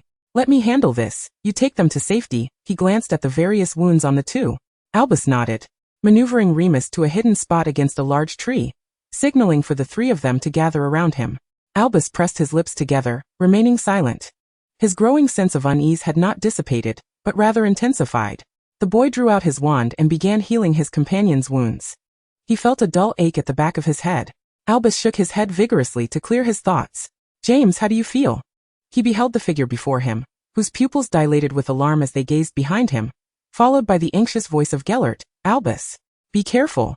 The red-haired youth turned around, only to find a werewolf looming before him, its fetid breath wafting the nauseating stench of blood toward him. In an instant, Albus raised his wand. A golden beastly silhouette charged forward, sending the werewolf crashing into the stone wall. The golden young creature kicked its hooves and turned to Albus, emitting an urgent call. It was the very unicorn foal he had encountered moments ago. Just as Albus regained his composure, a spell erupted from the underbrush, hurtling toward the unicorn's back. He immediately conjured a protective shield. The spell struck Albus's barrier, unleashing a violent surge of magical energy. Emerging from the thicket was the unicorn, still a foal, with a glint of avarice in its eyes. It was the same Death Eater who had just cursed Sirius, fury etched on his face. Keep an eye on Lupin, Albus whispered, having cast several protective charms in this vicinity, before guiding the unicorn to safety. The Death Eater's gaze was fixated on the unicorn foal, a treasure worth 10,000 times more than werewolf venom. Any part of it could yield him a fortune. Good lad, I am called Gustav. The Death Eater grinned eerily, delighted to make his acquaintance. Suddenly he halted. Hand over the unicorn, and I shall let you leave. I have means to control these werewolves. Albus glanced at Gellert, who was fending off multiple werewolf attacks, unwavering. I advise you to depart swiftly, delay, and you shall find it impossible to leave, he said, soothing the restless unicorn foal. And do inform Voldemort to refrain from sending anyone to Hogwarts in madness. It will cost them their lives. A peculiar expression spread across the man's face, before he burst into laughter. What a pity you do not join the ranks of Death Eaters. My master appreciates those with ambition. Gustav swung his wand with fervor, unleashing a barrage of spells that streaked forth like swords. Albus gripped his wand tightly, deftly weaving intricate patterns in the air. The racing spells evaporated upon meeting the fierce sunlight, scattering magical remnants that decayed the lush green grass beneath. Dark magic. Albus's countenance darkened further, while Gustav's gaze turned ominous. A third-year student effortlessly countering dozens of malevolent curses was no small feat. Abruptly, he ceased his assault, donning a sinister smile. I almost forgot. We have guests. Gustav clapped his hands and, from behind a boulder, emerged a struggling boy. What a lively night. I did not expect Hogwarts children to be so enamored with the Forbidden Forest. Oh, how tragic it would be if I were to lose a classmate. The once calm eyes of the red-haired youth were now filled with tumult, his voice wavering. Albus. Chapter 57. Crisis of memory. Albus stared in disbelief at the person who should never have been here. Let go of me. Albus struggled in midair, kicking his legs and spitting at him with venomous contempt. Gustav's expression darkened, and with a brutal throw he cast Albus onto the stony ground without hesitation. Uttering a curse, Crucio. Instantly, Albus contorted in agony, the 11-year-old boy seemingly unable to endure such excruciating pain. writhing uncontrollably. Brother. Albus's face turned ashen. Oh. It seems you are indeed his brother, Gustav observed, noting their shared red hair and similar features. A ghostly grin spreading across his face. He intensified the Cruciatus curse. Come now, hand over the unicorn behind you, and perhaps we can negotiate your brother's return. A strange smile flickered across the man's pale visage. I do enjoy making deals. A spell flew swiftly, striking Gustav's arm, causing him to wince in pain. The curse ceased instantly, for Gellert was approaching, having incapacitated several werewolves on the ground.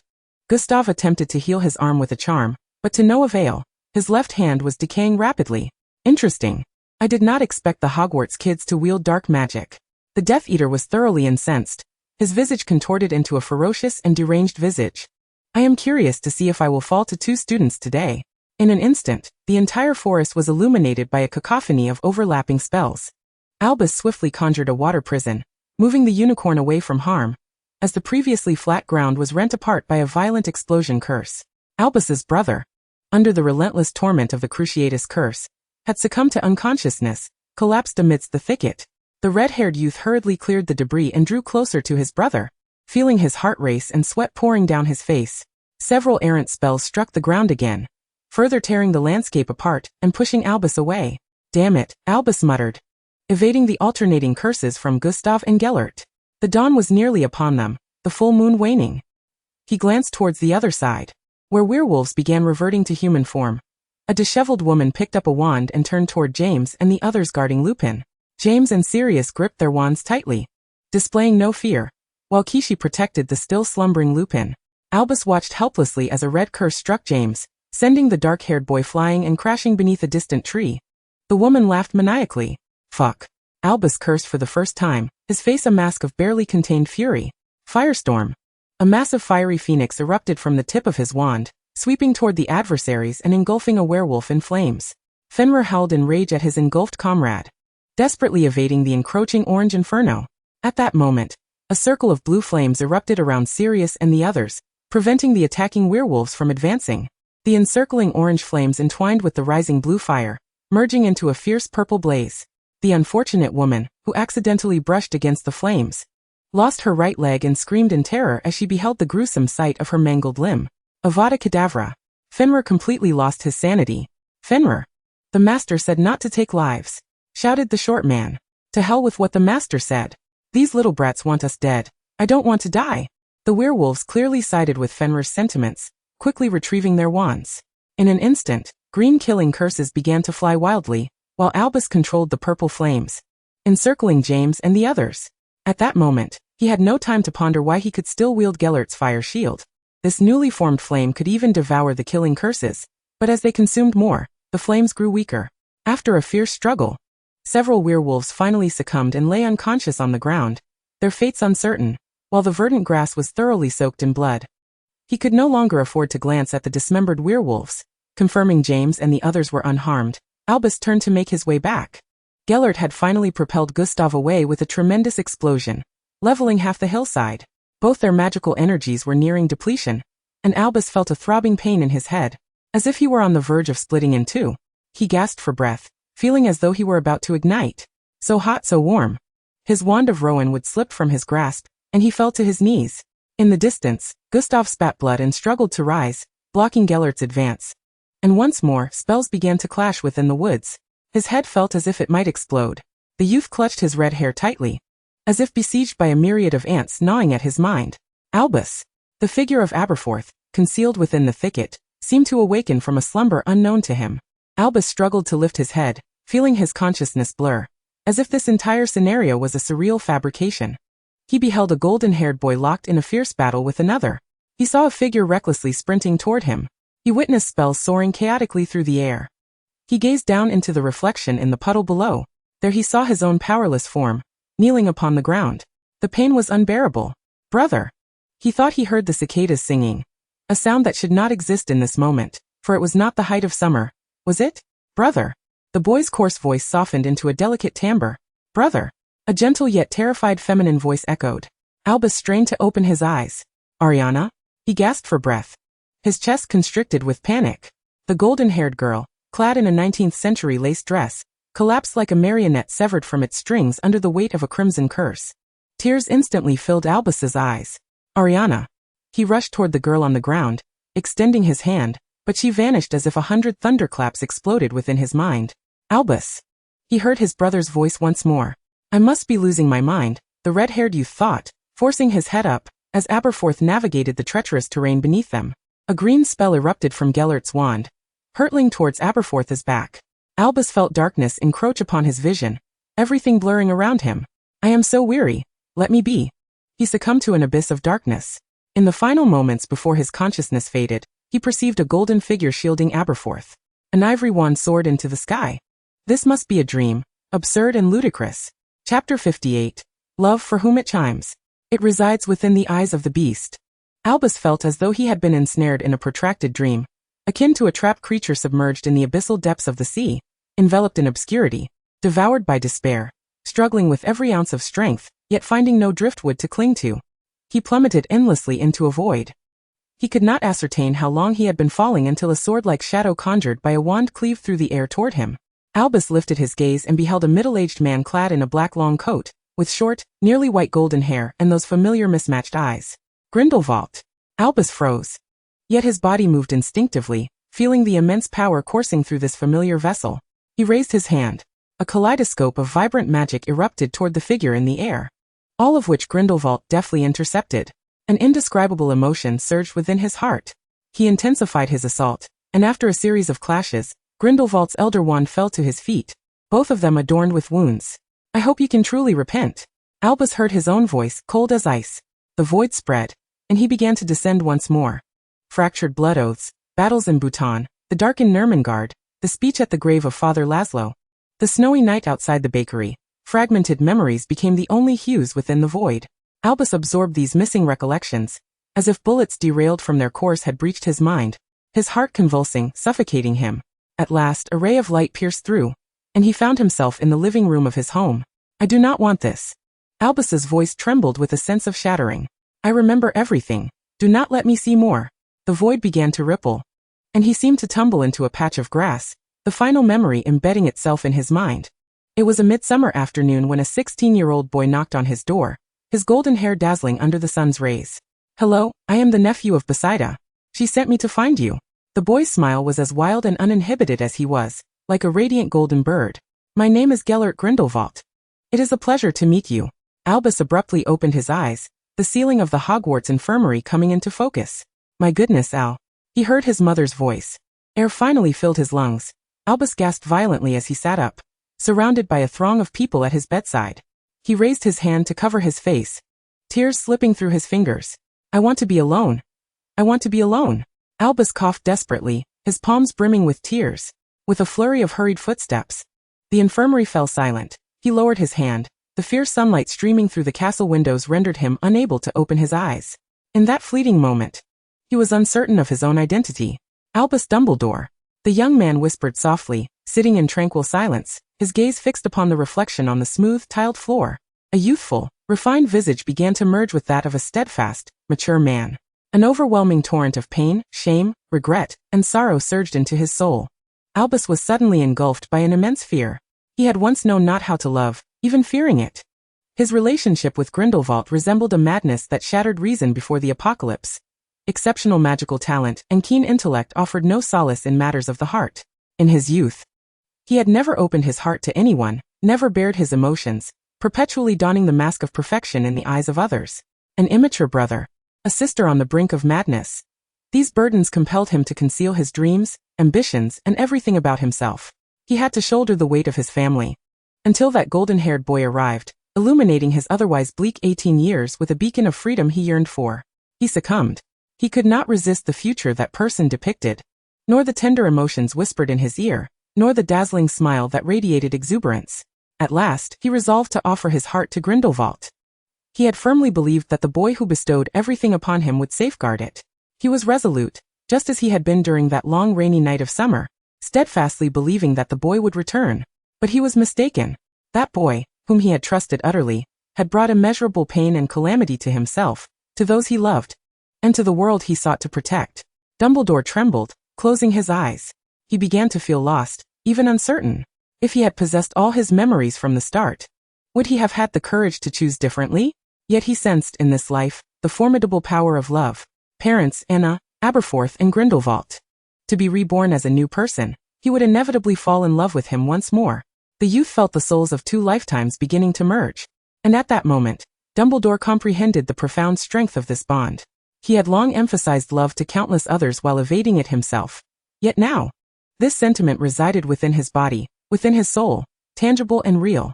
He suddenly understood why he was so fearless in his affection for Grindelwald in this lifetime. Albus Dumbledore fell into slumber. The red-haired youth in neatly pressed robes clasped hands with the middle-aged man in a gray suit, slowly intertwining until they dissolved into a wisp of smoke. When he awakened once more, the night had enveloped the world outside, and his bedside was once again surrounded by people.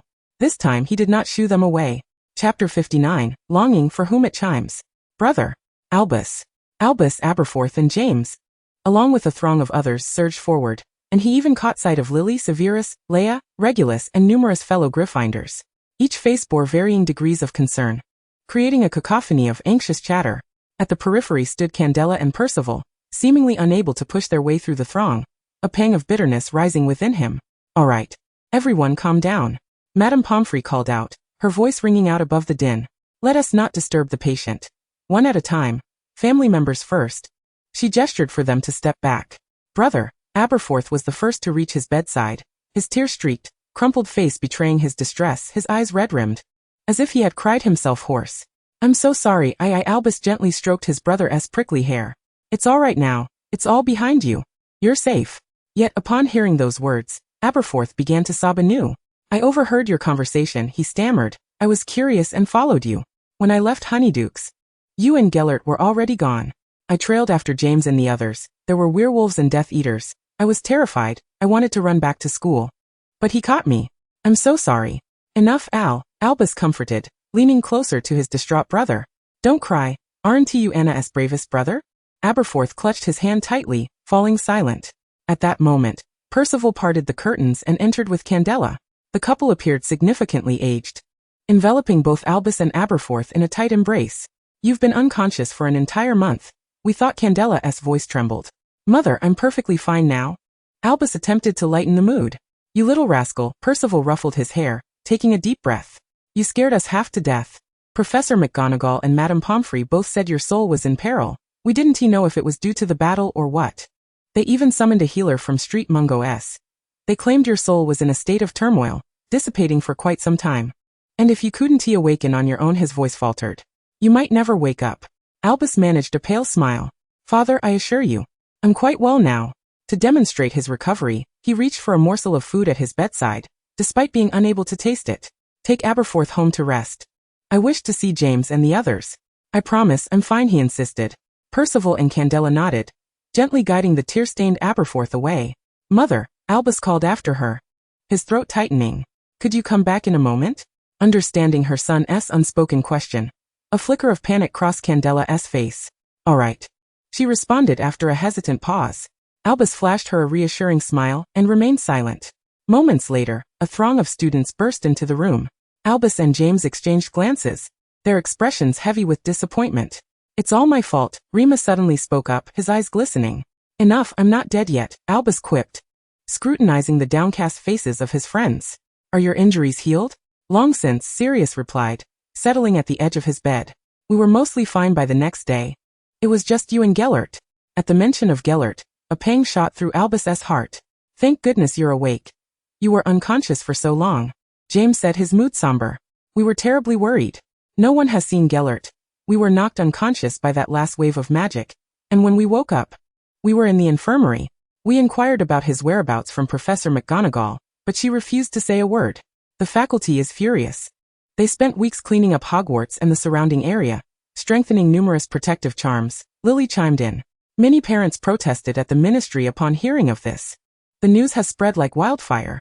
There are rampant rumors that Voldemort intends to launch a full-scale war against Britain," Severus added. "The Death Eaters and werewolves have all perished, leaving chaos in their wake," he continued. Rumors spread swiftly, indeed, Albus mused with a faint smile. "I suspect those individuals were merely on a mission near Hogwarts. After all, initially they only sought to seize Lupin's Wolfsbane potion, did they not? Regardless, that matter is behind us. Try not to dwell on it too much," he softly advised. winking at them. The third-year finals 1T be easy. The professors 1T grant us passing marks just because we were preoccupied with Death Eaters and werewolves in the Forbidden Forest. James and the others' expressions lightened considerably, the atmosphere shifting to a more relaxed one. We should head back. We'll come see you tomorrow. Make sure to rest well. Sirius patted him on the shoulder. We're waiting for you in the common room to celebrate. We've been planning it for ages. Of course, Albus replied with a smile. As they drew the curtains shut, he felt a wave of exhaustion wash over him. However, he took a sip of water from the bedside table just as Candela entered slowly. Tell me, Mother. Albus set down the cup and asked directly. Candela hesitated. Her expression clouded with confusion. In truth, we're not entirely certain ourselves. The professors weren't able to bring Gellert back to school. He sustained grave injuries. And when they found him, he was. Candela's eyes grew misty. He was nearly devoid of life. Where did he go? Albus's voice remained unexpectedly calm. A group they took him away. It was likely Grindelwald's people. It was peculiar. Some were in military attire, and they were furious, seizing the barely alive Death Eater. Candela paused. They tore him to shreds. Gellert seemed to be under some sort of curse, something even I am not aware of, that could be sensed in moments of true peril. Those individuals arrived faster than the professors. Candela carefully observed her son's expression. They left one person to negotiate with Professor McGonagall. Gellert 1T returned to school this academic year, and we have no idea where he has gone. Albus fell silent, turning his gaze toward the window. Mother. I think I'd like to sleep now, he said, his voice hoarse. Candela lovingly stroked his hair. Rest well. Albus watched his mother's figure as she closed the door, leaning back against his pillow, his previously tense body gradually relaxing. At the very least, he should be safe. Albus remained in the infirmary until the end of the academic year, with the candy and letters piling high on the two cabinets beside his bed. Most days, he merely stared at them vacantly, even when confronted with his favorite lemon drops. Percival and Candela grew increasingly worried, insisting he needed rest while they found a place to stay in Hogsmeade. Professor McGonagall permitted them to visit him and Aberforth every other day. Though his physical health had improved, Albus felt little inclination to converse with his parents. He lay awake each night, uncertain of how to face Gellert. Moreover, there was still no news regarding him. Until early July. Chapter 60. Hesitation, for whom the bell tolls. After the conclusion of their final exams, Albus and Aberforth departed the school with their parents. The Dumbledore family had scarcely arrived in Godric's Hollow when a horde of reporters, who had been waiting eagerly, descended upon them, blocking their path. Countless quills floated in the air. Hello, as a third-year student, how did you manage to defeat a chief Death Eater and several werewolves? Why do you practice dark magic? Does Hogwarts permit students to learn dark arts? Please, tell us how you mastered the Fiendfire. Where are your classmates who fought alongside you? Do you have any knowledge of their whereabouts? What are your thoughts on Voldemort's forces appearing near the school? Is he preparing to launch a full-scale war? Do you consider yourself a genius? Please respond, Mr. Dumbledore. An increasing throng of onlookers surged forward, illuminating every corner with the gleam of aluminum lights.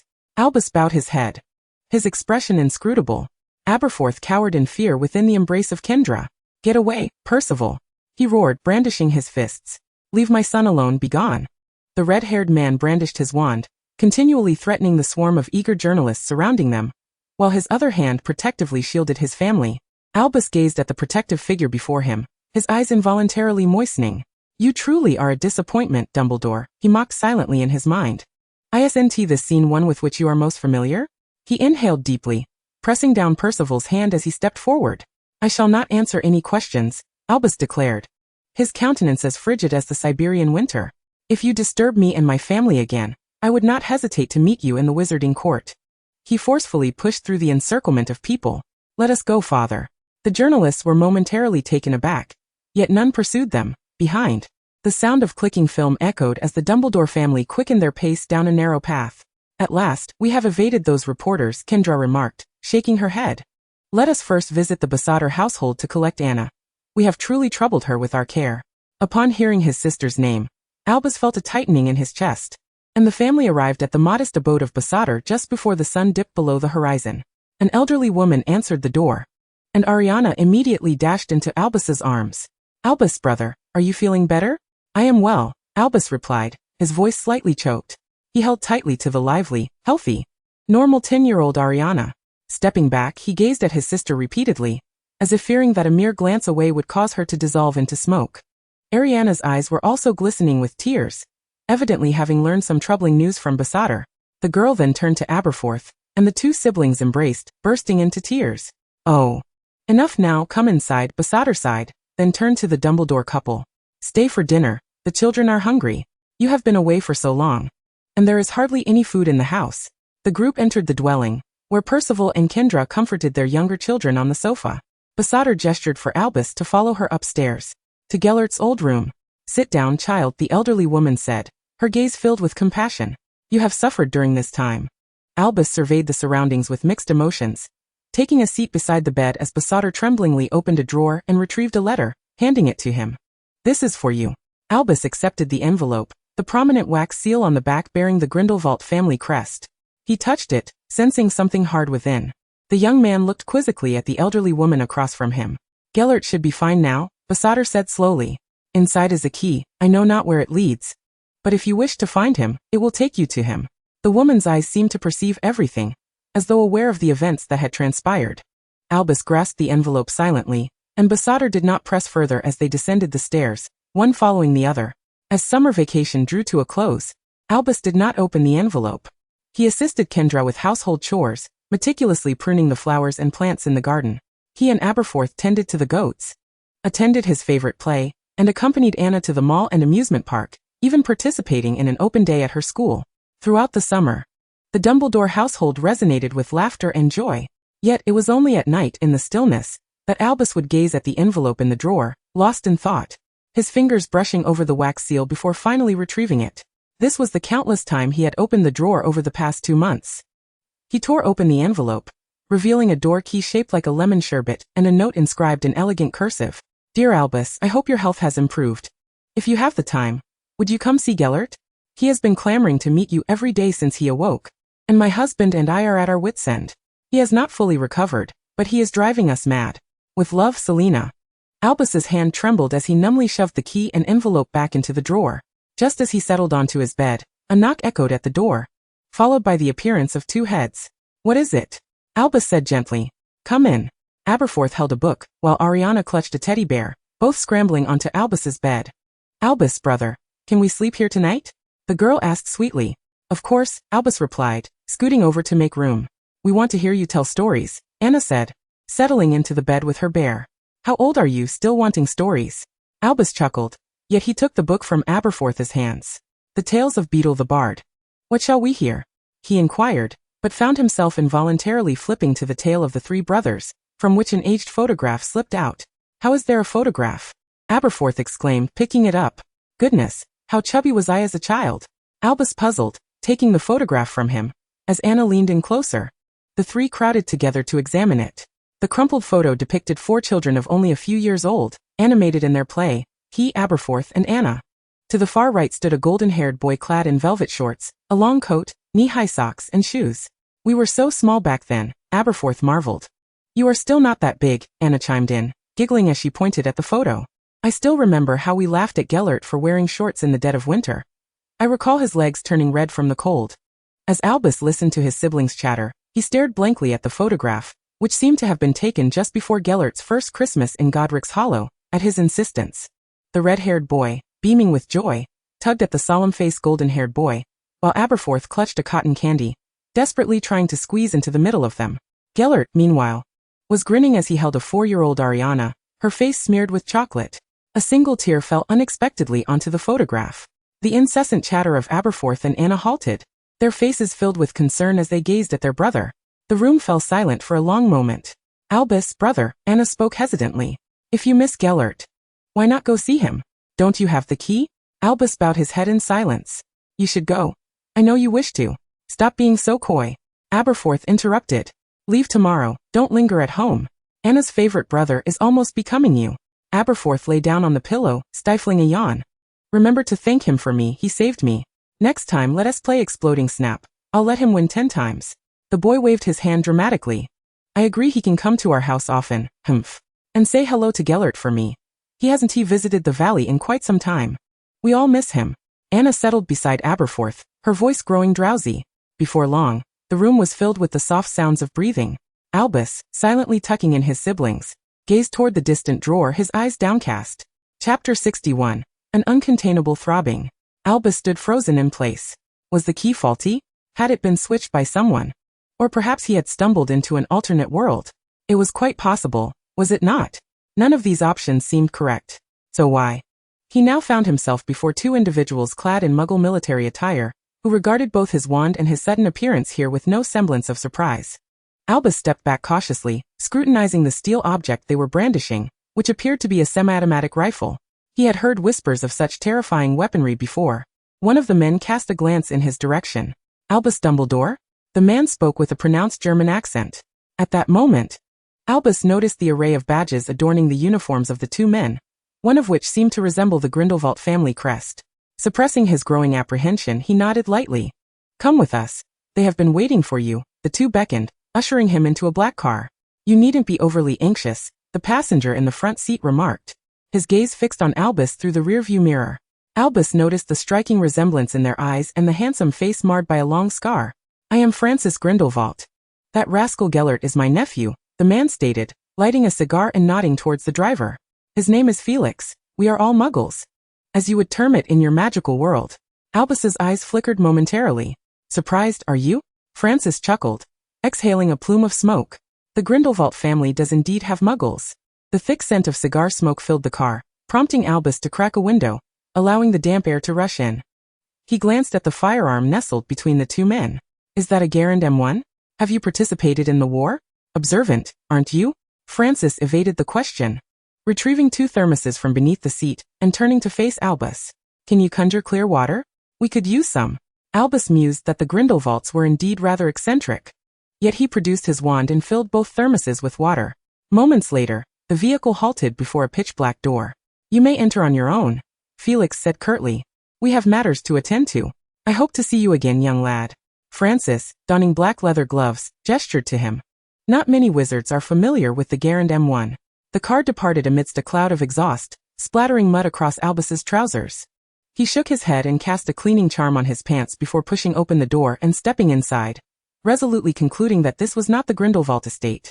Albus surveyed his surroundings. Before him stood a modest three-story house and a small courtyard, its architectural style not vastly different from that of modern Muggle homes. The exterior was a soft cream, with a deep red tiled roof, a chimney and square wooden windows, while neat metal lampposts lined the cement path beside the lawn. Just as he approached the door, he was met with the sound of vehement arguing from within. Mother! If you attempt to force me to stay here any longer, he heard Gellert's furious voice. I swear, I will raze this place to the ground. A loud crash followed, as if something had shattered. Can you not be a little calmer? Seraphina's voice was laced with uncontainable fury. Do you even know what calm is? That is the fifth thing you have destroyed this month. I will destroy more, Gellert retorted coldly. Your magic is hardly stable, and your physical injuries have yet to heal. You won't even make it to school. Where do you think you are running off to? Seraphina seemed to be at her wit's end. Albus heard hurried footsteps. I've written to Albus. If he wishes to come, he will. Another loud crash echoed through the air. Your father and I will be driven to madness by you. I do not wish to see you again, immediately now. Seraphina sounded as though she were packing things away. Your uncles will come to check on you regularly. The commotion inside escalated into chaos. Albus, unable to endure it any longer, cleared his throat softly and knocked a few times on the door. The noise abruptly ceased. The door swung open swiftly. Seraphina regarded the red-haired youth at the threshold, as if she had seen a deity. Oh my goodness, Albus! The woman nearly rushed forward, pulling him inside as if fearing he would change his mind at any moment. How is your health? Seraphina reached out to touch his red hair. I am quite well. Mrs. Grindelwald, Albus replied politely, stepping back. Seraphina paused at the slightly unfamiliar address, then seized his hand, beginning to lament. You have finally arrived, young Albus. Wilhelm drove me to distraction yesterday. She glared at the motionless blonde boy nearby. I cannot comprehend how I could have birthed such an infuriating son. I wish I could return him. A smile crept onto Albus's lips as Seraphina released his hand and resumed her packing. Young Albus, I must entrust you to have a proper talk with that little brat. Our home is your home. Choose any room you desire. If you are displeased, you can toss Gellert out to sleep in the courtyard. She hoisted a suitcase. If you require anything, seek out Francis and Felix. I believe you have already met them. She shot a final glare at her son. If you wish to return, the basket by the door contains the keys back to Godric's Hollow. Farewell. I must take my leave. Seraphina swept out the door like the wind, leaving it to slam shut behind her. restoring silence to the room. The stillness was so profound one could hear a pin drop. Albus turned to face the rigid figure standing before the sofa. Neither spoke, and they remained awkwardly frozen in place. Just 4 months prior, they had been inseparable, yet now it felt as if 2 centuries had passed since they last met. A gust of wind flung open a window, and the evening sun streamed in. "You," Gellert stammered, nearly biting his own tongue. "Would you care for something to drink?" "Please," Albus replied calmly, settling onto the sofa. He observed Gellert as he hurried into the kitchen, clumsily directing the teapots and even shattering a teacup in the process. Brewing tea was evidently quite the ordeal. After a brief wait, a cup of red tea finally floated before Albus, sweetened with 2 sugar cubes and garnished with half a lemon slice. A pang of nostalgia washed over him, and he endeavored to steady his emotions. "Where is this?" Albus inquired, taking a sip of the familiar English breakfast tea. "Vienna, a safe house." "Ah." The conversation fell silent once more. The person across from him downed the tea in one go, wincing as if it had reopened a wound. "How is your health?" Albus glanced at him. "Not a significant issue," Gellert replied, appearing relieved to have found a topic of conversation. "Just some injuries, they have already been stitched." "Let me see." Albus set down his cup and approached. "No need," Gellert attempted to deflect, pulling up the zipper of his jacket to steer the topic away. "It'll heal in a few days." Albus disregarded his evasive actions. "Very well," Gellert conceded stiffly, slowly lifting his shirt. "It will be fine in a couple of days." The man was clearly lying through his teeth. Albus noted the myriad of jagged scars marring Gellert's chest, some freshly torn and oozing blood due to the recent tumult.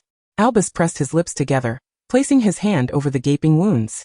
The lacerations began to mend, and Gellert felt the chaotic magic within him stabilize slightly. "Did you confront the entire curse?" Albus's voice was devoid of emotion. "Haven't you learned protective charms? Your so-called followers must be aware of your whereabouts." Gellert coughed awkwardly, lowering his gaze to the crouching red-haired figure. The golden rays of the setting sun illuminated Albus's profile, casting a glow upon his curved eyelashes. Gellert instinctively raised his hand, longing to tuck the red strands behind Albus's ear. The crouched boy turned his head away. Gellert's hand froze midair, awkwardly retracting. Chapter 62, a century late. The small room once again fell into silence, as if the very air had thickened. "Thank you," Albus rose, a complex expression fleeting across his face. "You saved me, Albus." The golden-haired youth on the sofa was momentarily taken aback, as if his throat had been constricted, and he began to ramble incoherently. In the presence of Dumbledore, even the most eloquent tongue is rendered ineffective. Albus returned to the coffee table and tidied up the tea set. "Your mother was not mistaken. This injury will not heal in time for the start of the school year. I hope you rest well, for a positive mindset is conducive to recovery. If there is nothing else, I shall take my leave." The young man picked up the coat draped over the sofa. "Albus." Gellert observed his actions, hesitated for a moment, and called out to him, as though he had exhausted all his courage. "Al." Despite his efforts, his voice faltered. "I am sorry." The one holding the coat stood frozen, as if struck by a petrifying curse, immobilized by those 3 words. "I'm sorry," Gellert repeated, his head bowed, as if he had lost all his stakes, resembling a wretched fugitive on a rain-soaked night. "I have personally condemned you to ruin." The once golden-haired boy trembled, closing his eyes against the life of warmth and happiness he once should have possessed. Albus's body finally shuddered. He could not help but turn away from the apologetic figure, his heart throbbing with pain. "Harry once told me," he gasped, "you expressed remorse in your later years, sacrificing for my sake." Gellert momentarily appeared taken aback, before a gentle smile graced his features. Such tenderness surpassed that of the 16-year-old Gellert, who had once sneaked off to the barn for clandestine conversations, and even surpassed that of the 7-year-old Gellert, who had spent afternoons poring over tattered books. It was a softness Albus had never witnessed before. Gellert no longer harbored any resentment or bitterness. All hostility had long since ebbed away, replaced by a gentle gaze fixed upon his beloved. "What do you believe I have repented? 5 decades, 52 years, 18,980 days, 455,520 hours, countless days and nights, a myriad of time." He sat alone in that tower, in a pitiful little room, accompanied only by the old mouse in the corner and the long Austrian winter, with a limited view of but a few trees through a narrow window. Regrettably, those trees too were later submerged by the rising tide, succumbing to desolation. Initially, there were guards who occasionally brought him meals, seemingly fearful of being swayed by him. But eventually he saw no other living soul, only the cold bowl of food that arrived promptly each morning at 8. Grindelwald had long ceased to concern himself with grand ambitions or thoughts of resurgence. He had grown old, a decrepit figure, and could scarcely recall the majority of his German vocabulary. The only memories that lingered were of that person, and those fleeting yet brilliant 2 months. Along with his name, long as the vast Russian border. He thought only of this, and upon his rebirth, upon encountering Dumbledore, this singular thought persisted. He had once used this person and their youthful motto as an excuse, his hands stained with blood, as countless lives fell beneath him. Each day, he harbored resentment and betrayal toward Dumbledore for not standing by his side. To pour all his emotions into one person while disregarding the rest of the world was a love too terrifying, too distorted. Yet this time for Albus. He was willing to learn to treat the world, and those he cherished with kindness. Ultimately Gellert spoke, his voice calm yet resolute. I only wish for your happiness. Albus heard him say. The youth standing in the center of the living room trembled slightly, the coat slipping from his grasp and falling to the ground. Albus's heart felt like a tangled mess. He opened his mouth but could utter nothing, leaning weakly against the cabinet. Long after, so long that darkness enveloped the sky. Their faces were shrouded in shadow. I forgive you. Albus's sudden voice pierced the stillness of the room. Gellert looked up, bewildered, unsure of what to expect next. But your past transgressions against the wizarding world, Albus softly continued. I cannot forgive, nor do I have the right to absolve them. However, I accept your apology. The corners of Albus's eyes glistened with unshed tears. And as for Aberforth and Anna, I too lack the authority to forgive them on behalf of their past selves. But in this life I hope you understand. The youth's typically clear voice came out slightly hoarse. Throughout these years, they have regarded you as true family. Gellert was taken aback. He numbly surveyed the room, mechanically rose to turn on the light, and picked up the fallen clothing. This revelation did not evoke joy, excitement, or even relief within him. His expression remained remarkably calm. This was not what mattered most to him. Even having lived 2 lifetimes. Even if it seemed inappropriate to bring it up now, he could not suppress the urge to ask. This question that had lingered in his mind for decades. Do you still love me? The air fell into silence, and Albus once again found his voice lost. He did not know how to respond. Or perhaps he was simply unable. He had professed love to many, emphasizing it. Family, Minerva, Newt, even Harry. Yet those affections bore no relation to romance, much less to desire.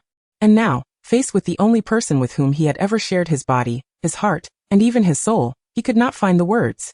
Gellert's gaze fell, and without receiving any response, he forced a smile and returned to the sofa.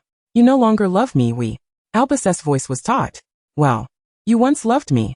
Gellert, despondent and angered, suddenly resembled a cantankerous old man. You only loved me for 2 months, not a day more. I know. The great and rational Professor Dumbledore. No, Albus repeated vehemently, gripping the sofa cover tightly. Why not? Gellert's voice rose, standing up. Back in Bhutan. You broke the blood pact. In that CAF you said it yourself. I do not love you. Albus's azure eyes glistened with unshed tears. His lips pressed together to prevent them from spilling. Gellert observed his expression and suddenly deflated. He raked his fingers through his hair in frustration and, disregarding everything, embraced his struggling former lover. What significance does it hold to dwell on this damned question after having lived again? It's all right, Al, it's okay. He spoke softly, stroking Albus's red hair, the man in his arms gradually quieting. If you do not love me, so be it. I have always loved you, only you. From 1899 to 1974, I have always been within your reach. Tears ultimately spilled from Albus's eyes, cascading down to Gellert's neck. After a moment's hesitation, Albus grasped the hem of his shirt, ultimately returning the embrace. I do not love you. His voice rang clear and resolute, as if making a vow. Chapter 63, Correspondence Memoir. That day he chose to stay. The two spent several days in mutual respect, discussing the battle, the inexplicable fusion of spells, and Gellert's even more baffling 2 uncles. They seemed to have temporarily reached a consensus. This understanding allowed Albus's ever-tense nerves to relax, and he felt a sense of ease. Finally, on the eve of the school year, they even sneaked out to have dinner. At Vienna's most renowned restaurant. Gellert incessantly complained, I truly do not understand why Professor McGonagall won't let me return to school. It's utterly foolish. Only you think so, Gellert, Albus replied, smiling as he sliced into the apple strudel. Must you discuss such matters by the Danube? The golden-haired youth, hearing the term of endearment from across the table, huffed in annoyance. Let us speak of other matters. When I am absent, no one should be permitted to reside in our dormitory. Hardly anyone would wish to come. One must not offer tutoring to too many people. Only Aberforth, that is all. Do not linger too long with James and the others. They seldom seek my company now. It is advisable to maintain a certain distance from the girls, and even more so from the boys. This dialogue persisted until Albus prepared to use the key to depart for King's Cross Station. He finally grew weary of responding. Gellert insisted on carrying his luggage and escorting him to the door of the safe house in Vienna. You may return now. Albus waved his hand dismissively. No need to take me all the way to the Muggle Street. Remember to reply promptly. Gellert fixed his gaze on him, along with everything related to the school. I will, Albus assented, turning the key in the lock. Unbeknownst to him, for the ensuing 2 months after the term commenced, he would be troubled by his agreement to this arrangement. This was due to Gellert's almost daily correspondence. For instance, even now, as the clock approached 10 in the evening, he was en route to the Ollery.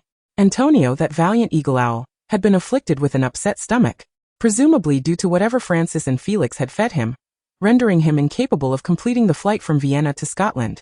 This had resulted in considerable displeasure for both parties. Gellert was exceedingly frustrated with the new owl's sluggishness, while Albus found himself climbing to the Ollery each day. Recently he had noticed a slight loss of weight. Albus ascended a narrow spiral staircase, reaching the summit of the West Tower on the 8th floor. After Halloween, the weather had grown progressively colder, and there were few owls remaining. He stepped over the scattered straw on the floor, and retrieved a somewhat damp letter from the talons of a black owl. Would you like a snack, little fellow? You must be exhausted. He gently stroked the owl's head, pulling out some rice he had procured from Kishi. Albus Dumbledore? A voice emerged from behind him, prompting Albus to turn in confusion. It was a brown-haired Ravenclaw boy. Who are you? He scanned his memory, but could not recall any prior interaction with this individual. I'm Joshua Brighton. The boy adjusted his tie nervously. I apologize for following you. I noticed you come to the Ollery at this hour every day. Is there something I can assist you with? Albus inquired politely. Could you step aside? I wish to go down. It is rather cold here. He gestured towards the boy blocking the narrow doorway. Certainly, Joshua moved aside. I just wanted to say that I greatly admire your writings. Thank you, Albus replied, feeling somewhat bewildered, and continued down the staircase. It was only upon returning to the Gryffindor common room that he recalled submitting several papers to various editorial clubs last year, not anticipating anyone would actually read them. He shook his head, retrieving Gellert's letter from within his robes. The correspondence began with Gellert's customary updates on his meals, activities, and the latest rejection of his readmission request by Professor McGonagall, along with the latest absurdities involving his 2 uncles. Albus read on. They made me don protective armor and fire a rifle. Then they handed me a bulletproof vest, instructing me to shatter it. Even during meals, I am required to use a temperature control charm on Muggle cookware, even though those pots can retain heat on their own. However, the charm extends the duration. Frankly, these are rather peculiar concepts. I cannot ascertain whether they are merely seeking amusement, or if there is some other motive. But I sense that some individuals at home are up to something. The house in Vienna is likely more complicated than it appears. The handwriting began to grow more erratic, and Albus furrowed his brow as he scrutinized the segment of text, reading it over twice. From the descriptions in the letter and previous details, a thought that he had once deemed absurd in a past life suddenly took root in his mind. Albus retrieved some parchment from beneath the table. Dear Gellert, he began, formally detailing his daily life at school. He then wrote, I believe you might consider inquiring with your uncles, since they have revealed so much in your presence. It implies they no longer wish to conceal anything. Perhaps your parents are involved as well. I once had an idea connected to this, which is difficult to articulate in a letter. We shall discuss it further when we meet. Albus dipped his quill in ink, hesitating for a moment. Ultimately, he added, How is your health? The recovery seems rather prolonged. He meticulously folded the parchment, placing it within the envelope, and cast several spells to ensure it would arrive promptly with the Black Owl at the Ollery the following day. Having completed these tasks, Albus glanced at the clock on the common room wall. The hour hand had already passed 1, and he felt no inclination to sleep. The common room was devoid of company at this late hour. Albus ignited the hearth and procured a soft armchair, summoning a basket of yarn from his dormitory. He had finally found time to return to this beloved hobby. Moreover, with Gellert absent, he was always reluctant to remain alone in the dormitory. Settling into the armchair, he draped a velvet blanket over himself, and had just knitted a couple of stitches when the common room door swung open. Lily and James entered side by side. The 3 of them froze, exchanging glances in surprise.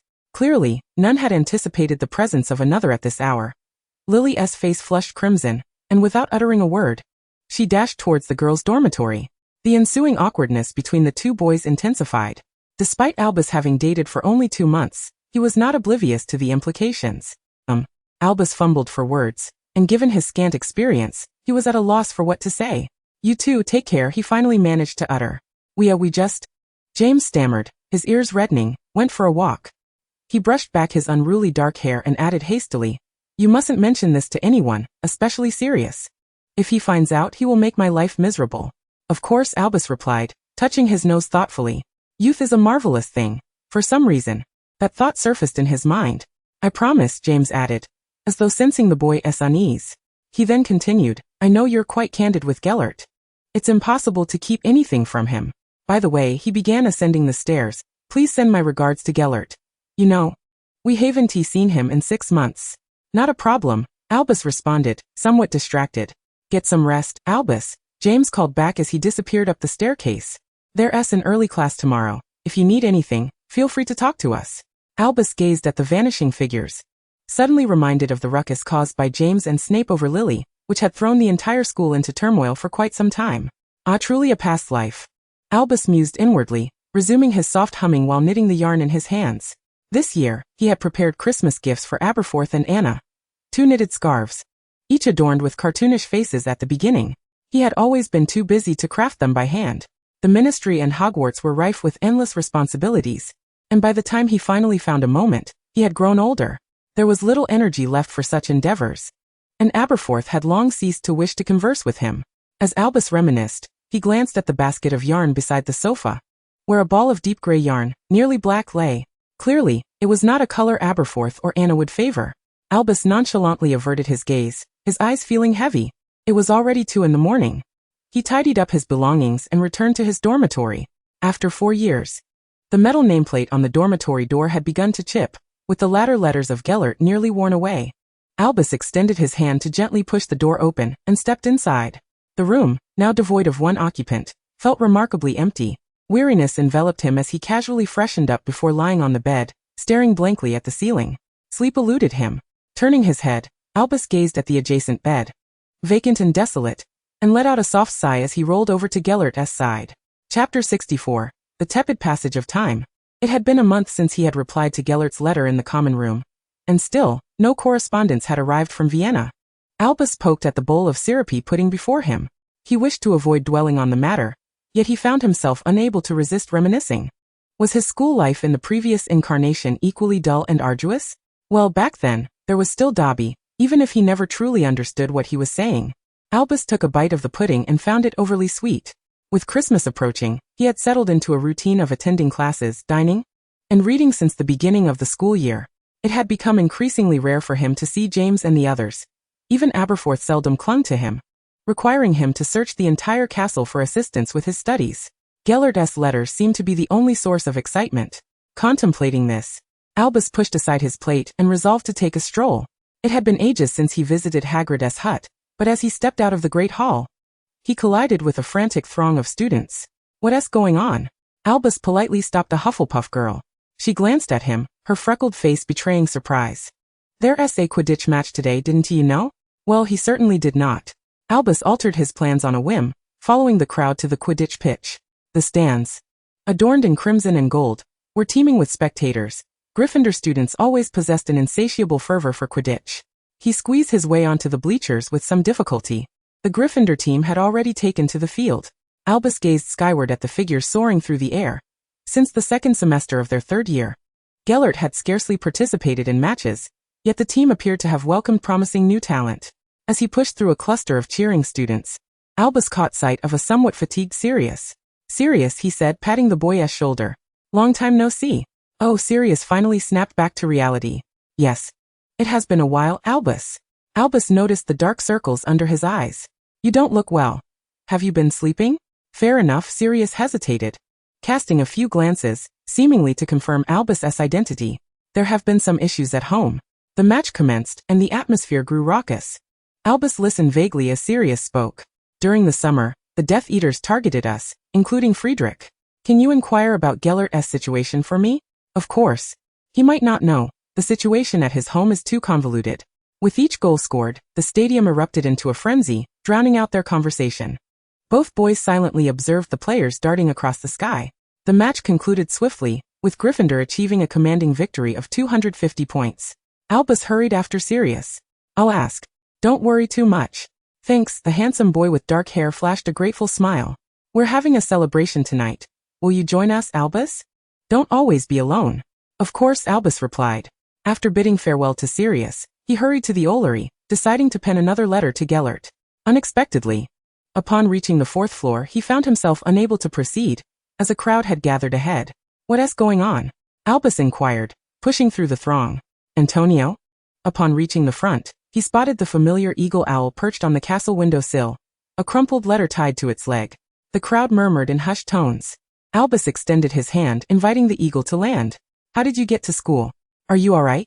Hogwarts did not permit raptors to roam freely. Previously, Antonio delivered letters directly to their dormitory or the room of requirement, never appearing within the school grounds.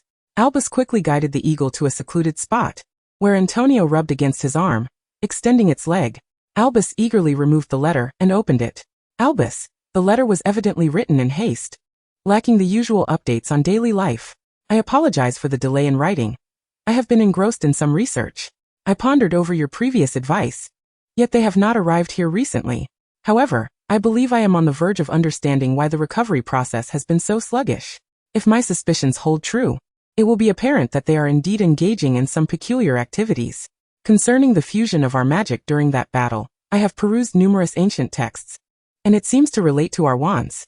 I believe we might utilize it to destroy the Horcruxes. Additionally, Professor McGonagall has approved my application to return to school.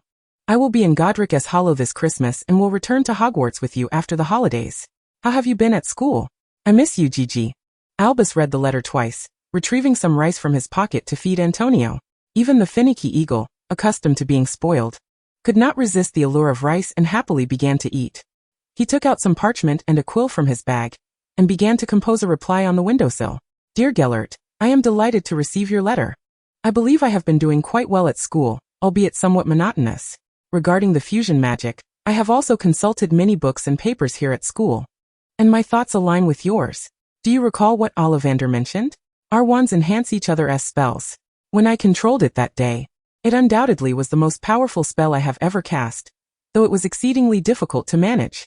As for matters at home, if they are beyond your imagination, I hope you do not act impulsively. Congratulations on your return to Hogwarts. We all miss you dearly. P.S. Sirius asked me about Friedrich. If you have any insights, I would appreciate it. See you at Christmas, AD." He rolled up the letter, fastening it to Antonio's leg. The eagle, having finished the rice, affectionately nuzzled his cheek before soaring away. Albus watched the eagle's figure gradually diminish in the distance. A chill breeze swept through, prompting him to tighten his robe as he slowly departed from the windowsill. Chapter 65. An unexpected visitor at Hogwarts. Gellert had not replied to him again. Over a month had elapsed since the last letter, and now it was Christmas break, yet he remained at Hogwarts. As the holiday approached, Professor Flitwick summoned Albus, requesting that he and another student remain at school for a few days to assist him in organizing the troublesome charms class materials. Albus sat alone in the empty classroom, sifting through the documents in his hands.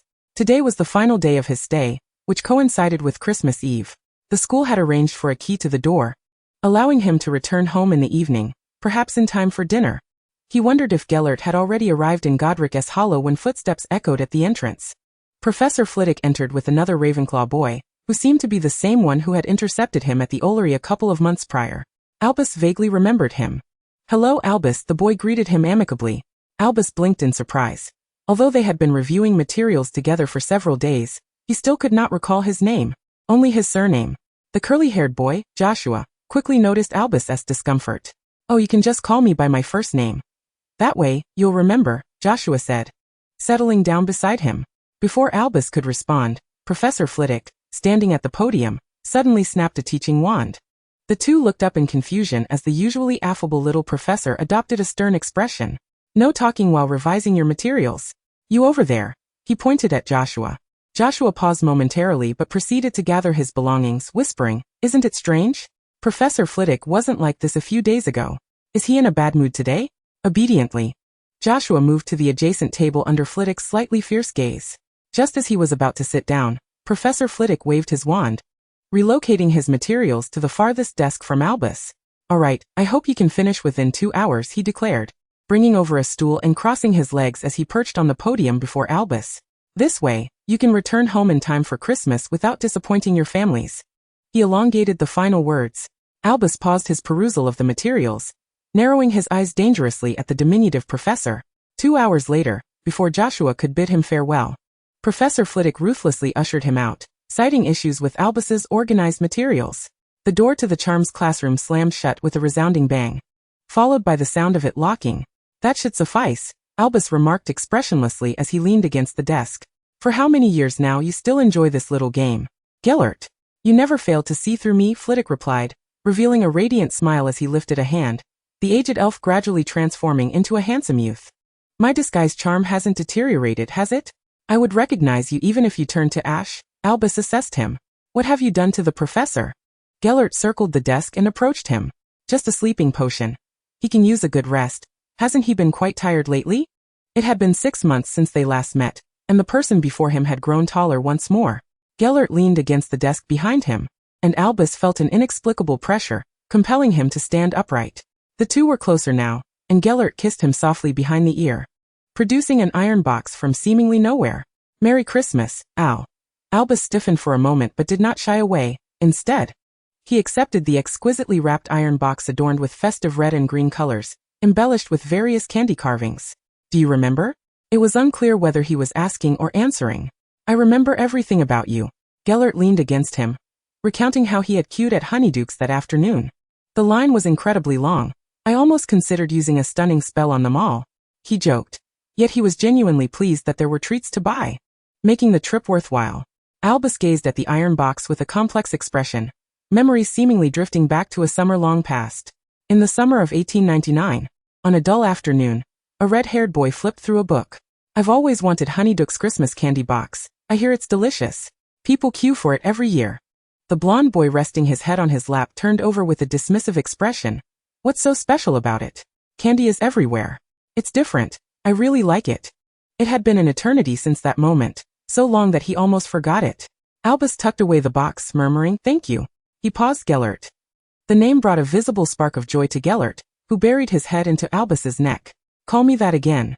With a resigned expression, Albus replied, "Haven't I called you that before? Aren't you tired of hearing it after all these years?" "It's different," the blond boy insisted stubbornly. "You haven't called me that in over half a year." "Fine, Gellert," Albus acquiesced, too weary to argue further. "How did you get to school?" "Clearly," Gellert said, with an air of self-justification, "I came to take you home." "I'm perfectly capable of using the flu network," Albus said, as he tidied the revised materials. "Is your injury completely healed?" "Of course." Gellert nonchalantly lifted his shirt, revealing that the now 14-year-old boy had developed a commendable physique. Albus cast a quick glance before averting his gaze, lowering his tone. "Put that down." His ears flushed slightly. "Feeling shy, Professor Dumbledore?" Gellert teased, clearly not intending to let him off easily. "I know you prefer the younger version of me." Albus's hand trembled, causing several pages to flutter to the floor. In a moment of panic, he drew his wand, levitating the papers back onto the shelf. "My keys and luggage are in the dormitory. I need to return first." He shot Gellert a glare. "You figure it out." Gellert chuckled lightly and quickly caught up with him. The two walked back to the dormitory, greeted warmly by familiar students who were surprised and enthusiastic to see Gellert. "It seems I still have a bit of a reputation at Hogwarts," Gellert remarked as he jumped onto the bed. "Not much different from my days at Durmstrang." "Are you proud of that?" Albus asked, packing 2 suitcases and tidying up the little nook beside the bookshelf. Fawkes had already flown back to the valley long ago. Gellert did not respond to his question, merely rolling over on the bed. "You're sleeping in my bed." The boy's smile was unable to conceal his delight. Albus snapped the suitcase shut, gripping the door keys tightly. "Are you leaving or not?" He glared at the grinning figure before him. Chapter 66. A Different Snowy Night. By the time the two finally stepped into the Dumbledore family's cozy abode, the night had completely darkened. The Dumbledore family and Percival had already gathered around the dining table. Upon seeing the two enter one after the other, Albus complained, "What took you so long?" "I was starving. I picked up a cake along the way," Albus said, brushing the snow off his clothes and gesturing for the person behind him to place the cake on the table. Gellert waved his wand casually, and the elegantly boxed cake with a ribbon floated gracefully onto the dining table. "It's a cheesecake from the Mason family. I forgive your tardiness." Albus eagerly unwrapped it. Anna gazed longingly at the box. I heard at school that this is the oldest dessert shop in London. Candela nodded in agreement, and the two children cheered. Diving into the cake. You went to London? Percival scrutinized the two as they sat down, casually asking, is that what you call a quick stop? Albus awkwardly rubbed his nose, momentarily at a loss for words, occasionally admitting that being underage indeed came with its share of complications. All right, Percival, it's Christmas Eve. Candela interjected to ease the tension. Yes, as long as the kids are happy, Bida added, shaking his head at Anna and Albus, who were both covered in cream from their cake. After a raucous dinner, the four of them gathered in the Dumbledore living room, as was customary, to play Exploding Snap. This was perhaps the only thing that Gellert would ever lose to Albus in 2 lifetimes. However, the headstrong boy clearly hadn't forgotten his previous remarks and began to play it safe. I disdain such a winning method, Gellert declared, tossing 2 cards onto the ground. An hour later he stood up, his hair tousled and his face smudged with soot. The moon hung high in the sky, and outside, delicate flakes of snow began to fall, while distant sounds of the pastor's solemn Christmas prayer echoed through the valley square. Oh, Bida said tremulously. I think we should head back. The elderly woman turned to her nephew, discontentedly eyeing him. Clean yourself up. Even though it's late, you shouldn't be so messy. Gellert scowled as he waved his hand to remove the grime from his face, though his hair remained unruly. Al, he called out to Albus, who was still playing Exploding Snap with his siblings. What is it? Albus approached the door, a smile gracing his lips. You look like that golden-haired lion in a Muggle cartoon, he remarked. Simba. Gellert, with a hint of resignation in his eyes, asked, do you have time to go out tomorrow? Albus regarded the expression on his face carefully, sensing no mischief afoot. He glanced back, recalling that Percival and Candela would be home tomorrow. All right, he agreed. The following day, as Albus prepared to depart, Gellert embraced him gently and whispered good night into his ear. Albus watched the retreating figure against the backdrop of the snowy night, hesitating momentarily before calling out, wait. Gellert turned around, a look of curiosity gracing his face. The silhouette of the young man, tall and resolute under the dim glow of the street lamp, radiated warmth, while the falling snow blurred Albus's vision. Once upon a time, on a night like this, amidst the laughter and warmth emanating from within, he too had yearned for such a figure to appear beneath the lamplight. Albus seized an item from the basket and hurried outside, scarcely taking the time to don a coat. Albus, Gellert exclaimed, swiftly shedding his own coat to drape it over the younger boy's shoulders. Why aren't you wearing a coat? It's snowing heavily. Albus, gasping for breath, lifted his gaze to present Gellert with the scarf he held. Merry Christmas, Gellert. Gellert, taken aback, accepted it with surprise. You could have given it to me tomorrow. The youth's eyes shimmered with tenderness. Albus blinked, glancing back at the voices within his home, and swiftly nudged Gellert into the shadow of a nearby tree, grasping the collar of his coat and kissing him fervently. The coat fell to the ground, and Gellert, momentarily stunned, found himself pressed against the tree, one arm around Albus's waist while the other swiftly enveloped them both in the coat. The kiss was fervent and urgent, leaving no room for breath. Gellert tasted the metallic tang of blood, having bitten his lip, and felt a sudden chill wash over him as he pulled back slightly from Albus. The sight before him was heart-wrenching. Albus had bowed, had glistening tears clinging to his curled eyelashes. Gellert, filled with concern, gazed at him. Do you know? Albus pressed his forehead against Gellert's shoulder, a sharp pain radiating through his collarbone. I used to loathe you. I despised your use of the Cruciatus curse on Aberforth. I hated that our fights led to Anna's demise. I resented your disappearance on that fateful summer night. I hated all the lives you took. And I even despised you for making it impossible for me to love anyone else again. It's laughable, I assent it? Albus looked up, his eyes reddened. Yet, even into my old age, I found myself thinking of you. When the Wisengamot sought to take everything from me, my sole wish was to remain on that chocolate frog card, for it was the only place our names could coexist. Even when I died at King's Cross, I heard of your fate through Harry. Albus seemed at a loss for words, trembling as he spoke. I cursed myself for shedding tears. Damn it. I'm already 112 years old, and you're the one I fell in love with at 18. It's been far too long, Gellert, far too long. Albus shook his head in disbelief. Even in this lifetime His voice broke, fading into a gentle kiss, where Gellert's every touch was impossibly tender, as if he were handling a rare treasure. Enough, a voice echoed in Albus's mind, just surrender to this moment. He wrapped his arms around Gellert's neck, reciprocating as they did on that first kiss. There were no secrets, no Deathly Hallows, no lost lives, no endless arguments, and none of the burdens that weighed upon them. They were simply two youths, facing their beloved, expressing their purest affections for one another. The kiss intensified, as if all their emotions merged into that singular moment. In the serene stillness of the woods, the sound of their lips meeting resonated clearly. Albus, unable to contain himself, felt as if a torch burned within his mind, scorching him into a daze. Gellert finally released his lips, trailing kisses down to his throat. Albus felt a warm, damp sensation at his neck, magnified by the chill of the snowy night, causing his legs to weaken, slipping down slightly. Gellert firmly supported him, drawing them closer, whispering heated words into his ear. Leaning against Gellert's chest, Albus felt their hearts beating in synchrony, fervently. Gellert's hand ventured to the edge of Albus's clothing, a cool touch that sent a shiver down his spine. Suddenly, through the thin fabric of the coat, Albus sensed something amiss. He shifted his body, prompting a muffled groan from Gellert.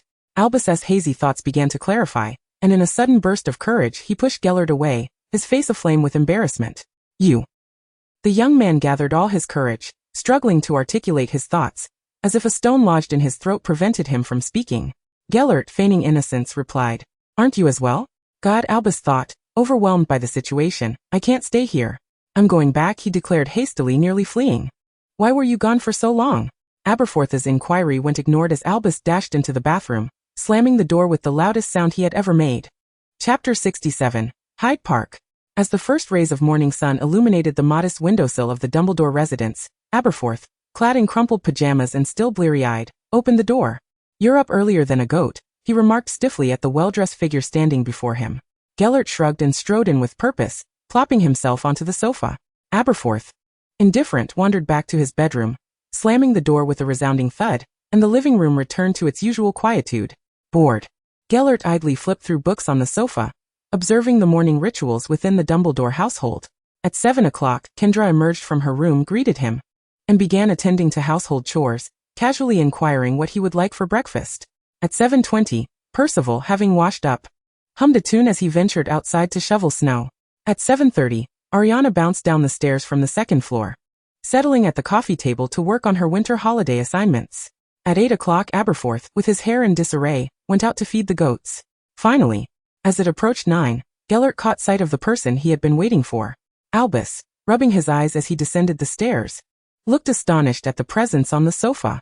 "Why are you here so early?" "I arrived at 6. 6, came Aberforth's furious shout from outside. "I refused to live on the first floor. I refused to get up early to open the door for him." Ignoring his brother's complaints, Albus sat beside Gellert. "Why didn't you sleep in a bit longer? Are you having trouble sleeping?" "Indeed," Gellert replied with a knowing smile. "I was too excited last night."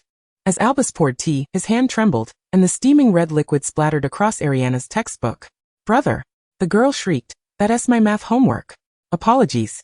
Albus hastily cast a cleaning spell. "Are you leaving soon?" He pivoted the conversation. Gellert nodded. "Are you all going to Hyde Park?" Ariana turned back, a mischievous smile adorning her face. "I heard about it last night. Can I go too?" "Please, it's Christmas today. I don't want to stay home," she pleaded, noticing the silence between the two. "Where are you going?" Aberforth entered, carrying the scent of goats. "Ariana wants to go, so I do too." Albus remained silent. "Albus, just take your brother and sister with you. Just come back early. They haven't been out during the holiday." Kendra's voice echoed from the kitchen. At this point, refusing seemed unreasonable. Albus glanced at Gellert, who set his teacup down nonchalantly. "Fine," Albus sighed in acquiescence. Ariana and Aberforth erupted in cheers, their enthusiasm carrying them through breakfast. "Are you taking the subway?" Percival asked anxiously before they left. "Of course, Uncle," Gellert replied with a polite smile. "We'll take the subway." A few minutes later, 4 individuals stood in the square of Godric's Hollow, with Albus holding Anna's hand in one and Aberforth's in the other. "Are you ready?" Gellert asked, observing the anxious expressions on the children's faces. Without waiting for their response, he wrapped an arm around Albus's waist and snapped his fingers, causing the quartet to vanish from sight. With a distortion of the air, they reappeared on a street near Hyde Park. Ariana's little face was ashen, and Aberforth looked utterly terrified. "I think we should take the underground," Albus comforted his siblings, feeling their distress. "Your apparition is far too jarring." Gellert rolled his eyes. "A few more times and you'll get used to it." "No, we should take the underground," Albus insisted, "or you can hold on to them while I apparate." Gellert found himself momentarily at a loss for words. The 4 made their way down the street towards the park, where the crowd began to swell, and traffic snarled amid the cacophony of honking horns. "What is happening?" Gellert queried, a sense of foreboding creeping over him. Albus, equally perplexed, replied, "Isn't this what you wanted? I merely intended for us to stroll." Gellert's voice was stiff. How could there be so many people? This clearly exceeded his expectations. The street was not only crowded with adults and children, but also adorned with Christmas decorations. "Now that we're here, let's take a look," Albus said, resigned. Upon arriving at the entrance to Hyde Park, all four were immediately taken aback by the scene before them. A massive banner loomed overhead, clearly announcing a grand open-air amusement park and fair. "Christmas Carnival," Gellert muttered through gritted teeth. "What is this? Do I look like I know?" Albus retorted. I know. Ariana exclaimed excitedly. "It's the Christmas Carnival. There's a Ferris wheel, roller coasters, shooting games, and so much delicious food, fish and chips, fondant cookies, and even an outdoor ice rink." She eagerly tugged at Albus's hand. "Brother, I want to go." "You're the best brother." Aberforth, captivated by his sister's description, clutched at Albus's sleeve. "I want to go too, brother, please." Albus found himself in a rather uncomfortable position for the first time. Gellert had obviously summoned him for a purpose, and he had matters to discuss, not to mention that he hadn't brought much money. The blonde youth stood casually with his arms crossed. Albus glanced at his siblings, who were clinging to him, and reluctantly approached the ticket booth. "Excuse me. May I ask how much for a ticket?" 30, child, the ticket seller replied impatiently, rapping her fingers on the price board. "Where are your parents?" She regarded the smaller figures behind Albus, clearly doubting the children's ability to afford tickets. Albus mentally calculated. A single ticket was 6 galleons. He turned to Gellert and gritted his teeth. "Can I borrow some money?" Gellert feigned indignation. "You wound me with such formality, Albus. Just yesterday we were quite intimate." Albus swiftly stepped on his foot, swallowing the unfinished sentence. "Gellert." Ariana chimed in, rushing over to cling to him, and Aberforth stared up at him with wide eyes. He could no longer bear it. All right, Gellert waved his hands. "I'll go to Gringotts and exchange some currency." "Wait for me." "That's 90, Albus began. But by the time he finished his sentence, Gellert had already disappeared. Sighing, Albus settled onto a nearby bench with his siblings. At that moment, the square outside the park commenced a musical fountain performance, with vibrant sprays of water captivating many visitors. "How beautiful!" Ariana exclaimed. "It would be even better with colors." Upon hearing his sister's words, Albus subtly flicked his wrist, and the fountain sprays transformed into a cascade of rainbow hues. Gasps of wonder erupted from the crowd as many Muggle children clapped excitedly, and Ariana joyfully hugged Albus. "Look, Mama," she called to a nearby Muggle child, who tugged at her mother's skirt. "Look at the rainbow fountain." The mother lifted her daughter. "I've never seen anything like it before." "Is this magic?" the child asked, leaning against her mother's shoulder. "No magic, sweetheart," the mother replied, and the child's face fell with disappointment. "I wish it were magic. I want magic."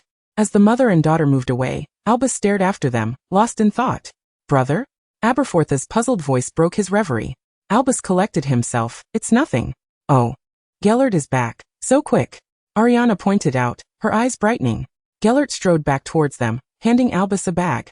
"All right. Why do you have to be so dramatic?" Albus shot a glance at the bulging bag filled with coins. "It's 90, not 900. I didn't catch that, and I don't understand Muggle expenses." Gellert replied defensively. "I didn't want to make another trip to Gringotts." Albus gazed at the boy, who had lived 2 lifetimes yet remained oblivious to the value of money. Debating this was futile. He took his excited siblings towards the ticket booth. 3 tickets, please." Albus politely handed over some pounds. "4 tickets," Gellert added, pulling another pound from the bag. Albus turned to Gellert, astonished. "Are you joining us?" "What else would I do? Stand outside?" Gellert's handsome face bore a look of grievance. "Sorry, Gellert." Albus accepted the 4 tickets, feeling somewhat guilty. "I hadn't considered this. I thought you wouldn't want to go to such a place. But you're here," Gellert said, wrapping an arm around him. "Let us go." Chapter 68. The wizards returned. The 4 entered the vibrant open-air amusement park, alive with music and the aroma of delicious food. Ariana immediately dragged Aberforth towards the nearest ride. "What shall we do?" Gellert appeared quite stiff, perhaps for the first time amidst Muggles. "Let us just look around," Albus reassured him, squeezing his hand. Before long, Albus found himself lost in the dazzling array of the Christmas market. Countless beautifully wrapped candies and cookies, steaming hot snacks, and exquisite silverware captivated the red-haired boy's senses. He lingered in front of each charming wooden stall, while Gellert opted to wait patiently at a distance. After a while, Albus emerged, balancing a steaming cup of hot chocolate, a glass of wine, a music box, 2 balls of yarn and several silver cups. "Help me." Albus exclaimed in a flurry, nearly dropping his items. Gellert swiftly took the wine from him, and Albus stared at him in disbelief. There's no extending bag left, Gellert stated matter-of-factly. Then you carry it. Gellert furrowed his brow and took the music box and silver cups. You like this, don't you? He assessed the wooden box adorned with 2 tiny figures. Let me guess, it plays chamber music? Albus huffed. Indeed, he had developed a fondness for these trinkets since his previous life. As they walked, Aberforth and Anna found them. Witnessing this scene, why don't you get a paper bag? Ariana asked, eyes wide in shock at her 2 beloved brothers. She dashed to a nearby stall, snatched a bag and stuffed their items inside. They're all done. We've never done that, Albus admitted honestly. Well, that's also a reason. Anna seemed to find a justification for herself. At that moment, Albus noticed a timid figure trailing behind Aberforth. Ronnie? Albus exclaimed, surprised. The freckled girl before them appeared equally astonished. Dumbledore? Ronnie gasped, her eyes widened as she glanced at Gellert. Albus recognized the girl's awkwardness. Oh. I never anticipated that we would have garnered some renown. Even the younger students from Hufflepuff recognize us. He chuckled while affectionately patting the girl's head. Ronnie, feeling somewhat bashful, fiddled with the buttons on her clothing.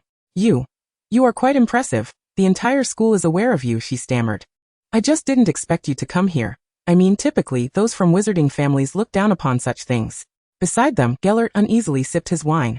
How intriguing. Albus remarked gently, lifting the music box in his hand. Isn't it? Ronnie giggled, and Albus turned his gaze back to his siblings. What brings you back again? We. Aberforth lowered his head, struggling to articulate. We wish to purchase something, that is. Take this, Gellert interrupted, pulling out a wad of pounds from his bag and stuffing it into Aberforth's arms. You are not to return for at least 2 hours. Aberforth's face flushed as he quickly expressed his gratitude, and the 3 children dashed off excitedly. You shouldn't always treat them this way, Albus admonished, casting a disapproving look at him. In what manner? Gellert leaned closer, his breath laced with the scent of wine. Albus pushed him away. Let us discuss serious matters. He swiftly cast a few silencing charms, and the 2 settled onto a bench in the corner. Do you have any news regarding Friedrich? Albus raised his cup. Unclear. Gellert replied swiftly. We have long since severed ties. Friedrich's faction primarily resides in Berlin. He scoffed, ever since Voldemort rose to power. Their defenses against us have been more stringent than against the German Ministry of Magic. However, Gellert continued nonchalantly, it's apparent they are attempting to woo the Black family. I fear Voldemort may soon set his sights on Britain. Let us see how many more days those rodents at the ministry can enjoy. Albus mused, taking a sip of his hot chocolate. What have you been researching?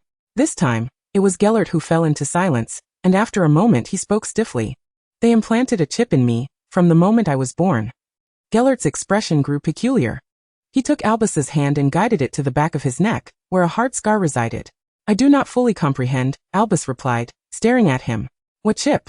A product of Muggle technology, Gellert said with a hint of self-deprecation. It can track my location until I reach adulthood, and then they seemingly modified it with magic, granting it the capacity for transmission. In the event of a genuine emergency, my parents would receive magical signals, generating a potent protective spell. Gellert's expression was inscrutable. It saved my life. In the safe house in Vienna, there is an underground laboratory. He retrieved a chip the size of a fingernail from his pocket, already damaged. It was removed while I was unconscious. I suspect they have been working on such things for years. Most of their attempts failed, except for this one. However, it still has flaws. During the execution of the final protective program, it clashed with my internal magic, causing a backlash that severely disrupted my magical flow. Which is why my recovery has been so slow. They implanted a defective device in you? Albus's focus seemed to shift elsewhere. When I transmitted magic to you that day, I sensed it too. Your family members are indeed quite mad. Can this be interpreted as concern for my well-being? Gellert took the hot chocolate from Albus's hands. Your temperature charm is rather excessive, he remarked after taking a sip. Perhaps they did not anticipate my magic would exceed the norm. Albus gazed silently into the bustling crowd for a long while before finally speaking. I've contemplated this for quite some time. Regarding you, regarding us, wizards should not conceal themselves. The secrecy laws must be abolished, that is beyond doubt. Gellert cast a slightly astonished glance at him. However, Albus deftly shifted the topic. We cannot, nor should we, pay the price of countless lives. Gellert, behind those lives are shattered families. Gellert pressed his lips together, remaining silent. Did you not once say, Albus abruptly asked, that magic blooms only in the bloodlines of a select few? Gellert paused, taken aback, responding, I do not quite understand the significance of your question. What if? Albus's eyes sparkled. Magic could flourish in all bloodlines? Gellert fell silent. Madness was his first thought. Yet he quickly became excited. This was a path he had never imagined. Wizards represent a catalyst, an evolution. Even we, Gellert, cannot guarantee all transformations and all outcomes. Albus mused for a moment before continuing. Perhaps there exist civilizations more advanced than ours, with older magics. Magic and technology need not be at odds. I believe the emergence of wizards in this world is not to dominate muggles nor to live beneath them, but rather to integrate? Gellert interjected softly.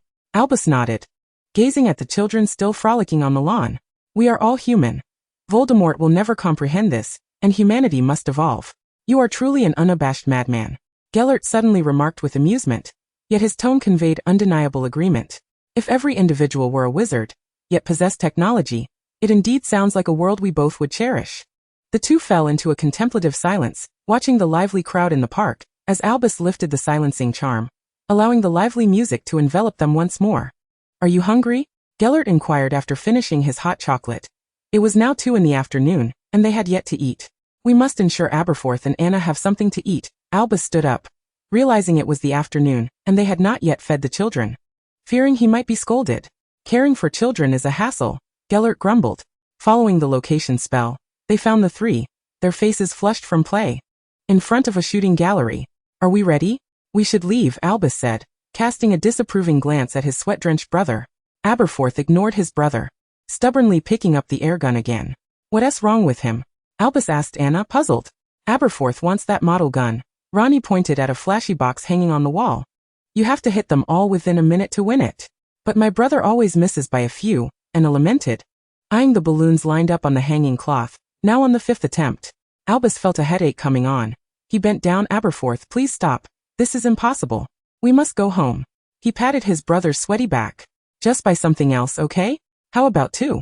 Aberforth twisted his shoulders, shrugging off Albus's hand. The usually mild-mannered Albus could no longer contain his frustration. What is your problem? You are not 5. He pressed his lips together. That's merely a gimmick. Who can hit them all in a minute? Let me show you. A voice interrupted from the side. Gellert impatiently snatched the airgun from Aberforth's hands, expertly loading it amidst the astonished gazes of the onlookers. In swift succession, the balloons on the wall burst one after another. 30 seconds later, Gellert tossed the airgun onto the table. The portly owner, wide-eyed with astonishment, stared at him. Your brother is extraordinarily skilled, he muttered begrudgingly, removing the box and handing it to Aberforth. He must have fought in a war. Who is his brother? Gellert immediately retorted. I'm not that foolish, he added, gesturing to his golden hair. For the first time, Aberforth was not angry. He took the box and hid behind Albus. The group bid farewell to Ronnie and slowly made their way outside. What would you like to eat? Albus inquired, genuinely feeling exhausted. Then we should head home. KFC. Anna exclaimed, clutching her teddy bear. No one voiced any objections. Gellert, like him, merely wished to return swiftly, while Albus clutched his wand tightly, fearful of it being snatched away. What significance did a toy wand hold? Gellert sneered at it, thinking of the real ones he could procure from the basement, where no one would even notice their absence.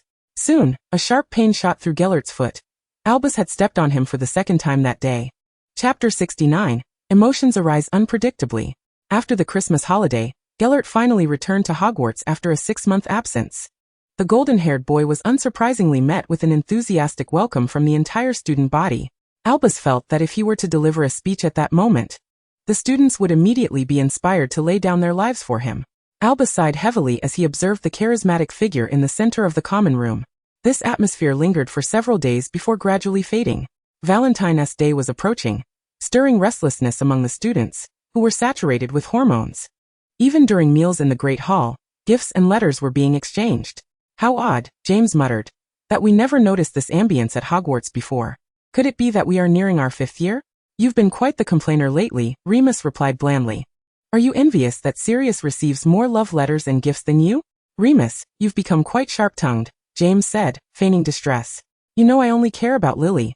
He added, glancing at the girl seated across the long table. But Sirius's love letters are truly outrageous, he lamented. Our dormitory is nearly overflowing with them. He can hardly eat in peace. Both James and Remus turned to observe Sirius. who wore a disgruntled expression as he was surrounded by several girls at the entrance of the Great Hall. Yet, Gellert seemed to attract quite a bit of attention as well. The two were undeniably striking, each possessing a different kind of charm. Despite already having Lily, James mused, being enveloped by admiration from girls must be an exhilarating experience. I concur with your sentiments, Albus interjected, plopping down in front of them, helping himself to a plate of Yorkshire pudding, which he subsequently doused with several spoonfuls of sugar. Oh, Albus, James and Remus exchanged glances, seemingly unaccustomed to his solitary dining habits. Where's Gellert? The boys inquired. Aside from the term when Gellert had taken a leave of absence, this was the first time Albus had appeared alone in years. Perhaps he is reveling in the atmosphere you described, Albus replied calmly as he continued to savor his pudding. I am not fortunate enough to be surrounded by admirers like he is. James shrugged, also taking a plate of Yorkshire pudding, while Remus regarded him with a curious expression. The three of them exchanged casual banter about excessive assignments and the Quidditch team for a while, but soon this harmonious dining atmosphere was shattered. I've had enough. Sirius, with a scowl, plopped down next to Albus. When will Valentine's Day be over? I never want to celebrate this holiday again. Perhaps you should find a girlfriend. James mumbled through a mouthful of pudding. That might lessen your annoyances. Seriously, Sirius, isn't there anyone you fancy? I have neither the mood nor the time, Sirius retorted, brimming with irritation. The boy leaned closer to Albus, lowering his voice. Thank you for the information regarding Friedrich. At least I grasped the basic circumstances. Before he could finish, he was shoved aside by a more irate individual. Why didn't you wait for me? Gellert squeezed into the group, leaning against the table. I don't want to be suffocated by girls while trying to eat, Albus replied without raising his head. That wasn't my intention, the boy muttered. Albus abruptly set down his spoon, seized his book, and exited the Great Hall, with Gellert hastily pursuing him. Don't you think something is off with them? James pondered thoughtfully, watching the two retreating figures. It's been years, Remus remarked, counting on his fingers. Have you finally noticed? Sirius sighed heavily. This poses a dilemma. If they fall out, who would be best to inquire about the situation? Don't curse them, Remus sipped his pumpkin juice. They won't fall out. Haven't you noticed they never let their quarrels linger overnight? Meanwhile, the two in question, oblivious to the discussion surrounding them, hurried through the castle. Albus. Gellert grasped the arm of the person ahead. Are you angry? I am not, Albus replied, his words somewhat disingenuous. Well, perhaps a little, he conceded. Yet, he had recently been plagued by inexplicable irritability, which he attributed to Gellert. Let us go to class, Albus said coldly. Stop pulling at me. It's not a good influence. Throughout the entire transfiguration lesson, Albus ignored him, even deliberately sitting next to Remus, creating a barrier between them, which rendered Remus unable to focus throughout the class. The moment Professor McGonagall announced the end of class, he dashed out of the room as if fleeing from a predator. This tense atmosphere persisted throughout the day. That evening, after a day filled with gloom, Gellert poked at the curtain separating him from Albus, feeling somewhat aggrieved. I truly don't wish to receive them. They always manage to stuff love letters into my backpack, my hood, my homework, even my essays. You need not explain yourself so much, came a nonchalant voice from the other side of the curtain. Gellert rubbed his forehead and stared at the ceiling, feeling it necessary to cultivate a few saints to shield him from love letters and unnecessary troubles, lest he unwittingly consume a love potion one day. He turned over, waved a hand to draw back the curtain, and moved to embrace the person who had turned their back to him. You know I can't sleep without holding you, Gellert murmured into the pale neck of the boy. I haven't slept well for several days. Don't, Albus said, removing his hand. It's not solely because of that, alright Gellert? I've been feeling quite unsettled lately. As Albus spoke, he sat up. There's something bothering me, and I don't quite know what it is. He was not lying to Gellert. Over the past fortnight, Albus had been inexplicably anxious. Even the simple act of misplacing his tie in the morning would send him into a frenzy. This was, in fact, quite astonishing for him. Rationality and calmness were synonymous with Albus Dumbledore, were they not? He had never been this restless before. Gellert's every action seemed to affect his emotions more than usual. Witnessing Gellert accept love letters ignited a flame of anger within him. Don't provoke me, Albus finally managed to utter, retreating back into his blankets. Don't provoke you? Gellert internally repeated the phrase 10 times. If this was something Dumbledore could utter, it certainly indicated a problem. The boy gazed at the figure on the bed, turned away, cocooned like a chrysalis. I'll listen to you, alright? Gellert reached out to adjust the bedding. If that will ease your mind. Chapter 70. The Cauldron of Jealousy Overturned. Gellert indeed refrained from provoking him further. In the ensuing days, each time classes ended, he would cast the invisibility charm with remarkable speed, deliberately avoiding any crowded spaces. After enduring several such days, Albus still kept him at least 10 feet away. To be precise, he was evading everyone. Even the dim-witted James noticed the change. Albus had torn an entire 10-inch long page from his essay in the study room. "What's wrong with him?" James asked, a hint of fear evident in his voice. "Is the apocalypse upon us?" Perhaps. Gellert scribbled furiously on his parchment, not lifting his head. "To be honest, I don't know." In this period, he struggled to even converse with Albus. Following that peculiar late-night discussion, he found himself overthinking Albus's every action, anxious to avoid igniting his ire. Albus stared at the paper scraps on the table, lost in thought. He had merely misspelled a word. A single spell could have resolved the issue. Suddenly, the boy stood up, hastily sweeping his books and the scraps into his bag. Albus strode toward Gellert's table. "I'm leaving, Gellert," he said, somewhat conflicted. "Don't come looking for me, all right? I just want to clear my mind by the Black Lake." In the astonished gaze of the golden-haired youth, Albus exited the study room, swiftly darting down the deserted corridor, following the external stone staircase that led downward. This was a seldom-known path at Hogwarts, one that descended to the Black Lake. The cool night breeze brushed past, calming his restless heart considerably. Being in crowded places had recently begun to irritate him. Perhaps I should consult a healer at St. Mungo's, Albus pondered, but he quickly dismissed the thought. Such peculiarities, even he could not comprehend, were likely beyond anyone's resolution in this world. Could it be due to the tumult of adolescence? Albus sighed, a chuckle almost escaping him at the absurdity of it. He hadn't experienced such feelings in his previous life. Perhaps seeking out Bastion for a few ancient tomes would be the more prudent course of action. Just as he reached the edge of the Black Lake, a hurried voice called out from behind him. With a hint of impatience, Albus turned around, wondering who it could be. He had intended to investigate the unicorn in the Forbidden Forest. A brown-haired boy rushed forward, and this time, Albus committed his name to memory, Joshua. Frowning, Albus quickly inquired about the matter at hand. Joshua hesitated, though excitement flickered in his eyes. "Although it's not quite time yet, I wanted to be the first to give you a gift." "Happy Valentine's Day, Albus," he said, producing a box from behind him. Albus maintained a stoic expression, remaining silent. "I specifically asked people from your house," Joshua continued, his enthusiasm palpable. "I heard you enjoy sweets. So I made these little cakes myself, learning from my sister." Albus glanced down at the box held before him, observing Joshua's unwavering gaze, as if he would not relent until it was accepted. All he wanted was to hastily dismiss everyone. Reluctantly, he mustered a smile, murmuring a thank you. He accepted the box, placing it into his bag, and turned to leave, only to feel a tug at his sleeve from behind. The boy, suppressing his frustration, turned back. This time, Joshua spoke even faster. "I've liked you for a long time." His hand gripping Albus's sleeve trembled slightly. Albus was momentarily taken aback. His already troubled mood darkened further. Although he had encountered confessions before, they were far too distant to recall how he had declined them. Moreover, being confessed to by a boy was a first for him, indeed a first. The thought only fueled his irritation, yet he lowered his voice, stating, "I have someone I like."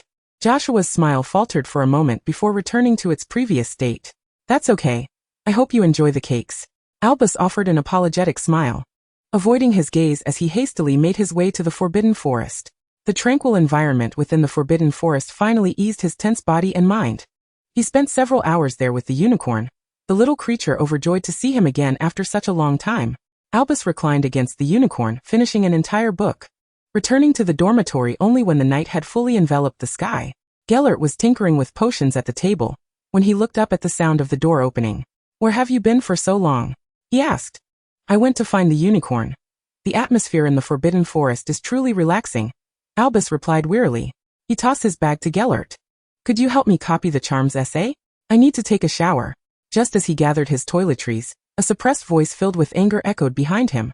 "What is this?" Gellert held up the box Joshua had given him. Clearly, Albus was merely wearing slippers. "It's just a gift. You know how difficult it is to refuse." "Oh, is that so? Just a gift?"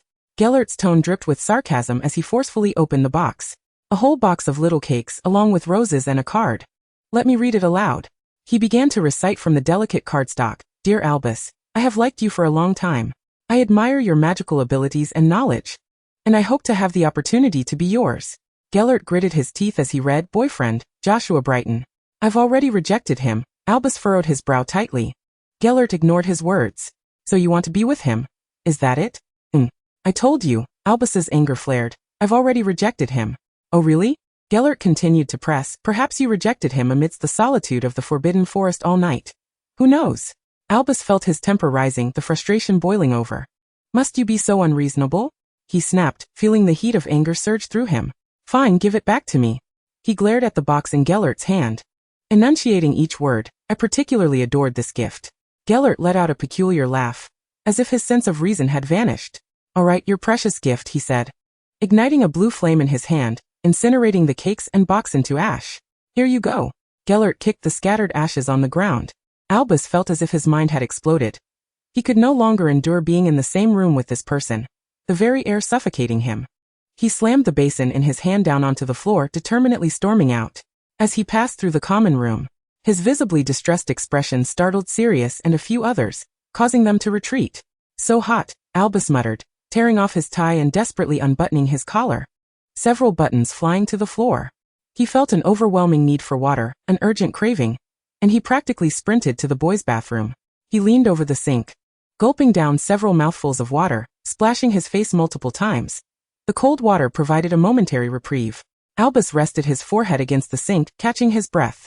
He wiped his face and, leaning against the wall, slowly raised his head. He felt a peculiar warmth in his left eye. Gazing into the mirror, Albus suddenly froze. The reflection revealed something beyond his comprehension of a century.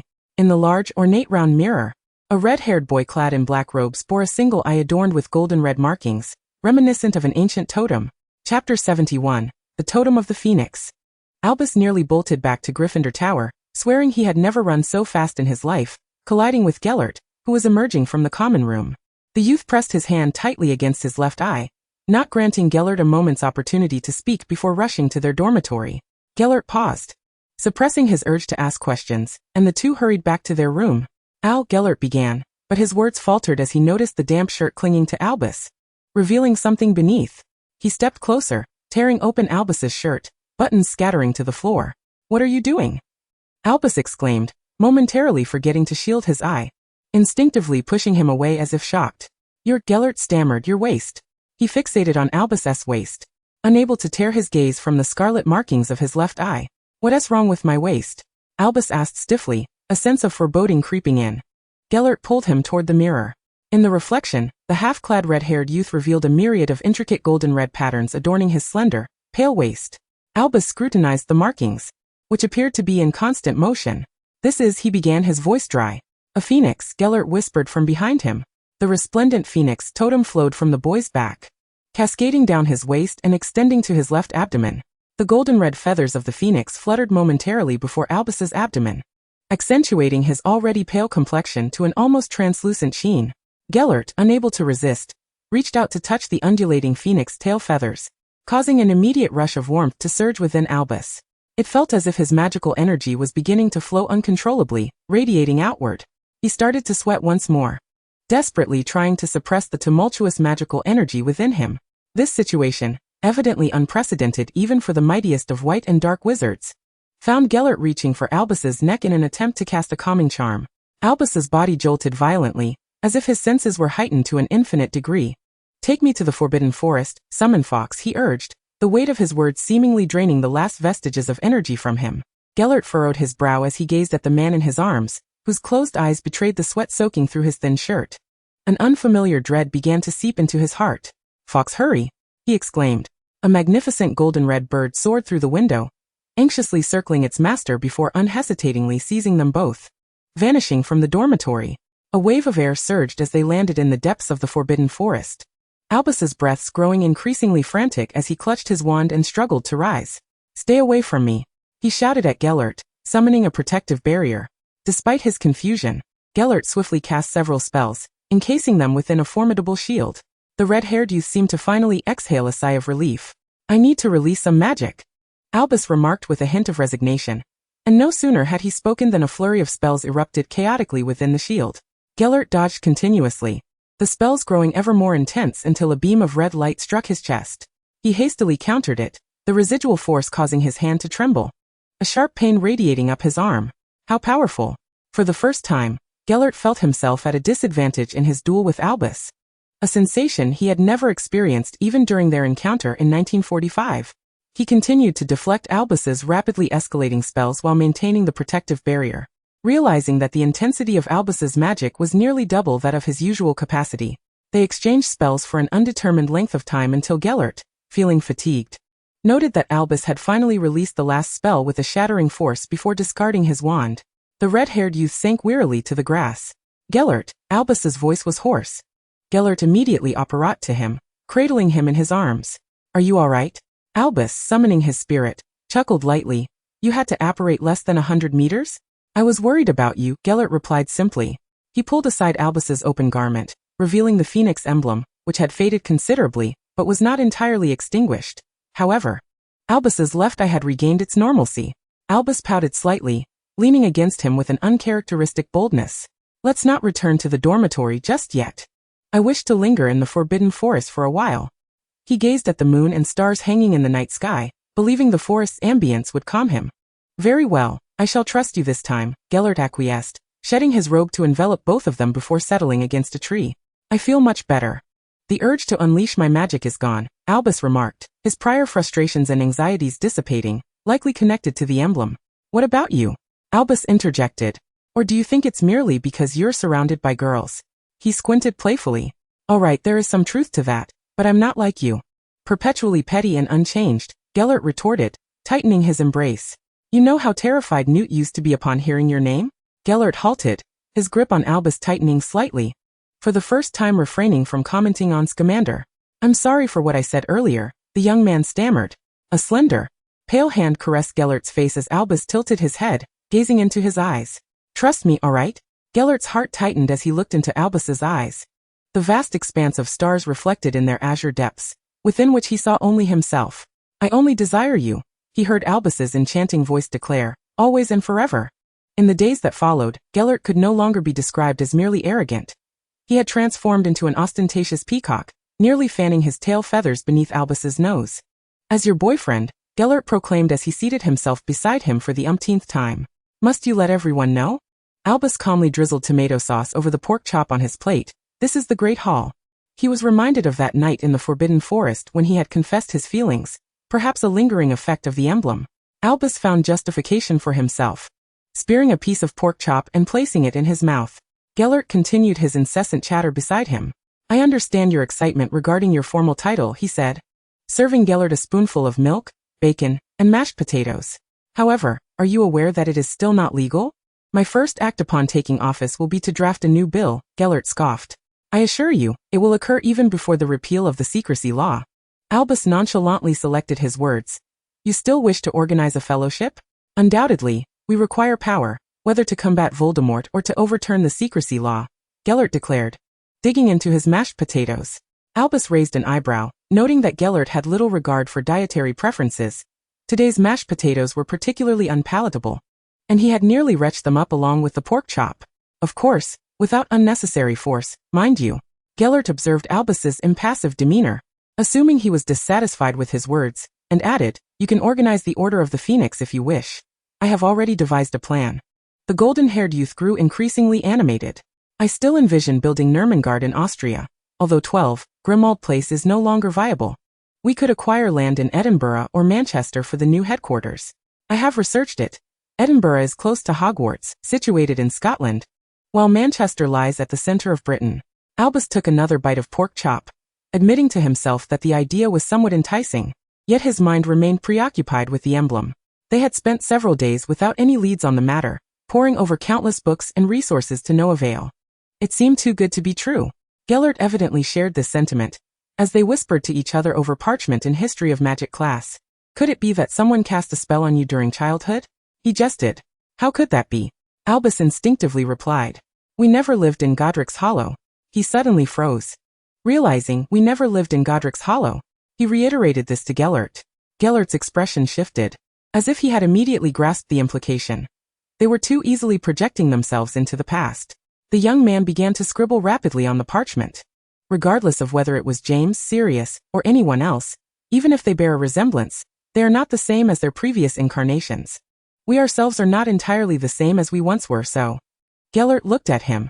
Although we are both from the family of the Phoenix, the Dumbledore family is not the same as it was in the past. Perhaps we should He picked up the parchment in his hand, upon which a few hastily scrawled words were written. The Legend of the Phoenix. Albus promptly retrieved his textbook from his bag, tore out a page, and snatched the feathered quill from Gellert's hand, swiftly inscribing a few hurried sentences. Dear Father, please inform me about the legend of the phoenix in our family, including the phoenix emblem. A prompt response is imperative. Albus. He folded the paper quickly and handed it to Gellert, who placed it in his palm and blew gently, watching as the note transformed into a paper crane and took flight, carried away by a majestic eagle. Albus closed his book with satisfaction. I must admit, you do understand me well. Of course, Gellert replied with feigned indifference. I am your boyfriend after all. Albus observed the golden-haired youth's triumphant demeanor, finding it difficult to reconcile this side of him with that of the former Dark Lord, who had once addressed thousands. However, regardless of the past or present, Gellert seemed to only display such emotions in Albus's presence. The awkwardness, the sense of grievance, the anger, the smugness, and even the jealousy displayed by Gellert were a far cry from the cold-blooded, violent, and ruthless Grindelwald. Albus found himself smiling as he discreetly clasped Gellert's hand beneath the desk. They did not have to wait long. Percival responded to him the very next day. The contents of the letter were rather succinct. Find a quiet place, bring the two-way mirror, at 8 o'clock, with the family records on another piece of paper. Albus rummaged through the envelope for some time before extracting a crumpled sheet, its handwritten script appearing somewhat aged. He pulled Gellert closer, and the two huddled together in a corner of the corridor to read. The initial content bore a striking resemblance to what he had heard in his previous life. It merely reiterated the notion that a phoenix would appear whenever a member of the Dumbledore family faced calamity. Yet, as the letter progressed, the narrative took a bizarre turn. Centuries ago, during the upheaval of the Muggle dynasty, the incessant wars led to a scarcity of resources, adversely affecting the lives of wizards. Many wizarding families struggled to find sustenance, and the Dumbledores were no exception. The youngest son of the family, driven by hunger, revealed magic in an attempt to steal a loaf of bread, and was branded as a representative of Satan by the Muggles. At that time, aside from the eldest son, who was away, and the third son, who had been lost since childhood, the rest of the family faced execution. Upon returning home, the eldest son was overcome with grief and swore vengeance, making a vow to the phoenix that appeared to him, hoping to gain extraordinary magic and power. The phoenix fulfilled his dream, yet after exacting his revenge, the eldest son became consumed by this flawless power, committing heinous acts in the pursuit of authority and wealth, resulting in the slaughter of countless innocent lives. Henceforth, descendants of the Dumbledore family would sporadically manifest this bloodline, referred to in hushed tones as the demonic phoenix bloodline. Albus furrowed his brow as he finished reading. This revelation somewhat shattered his preconceived notions. Gellert, standing beside him, commented that this bloodline should rightly be inherited by Albus. Though Albus was a tad reckless and perhaps a bit dim-witted, he shot a discontented glance at Gellert, knowing he was not that kind of person. All right, Gellert said, wrapping an arm around him. So, it seems that despite its absurdity, this legend may indeed hold some truth. As the evening approached, due to the prolonged transfiguration class, Albus and Gellert hurried back to the dormitory without having had dinner. They merely snatched a few small bread rolls from the dining hall, and at 7:59, with bread in their mouths, they activated the two-way mirror. Candella's anxious, pale visage appeared in the reflection. Mom, Albus Milat. Candela cast a puzzled glance behind them at the empty dormitory. Are you two sharing a room? She glanced at the beds pushed together. Is this your request? Of course not, Albus replied helplessly. In our first year, there were 6 boys in our house. Oh, all right, Candela's expression eased slightly. Soon after, Percival squeezed into the frame. Albus, are you all right? Clearly, Albus exaggeratedly stretched his body. I feel splendid. You should be aware of the matter regarding the Phoenix bloodline. Percival's demeanor turned serious. Listen carefully to what I'm about to say. Albus straightened up and nodded. I believe you have sensed the agitation, anxiety, and chaotic magical fluctuations. Haven to you? The middle-aged man in the mirror lowered his head, appearing somewhat dejected. That is the bloodline boiling. It typically lasts a week or more. When it begins boiling, how often it recurs, no one knows. The unfortunate truth is that all who knew have perished. Both young men frowned at this revelation, and a silence enveloped the air for a few seconds. Currently, we only know that boiling enhances magical power exponentially, heightens senses, and renders the body resilient and agile. It sounds beneficial, doesn't it? Percival's voice trembled, but it was almost uncontrollable. Yet it may lead to a magical surge that ultimately backfires, resulting in death. Albus had never witnessed such panic in his father's demeanor. According to the family records, None who inherited the Phoenix bloodline lived beyond the age of 20. Some even perished during their first boiling. Percival's complexion paled. Dad, I feel fine. It was not meant to comfort his father. Albus simply recalled that it felt unfamiliar but not uncontrollable. Really? A glimmer ignited in Percival's eyes. Indeed, you are our family's prodigy. I have an ancestral potion recipe that supposedly soothes the surges during boiling, but no one has ever successfully brewed it. I'll send it to you tomorrow. All right, Dad. Albus smiled. Please don't worry too much. Albus switched off the two-way mirror and exchanged a glance with Gellert behind him. It was fortunate to have a recipe. In reality, even though he could currently manage it, no one knew if the boiling would intensify with age or other factors. That was indeed absurd. Gellert acknowledged. But it certainly can enhance your strength. I find myself rather envious. It's like possessing the Elder Wand by default. The golden-haired youth lounged casually in the armchair, swinging his legs. Meanwhile, in Godric's Hollow, at the Dumbledore residence, Percival wiped the sweat from his forehead as he sat on a stool, finally revealing the first smile since receiving Albus's letter. Beside him, Candela wore a long face, showing no signs of relief whatsoever. Don't worry, Percival consoled his wife. Our child is a genius. You heard what Albus said. He remains composed. He has broken the family's pattern. That's not it, Candela interrupted. You know what I am concerned about, regarding the bloodline. The mother of three seemed to struggle to voice that concern. That effect, she managed to say. Should we not let Al know? There's no need, Percival quickly countered, emphatically declaring, that would frighten him. Moreover, it only takes effect during the boiling period. But Candela still wished for their son to have the right to know. There's no but. Percival stood, lighting a cigarette. Albus is only 15. Moreover, he's a boy. He firmly patted his wife's shoulder, seemingly trying to persuade himself. The likelihood of it is minimal, perhaps in 2 years. Albus will have a girlfriend, and everything will be fine. There's nothing to worry about. All right, Candela appeared conflicted, yet ultimately surrendered her thoughts under her husband's resolute demeanor. Chapter 73. Reluctance to brew potions. Nearly half a month after their conversation via the two-way mirror, they finally received the long-awaited potion recipe from Godric's Hollow. Why haven't you replaced it? It's ancient. It took ages to deliver this letter. Gellert grimaced at the owl perched in his milk. Albus disregarded his complaints and took the letter. Dad said Tuntum is ill. The red-haired youth cradled the owl affectionately. I found him when I was 3. It took me a long time to nurse him back to health. Albus calmly sipped his lemonade. Even if I replaced it, you wouldn't.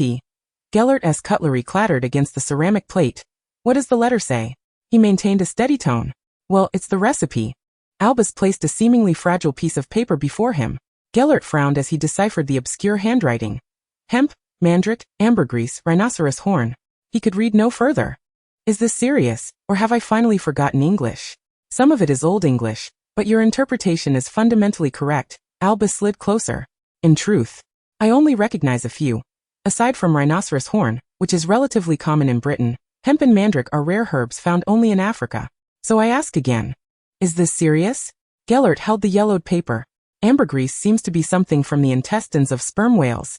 And as for the Tian Shan snow lotus, he glanced at the last ingredient. What on earth is this? Albus shook his head. The preparation steps were exceedingly complex. Though we could concoct it, we probably wouldn't have the time. Gerald tilted his head, devoid of enthusiasm. The two exchanged a thoughtful glance. The following day, they intercepted Severus as he was about to head to the library, blocking his path at the entrance of the Slytherin common room. The quiet, dark-haired boy, looking perplexed, was led away by the two to a secluded area. Hey, Severus, Albus said apologetically. We'd like to ask you for a favor. Gerald adjusted the crooked tie of Snape. It's quite simple, just brew a potion. Severus stepped back, visibly anxious. And no problem, he stammered, attempting to compose his emotions. What potion? Do you have the recipe? His instincts told him it was likely no trivial concoction. Otherwise, these two prodigies wouldn't have sought him out. Albus placed the recipe paper on the book Severus was holding. The dark-haired boy smoothed out the wrinkles and scrutinized it, his expression shifting from confusion to astonishment. I've never seen such a complex potion recipe, Severus stated seriously. And these ingredients? Few have ever encountered them. The Tian Shan snow lotus. Isn't that exclusive to China? I've heard it grows in the icy heights of Mount Everest. Well, do you think you can manage it? Gerald asked candidly. A flicker of excitement crossed Severus's face. I should be able to manage it. In fact, I haven't come across such a unique potion in a long time. It truly excites me. You know how obsessed I am with potions. However, Severus's tone dipped. But are those ingredients really obtainable? China. Gellert stroked his chin, contemplating. That might be somewhat challenging, but not impossible. Perhaps in about 2 months, I could gather the materials. But by then summer vacation will be upon us, so. Oh, that's fine, Severus smiled. I can brew it at home. I'm quite bored at Spinner's End. Thank you, Albus said, giving him a hug. After a brief farewell, Gellert and Albus wandered aimlessly around the castle. It seems we have nothing pressing to attend to, Albus remarked suddenly. A hint of guilt in his voice. Gellert glanced at him. We simply don't wish to brew potions. There's no shame in admitting it, Al. All right. Albus replied dryly. We once had a fierce argument over potion brewing. He leaned on the windowsill, seemingly reminiscing with a smile. Because you wanted that potion but didn't he want to lift a finger, insisting I do it for you. Gellert pondered for a moment. That seems to be the first time you ever said no to me. Oh indeed, Albus replied, his tone slightly discontented. I truly was very compliant with you back then. Even with the infantry army, he abruptly halted his words. A silence enveloped them for a moment, and Gellert leaned against the windowsill, showing no intention of speaking. Albus sighed inwardly, glanced around, and discreetly cast a silencing charm. All right, he said, slipping his hand beneath Geralt's open robe, embracing him and leaning against him. A glimmer of pride flashed in the golden-haired youth's eyes, and he reciprocated by wrapping his arms around Albus's waist. Then, a mischievous voice whispered in Albus's ear, in truth, I'm not angry, I'm merely pretending. Albus pinched Geralt's waist sharply, but didn't he release his grip. Knowing full well his theatrics, he simply chose to concede each time. Chapter 74 concluded. The 4th year passed in a tranquil yet fulfilling manner. After Gellert sent countless letters to various European cities such as Nuremberg, Vienna, and Madrid, it seemed they had finally managed to expedite the acquisition of materials by half a month. However, during this time, Albus was not in high spirits. He had received a letter from home. Kendra expressed her worries in the letter, stating that Anna seemed to be bullied at her new school. The school had sent several letters home, mentioning that Anna often cried in the restroom and was struggling academically this term. Yet every time Kendra visited the boarding school, the 11-year-old girl refused to speak. I need to have a proper talk with her during the summer, Albus wrote back, feeling heavy-hearted. Don't worry too much. Perhaps it's just some squabble among girls, Gellert said, unusually handing him a toffee. Girls always have a lot of drama. Whenever matters involving Albus and Ariana arose, Albus tended to become overly anxious. Although Geralt's words lacked persuasive power, candy always managed to lift his spirits. Albus unwrapped the candy, and the creamy white confection suddenly burst into a small smiling face before transforming into a tiny phoenix that landed in his palm. Well, I hate to eat this now, Albus said softly. Suddenly, another hand appeared before him, holding several lemon sherbets. Let us chat with her together, shall we? Gellert smiled, his tone quite earnest. Albus found himself momentarily startled by the warmth in Geralt's gaze, a feeling of affection that was almost overwhelming, one he hadn't experienced in years, nearly forgotten. Unfortunately, such a pleasant atmosphere didn't last long, as a sudden thunderous sound of footsteps echoed from outside the study room, followed by the cacophony of students shouting, "Let us go," Albus said awkwardly as he grabbed the candy. We have class soon anyway. The two hastily gathered their belongings and exited the study room, where nearly all the students were rushing out from various directions. Minister Fudge, the director of education, and several oars had arrived, and students with the latest news were eagerly spreading it, fearful of missing any detail. Students from different grades and houses gathered around the windows, filling the area inside and out. What, is the ministry finally deciding to disband Hogwarts? Gellert scoffed sarcastically. They found themselves stuck in the throng on their way to the 4th floor. Although he had little enthusiasm for classes, being wedged in a crowded mass was hardly comfortable. James pushed his way to the front, straining his neck, sensing something significant was afoot. They're not going to add more classes, are they? A disheartened Gryffindor girl muttered to herself. Chatter filled every corner of the castle, and soon the students' curiosity was satisfied. Attention all students, afternoon classes are cancelled. Professor McGonagall's voice, amplified by a sonorous charm, resonated throughout the castle. All students, including first years, are to assemble in the Great Hall at 4 o'clock. No one is to be late. Sirius glanced at his watch. 3:30, we have half an hour. Shouldn't we be going now? Could it be that the Dark Lord is launching an attack? A student speculated. Albus glanced at Gellert, who shook his head. What could it possibly be? A flicker of curiosity ignited within him. At 4 o'clock, the Great Hall was filled to the brim with students from all grades, a chaotic sea of bodies. Albus surveyed the crowd, noticing that only Gellert seemed disinterested as he flipped through a book. There's nothing that the ministry could announce that would pique my interest. The lazy golden-haired boy leaned against the wall, remarking, "Ah, how delightful to see so many youthful faces." Cornelius Fudge adjusted his collar meticulously. The children of Hogwarts are truly vibrant. Pathetic. Gellert turned a page in his book, and many turned to stare at him in the eerily silent hall. Fudge coughed disapprovingly, scanning the crowd, seemingly searching for whoever dared to challenge his authority. Albus patted the person beside him. "Don't stir trouble." Having failed to identify the audacious student, the somewhat portly Minister of Magic cast another sonorous charm and boomed, "It is my great honor, in light of the severe circumstances in Europe, to announce that, after extensive coordination among various departments of our ministry, to promote friendly exchanges between the wizarding communities of Europe and America, and following a fruitful discussion with the administration of Ilvermorny School of Witchcraft and Wizardry, we are officially announcing that Hogwarts will be initiating a student exchange program starting next academic year." Oh, Fudge wiped the sweat from his forehead. "This is a precedent set in a century. Professor McGonagall will explain the details." The hall erupted into fervent discussions. For most young wizards raised in England, the distant lands of America and Ilvermorny were entirely foreign. Gellert lifted his head, squinting thoughtfully as he tucked the book into his bag. Professor McGonagall, ever composed, rapped her knuckles against the lectern. The upcoming exchange program evidently held significant importance, both for the students set to journey to the American continent, and for the visitors from afar who would grace Hogwarts in the next academic year. The witch adorned in a tall hat unfurled a scroll. The exchange program would span an entire year, offering 8 spots, 2 from each house, open for aspiring students to apply for selection. Filch wheeled in a box. Interested candidates could submit their applications within 3 days, and there would be a test. However, students from the 1st to 3rd years were ineligible to apply. McGonagall chose to disregard the rising tide of complaints from the audience. Given the significance of the NEWT's 7th years were also disqualified. There were no protests this time, as the burden of looming examinations rendered the program less appealing to the graduating students. Thus, selections would be made from the 4th, 5th, and 6th years. Professor McGonagall concluded by stating that the selected students would receive their badges before the end of the academic year, reminding them to gather at the school by August 28th, as latecomers would not be accommodated. After her address, she exchanged glances with several individuals behind her, and those from the Ministry of Magic nodded in agreement, before Fudge stepped forward. "So may the students of Hogwarts bring their flair to the distant shores of America, and those exchange students who excel may be rewarded handsomely." With that, the meeting was adjourned, and a throng of students erupted into noise as they spilled out of the hall. "You find Albus's declarative statement intriguing." Gellert seldom displayed his emotions.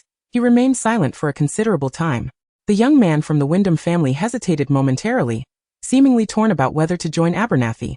This was a fortuitous opportunity to see them. Albus said nothing throughout their journey, and with no classes that evening, the two returned to their dormitory. "I don't fancy America," Albus remarked coolly as he settled into a chair. Gellert suddenly chuckled inexplicably. "Who does? New York is a splendid city." Albus summoned a teapot, and began brewing red tea. "If you don't wish to go, then don't," Gellert said, gazing at the person across from him. "But I intend to."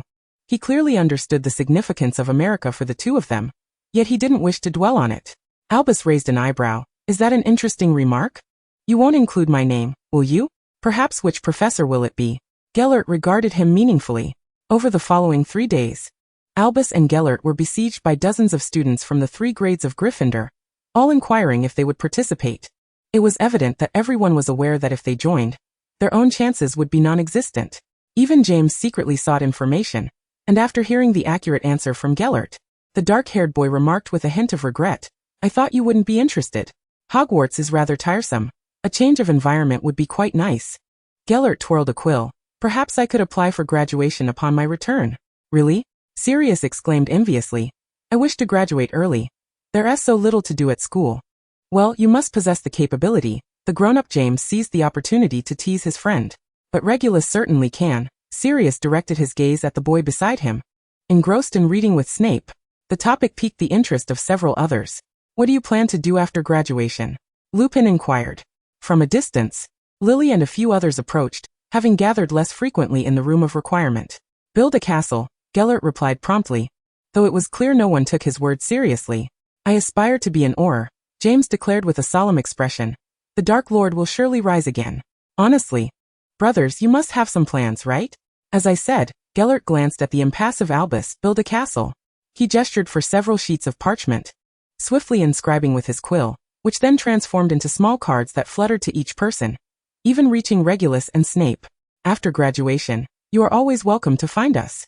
Austria, Numungered, Snape read aloud, frowning, while the others looked on with puzzled expressions. Gellert chuckled, pulling the person beside him away from the room of requirement. I recall I never stated I wished to work with you, Albus teased lightly. Collaborate. Gellert corrected his phrasing as he walked ahead. My dear Mr. Dumbledore. I believe they would prefer to follow you. The blonde youth turned back, revealing a carefree smile in the sunlight. On the final day of the academic year, burdened with luggage, Gellert and Albus received their badges with little surprise. Quite exquisite, Gellert remarked as he examined the silver badge resting in his palm, a rare compliment.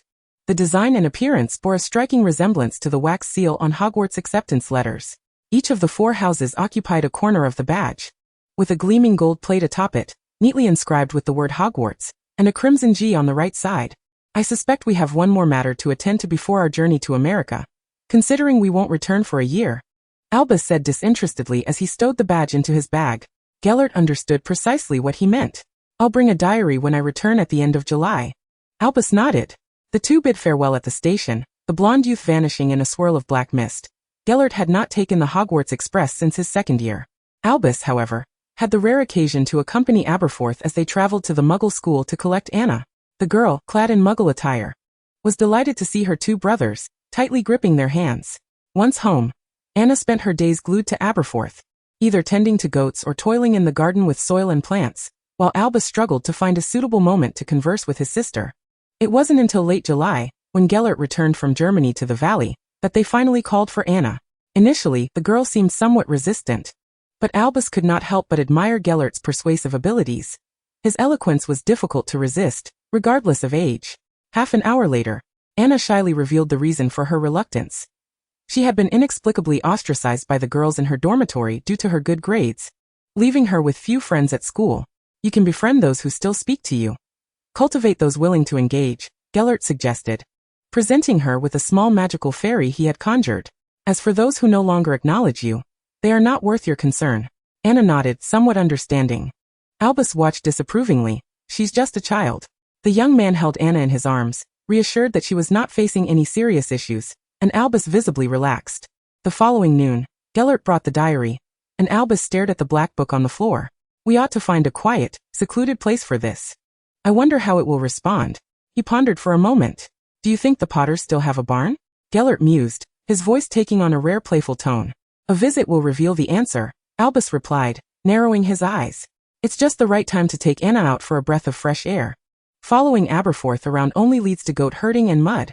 Then let us depart, they agreed in unison. They promptly decided to visit the old neighbors of Godric's Hollow, casually donning some clothing before heading downstairs, calling for Anna, who was busy working on a puzzle. Anna, would you like to visit your brother's home? Albus bent down, speaking gently. And perhaps we'll buy you an ice cream. The girl immediately cheered. Then I want to choose the prettiest dress. Anna bounced into her room. You want ice cream, don't you? Gellert wrapped his arm around Albus from behind. Let go, we're at home, Albus murmured softly. No one is around. Today, Percival and Kendra ventured to London, while Aberforth took a goat to the veterinarian in the valley, leaving the house somewhat desolate. Aberforth withdrew his hand. Do you not consider Anna to be a person? She is merely a child. Gellert shrugged, leaning against the sideboard. Shortly thereafter, Ariana emerged, adorned in a purple floral dress. Do I look pretty, Albus? The girl twirled, lifting her skirt. Albus replied earnestly, observing her beauty. Aside from that, he found himself at a loss for words. Really? Anna reappeared from the room, brandishing a white lace-trimmed princess dress. What about this one? I adore it. Which is prettier? Albus furrowed his brow, seemingly grappling with the world's most formidable dilemma, casting a helpless glance at Gellert. The blonde youth smirked, sauntering past him and playfully patting his waist. Anna. Gellert put on a standard smile. While the white dress is lovely, it's a tad too formal for visiting friends. Shall we wear the purple one instead? Anna nodded vigorously, obediently returning the white dress to her room. Do you genuinely believe that, or was it merely a casual remark? Albus gazed at him in astonishment. I truly mean it, Gellert replied with utmost seriousness. I am quite discerning about these matters, don't you think? Albus instantly recalled those extravagant and opulent garments. All right. He conceded quietly, recognizing the truth in Gellert's words. At long last, the trio departed, stopping for 20 minutes to buy ice cream, and finally arrived at the Potter residence at 3 o'clock.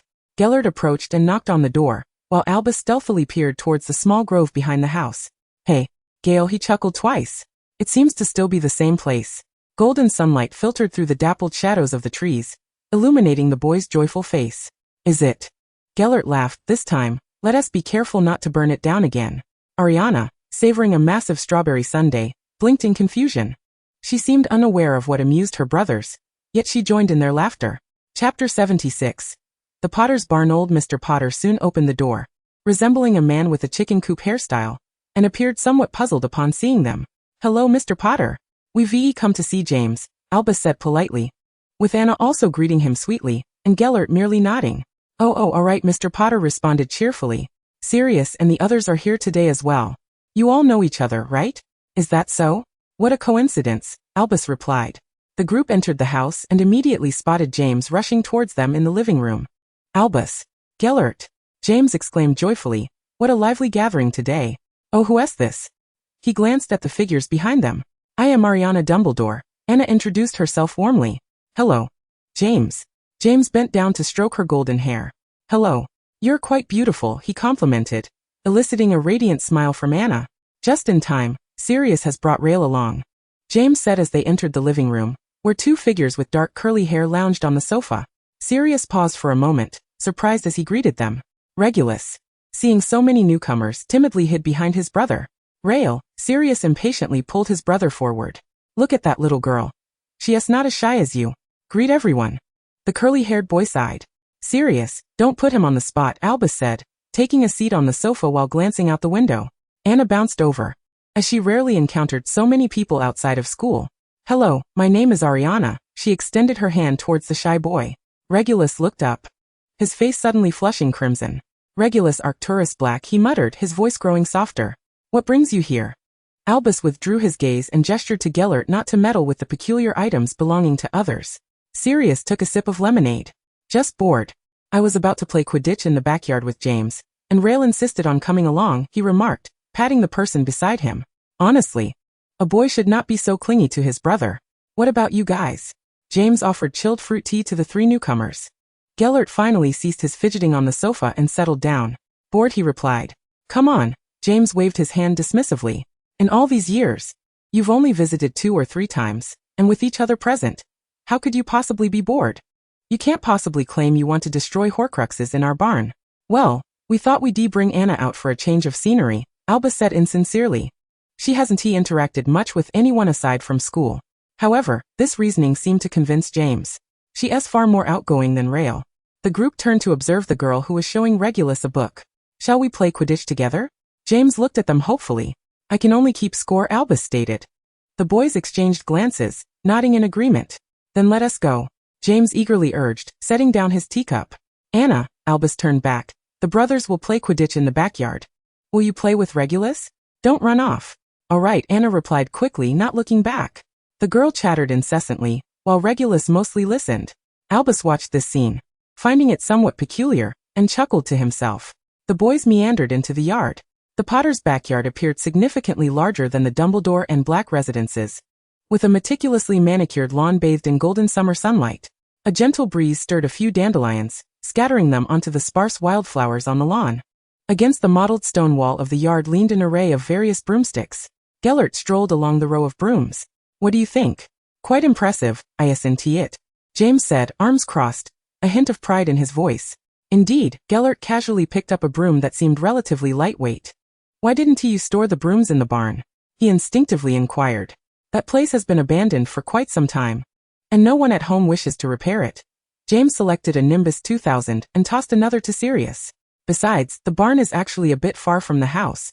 It's a hassle, and there are always strange creatures lurking about, the dark-haired youth complained, seemingly recalling something. How do you know I have a barn? Gellert halted, his foot poised to mount the broom. Just a guess, he replied, maintaining his composure. There must be somewhere to store the brooms, right? My dad built a dedicated Quidditch storage shed. James soared into the sky, the carefree boy not pondering too deeply. It can hold hundreds of brooms. Albus cleared his throat softly, transfiguring a wooden stick into a scoreboard. Alright, let us begin quickly, the sun will set soon. This three-person skirmish felt somewhat monotonous, and it wasn't long before Albus's eyelids began to droop. He propped his chin up, watching the players above, suddenly recalling that Gellert had previously taken him for a broom ride. They had whimsically picked up a broken stick from some woods in the valley, and performed a transformation spell, albeit crashing into a stream after flying merely 10 meters. Albus squinted, now suspecting that someone might have done that on purpose. The boy yawned widely and turned to tap against the bright wooden lattice window behind him. The two little figures inside immediately turned their heads. Albus waved his hand again, and soon Ariana came running out, joyfully tugging Regulus along. Hey, I need to step out for a bit. Can you help my brother keep score? The red-haired boy flashed a mischievous smile at the two little ones. Keeping score in Quidditch is quite simple, he pointed to the sky. Each time someone scores, add 1 point. Albus stood up, blinking his eyes. I shall return with the finest fruit pies from the valley, he declared, vanishing into the thicket under the bemused gazes of Anna and Regulus. He treaded upon the fallen leaves, advancing along a familiar path. A few squirrels scurried past his feet. In the distance, he caught a glimpse of the dilapidated, square-thatched cottage, which bore a gaping hole in its roof. A broader smile spread across the youth's face as he nearly bounded to the barn. With a deft flick of his wand, he cast a transfiguration spell on the stone, skillfully climbed to the ancient window, pushed open the shattered glass, and tumbled inside, landing atop a mound of straw. Albus dusted himself off and surveyed the surroundings. Guided by memory, he waved his wand, first mending the roof, and then clearing away the disarray. After a few minutes, the ramshackle barn was finally presentable enough to accommodate visitors, yet the boy still appeared unsatisfied. Perhaps tomorrow, he mused. With a few more spells of illusion and disillusionment, Albus stowed his wand in his pocket and vanished from the spot. Upon returning to the Potter residence, clutching several fruit pies, the sun had already descended to the horizon, painting the sky with hues of orange and purple. The enticing aroma of beef stew wafted from the nearby cottage, stirring his appetite. Meanwhile, the three boys, drenched in sweat from their game, lay sprawled on the lawn, not bothering to inquire about his whereabouts. Have you just finished? Albus raised an eyebrow. Are you mad? It's past 6. Gellert appeared utterly disinclined to converse.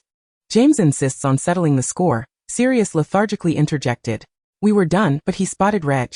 The boy sat up, a hint of embarrassment coloring his cheeks as he exclaimed, Give me a 2-point score for that ball. He then glanced at the golden-haired lad sprawled on the grass, adding, and for Anna. Sirius shrugged, so we restarted. I must have 2 children, James grumbled defiantly. Albus could only roll his eyes in response. He placed the fruit pies meant for Sirius and James on a nearby wooden table, poking the sweaty boy on the back with a hint of distaste. Let us go. Mum, Dad, and Albus should be back soon. Gellert rose, feeling fatigued and hungry, snatching a half-eaten pie from Albus's hand. That was mine, Albus muttered silently. Here. Gellert tossed it back.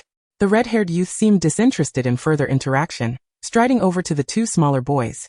Next time, the scoring must be fair, all right? Albus cheerfully distributed the last 2 fruit pies to them.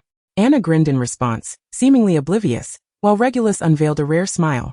After bidding farewell to James, Sirius and Regulus used the portkey to return to number 12, Grimmauld Place.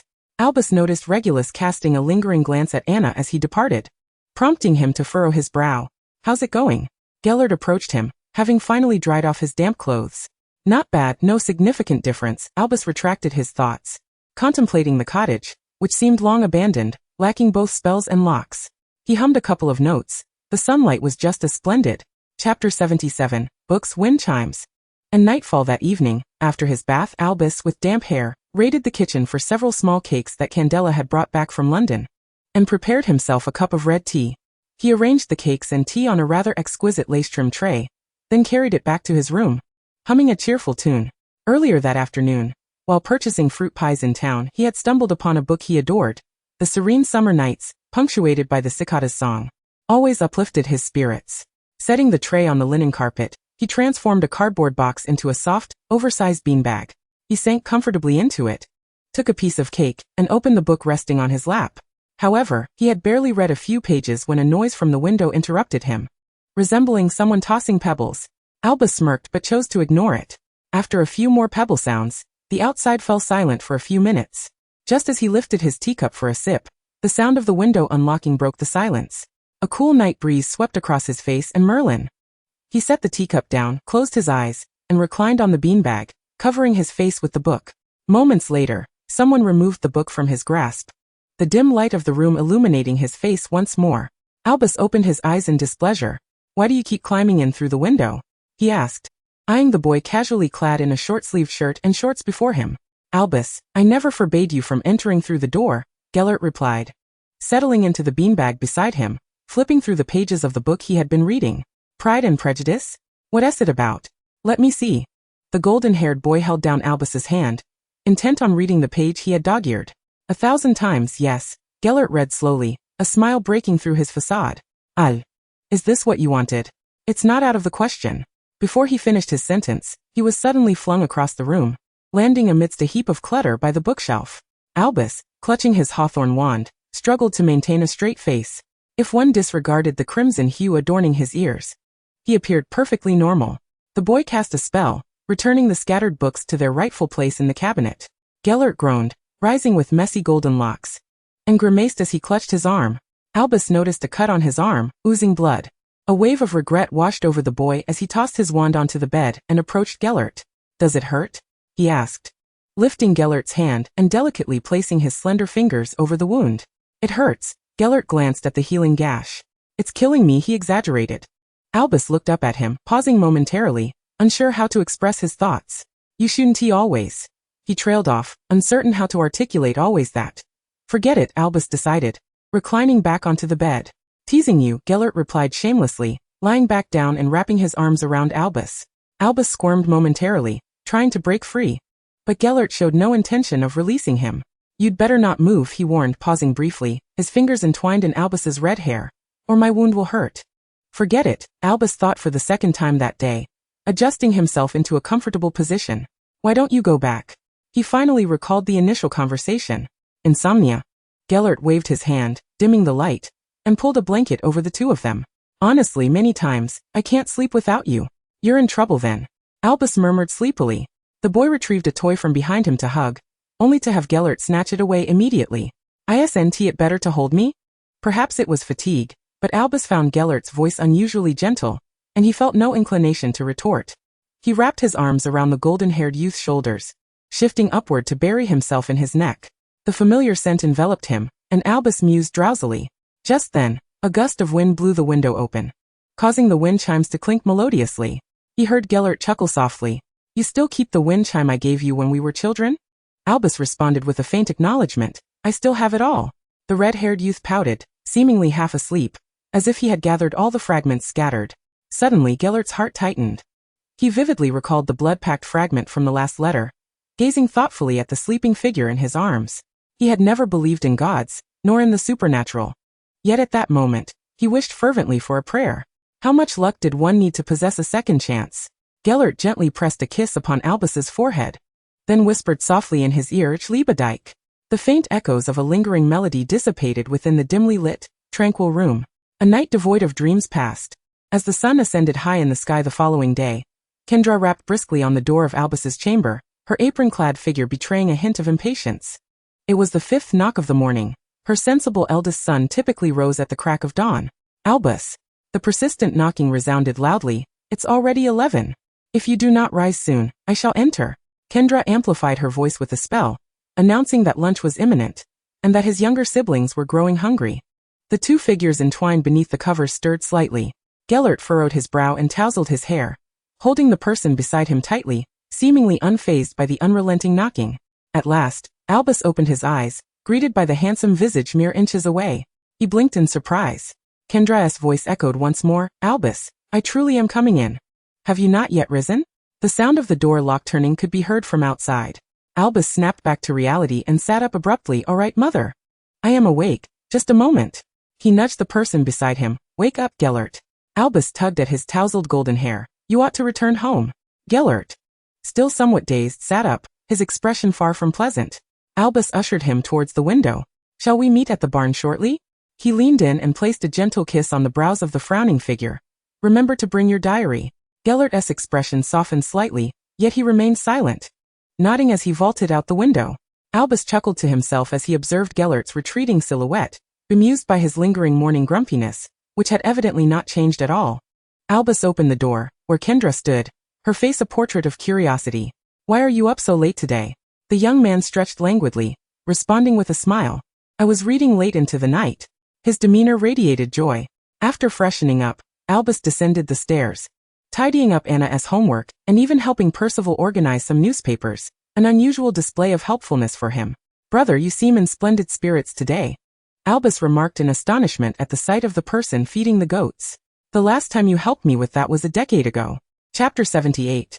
The glorious summer having finished lunch, Albus stepped out into the midday warmth beneath a radiant sun, accompanied by the cheerful chirping of birds. He first visited the local floristry, selecting 2 pots of blooming sunflowers, and later perused the general store, acquiring several gleaming silver pieces until his satchel was nearly bursting. Only then did he make his way to the barn. As he traversed the expansive flower fields, a delicate lavender butterfly settled upon his shoulder. The young man tilted his head slightly, extending his hand to gently brush the butterfly's wings, which fluttered momentarily before soaring into the azure expanse of the sky. Upon reaching the barn's entrance, Albus noted that the shattered window and the rickety door from yesterday had been mended, a wooden sign now hanging upon the door, inscribed with the words "The Deathly Hallows." He felt a slight sting in his eyes. Pushing the door open, he stepped inside to find Gellert seated upon a golden mound of straw, diligently assembling a brass apparatus. Sunlight streamed through the barn's small window, bathing the youth in a golden glow that seemed to take form. Everything shimmered in resplendent gold, as though that same radiant summer had not vanished like the fleeting bloom of the wisteria, leaving behind a desolate and sorrowful conclusion. Gellert lifted his gaze, catching sight of something glimmering within Albus's cerulean eyes. He sighed a rare gesture, and pulled Albus into his embrace. Is it over then? He inquired softly. The golden-haired youth pressed a kiss against his earlobe. What did you bring? Albus inhaled deeply, retrieving the items from his pocket, leaving Gellert momentarily astonished by the heap of treasures strewn across the floor. Do you remember that we are to depart for America in a month? Albus shot him a sidelong glance, rising to tidy up. Despite his words, Gellert assisted in arranging the flower pots and silverware. To the left, Albus instructed, casting a disapproving glance at the placement of the silver cup. Gellert responded with a gentle smile, shifting the cup to the designated spot. An hour later, the duo had tidied the modest room and sat opposite one another on the floor, wands in hand. It is time to attend to business. Albus gazed at the diary on the ground, and Gellert waved his ivory wand, reinforcing several spells. Their eyes met, and Gellert pointed to the tattered notebook, Fire Shield. A circle of blue flames ignited around the diary, yet it appeared impervious to the onslaught of magic, remaining unscathed. Gellert maintained the shield's perimeter, nodding at Albus. Albus withdrew his wand, invoking Fire God, clear the path. With the clarity of his youthful voice, an orange blaze surged forth, intertwining with the blue flames upon the ground. The colors converged, morphing into the violet flames reminiscent of those encountered in the Forbidden Forest. The diary quivered violently, its cover becoming riddled with cracks. A harrowing and anguished scream resonated within the protective barrier. The diary erupted in a cloud of black smoke, disintegrating into ash. Yet the 2 youths remained transfixed, gazing intently at one another. Do you feel it? Albus murmured, his voice wavering slightly. Gellert's eyes flashed with astonishment. I can sense your thoughts, he replied in a peculiar tone. Or perhaps your soul. Albus closed his eyes, the thoughts and memories belonging to Gellert flooding his mind. He found himself unable to look away, for in that moment, they felt as though they were one. Then, the young man opened his eyes, a smile gracing his features. I can even predict what you intend to do tomorrow. Albus teased, very well. I shall ponder whether or not to meet you. Gellert awkwardly touched his face, retracting the fire shield, severing the connection. It seems that during our fusion spell, we experience effects that transcend mere legilimency, perhaps a blend of legilimency and mind reading. Albus remarked thoughtfully. What if we tried without our wands? Shall we give it a go? Gellert appeared reluctant. Yet Albus, observing the discomfort etched on his companion's face, could not suppress his laughter. Why has your confidence waned? Are you afraid to admit your thoughts? He moved to perch upon Gellert's lap. Come now. Be quick about it. Albus placed his hand over Gellert's heart, seeking simplicity. Gellert leaned down, pressing his lips against Albus's, his right hand covering Albus's hand resting upon his chest. As he employed the same calming spell, the connection reignited. Perhaps it was the proximity that amplified the sensation, for this time it felt more intense. Gellert deepened the kiss, causing Albus to instinctively draw back. They tumbled into the nearby haystack. Albus felt Gellert's unabashed emotions, his heart racing violently within his chest, prompting him to hastily retract the spell. I understand your resolve now, he declared, pushing Gellert away. Gellert lay back against the haystack, eyes closed, shielding himself from the sun with a hand. Was that truly a soothing spell? He inquired. The effect seemed to have gone awry, as a charming smile tugged at the corners of his lips. Albus chuckled at his words, tossing a handful of straw at him, only to grab another fistful and add to the pile. "What's this?" came the muffled response from beneath the straw. "Are you finally unable to bear my handsomeness?" He then felt Albus lean against him. "Don't move," Albus mimicked Gellert's earlier playful tone, "or my wounds may ache." The chest beneath him rose and fell, then stilled. Gellert moved his fingers to clear the straw from his face, steadying Albus's waist with firm grips. "Have you lost weight?" he asked. "Perhaps," Albus replied casually. "Mother's cooking has not been quite up to par lately." He casually grabbed a straw, casting a transfiguration spell to pull down Gellert's collar. Tracing along his shoulder and collarbone, Gellert felt a ticklish sensation, and instinctively shrank back. "What are you drawing?" Albus teased. "You shall find out tonight," he replied, playfully covering Gellert's curious gaze. "Do not peek." Voldemort must be absolutely furious now, as Gellert lies quietly, his hands restless, while Albus seldom indulges him. Who cares really? In retrospect, the destruction of Horcruxes in this lifetime seems remarkably easier. The red-haired youth is intently sketching on the nape of the person beneath him. They lingered in the somewhat antiquated barn until the stars and the moon graced the vast, boundless night sky, marking the conclusion of their meeting. Albus and Gellert tread back through the woods, stepping over dry twigs and fallen leaves when suddenly the red-haired youth halted. As Gellert turned back in confusion, the boy leapt onto his back. "I'm tired," he implied. Gellert, hoisting his legs, replied, "So am I." The blond youth smiled, tilting his face. "You must give me a boost." Albus, in a moment of benevolence, planted several kisses on his face. Gellert lifted him slightly and resumed walking. "You can see the drawing I made for you," a playful voice whispered in his ear. Before the youth's eyes appeared a mirror, revealing Gellert's collarbone gradually adorned with two small figures holding hands. To the left stood a stern-faced, heterochromatic blonde figure, while to the right, a smiling red-haired one.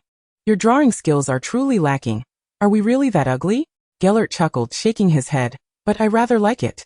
Albus huffed lightly. "Hurry up. It's quite cold tonight." Hearing this, Gellert quickened his pace.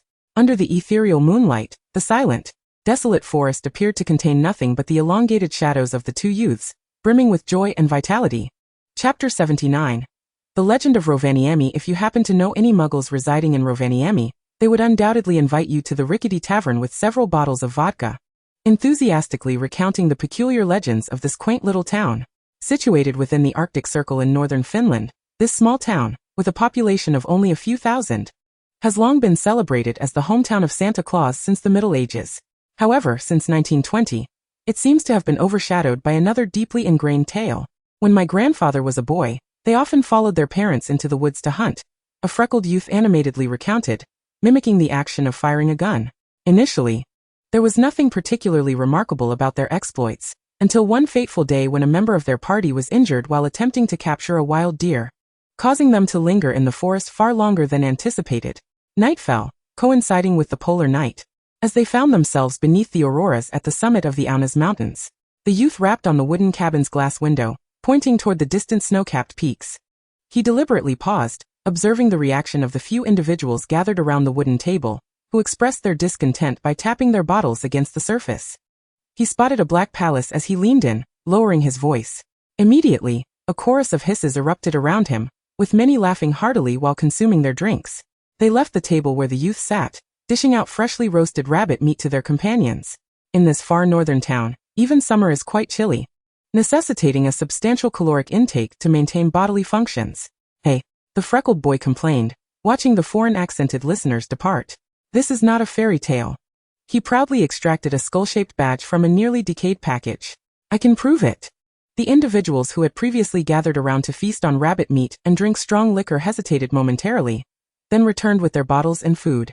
The boy climbed onto the table, triumphantly waving the badge in his hand. "This was given to me by the people of the palace. Of course, you cannot have it. Only we, the chosen apostles, possess it. Every Monday night it will conjure bread, potatoes, and milk, sometimes other foods as well." The group scrutinized the exquisite badge in the boy's hand, which indeed appeared far too fine for a ragged boy like him to own. "What apostles?" one person questioned after taking a swig of liquor. "That badge isn't stolen, is it? And is it really as mystical as you claim? That thing has long been taken for research. Why are we still talking about this?" The boy seemed to take offense. The chosen apostles must offer a bit of blood at the foot of the mountain each month, he declared loudly, rolling up his sleeve. The crowd gasped as they beheld several scars adorning his arm, after which the boy broke into a peculiar smile. As for why no one outside knows, it's because speaking of it beyond Rovaniemi leads to. He made a slashing motion across his throat, death. I believe many have tried, he added, crossing his arms. Our sacred ground cannot be desecrated. The group exchanged glances, clearly intrigued. Can we see if it will indeed conjure food on Monday night? No problem. The boy leaned over the table, glancing back and forth at them. 20 marks each, plus another secret.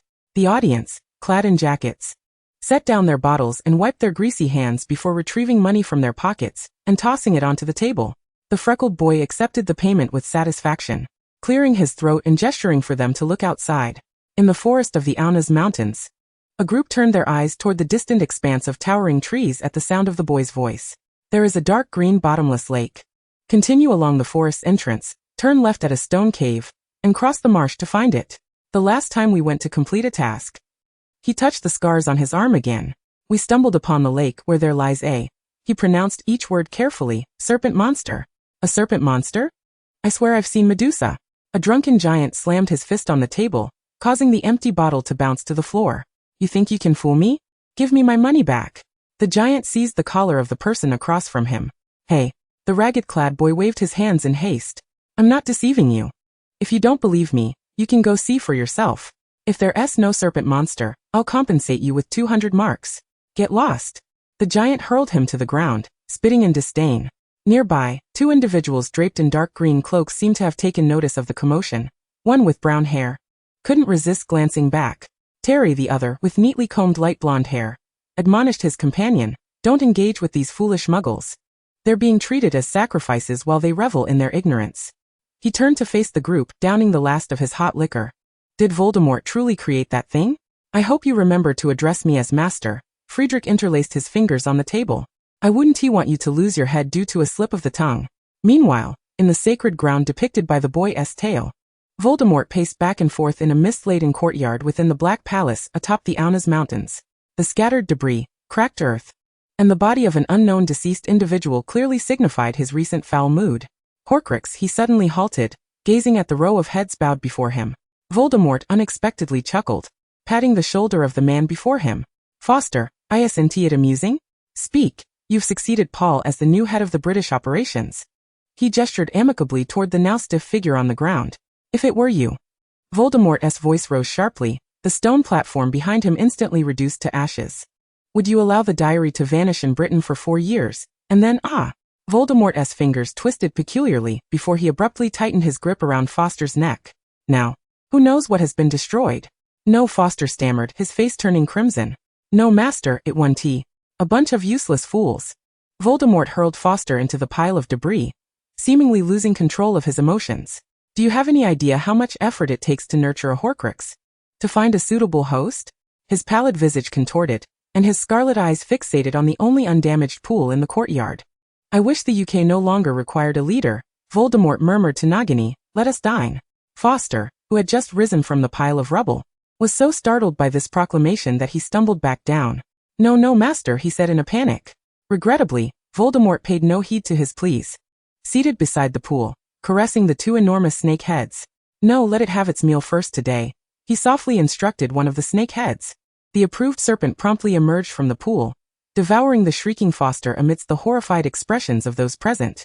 In mere moments, a wide-eyed head was regurgitated from the monstrous creature's maw, rolling before a row of onlookers, exuding warmth. Voldemort frowned in displeasure. Nagini, you are still so finicky. Not a single soul dared to respond. Begone, you worthless wretches. Voldemort waved his hand irritably. I do not wish for such occurrences to repeat. You must report to me weekly regarding the status of the remaining Horcruxes. The row of individuals visibly sighed in relief, grateful to have spared their lives today, and promptly dissolved into black smoke, vanishing from the scene. Voldemort approached the pool once more, his scaled hand reaching down. Nagini, my dear, come forth. The pool tremored violently twice, suddenly expanding infinitely, creating towering waves, and subsequently, the entire courtyard was enveloped in a shadow that blotted out the sun. Voldemort gazed fondly at the 2-headed beast before him, as Nagini lowered her central head, revealing her fangs. The sun troubles you, does it? Voldemort mused thoughtfully. stepping onto the snake's head. Then let us descend below. He stroked Nagini's now desiccated scales. All Death Eaters, convene in the catacombs. He pressed the dark mark on his arm. Chapter 80. The gathering of Death Eaters as Voldemort descended into the catacombs upon Nagini. The chamber, adorned with dark and green embellishments, was already occupied by several figures cloaked in black and green. Each cloak bore a skull emblem at the collar. Voldemort cast a glance, instructing Nagini to halt at the foremost stone platform.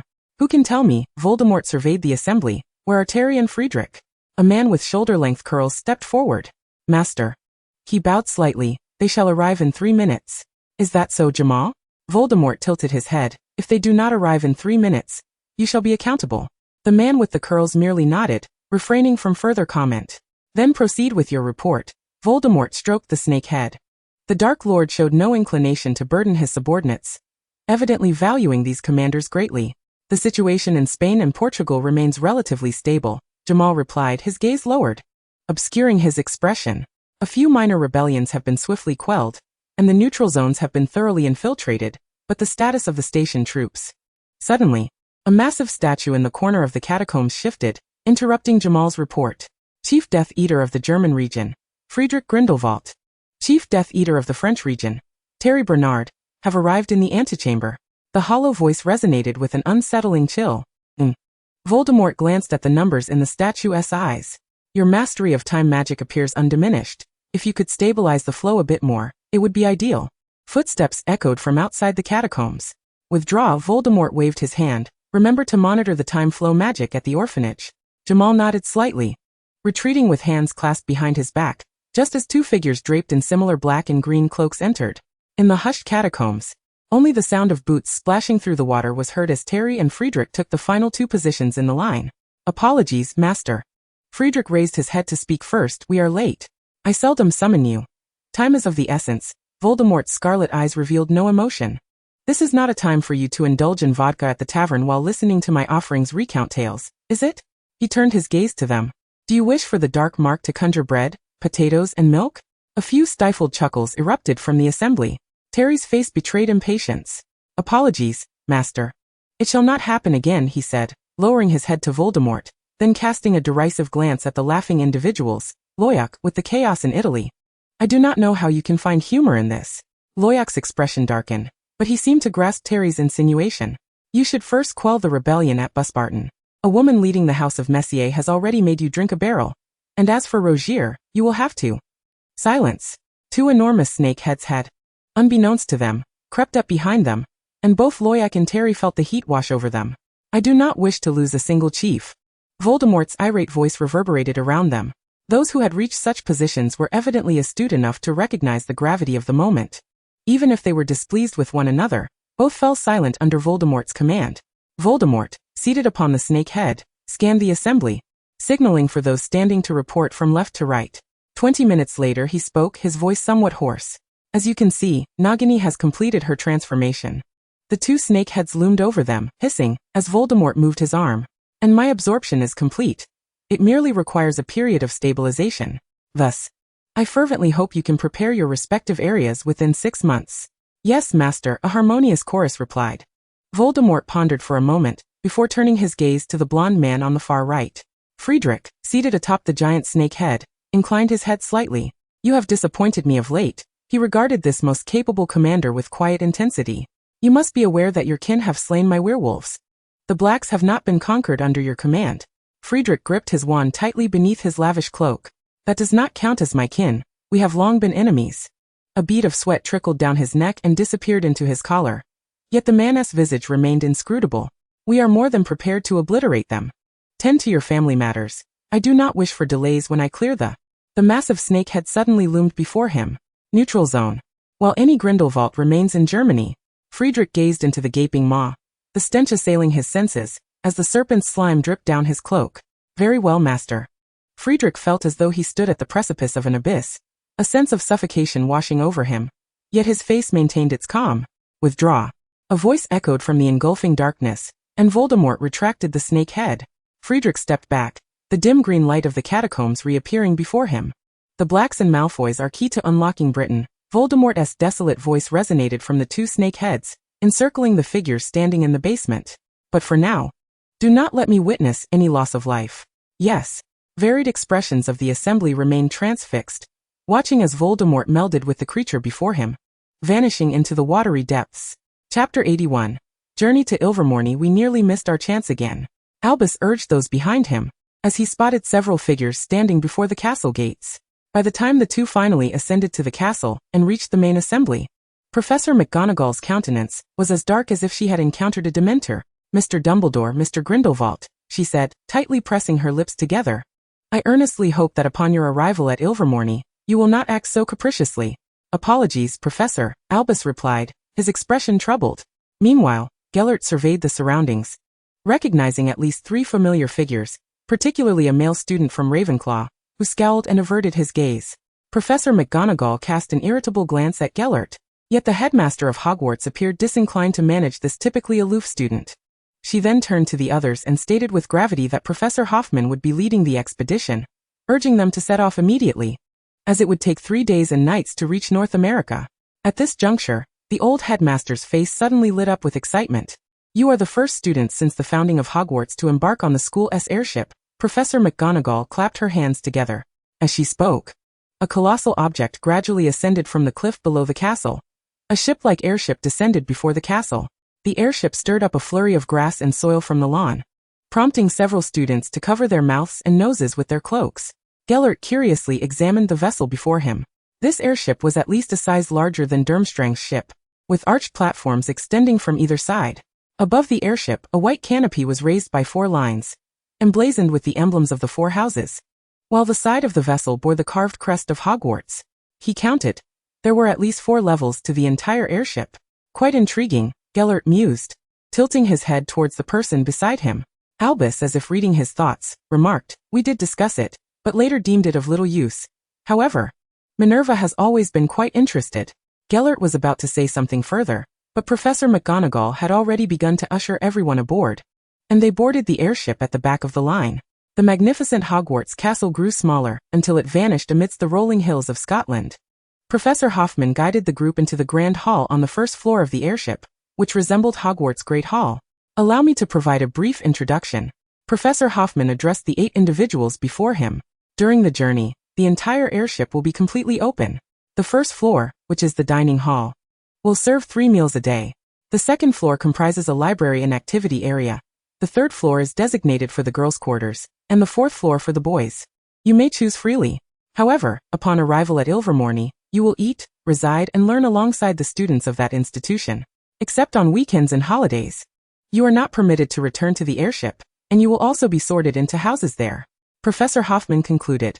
In summary, all arrangements are to be made according to Ilvermorny's guidelines. The neatly dressed young professor waved his hand, indicating that the top students could disperse. He felt somewhat weary lately, but it was evident that managing a group of outstanding students required little effort, as they were sufficiently intelligent. Gellert immediately pulled Albus out of the dining hall, and after a gust of air, they found themselves in the corridor on the 4th floor. We can apparate here, Albus exclaimed, glancing around in mild surprise. They chose a room at the end of the corridor, pushing the door open to reveal a modest space containing only a small bed and a desk, nothing more. Albus approached the window. Beneath the mist lay an expanse of ocean. Which house do you intend to choose? Gellert plopped down onto the bed, finding the room's height somewhat low for his stature. He had bumped his head upon entering. You're so confident that all 4 houses will select us, granting us the opportunity to choose back. Albus moved closer, brushing aside the hair from Gellert's forehead to reveal a large red bump. The boy pressed on it slightly. Let it be, it's just a year. Gellert winced in pain. However, I advise against casting any confundus charms on anyone or anything. Albus chuckled, retracting his hand. He often found amusement in Gellert's misfortunes. Considering we are still unfamiliar with Ilvermorny's customs, it would be prudent not to act recklessly, he added. The grand airship carrying the exchange students traversed the Atlantic for 3 days and nights, arriving punctually on September 1st in Massachusetts. In approximately 10 minutes, they would reach Ilvermorny, situated in the Greylock Mountains to the west. At this moment, all 8 students had gathered on the top deck. Despite the opulence and ample facilities of the airship, being confined inside for 3 days had begun to feel stifling. Gellert leaned against the railing, gazing down at the faint outlines of the city obscured by clouds. Compared to 1926, America in 1975 undoubtedly boasted towering skyscrapers, long bridges, and large factories. He had to admit, their progress was remarkable. With his hands in his pockets, he swung himself onto the railing, the howling wind lifting his dark cloak. "Is this Boston?" Albus nodded. "Your binding charm is quite impressive," he observed, glancing at the person perched on the railing, relieved that Gellert did not have a fear of heights. In that moment, the massive airship suddenly lurched sharply to the left, causing the unsuspecting exchange students, except for Albus and Gellert, to stumble several steps backward. "What is happening?" a Slytherin boy complained, but answers soon presented themselves. To the right of the airship loomed a skyscraper that pierced the clouds. Although it appeared unfinished, the pale blue mirrored glass left the wizarding children awestruck. "What is that?" another Slytherin girl inquired curiously. "Hancock Tower," Joshua replied, moving to the railing. Albus then recalled that he seemed to be a Muggle-born wizard. "My father is American. I lived in Boston for a while when I was young," he explained, a hint of pride evident on his face. Gellert disdainfully jumped off the railing as if he had encountered something vile. "What a pity. This place is still referred to as New England." Albus couldn't help but chuckle but quickly realized his lapse in decorum, donning an apologetic expression. "I'm sorry, Joshua." The insulted youth did not grant him the opportunity to finish his apology, glaring at a certain blonde individual in anger. "Oh, is that so? That is still better than being from a defeated colony." Several students from wizarding families appeared confused by their exchange. But Gellert's already foul mood was further inflamed by this comment. He shrugged off Albus's attempt to restrain him, only to collide with an invisible barrier. "If you want to retaliate, do it." Professor Hoffman admonished the two facing off. "Don't embarrass yourselves in a foreign land. You represent Hogwarts." Albus tugged at Gellert again. Gellert, with a scowling visage, retreated. "We have arrived," two Hufflepuffs announced, breaking the tense atmosphere. Albus surveyed his surroundings, realizing they had unknowingly left the urban sprawl and entered a mountainous region interspersed with forests and lakes. At the pinnacle of the Greylock Mountains stood a castle comparable in size to Hogwarts. However, unlike Hogwarts, Ilvermorny lacked towering spires and meandering bridges. The entire structure resembled a low medieval fortress. The airship glided directly toward a vast expanse of grass, evidently a designated landing area that had been pre-cleared. Students dressed in crimson and blue robes filled the castle gates and walls. Gellert frowned at the sight of the uniforms. "Even the boys have to wear capes?" He rapped his knuckles against the railing. "Surely we are not required to wear those as well." Professor Hoffman glanced back at him with a sidelong look. "You need not entertain any further notions, Mr. Grindelwald." Gellert shrugged and remained silent. Amidst the hushed exchanges of the Ilvermorny students, the Hogwarts airship smoothly descended onto the grass. A wooden staircase unfurled from the side of the airship, and they descended one after another. A throng of students surrounded them, all curiously eyeing the robed wizards from distant Britain. Emerging from the castle's open archway was a man clad in a satin robe, who eagerly clasped Professor Hoffman's hand. "Greetings, I am the esteemed headmaster of Ilvermorny, Gilbert von Tanna." Hoffman nodded in acknowledgement. Leon Hoffman, the esteemed professor of defense against the dark arts at Hogwarts, expressed his regrets that our headmistress McGonagall could not be present due to pressing matters. Headmaster von Tanna waved his hand dismissively. "It is our utmost privilege to welcome the exchange students from Hogwarts. The students of Ilvermorny have enjoyed a life of comfort for far too long, and they require a sense of challenge." After the pleasantries, several educators draped in satin robes emerged from within the castle gates, among them a Latino professor who smiled warmly at them. "Come along. The Gordian knot and the statues await your eager arrival." Chapter 82, The Sorting Once Again. With the professor's words, the students of Ilvermorny chattered excitedly as they surged through the castle gates, followed closely by the exchange students who trailed behind Professor Hoffman. The first sight that greeted them was a river that encircled the castle, alongside a suspended bridge. The castle's exterior was predominantly flat, dotted with quaint cottages and blossoming shrubs. As they crossed the bridge, the river suddenly surged, and the water morphed into ethereal sprites that flitted between them, their fluttering wings scattering a mist imbued with the fragrance of flowers. Upon contact with their skin, the mist invigorated the exchange students, who unanimously felt a surge of vitality. "The magic of North America is indeed more effervescent," Albus couldn't help but exclaim. "Ha, Gellert," chuckled the other, "I am not unfamiliar with such experiences. This permeating magic was quite a challenge during my time in the congressional prison in America." "You had it coming," Albus merely remarked. At last they entered the castle, arriving at a grand circular hall where the exchange students gazed around in awe. At the center of the marble floor lay a vast diamond knot, encircled by 4 wooden statues. A water serpent, a thunderbird, a cat leopard, and a goblin. The students and faculty of Ilvermorny had already ascended to the circular balcony above the hall. Professor Hoffman silenced a Slytherin student who attempted to voice a question, gesturing for them to remain quiet. The prophecy states, Headmaster Fontana's voice suddenly resonated, prompting students and faculty alike to clasp their hands together in reverence. The prophecy states, if one unravels the Gordian knot, they shall become the king of Asia. As the prayers of the students and faculty filled the hall, the Gordian knot, surrounded by the 4 statues, began to glow, and the eyes of the statues shimmered with color. The Latino professor who had guided them earlier nodded gently to the assembly below. The sorting may commence. Should a house wish to claim you, the statues will respond. If multiple houses wish to claim you, the choice will revert to you. The exchange students, upon hearing this, remained relatively unperturbed, quietly awaiting their turn. Professor Hoffman tossed a parchment scroll into the air. As the professor unrolled it, he appeared to be deciphering the handwriting. Professor Gertrude Riddle furrowed her brow, giving up on pronouncing the name. Grindelwald, which exchange student bears this rather cumbersome name? She laughed. Gellert, clearly not as amused, felt a pang of anxiety. Being first meant he could not ascertain which house Albus would be placed in. The blonde youth, feeling vexed, stepped forward. As soon as one foot landed upon the Gordian knot, the Thunderbird took to the air, and the crystal embedded in the water serpent's forehead illuminated. Whispers erupted among the onlookers on the circular balcony. It seemed as though Headmaster Fontana had uttered merely 2 words, causing the cat leopard to emit a roar. Silencing the assembly, all gazes were fixed upon the final statue, yet the goblin remained unresponsive. The Ilvermorny students appeared to exhale in relief. The exchange students catching up to Piquet Corey was rather outrageous. Albus overheard their murmured conversations. The individual they spoke of had served as the president of the American Magical Congress since 1920. Indeed, our Hogwarts exchange students have proven to be quite remarkable. Headmaster Fontana finally concluded his remarks. Now, my outstanding young man, which house do you favor? Gellert gazed directly at Albus, but the red-haired youth merely smiled in return. Gritting his teeth, he scanned the balcony, seemingly identifying 2 familiar figures. Gellert quickly glanced at the badges adorning their chests. The water serpent, I suppose? After much deliberation, he stole several glances at Albus before slowly articulating his choice. Headmaster Fontana nodded in approval, signaling for him to rejoin the group. The boy's black robes transformed into a light blue cloak with crimson edges, adorned with a Gordian knot at the collar. And emblazoned on the left chest was the emblem of the House of the Longhorn Water Serpent. Quite splendid.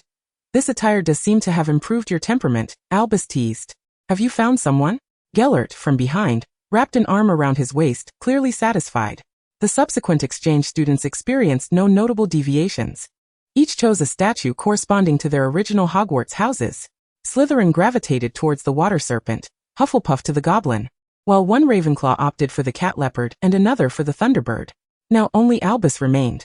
Gellert watched quietly as the red-haired youth approached the knot, suddenly recalling the sorting ceremony from their first year, when Albus had observed him take his turn last. The situation seemed to have dramatically reversed. As Albus stood upon the Gordian knot, all 4 wooden statues reacted almost simultaneously. Gellert's mouth twitched involuntarily. Yet he was likely the only person in the hall unperturbed. The students of Ilvermorny erupted in excitement, and several professors engaged in animated discussions. It was already a rarity for 3 statues to select someone, and the last occurrence of all 4 houses vying for a single individual was 60 years prior. That individual had held the position of president of the American Magical Congress for several terms. A Headmaster Fontana suddenly fell silent. Are Hogwarts students truly this exceptional?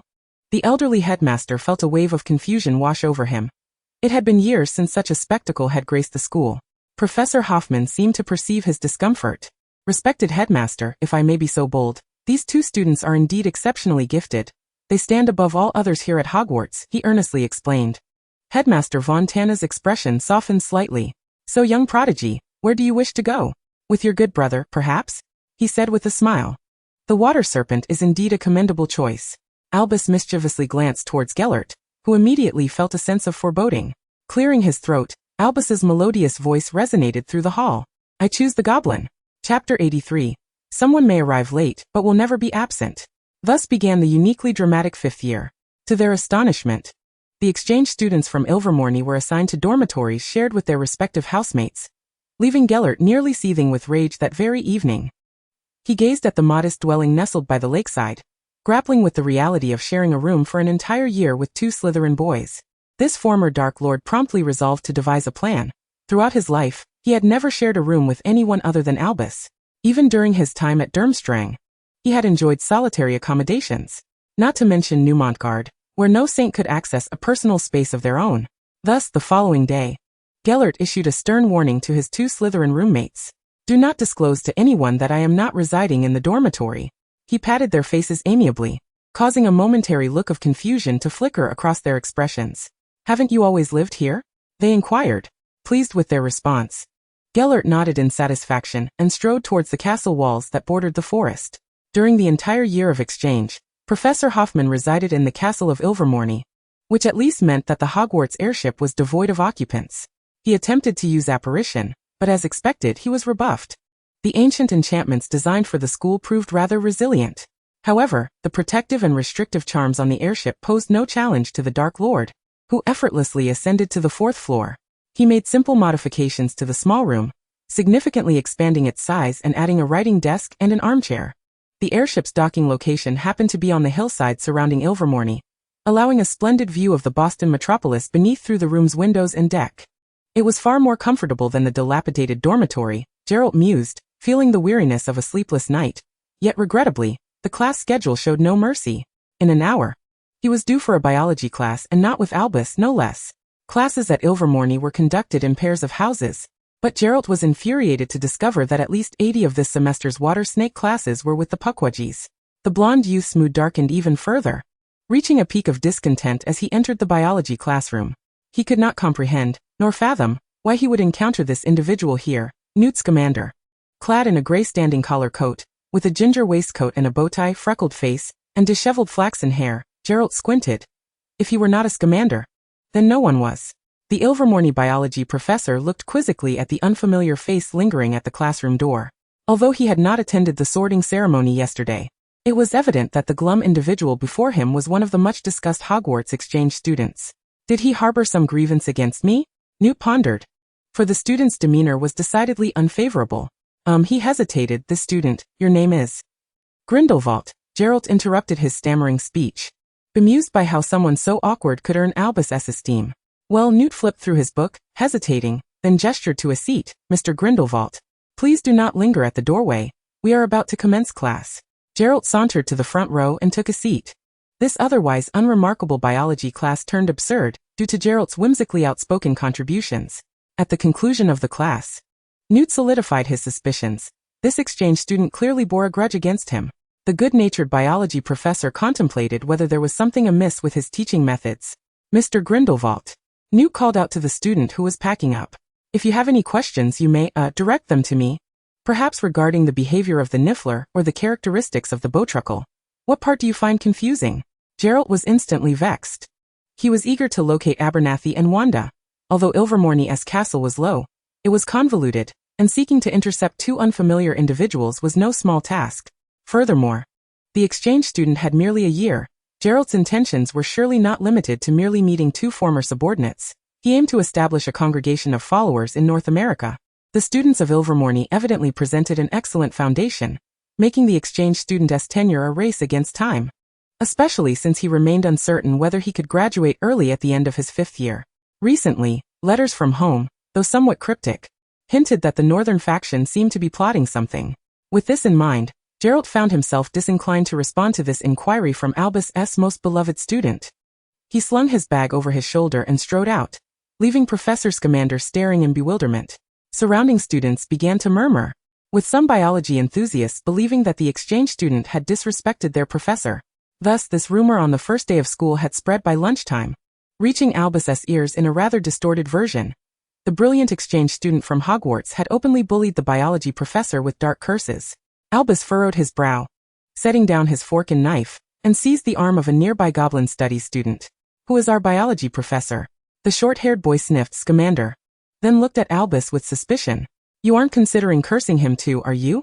Our Professor Newt is very kind and gentle. Albus, feeling a mix of emotions, took a sip of juice, grappling with why Geralt seemed to harbor such animosity towards Newt. Had he overlooked some detail? He stared into the copper goblet filled with lemon juice. Suddenly, a long-buried memory surged forth. After the speech at the Père Lachaise cemetery in Paris, Newt had cautiously handed him the pendant on Hogwarts Bridge. Albus's expression momentarily stiffened. He had indeed forgotten that. He resolved to have a serious conversation with Gellert that evening to spare Newt an awkward year. Chapter 29. After class that evening, Albus inquired of countless individuals before finally arriving at the exchange students' dormitory in the Pukwudgie house. The path at Ilvermorny was exceedingly convoluted. Even the most good-natured individual would find themselves irritable after an hour of wandering. The dormitory door stood ajar. Albus knocked twice and entered directly, finding a modest room with 3 beds, one of which was evidently unmade. He addressed the Slytherin who had just emerged from the bathroom. "Hello, may I ask where Mr. Grindelwald is? He doesn't reside here?" The Slytherin, rubbing his head, paused, his expression turning dazed and perplexed. "He's always lived here." Albus felt a surge of skepticism, stepping forward to press his wand against the boy's temple. The Cruciatus Curse. Although it was only a partial application, Albus's complexion grew strained. Yet he surmised he now knew where Gellert could be found. At 9 o'clock, as Gellert slipped through the castle gates after a long day, he spotted Albus standing with crossed arms, clearly simmering with frustration. Gellert immediately adopted an innocent expression. "I didn't curse Scamander. I merely exchanged a few barbs with him." Albus was not swayed by this. "You know it's not about that." He narrowed his eyes. "I went to your dormitory, otherwise. Do you believe I would be standing here?" "Well," Gellert conceded. "Albus always seems to see through me." He approached and lowered his head. "It was merely a modified Cruciatus Curse. I was attempting to justify that it wouldn't have any adverse effects. Sometimes, I truly do not understand what you are thinking," Albus remarked, sitting on a nearby stone stump, his frustration mounting. "To casually use the Cruciatus Curse on your classmates to avoid staying in the dormitory. This is indeed your style. You haven't changed a bit, have you?" Gellert wrapped his arms around him from behind, playfully asserting, "They will only comply with my wishes in addressing this matter. You surely noticed that when you released them, correct?" "So if I hadn't discovered this," Albus interjected, "you intended to keep it from me indefinitely?" "Of course not," Gellert retorted, pulling him up as they headed towards the airship. "Let me take you somewhere." Gellert led him into a thicket near the airship. They wandered through the woods for a while, and a cool evening breeze rustled through the gaps in the leaves ahead. Albus seemed to glimpse some light. And as they parted the underbrush, they emerged into an open semicircular grassy slope, devoid of anything save for a few large stones and some flowers, while the faint glow that had caught their attention coalesced into a tangible form. Beneath the vast expanse of the sky lay a sprawling panorama of city lights, twinkling like stars upon the deep azure canvas of night, crafting a resplendent and dazzling skyline. It was rather pleasant to find Gellert seated upon the lawn. Albus, momentarily roused from his reverie by the breathtaking scene before him, felt that even the heaviest of burdens could lighten in the presence of such unparalleled beauty. "This is something you would relish," Albus remarked as he settled beside him. "Your tastes have always been adorned with grandeur and flamboyance." Gellert chuckled softly. "Then you may be my only exception." Albus paused, his fingers gripping the grass. "What have you been up to today? You haven't caused any more trouble for our fellow students and professors, have you?" He nonchalantly shifted the conversation. "Well, this morning I menaced a few Slytherin students. Sneaked into the airship to redecorate the room, nearly choked Scamander during biology class, and disregarded his concerned inquiries once class was over," Gellert recounted with a playful air. "In the afternoon, I endured 2 excruciatingly dull classes of defense against the dark arts, engaged in conversation with Abernathy for an hour, and received a letter from home."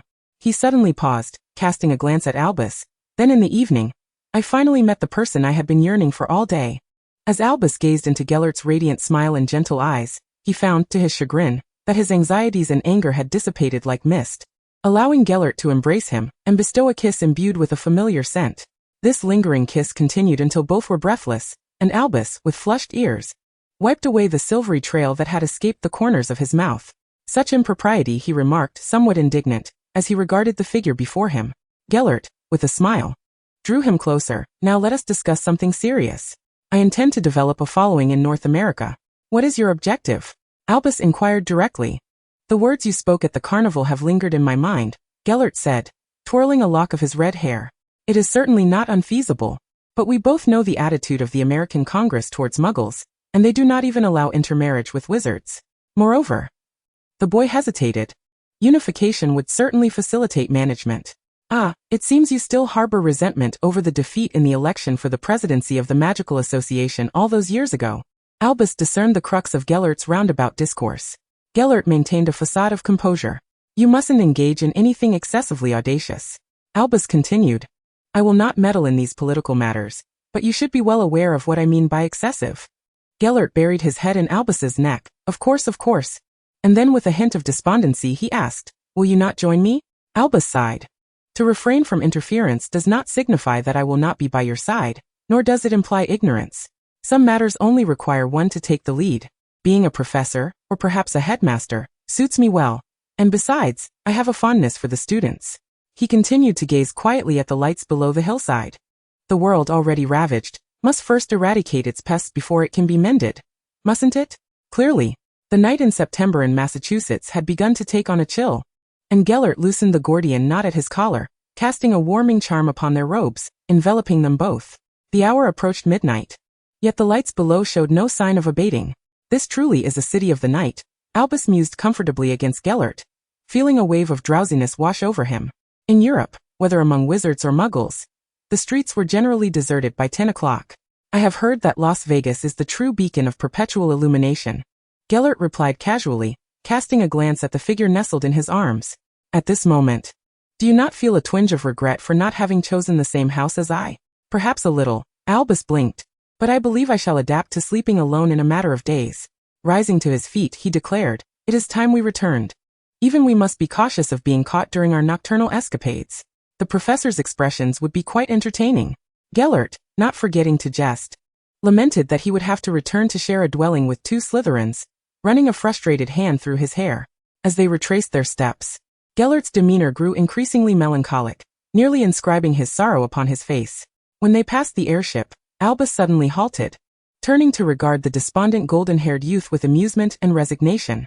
You need not return to reside there, he said sharply. It appears I have a more effective solution to our predicament, do I not? Chapter 85. Time and Tranquility. In the Charms classroom, the red-haired youth gazed vacantly out the window at the leaves beginning to turn golden. At times, Albus found it perplexing how adept Gellert was at winning hearts. Since becoming acquainted with Abernathy and Winda, these two former subordinates from a past life had not been overly attached to Gellert. Yet they were always at his beck and call. Many students from the Longhorn Water Snake Academy were similarly devoted to him. Albus observed quietly from across the hall at someone engaging a group of students in conversation. He took a sip of soda, convinced that he could not replicate such charm. Regardless of how well he knew someone, be it Newt, Minerva, Hagrid, or even Harry, he had to concede that this was Gellert's gift. Undoubtedly, he was a master of manipulation. An eloquent speaker. Yet this talent often signaled a danger. He needed constraints. Albus had recognized this reality long ago. Yet in his previous life, he had never managed to act upon it. Neither in 1899 nor in 1927. During those times, he had never experienced a love worthy of the name, leading him to fall into this relationship as hopelessly as a chain smoker ensnared by nicotine. Thus, until 1945 he had turned a blind eye to Gellert's actions. This was a source of lingering guilt in his later years. All he had done was hope within the castle that Gellert might return to the right path or condemn his actions during their sporadic meetings, only to part in discord. Albus had always been fully aware. If only he had stepped forward. Regardless of his standing in Gellert's heart, or whether their bond would completely dissolve, either outcome would inevitably halt Gellert's transgressions. Yet he had refrained from doing so. As for the inability to break the blood pact, that was merely an excuse to deceive the Ministry of Magic. Even Gellert was unaware that he had discovered the means to break the blood pact as early as 1917. He bore half the responsibility for all those lives lost in this calamity, particularly those he had known well. A figure flickered in Albus's mind, Lita, and a pang of discomfort surged within him. Nevertheless, the youth sighed again. Fortunately, in this life, all seemed to be progressing in a favorable direction. Whether for himself or for Gellert, after enduring a century of trials, they had matured enough in matters of the heart to navigate this tumultuous love. This appeared to be the only solution. Finishing his soda, Albus realized that Gellert and the students from the Water Snake Academy had already vacated the long table in the hall. He too rose to gather his belongings. As he had a class in the west wing of the castle shortly, the journey was long. It must be said that the scheduling at Ilvermorny was indeed peculiar. The school combined two houses for classes until the semester's end, while the paired houses had entirely different schedules from the other two. This resulted in him and Gellert only being able to see each other every 3 to 5 days, and even then, one of them would have to skip a study period. However, Albus's days were far from dull. He received numerous letters from Hogwarts. Most were from James and Sirius, detailing the everyday occurrences at Hogwarts, the Quidditch team, and the burdensome coursework concerning the OWL exams in their 5th year. Amidst the lamentations over the absence of both him and Gellert, the scores of Gryffindor plummeted to such an extent that they could no longer whimsically contravene the school rules. Occasionally, he received missives from Remus and Severus. Remus's letters were perplexingly akin to reports. He would discuss the performance of the Ilvermorny exchange students and the curriculum for Hogwarts' 5th year, even sending him a 5th year Transfiguration textbook. Severus, on the other hand, provided him with potions that suppressed bloodlines, along with some musings on concocting such elixirs. Albus would reply with suggestions for improvement, and thus, a peculiar discourse blossomed between them. On one occasion, he even received a letter from Regulus, subtly inquiring whether he could visit Anna at the Dumbledore residence this Christmas. Although he possessed little experience in matters of the heart, he could discern Regulus's intentions. Albus found himself in a quandary. He was neither a tyrannical, controlling elder brother nor a peculiar, antiquated guardian. Yet the prospect of Anna and Regulus was fraught with potential calamity. It was undeniable that no iteration of the Black family would readily welcome a mute suitor, especially given the precarious political climate in Europe and Voldemort's excessive scrutiny of the Blacks. He was reluctant to allow Anna to be embroiled in any peril. Albus withdrew a quill to draft a refusal but hesitated, for the specter of Sirius loomed large over his decision to deny Regulus's visit. The astute Dumbledore seldom offended anyone, and it appeared that the Grindelwald family maintained a peculiar rapport with them. Consequently, Albus inscribed his consent on the parchment, and composed a letter to his brother. The essence of the correspondence urged Aberforth to fulfill his duties as an older brother, to keep a watchful eye on Anna, subtly expressing his desire for the three of them to engage in activities together. He should comprehend the underlying message. Albus harbored a modicum of faith in this regard. His seemingly brusque brother might possess greater prowess in matters of affection, otherwise, credence would not have existed in their previous life. By the time Albus finally entered the classroom on the western side of the castle, he was already 10 minutes late.